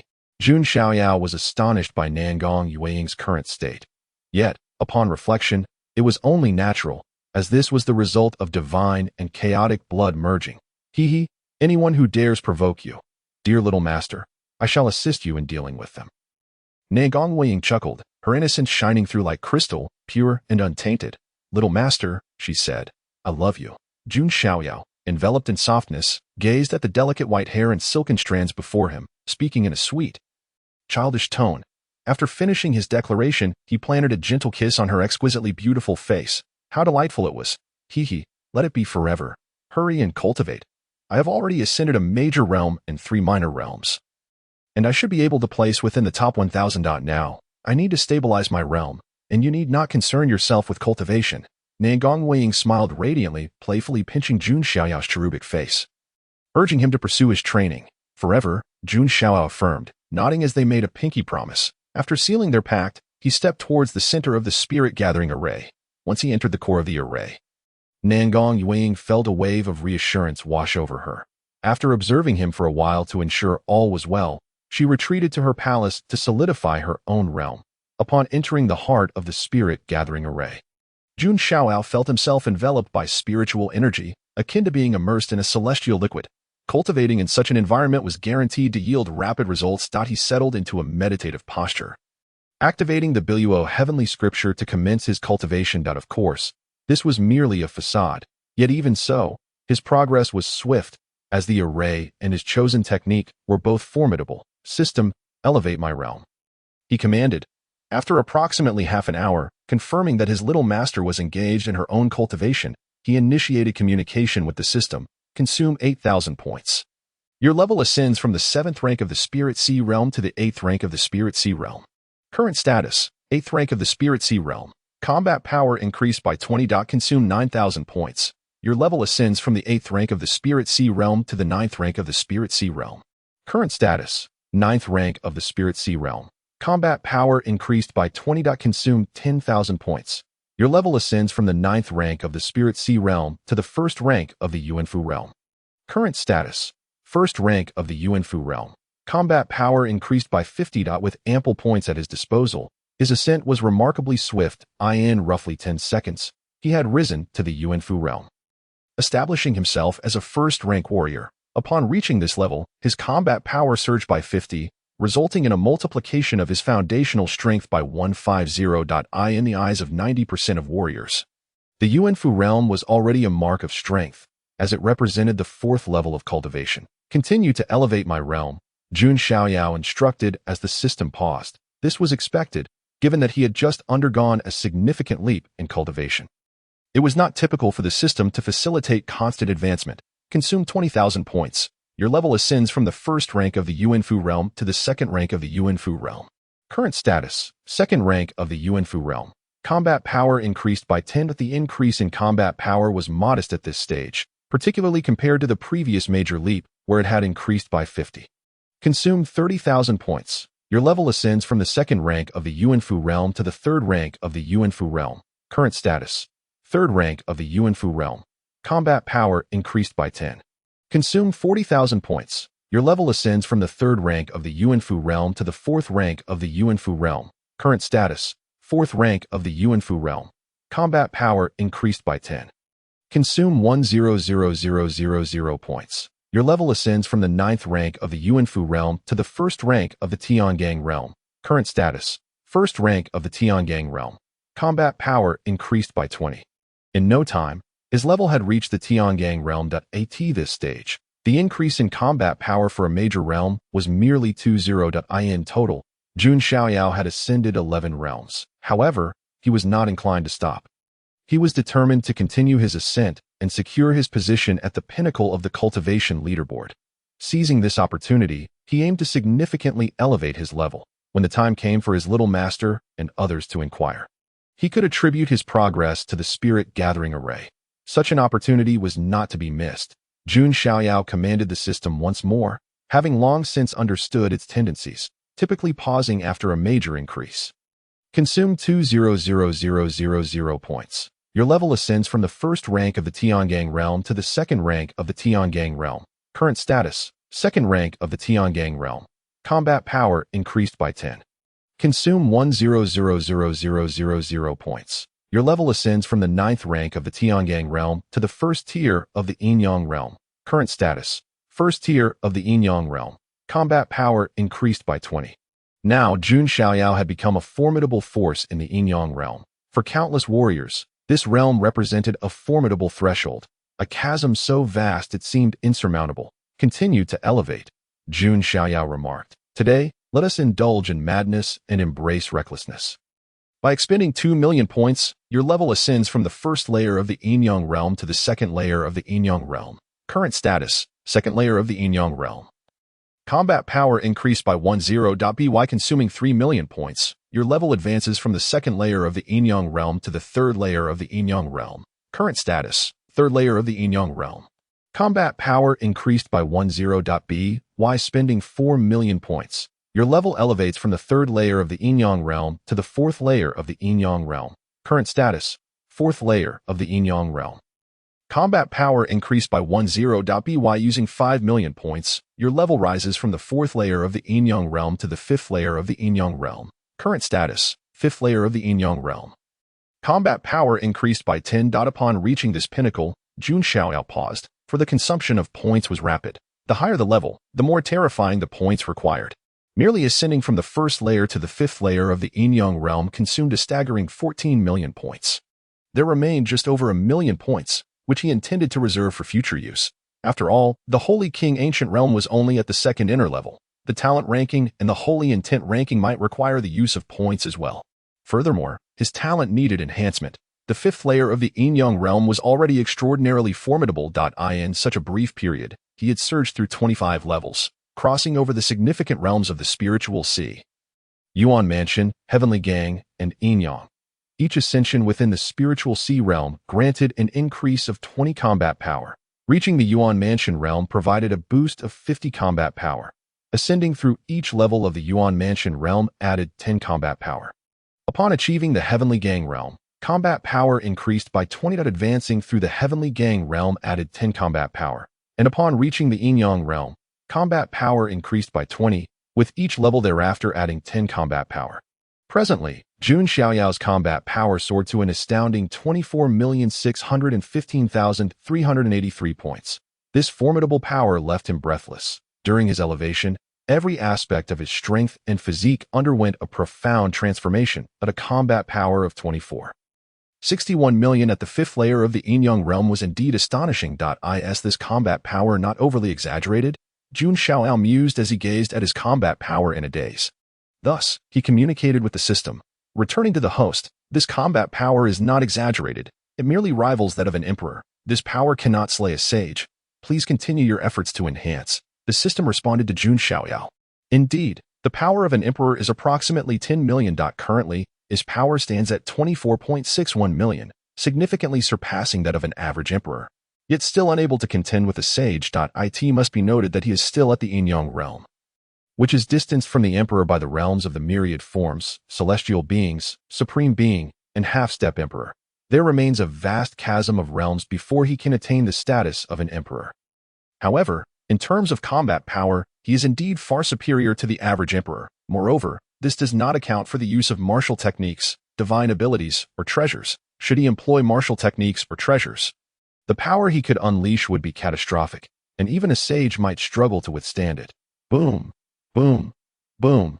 The sky erupted with a series of ominous, thunderous sounds. Upon hearing this, Nangong Yueying was utterly astonished. Her heart tightened as the sound of thunder resonated not far from her. In that moment, she immediately thought of Jun Xiaoyao, who was cultivating within the spirit-gathering array. Realizing this, she hastily ceased her own cultivation, her delicate form flashing as she emerged outside the array. What is this? Is it him? Nangong Yueying stared at the spirit-gathering array, which seemed to be in a frenzied state. Terrifying spiritual energy surged from all directions towards this location, more fearsome than when she herself had experienced a breakthrough in her cultivation. Simultaneously, she noticed that Jun Xiaoyao's level had astonishingly reached the Yinyang realm. The Yinyang realm, Had he not been at the spiritual sea realm just moments ago? How could he have ascended 4 major realms in such a brief span? However, the young boy had ceased his cultivation, his face bearing signs of fatigue. Xiaoyao. Nangong Weiying approached Jun Xiaoyao, softly calling out, "Little master uncle." Jun Xiaoyao opened his eyes, gazing at his little master uncle with confusion, responding with a single word that in truth, he had sensed her arrival even before she spoke. Hence he feigned weariness. Internally, he couldn't help but marvel at the effort required to maintain this charade. "What just transpired?" Nangong Yuang inquired. Her curiosity piqued as she looked at Jun Xiaoyao, eager to know more. "Little master uncle, I am unsure. Just a moment ago, during my cultivation, it felt as though I had suddenly entered a wondrous state. One that was exquisite and profound, an indescribable sensation." "What is the matter?" Jun Xiaoyao shook his head, recalling the experience, and spoke out. "Of course, this was merely a fabrication, a description akin to enlightenment. So you entered a state of enlightenment. No wonder your progress has been so rapid. Have you experienced this feeling before?" Nangong Yueying, now an emperor, naturally understood this state of being, known as enlightenment in the realm of cultivation. However, such occurrences were exceedingly rare, nearly legendary. She had not anticipated that this young boy would achieve enlightenment. "Then, did you experience enlightenment previously, during your rapid ascent?" "Little master uncle, there were 2 instances in the past. Moreover, I've realized that whenever I am in a good mood, I find it easier to enter this state during cultivation. Just now, I managed to maintain that state for a longer duration than before," Jun Xiaoyao replied, his voice soft and innocent, his eyes clear and bright like stars. His youthful visage radiating purity, akin to a flawless crystal. "Remarkable. Truly remarkable." Nangong Weiying had initially hoped for such an occurrence. Experiencing enlightenment is something that one might not encounter even once in a lifetime. Or perhaps it is something that simply does not exist. Even if it did manifest, it would surely be by sheer chance. Her inquiry stemmed from Jun Xiaoyao's astonishing progress. Could there be a miracle at play? Yet upon hearing Jun Xiaoyao's words, she was rendered speechless. That in the past, he had indeed experienced enlightenment, and he claimed that being in a good mood facilitated this state. Was he jesting? This implied that he could will himself to achieve enlightenment at will. Enlightenment, was it designed solely for him? At this moment, Nangong Yueying found herself at a loss for words, only able to express her astonishment, for the term extraordinary no longer sufficed to describe Jun Xiaoyao. "Little master uncle, that I feel a bit sleepy," Jun Xiaoyao said softly, extending his hand, indicating he wished to be embraced. "Then let us take a nap," Nangong Yueying replied, joy lighting up her face as she lifted Jun Xiaoyao into her arms. This little fellow truly was remarkable. She had discovered an unparalleled treasure in him, one who could assist her and attain enlightenment at any moment. And this little boy, surprises abound at every turn. As if he possesses boundless capabilities. Jun Xiaoyao responded affirmatively. Subsequently, he nestled his head into the soft, ample embrace of his little master uncle, selecting a comfortable position. By the time Nangong Yuang carried him out of the spirit-gathering array, he had already succumbed to slumber. Observing the sleeping boy in her arms, Nangong Yuang smiled tenderly, for he was, after all, merely a child. He could fall asleep at a moment's notice, and she paid no mind to his actions. Having grown accustomed to them, upon returning to the room designated for rest, she gazed at Jun Xiaoyao, who was sleeping so soundly and couldn't bear to lay him on the bed, fearing it might disturb his peaceful slumber. Moreover, he seemed to find greater comfort in her embrace, as this little boy cherished sleeping in her arms. What on earth? The first and second places on the cultivation leaderboard must be mistaken. The first place holder has ascended by an astonishing 25 minor realms, leaping from the Spirit Sea realm directly through the Yuan Mansion and the Celestial Gang realms to become a being of Yinyang realm. What is going on? It has barely begun, and I, at the Yuan Mansion realm, have not even advanced a single minor realm since yesterday. The second place has surged from half-step emperor to the 4th level of the emperor realm. Damn, is cultivation in the ancient city truly so outrageous? No, while we also progress rapidly, it feels as though we are not even in the same world as them. The first place is none other than Jun Xiaoyao. Right, before arriving in the ancient city, he was merely at the 7th rank of the Spirit Sea realm. So, how did he amass over 20 million slaughter points in the Sacred King ancient realm? Within the second inner circle, fewer than 50,000 people have arrived in the ancient city, yet most of them have not made it onto the leaderboard. Thus, their slaughter points cannot be exchanged for spirit crystals. Residing in the palace for a day costs 100,000 spirit crystals, a sum that 90% of them cannot afford, which explains their choice to cultivate in the square. They failed to make it onto the slaughter leaderboard. Upon entering the inner circle, they hoped to leverage their lower realms to make a mark on the list. And so, countless individuals diligently cultivated throughout the night, in the ancient city, where spiritual energy is abundant. Progress is rapid.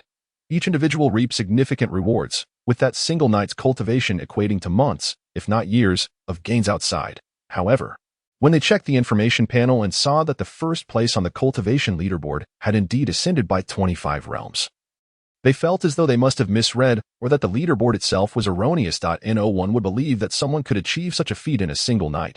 This news spread like wildfire across the square. In no time, a cacophony of discussions erupted. Gradually, they began to uncover many astonishing aspects. The individual who held both the first place on the cultivation leaderboard and the slaughter leaderboard was none other than him. What was even more shocking was that before arriving in the ancient city, he had only been at the 7th rank of the Spirit Sea Realm. So, the question arises, how did someone at the 7th rank of the Spirit Sea Realm acquire over 20 million slaughter points? Aside from the first place, there exists another extraordinary figure. The second place has advanced by 4 realms. Compared to the staggering 25 realms, this seems paltry. Yet, the second place transitioned from half-step emperor to the 4th level of emperor. This is indeed a formidable emperor. Nangong Yuang, a 4th level emperor? That is utterly impossible. Humph. Even if you have become an emperor, I am still confident in my ability to contend with you. This treasure, let alone an emperor, could flay even a half-sane alive.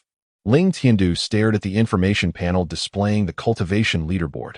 At this moment, he was on the verge of madness. He never anticipated that Nangong Yuang would become an emperor before him. And not just any emperor, but a 4th level one. How could this be? Yet, it is the undeniable truth. 4th level emperor, Nangong Yuang. The more arrogant you become, the more I yearn to conquer you, to see you kneeling before me like a dog, begging for my favor. What does it matter if you are an emperor? I can still deal with you. Ha-ha-in. When Tianqing's cold, sinister gaze flickered malice and depravity. His mind was filled with visions of that beautiful girl with white hair and silken strands. The more unattainable she was, the more he desired her. The more prideful she became, the more he yearned to conquer her. Recently, his thoughts were consumed by fantasies of her submitting to him, begging like a dog. Now, upon discovering that she had become an emperor, and a 4th level one at that, he felt a surge of shock, but more so, jealousy and hatred. Shen Hanqing have actually lost to a Spirit Sea Realm in the slaughter leaderboard. Ha. Now, I must also concede defeat on the cultivation leaderboard. What a disgrace, truly a disgrace to this moment. Shen Hanqing felt utterly drained. For someone who cultivates the sword path, this is the worst possible scenario. With his unparalleled talent, he could endure repeated setbacks, yet upon realizing that he had lost to someone merely at the Spirit Sea Realm, he felt utterly defeated. The half-step emperor, Shen Hanqing, had lost to someone in the Spirit Sea Realm. Even if he did not speak of it, he felt he could not bear to face anyone. In truth, he was not alone. Other celestial beings, supreme figures, and half-step emperors felt similarly. A multitude of celestial beings and supreme figures could not surpass a mere Spirit Sea Realm. Who could they possibly turn to for justification? Well, the slaughter leaderboard has been lost, and now the cultivation leaderboard too. But it matters not. There remains the talent leaderboard and the holy intent leaderboard, designed specifically for them. Especially the holy intent leaderboard, accessible only to celestial beings, supreme figures, and half-step emperors. There is no rush. Let us take our time and see how it unfolds. Little Master Uncle, Jun Xiaoyao called out at noon. Awakening from his slumber, rubbing his somewhat bleary eyes with small hands, he spotted his little master uncle and exclaimed. Only then did he realize he had been cradled in her arms rather than laid upon the bed, filling his heart with joy. Awake, are you? Nangong Yuang nodded to him. Little Master Uncle, thank you. How could you hold me while I slept? Wouldn't that tire you out? Your arms must be weary. Allow me to massage them for you. Jun Xiaoyao wriggled free from his little master uncle's embrace, his voice sweet and innocent as he spoke. As he conversed, he reached out to knead her arm. Your little master uncle is not tired.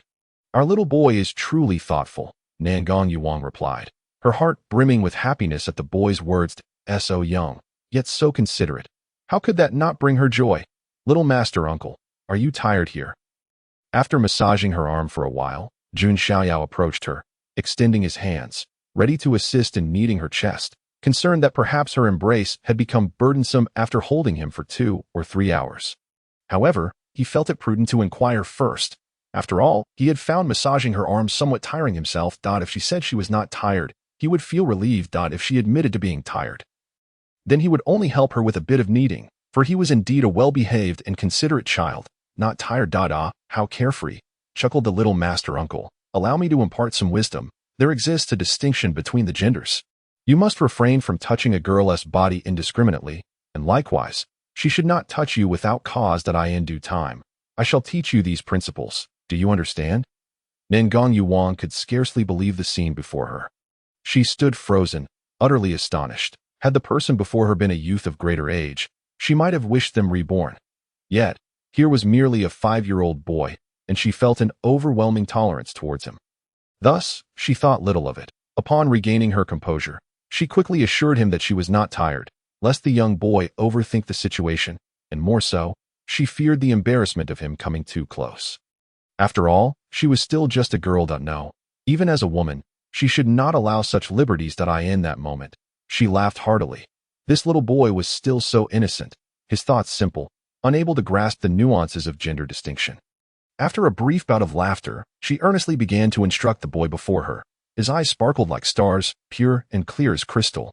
Even now, he appeared somewhat perplexed. Is that so? He mused. Then does that mean I cannot sleep with the little master uncle and the others? Due to the gender difference? Jun Xiaoyao nodded in understanding. Looking adorably obedient, he continued earnestly. I can sleep with the little master uncle and the others, because your relationship with us is different. Moreover, he added, you are still quite young. Nangong Yuan felt her head spinning. Such an endearing little boy, as delicate as a flower. She feared he might fly away, and she wished to protect him as though he were made of sugar. If they did not sleep together, how regrettable that would be. Furthermore, he was so young. They needed to look after him. She clarified, I merely meant that you should not sleep with other girls, little master uncle.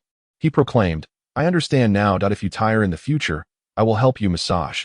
Jun Xiaoyao nodded, this time fully grasping the concept. Yet, his final statement left Nangong Yuan in a state of shock. For a moment, she was at a loss for words. Observing her little master uncle's expression, Jun Xiaoyao found it amusing. How delightful his little master uncle truly was. Nevertheless, his last remark held a kernel of truth. Devoid of deceit. Of course, this was contingent on whether the little master uncle permitted him to assist. Calculating the time, mused the sage king, 12 days have passed since the ancient realm's opening. The life jewels of Yuan and Xiaoyao remained intact. At the Celestial Peak's council chamber, Xianyu glanced at the life jewels representing Jun Xiaoyao and Nangong Yuan. Both jewels were unblemished and increasingly radiant, imbued with a subtle vitality. This signified that their owners were growing stronger and more vibrant in fortune and life force. Once this trial concluded, their growth would accelerate immensely. This is indeed fortuitous, she remarked. By the way, have you come across the token of junior brother Yuntian? Xianji spoke lightly. As long as Nangong Yuan and Jun Xiaoyao returned safely, it mattered little whether they obtained fortune or fate. They would still return laden with experiences. For their true harvest lay in the lessons learned during this endeavor. In conclusion, Xianji turned to Xianyu, realizing she had overlooked a significant matter, the token of junior brother Yuntian. This token symbolized the peak's master and was a precious fragment. Other masters' tokens were crafted by ancestors or passed down from millennia ago, while junior brother Yuntian's token was a serendipitous find. Sealed within a jade plate, representing the Celestial Peak's authority. With junior brother Yuntian's passing, she now recalled the token.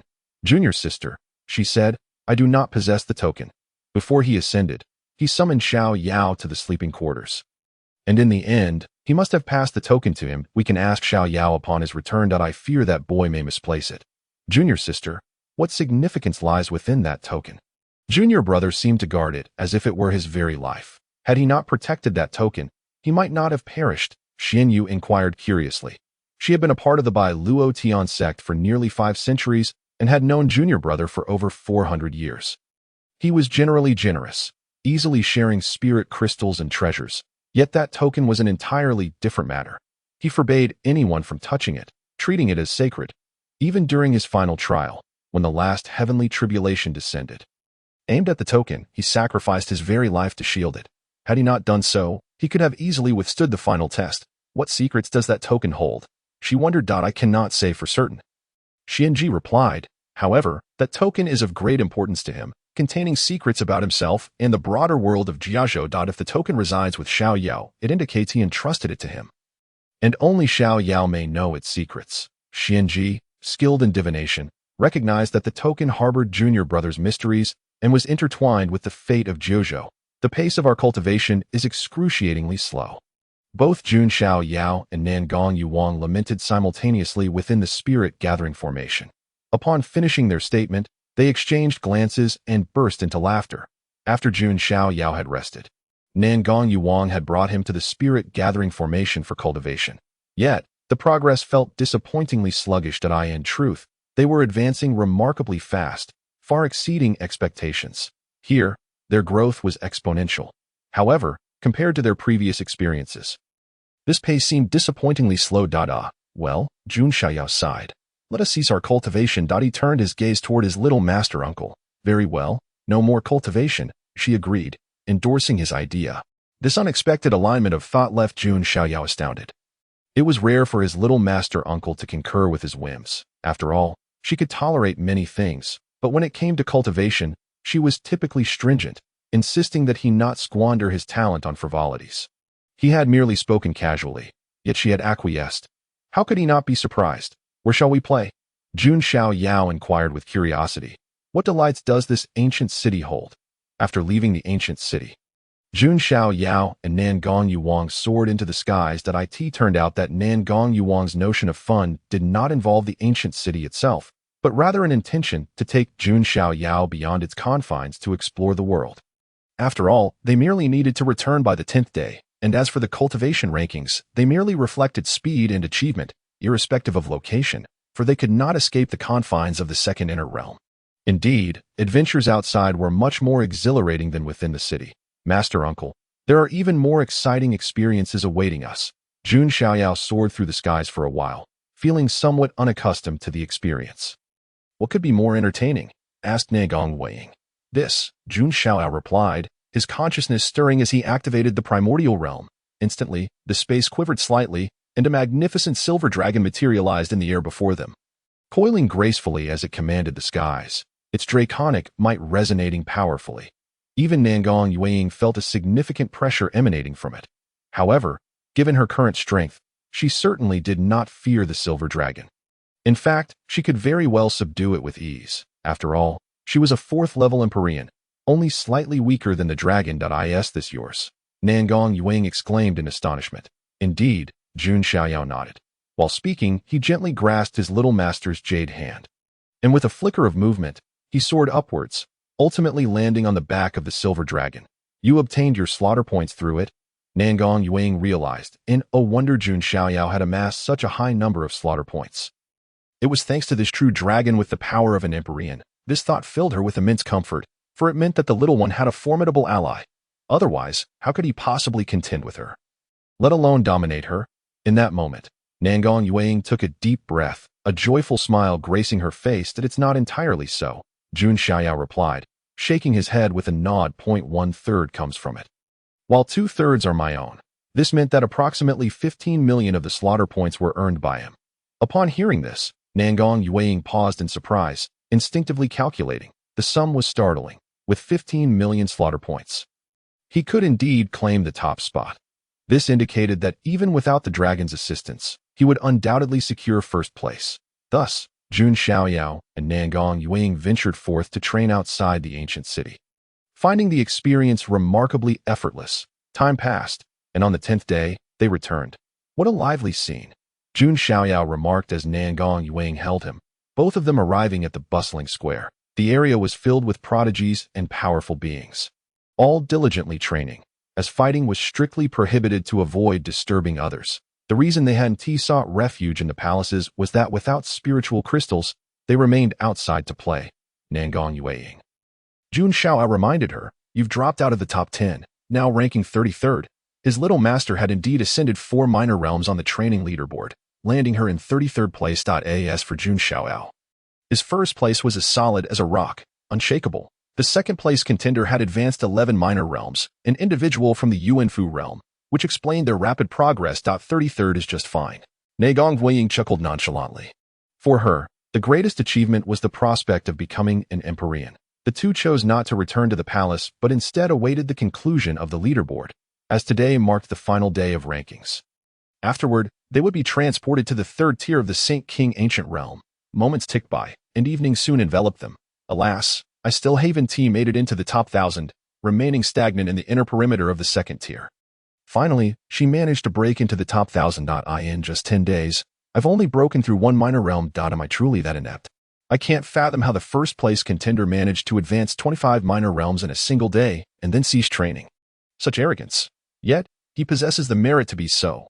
The square was filled with countless individuals who had given up hope, as nearly 50,000 were present in the inner perimeter of the second tier.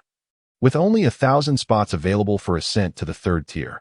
Now, the square buzzed with excitement. As discussions unfolded, the topic inevitably returned to Jun Xiaoyao, the dual leaderboard champion, though none knew his true identity. The core of the Saint King Ancient Realm's third tier will open in 15 minutes, echoed the voice of the artifact spirit. The individuals on the leaderboard would gain entry to the core. And even those at the half-Empyrean level could enter. Those listed, who had progressed by one realm or more, would receive a corresponding reward in realms. The top 10 would receive generous rewards, details of which could be checked. As time flowed, the artifact spirit's voice resonated, marking the conclusion of the leaderboard and heralding the imminent opening of the core. If the rules are consistent, only the top 1,000 will be transported to the core. However, half-Empyreans, even if unlisted, will still qualify. This is a considerate measure. What thrilled the crowd the most were the rewards, gaining a realm for every realm progressed. To advance one realm meant receiving one realm as a reward. To break through 2 realms would yield 2 realms in return. This was a direct elevation. Naturally, the top 10 would receive even more substantial rewards. A realm reward. I could directly elevate a realm. The prospect of gaining cultivation was exhilarating. However, to qualify, one had to progress by at least one realm, which unfortunately she did not achieve. Thus, the first-place Jun Xiaoyao would be rewarded with a staggering 25 realms. Damn it, Nangong Yuang will also elevate 4 realms, becoming an 8-level Empyrean. Such rewards eclipsed even the exchange of slaughter points for spiritual crystals. Truly formidable, yet alas, she remained beyond the reach of such rewards. Indeed, the strong only grew stronger, and Jun Xiaoyao now soared to unprecedented heights. With the combination of the 5 levels of yin-yang and 25 realms, he would attain the status of a supreme being. Oh, how envious she felt. Her little disciple was incredibly powerful. In that moment, the square erupted into a frenzy of excitement. No one had anticipated that this reward would be based on the number of realms progressed. It was nothing short of miraculous. At this juncture, countless individuals were consumed with envy and jealousy, their eyes gleaming with longing. I am filled with resentment. Nangong Yuang lamented, on the verge of tears, given her training speed. She believed that with 10 days of diligent effort, she could reach the 5th-level Empyrean. This meant she could potentially gain 5 realms instead of 4. If she managed 5, she would attain another 5 realms, becoming a half-saint or even a true saint.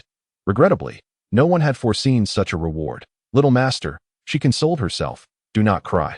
Come here for AHUGS. Jun Xiaoyao gazed at his fair-haired, silken-clad little master uncle.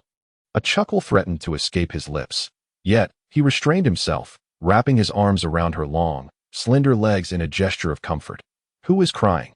Who is crying? You are the one crying. Besides, is it customary to console someone by clutching their legs? Initially on the verge of tears, Nangong Yuang felt her spirits lift upon hearing the childish voice. She looked down at the little boy beside her, who was hugging her legs with his cherubic face resting against them. It was a scene so charming it nearly made her smile. Is leg-hugging truly a method of consolation? A delicate, exquisite child clung to her elegantly sculpted jade-like legs, making it hard to suppress a laugh. Little master uncle, I am but this tall, Jun Xiaoyao lamented, his face a picture of innocence. I'm only 5 years old. How tall can I be? Your long legs are the only ones towering above me. My head barely reaches your thigh. What else could I embrace but your legs? At that moment, radiant beams of light descended from the void above the ancient city, enveloping several prodigies and powerful beings. Jun Xiaoyao and Nangong Weiying found themselves bathed in this ethereal glow. Unlike Nangong Weiying, Jun Xiaoyao received a spatial ring as part of his reward. The light signified their elevation in rank. While the spatial ring was a prize for being among the top TEN.TOB candid, Jun Xiaoyao, who topped both rankings, earned the foremost rewards. He had yet to explore its contents. In this instant, all who received rewards entered a transcendent state, cocooned in light, forming an isolated realm where no outside disturbance could penetrate. Congratulations, you have leveled up. Current rank, 6th layer of Yin-Yang realm, combat power 10. Congratulations, you have leveled up. Current rank, 7th layer of Yin-Yang realm, combat power 10. Congratulations, you have leveled up. Current rank, 1st layer of myriad forms realm, combat power 20. Jun Xiaoyao 2. Experienced this ascent as the first place winner. He enjoyed a promotion of 25 minor realms, a remarkable reward indeed. Admittedly, he felt a twinge of regret for not achieving even more levels. Though his points were dwindling, ascending 2 more minor realms was feasible. Yet, who could have anticipated such a reward would entail direct elevation in rank? Of course, there exists no remedy for regret in this world. Before long, his rank surged directly to the 1st layer of myriad forms realm. And upon reaching this realm, his combat power increased by 20, while the subsequent minor realm advancements added 10 each. This would likely be the pattern for future combat power increments. Nevertheless, even this was extraordinarily formidable. Congratulations, you have leveled up. Current rank, 2nd layer of myriad forms realm, combat power 10. Congratulations, you have leveled up. Current rank, 3rd layer of myriad forms realm, combat power 10. Congratulations, you have leveled up. Current rank, 4th layer of myriad forms realm, combat power 10. Congratulations, you have leveled up. Current rank, 1st layer of celestial being realm, combat power 20. He had now become a celestial being, a rank achieved by merely 1 in a million warriors, typically after decades or even centuries of cultivation. Yet, at the tender age of 5, Jun Xiaoyao had ascended to the celestial being realm. This was not his final destination. His rank would continue to soar. Congratulations, you have leveled up. Current rank, 2nd layer of celestial being realm, combat power 10. Congratulations, you have leveled up. Current rank, 3rd layer of celestial being realm, combat power 10. Congratulations, you have leveled up. Current rank, 4th layer of celestial being realm, combat power 10. Congratulations, you have leveled up. Current rank, 1st layer of supreme realm, combat power 20. The rewards were simply too enticing. Soon, her rank reached the supreme realm, standing atop the hierarchy of existence. She became one of the mightiest. Upon entering the supreme realm, her lifespan surged dramatically, granting her the potential to live for a millennium. Her strength became even more terrifying, and she was granted access to the mystical realms of existence. Congratulations, you have leveled up. Current rank, 2nd layer of supreme realm, combat power 10. Congratulations, you have leveled up. Current rank, 3rd layer of supreme realm, combat power 10. Finally, all 25 minor realm rewards were bestowed. Jun Xiaoyao's rank now stood at the 3rd layer of supreme realm, essentially, the supreme of the 3rd layer, with a combat power that reached a staggering 34,617,000. This was indeed 346,170,000 in total combat power. Sufficient to overpower even a Saint King. At this moment, Jun Xiaoyao felt imbued with destructive power, as if a single punch could obliterate the Saint King ancient realm. That it is worth noting that even an emperor possesses merely 10 million in strength, while he, in the 3rd layer of supreme realm, wielded over 340 million in combat power, over 30 times that of an emperor. Wonderful. With her rank rewards concluded, Nangong Weiying had become an 8th layer emperor, significantly surpassing the likes of Ling Tian and his peers. In fact, they were now on entirely different planes of existence. Congratulations, little master uncle, Jun Xiaoyao exclaimed, thinking to himself. Little master uncle, although you are now an 8th layer emperor, you still cannot best me. One punch from me, and I could have you in tears. Xiaoyao, dear little master uncle, I see you are feeling rather proud, she teased. You received the reward of 25 minor realms and have now become a supreme. Yet, I can't help but feel your congratulations sound somewhat insincere. Nangong Weiying cast a sidelong glance at her beloved little nephew, chuckling as she spoke. This little boy had ascended directly 25 minor realms, crossing over 3 major realms to become a supreme. A 5-year-old supreme. The very thought seemed unfathomable. If anyone were to regard him merely as a 5-year-old child, they would be making a grave error. Reflecting on it now, it had only been a month since Jun Xiaoyao embarked on his cultivation journey. 1 month, from zero to supreme. Who would believe such a tale, had she not witnessed it with her own eyes? She would never have accepted it as truth. Furthermore, due to this little boy, she herself had ascended to the 4th layer of emperor, becoming the chaotic Ling Long sacred body. Without Jun Xiaoyao, she might still only be a half-step emperor. Unable to reach the 8th layer emperor, even with numerous realms gained, none could compare to little master uncle's achievements. Jun Xiaoyao mused, had it not been for the system, in terms of cultivation level alone. His 25 minor realms paled in comparison to his master uncle's 4, as her 4 realms were of the emperor caliber. It was said that master uncle Xuanji was merely a 7th layer emperor, meaning that currently, little master uncle was the highest ranked individual on the Misty Peak. Such sweet words, she replied playfully. Did I like it? Nangong Yuan smiled joyfully. This little boy truly was her source of happiness. Her lucky star. Together, they awaited the arrival of the transmission that would usher them into the 3rd core of the Sacred King Ancient Realm, where the talent ranking would likely reside. However, the method of assessment for this talent ranking remained uncertain. Jun Xiaoyao still had over 15 million points waiting to be utilized. In a mere quarter of an hour, time swiftly passed as a series of wondrous lights illuminated the sky, and everyone understood that these were the lights of the transmission. The square was filled with nearly 50,000 people, yet only 1,000 would gain entry to the 3rd core of the Sacred King Ancient Realm, along with several extraordinary talents on the verge of becoming emperors. The radiant glow enveloped Jun Xiaoyao and the others, indicating that this transmission was not random. It was a fixed-point teleportation. All would arrive at the same location, holding Jun Xiaoyao's hand. Nangong Yuan felt the light sweep over them, propelling them swiftly into the void until they vanished from sight.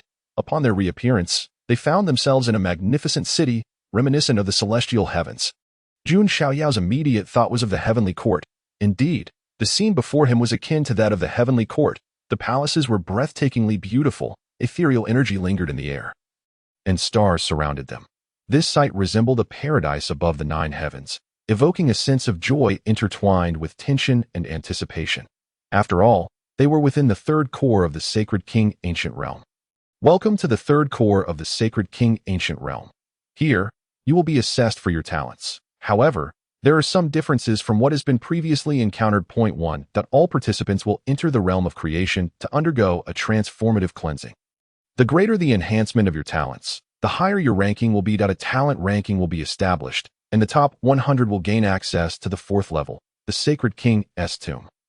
2. Within the realm of creation, 4 auxiliary positions will be introduced. The top 3 in these positions will also qualify for entry into the 4th level of the Sacred King's tomb. The top 10 will receive substantial rewards. This stage lasts only 5 days, so please exert your utmost effort. As the last participant was teleported in, the voice of the spirit of the vessel resonated, announcing the rules for this stage. The talent ranking was anticipated, yet the introduction of auxiliary positions was unexpected. The possibility of gaining an auxiliary position within the realm of creation was intriguing. If one were among the top 3 in an auxiliary role, they too could qualify for the 4th level. Little Shirshu, what are the 4 auxiliary positions? Jun Xiaoyao inquired, shaking Nangong Yuan's hand. He had already made some guesses, but sought confirmation. The 4 auxiliary positions include alchemy, array techniques, talismans, and artifact crafting. Nangong Yuan replied that it was evident that she was not in the mood to elaborate or teach him further. Then, little Shirshu, what are your strengths in these auxiliary positions? Jun Xiaoyao asked. Generally, every formidable practitioner possessed some auxiliary expertise. Though it was not obligatory. I excel in alchemy and have some knowledge of talismans. If you do not acquire alchemy or talismans in this realm of creation, I shall teach you once more. However, mastering auxiliary positions can be quite challenging, Nangong Yuan remarked, her thoughts lingering on a regrettable notion. The talent ranking assessed the enhancement of talents, and it was clear that she had already reached the pinnacle of the holy body, making further enhancement improbable if she were to utilize that 7-colored divine blood here. She would undoubtedly secure a position in the top 100, even contending for the first seat. However, in this world, there were no guarantees. Moreover, during the ranking of cultivation, one could not attain the Tao without divine blood. Nor could one become the Chaos Ling Long holy body, let alone the current 8-fold heavenly emperor. Alternatively, using divine blood on the talent ranking, even if one were to achieve the first place, it did not guarantee ascension to emperor status. After much contemplation, she ultimately concluded that enhancing her realm was the most prudent choice. Boom! Thunder rumbled in the sky, as the thunder cracked. Radiant light cascaded down, merging the spiritual energy of heaven and earth. Along with auspicious signs, opportunities, and transformations rapidly coalescing in this place, gradually, at the heart of this celestial-like city, a realm of creation emerged, roughly the size of the square. "Let us go," Nan Gongyuang urged. Taking Jun Xiaoyao by the hand as they approached the realm of creation, "Little Shishu," he began, "I still love you the most." Upon arriving at the barrier of the realm of creation, they beheld a seven-colored luminescence, imbued with boundless transformations and opportunities to at this moment. Jun Xiaoyao's consciousness stirred, and he retrieved a jade vial from the elemental realm, presenting it to Nan Gongyuang while exclaiming, "Indeed, it is my dear Xiaoyao who loves me the most." Nan Gongyuang gazed at the jade vial, accepting it with a sigh. Throughout her childhood, her senior brothers and sisters, as well as her master, had been quite stern with her. She never anticipated that one day she would be cherished by a young boy. This feeling was simply delightful, filling her with immense happiness. With that, the two entered the realm of creation. Inside, it resembled an independent little world.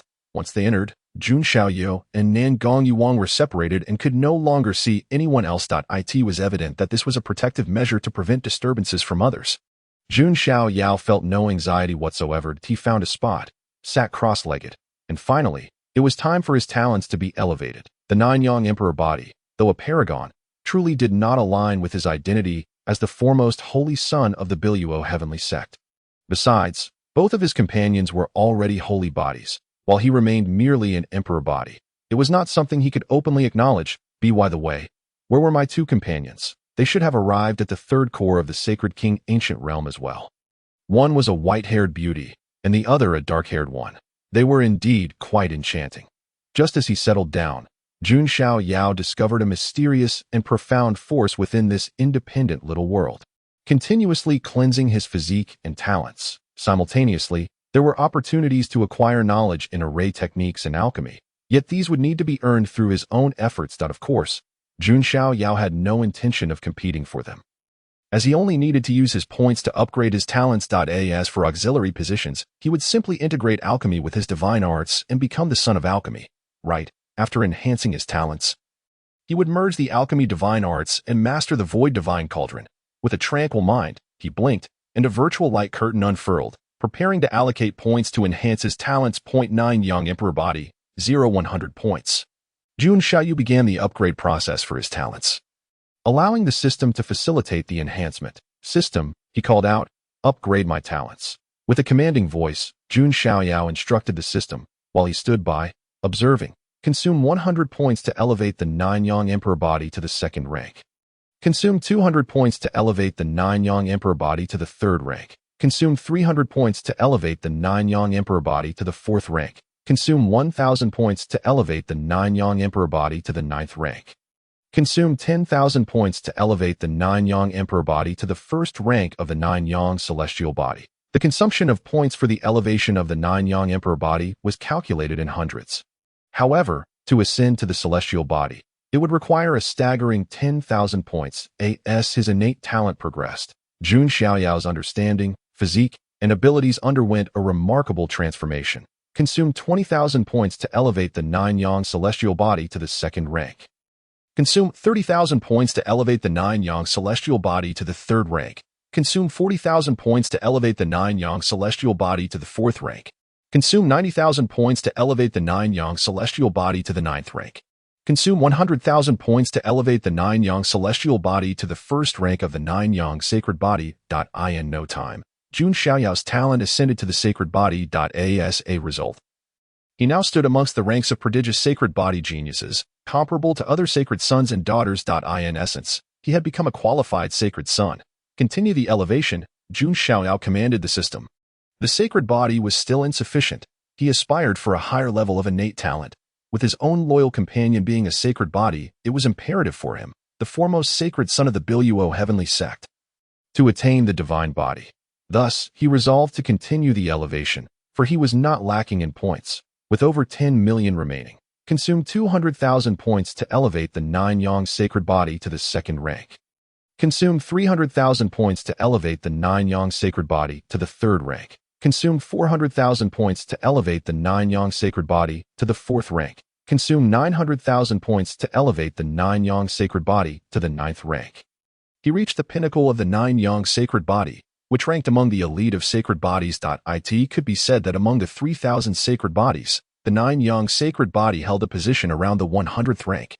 After all, above the sacred bodies existed the unparalleled chaos sacred body and the wild valley sacred body. His junior uncle, Nangong Yuhua, possessed the chaos Linglong sacred body, which far surpassed the 9-yang sacred body in power. The chaos Linglong sacred body was ranked 8th and was revered as a semi-divine body. The sacred body represented the peak. Any further elevation would lead to the divine body. Let us elevate and attain the divine body, declared Jun Xiaoyao, instructing the system. Following his transformation into a sacred body, his physique and talent had reached a terrifying level, and now he sought to elevate his talent to the divine body. The elevation to the divine body required the consumption of 10 drops of divine blood, 5 drops of chaos divine blood, and 5 million points. The system's prompt resonated, indicating that the elevation would not occur immediately. This was because ascending to the divine body necessitated not only points but also divine blood and chaos divine blood in considerable quantities. Elevate, Jun Xiaoyao replied. He possessed both the divine blood and chaos divine blood, as well as the requisite 5 million points. However, after this expenditure, his points would diminish significantly. The elevation to the divine body commenced. With an expected duration of 1 hour, the process began, but it would not yield immediate success. A certain period was required. An hour was a wait he could endure. Jun Xiaoyao closed his eyes, allowing the mysterious forces present to cleanse his talent and physique as he awaited the successful transformation into the divine body. Time passed, minute by minute. Finally, the prompt resounded once more. The elevation to the divine body was successful. His talent had ascended to 9-yang divine-bodied as the system's voice echoed. An unparalleled pressure erupted from Jun Xiaoyao, akin to that of a divine being. His entire being brimmed with formidable power. This power contained a trace of divine energy, a hallmark of the divine body. While the sacred body harbored a hint of sacred energy, his 9-yang divine body encompassed countless subtle threads of divine power, rendering his physique as formidable as a deity. With this divine body, he could withstand the assaults of ordinary sacred beings, exemplifying the might of the divine body. Furthermore, the divine energy within Jun Xiaoyao was intensely scorching, akin to a raging inferno. Yet, it was not mere flames but the power of the blazing as the 9-yang divine body. He contained within him the light of the divine sun. Designation: 9-yang divine body. Rank: divine level. Detail 1. Capable of withstanding attacks from ordinary sacred beings. Detail 2. In battle, can unleash 9 blazing suns. Detail 3. The 9-yang divine body is the nemesis of all darkness and demonic entities. Detail 4. Comes with the 9-yang divine art. Detail 5. Immortal and indestructible, can resurrect continuously 24 times a day. This was Jun Xiaoyao's understanding of the 9-yang divine body after his mastery over it. Should others in this independent world behold him, they would undoubtedly perceive him as a radiant and unparalleled sun. Gradually, 9 resplendent suns materialized behind him. The space trembled with a hissing sound, as if on the verge of rupture. Simultaneously, a collision occurred between the world of creation and Jun Xiaoyao's divine body. Point 1 was an independent realm, while the other was an earth-shattering divine body.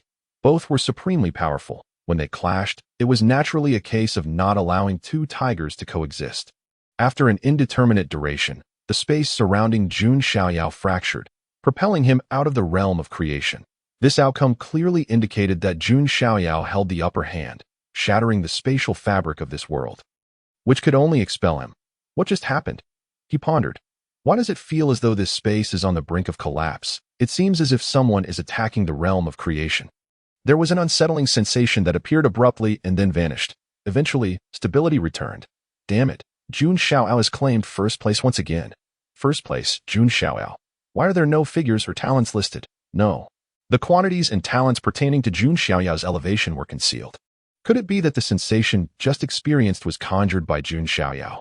That prodigy is utterly terrifying. Within the realm of creation, the gifted and powerful felt a wave of unease, which was certainly not a good omen for the strong. Moreover, their space had quaked as though subjected to an attack on the realm of creation.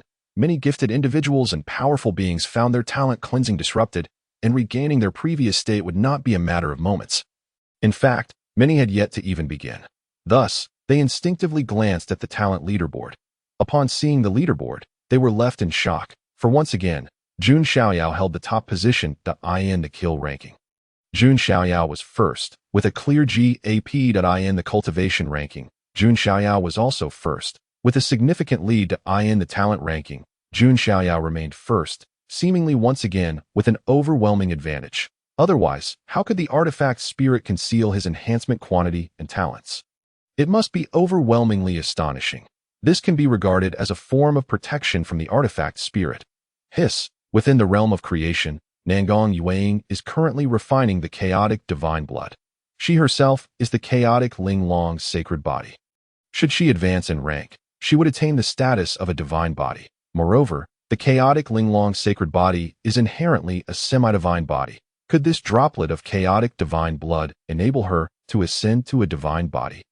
Nangong Yueying's heart brimmed with anticipation, her mind abuzz with excitement. If she were to become a divine body, she would marry him once she grows up, Nangong Yueying mused inwardly, as if in prayer. Boom, boom, boom. The chaotic divine blood is gradually being refined by Nangong Yueying. As the chaotic divine blood is processed, a radiant spectrum of colors emerges within the realm of creation, enveloping Nangong Yueying, her form swiftly undergoing a transformative cleansing. Simultaneously, an ethereal voice reaches her ears. Upon hearing this voice, Nangong Yueying's expression shifts. She realizes that this voice belongs to the artifact spirit. Eventually, a faint blush appears on her exquisitely beautiful face. Moments later, an announcement resonates. Congratulations, you have become the chaotic Qingluan divine body. Divine ability, Qingluan transformation. After being cleansed by the radiant light, the voice of the artifact spirit once again rings out, declaring her transformation into the chaotic Qingluan divine body. At the same time, she also acquires her innate divine ability. Whoosh! As the artifact spirit's voice fades, Nangong Yueying is propelled out of the realm of creation. Little Shishu, you've come out too. Upon her emergence, she spots Jun Xiaoyao, who greets her with curiosity. How peculiar. She was just ejected from the realm of creation, and now little Shishu is too.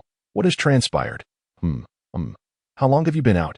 Seeing Jun Xiaoyao, Nangong Yueying's exquisitely beautiful face inexplicably flushes with warmth as she recalls the artifact spirit's transmission, which was related to Jun Xiaoyao. Just a moment. Jun Xiaoyao replies in a childish voice, approaching Nangong Yueying and taking her hand. Are you also a divine body? Nangong Yueying inquires with curiosity. Yes, little Shishu, you are too. Jun Xiaoyao is momentarily taken aback. That it seems that both he and little Shishu were ejected only after becoming divine bodies. After all, little Shishu was already the chaotic Linglong sacred body, the pinnacle of sacred bodies. With just a droplet of chaotic divine blood, becoming a divine body is not out of the question. Indeed, this time, our fortunes are immense. That it is primarily due to your divine blood, Nangong Yueying states. Truly, her little boy has become a divine body, her own transformation into a divine body, potentially becoming an eightfold heaven emperor, is largely attributable to Jun Xiaoyao, or rather, at the critical moment of her ascension to a divine body, it is indeed because of Jun Xiaoyao's recognition by the artifact spirit. She merely follows in his wake. Yet, even as a supplementary, becoming a divine body is extraordinary. The Biluo heavenly sect now boasts 2 divine bodies. From now on, the Biluo heavenly sect shall be our dominion, Jun Xiaoyao states in his childish voice. Yet, he carries an air of superiority that makes Nangong Yueying unable to suppress a smile. She concedes that what Jun Xiaoyao has said is true. Apart from him and her, there are no other divine bodies within the entire Biluo heavenly sect, and the future undoubtedly belongs to the 2 of them. Just the thought of it sends shivers of excitement through her. Aren't you afraid of being reprimanded by the ancestors and the palace master? They are saints, after all, Nangong Yueying remarks. The ancestors and the palace master are the very soul and foundation of the entire Biluo heavenly sect, figures that command reverence, even within the whole of Qishou. They are individuals whose mere footsteps can shake the realm. However, the ancestors and the palace master have not shown themselves for thousands of years. It is uncertain whether they still reside in the sect. Could they truly bear to reprimand a child? Jun Xiaoyao looks up at his little Shishu, obedient and adorable, his eyes as clear as the stars. Indeed, it is hard to imagine anyone having the heart to reprimand him. The talent ranking is just a few days away. You should check the rewards for your ranking. What if there is something related to the Saint King ancient realm among them? Missing out would surely lead to regret. Nangong Weiying gently ruffles the little boy's hair. Then, hand in hand, they leave the square, intending to find a palace to settle down in, as the realm of creation has no further relevance to them. They must tally the rewards from the rankings, particularly Jun Xiaoyao, who has topped both the slaughter board and the cultivation board, already having received his rewards. Soon, they discover a palace.as with the previous one. Residing within the palace requires a deduction of spirit crystals, 100,000 spirit crystals per person per day. For them, 100,000 spirit crystals is hardly a concern. Take your time to review. Nangong Weiying says to Jun Xiaoyao. As she speaks, she walks towards the sleeping quarters. Every warrior possesses their own secrets. Even in their close bond, she must grant him space, especially considering how extraordinary the little boy is, and she too wishes to examine her own rewards. As little Shushu departs, Jun Xiaoyao sits on a stool. With a thought, 2 spatial rings materialize before him. These rings are the rewards for being first on the slaughter board and the cultivation board.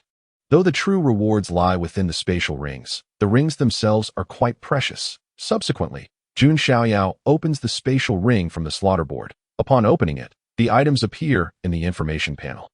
Slaughter board first place reward. Divine artifact fragments 14, 1. Spatial domain 14, 1. Temporal domain 14, 1. Saint King robe 1. The information is displayed clearly. The physical items reside within the spatial ring. Seeing the tangible items and then the information, it becomes immediately apparent. Yet, upon viewing these rewards, Jun Xiaoyao is left utterly dumbfounded. 14 divine artifact fragments mean he needs 4 pieces to reconstruct a divine artifact. How cruel! If he obtains 3 fragments, he still cannot acquire the divine artifact. The spatial domain is also 14, as is the temporal domain. The only complete item is the Saint King robe, it seems. Within the spatial ring, there is 1 fragment, 2 spheres of light, and a black robe. Open. Jun Xiaoyao continued to activate the spatial ring.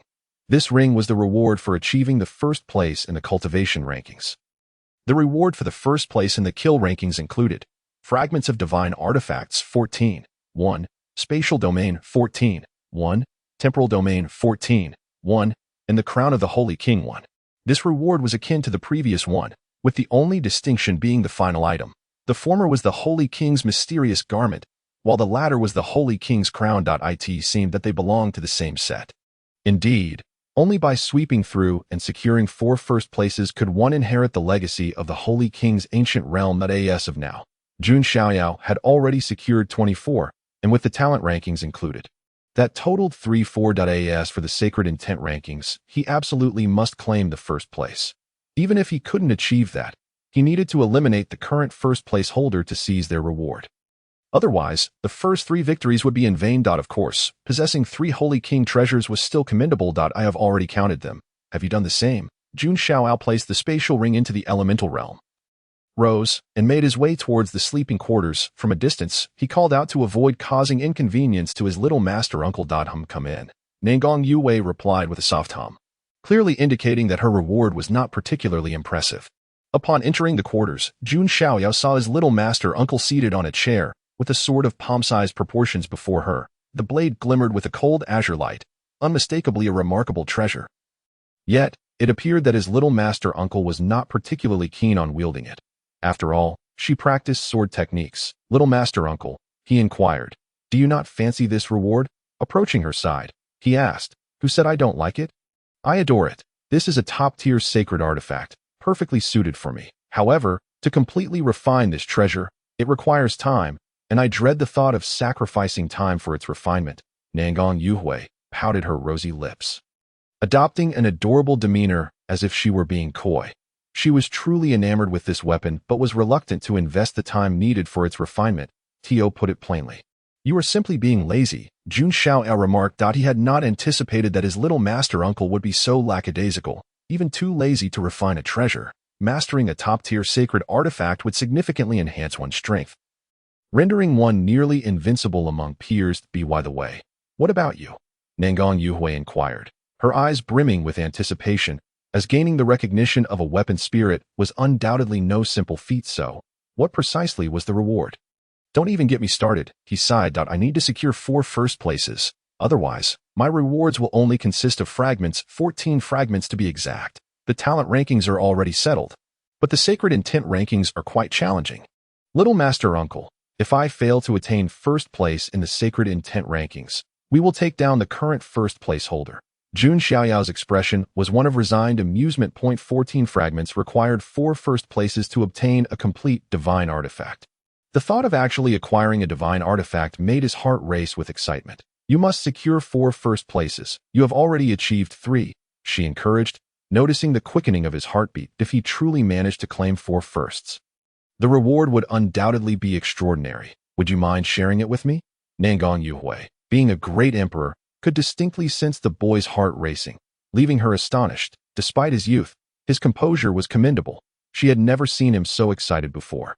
Except perhaps when he laid eyes on her. Divine artifact fragments. He revealed, if 4 divine artifact fragments are united, they should form a complete divine artifact. Moreover, there are also spatial and temporal domains, both at 14.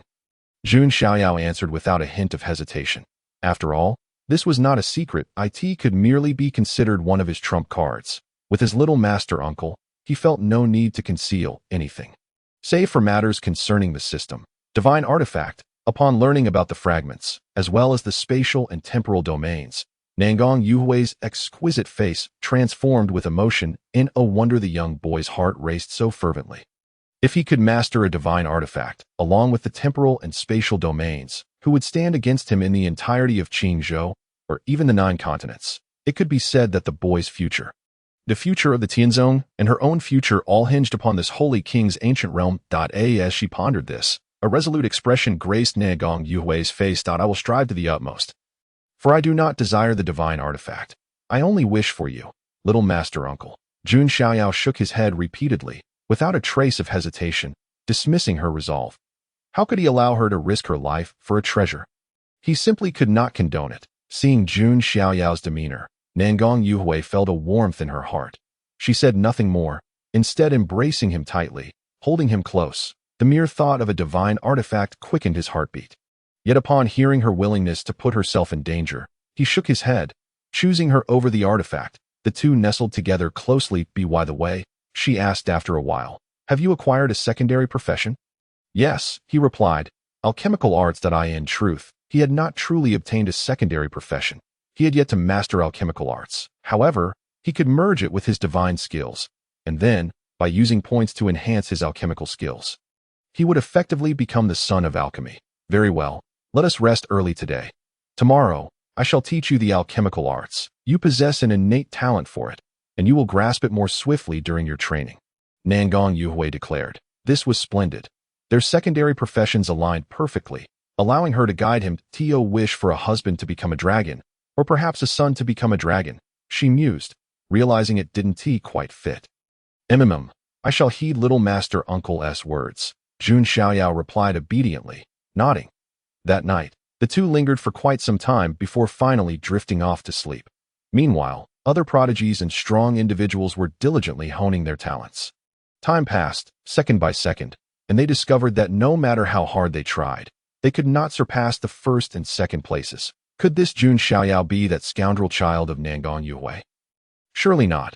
Ling Tiandu's gaze was a blood-red hue, as if he were poised to devour someone. To be honest, he was unaware of the identity of the first-ranked Jun Xiaoyao.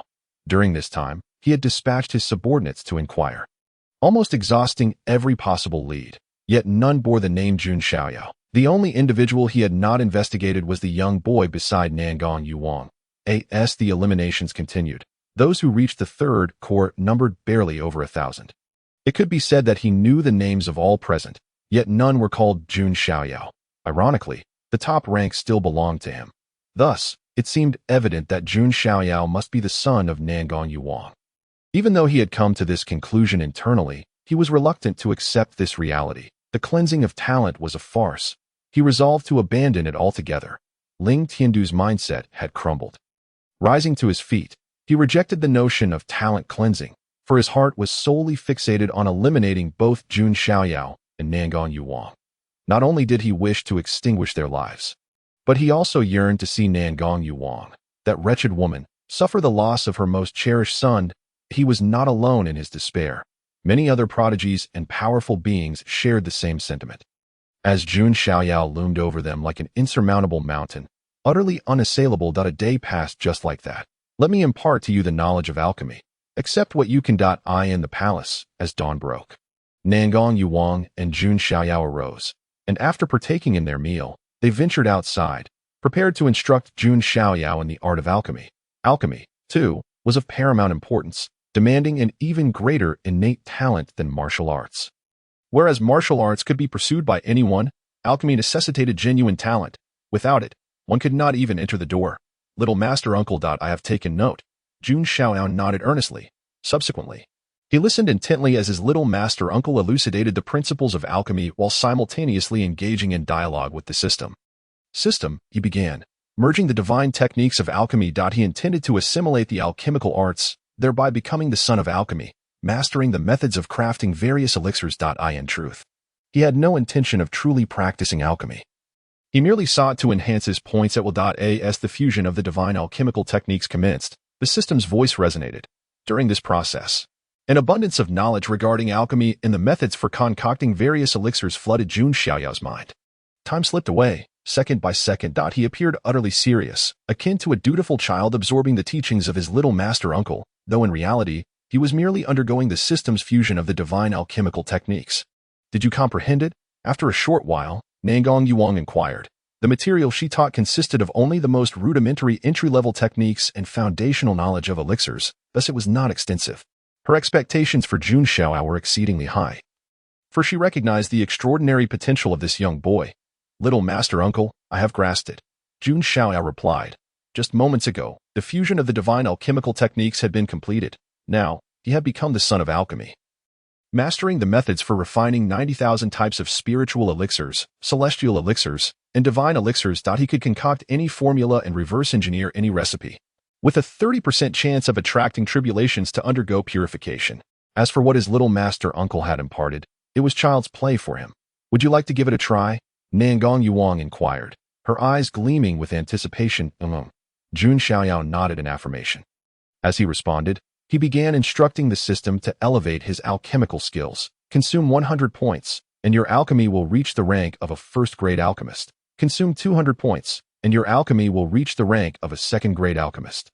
Consume 300 points, and your alchemy will reach the rank of a third-grade alchemist. Consume 900 points, and your alchemy will reach the rank of a ninth-grade alchemist. Consume 10,000 points, and your alchemy will reach the rank of a first-grade celestial alchemist. Before long, Jun Xiaoyao's alchemical skills had reached the rank of ninth-grade alchemist, eventually ascending to that of a celestial alchemist. In the realm of alchemy, there were indeed ranks: alchemist, celestial alchemist, saint alchemist, and divine alchemist. Ordinary alchemists could refine standard elixirs, corresponding to the rank of alchemy, with the strongest capable of producing ninth-grade elixirs. To concoct celestial elixirs, one must attain the rank of celestial alchemist. However, celestial alchemists were exceedingly rare, let alone celestial alchemists. Even ninth-grade alchemists were scarce. It was said that in the entire Jiuzhou, there were only 11 ninth-grade alchemists, and within the Belaotian sect, there was also one. As for celestial alchemists, Jiuzhou had once boasted one, but that was many years ago. Yet now, Jun Xiaoyao had become a celestial alchemist. Let us continue to enhance your skills, Jun Xiaoyao instructed the system. After all, it required but a meager amount of points. Consume 20,000 points, and your alchemy will elevate to the rank of a second-grade celestial alchemist. Consume 30,000 points, and your alchemy will elevate to the rank of a third-grade celestial alchemist. Consume 90,000 points, and your alchemy will elevate to the rank of a fourth-grade celestial alchemist. Consume 1,000,000 points, and your alchemy will elevate to the rank of a first-grade saint alchemist, with sufficient points at his disposal. Enhancing his alchemical skills was a matter of mere moments. Now, Jun Xiaoyao had ascended to the rank of a saint alchemist, which meant he could craft saint-grade elixirs. Let us proceed to the plaza to concoct elixirs. Nangong Yuang grasped Jun Xiaoyao's hand and began to lead him outside the palace. Observing this scene, Jun Xiaoyao looked quizzically at his little master uncle. Little master uncle, why must we go to the plaza?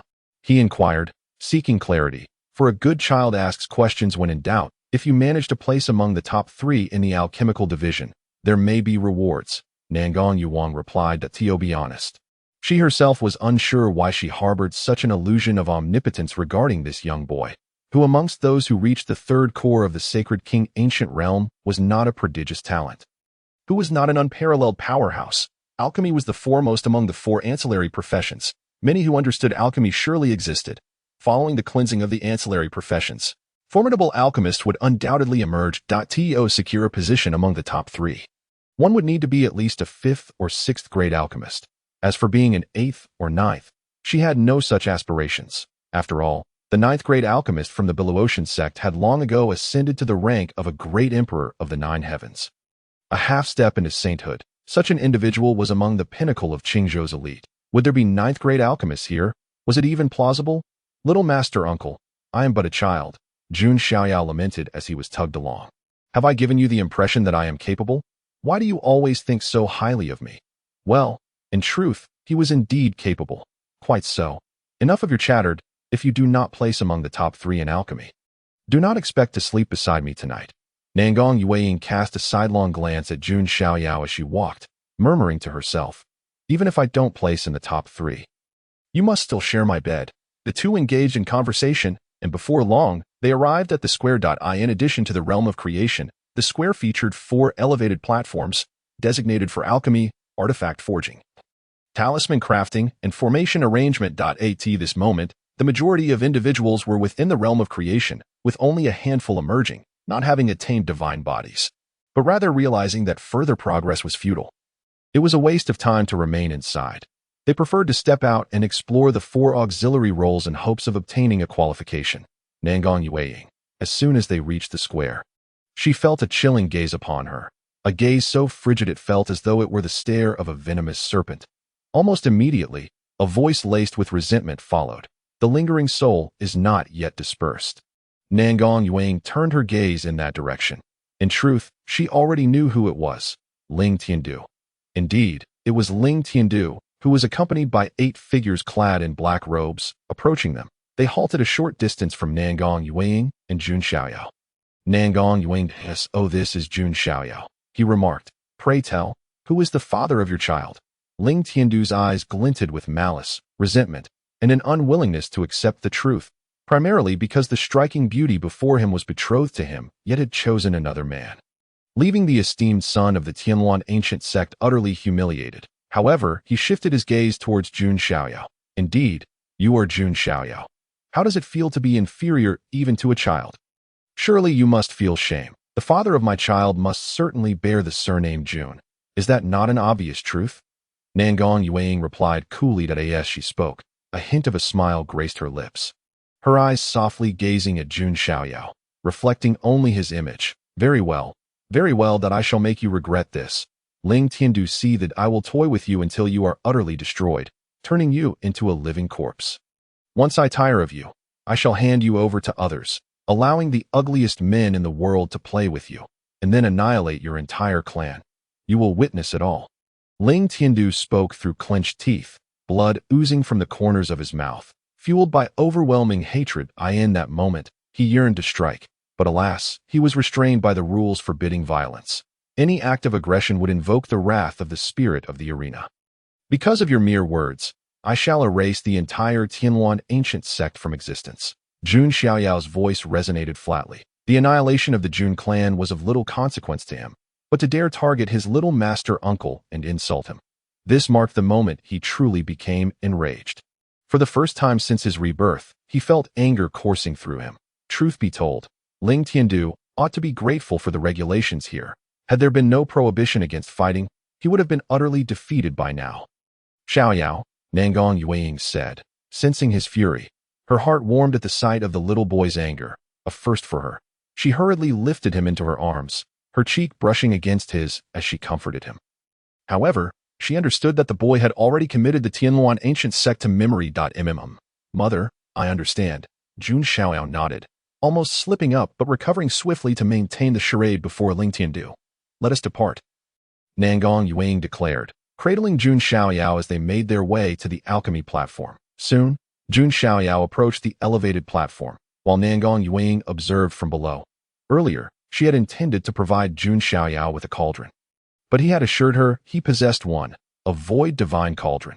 After mastering the divine techniques of alchemy, he had gained control over the void divine cauldron, which was inherently designed for concocting elixirs. Naturally, he would utilize it for alchemical endeavors, though, a child who dabbles in alchemy. The onlookers noted with surprise, observing that this little figure, scarcely taller than the cauldron itself, had managed to enter the third core of the sacred king ancient realm alongside an adult. He practices alchemy, they mused, intrigued by the child's appearance and skilled on the platform. Numerous prodigies and powerful figures had already begun their alchemical pursuits. Below, many similarly gifted individuals were taken aback by Jun Xiaoyao's ascent. Not anticipating the presence of such a diminutive figure, they assumed he had come alongside his mother, not being recognized as a warrior. Otherwise, the spirit of the arena would not have permitted his entry. Yet, irrespective of their assumptions, he was resolute in his intent to concoct elixirs. Unbeknownst to them, this child was none other than Jun Xiaoyao, a name that had become a specter haunting their very souls.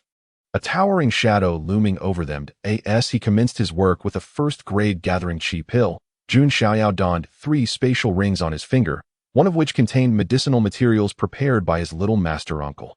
With a mere thought, the required herbs materialized before him, ingredients essential for the crafting of the first-grade gathering chi pill, in a thunderous display, as countless prodigies and powerful beings engaged in discourse regarding the child. Jun Xiaoyao elegantly waved his hand. This single motion evoked envy among the onlookers, for none could replicate his effortless grace and nonchalance. He possessed an innate ease, unmarred by any sense of constraint. It was important to note that he was the foremost holy son of the Biluo heavenly sect, a title that rendered him incomparable in both status and standing. In the air, a deep rumble resonated as the void divine cauldron manifested before him. The palm-sized cauldron swiftly expanded to 2 feet in size, hovering gracefully. Subsequently, with a casual wave of his hand, the solar divine fire ignited. The possessor of the 9 yang divine body, he not only harbored the essence of 9 blazing suns, but also wielded the solar divine fire, making it perfectly attuned to the void divine cauldron, enhancing his alchemical prowess. Am I seeing things? This child possesses cultivation, exclaimed an onlooker, astonished by the formidable flames. That I must be mistaken. This is an extraordinary individual, using his own flames for alchemy. What a prodigy! Who is this person? They wondered, incredulous that such a young child, seemingly no older than 5 or 6, could truly engage in the art of alchemy. On the stage and beneath it, all the prodigies and formidable individuals stood in stunned silence at the sight of Jun Xiaoyao effortlessly wielding the divine fire of the sun. It was now clear to them that they had underestimated him. In this moment, their astonishment was palpable. As they whispered among themselves, they no longer dared to speak recklessly. It was not only them. Even Nangong Yuyao felt a sense of amazement. This young boy continually surprised her at every turn. The void divine cauldron hovered in the air,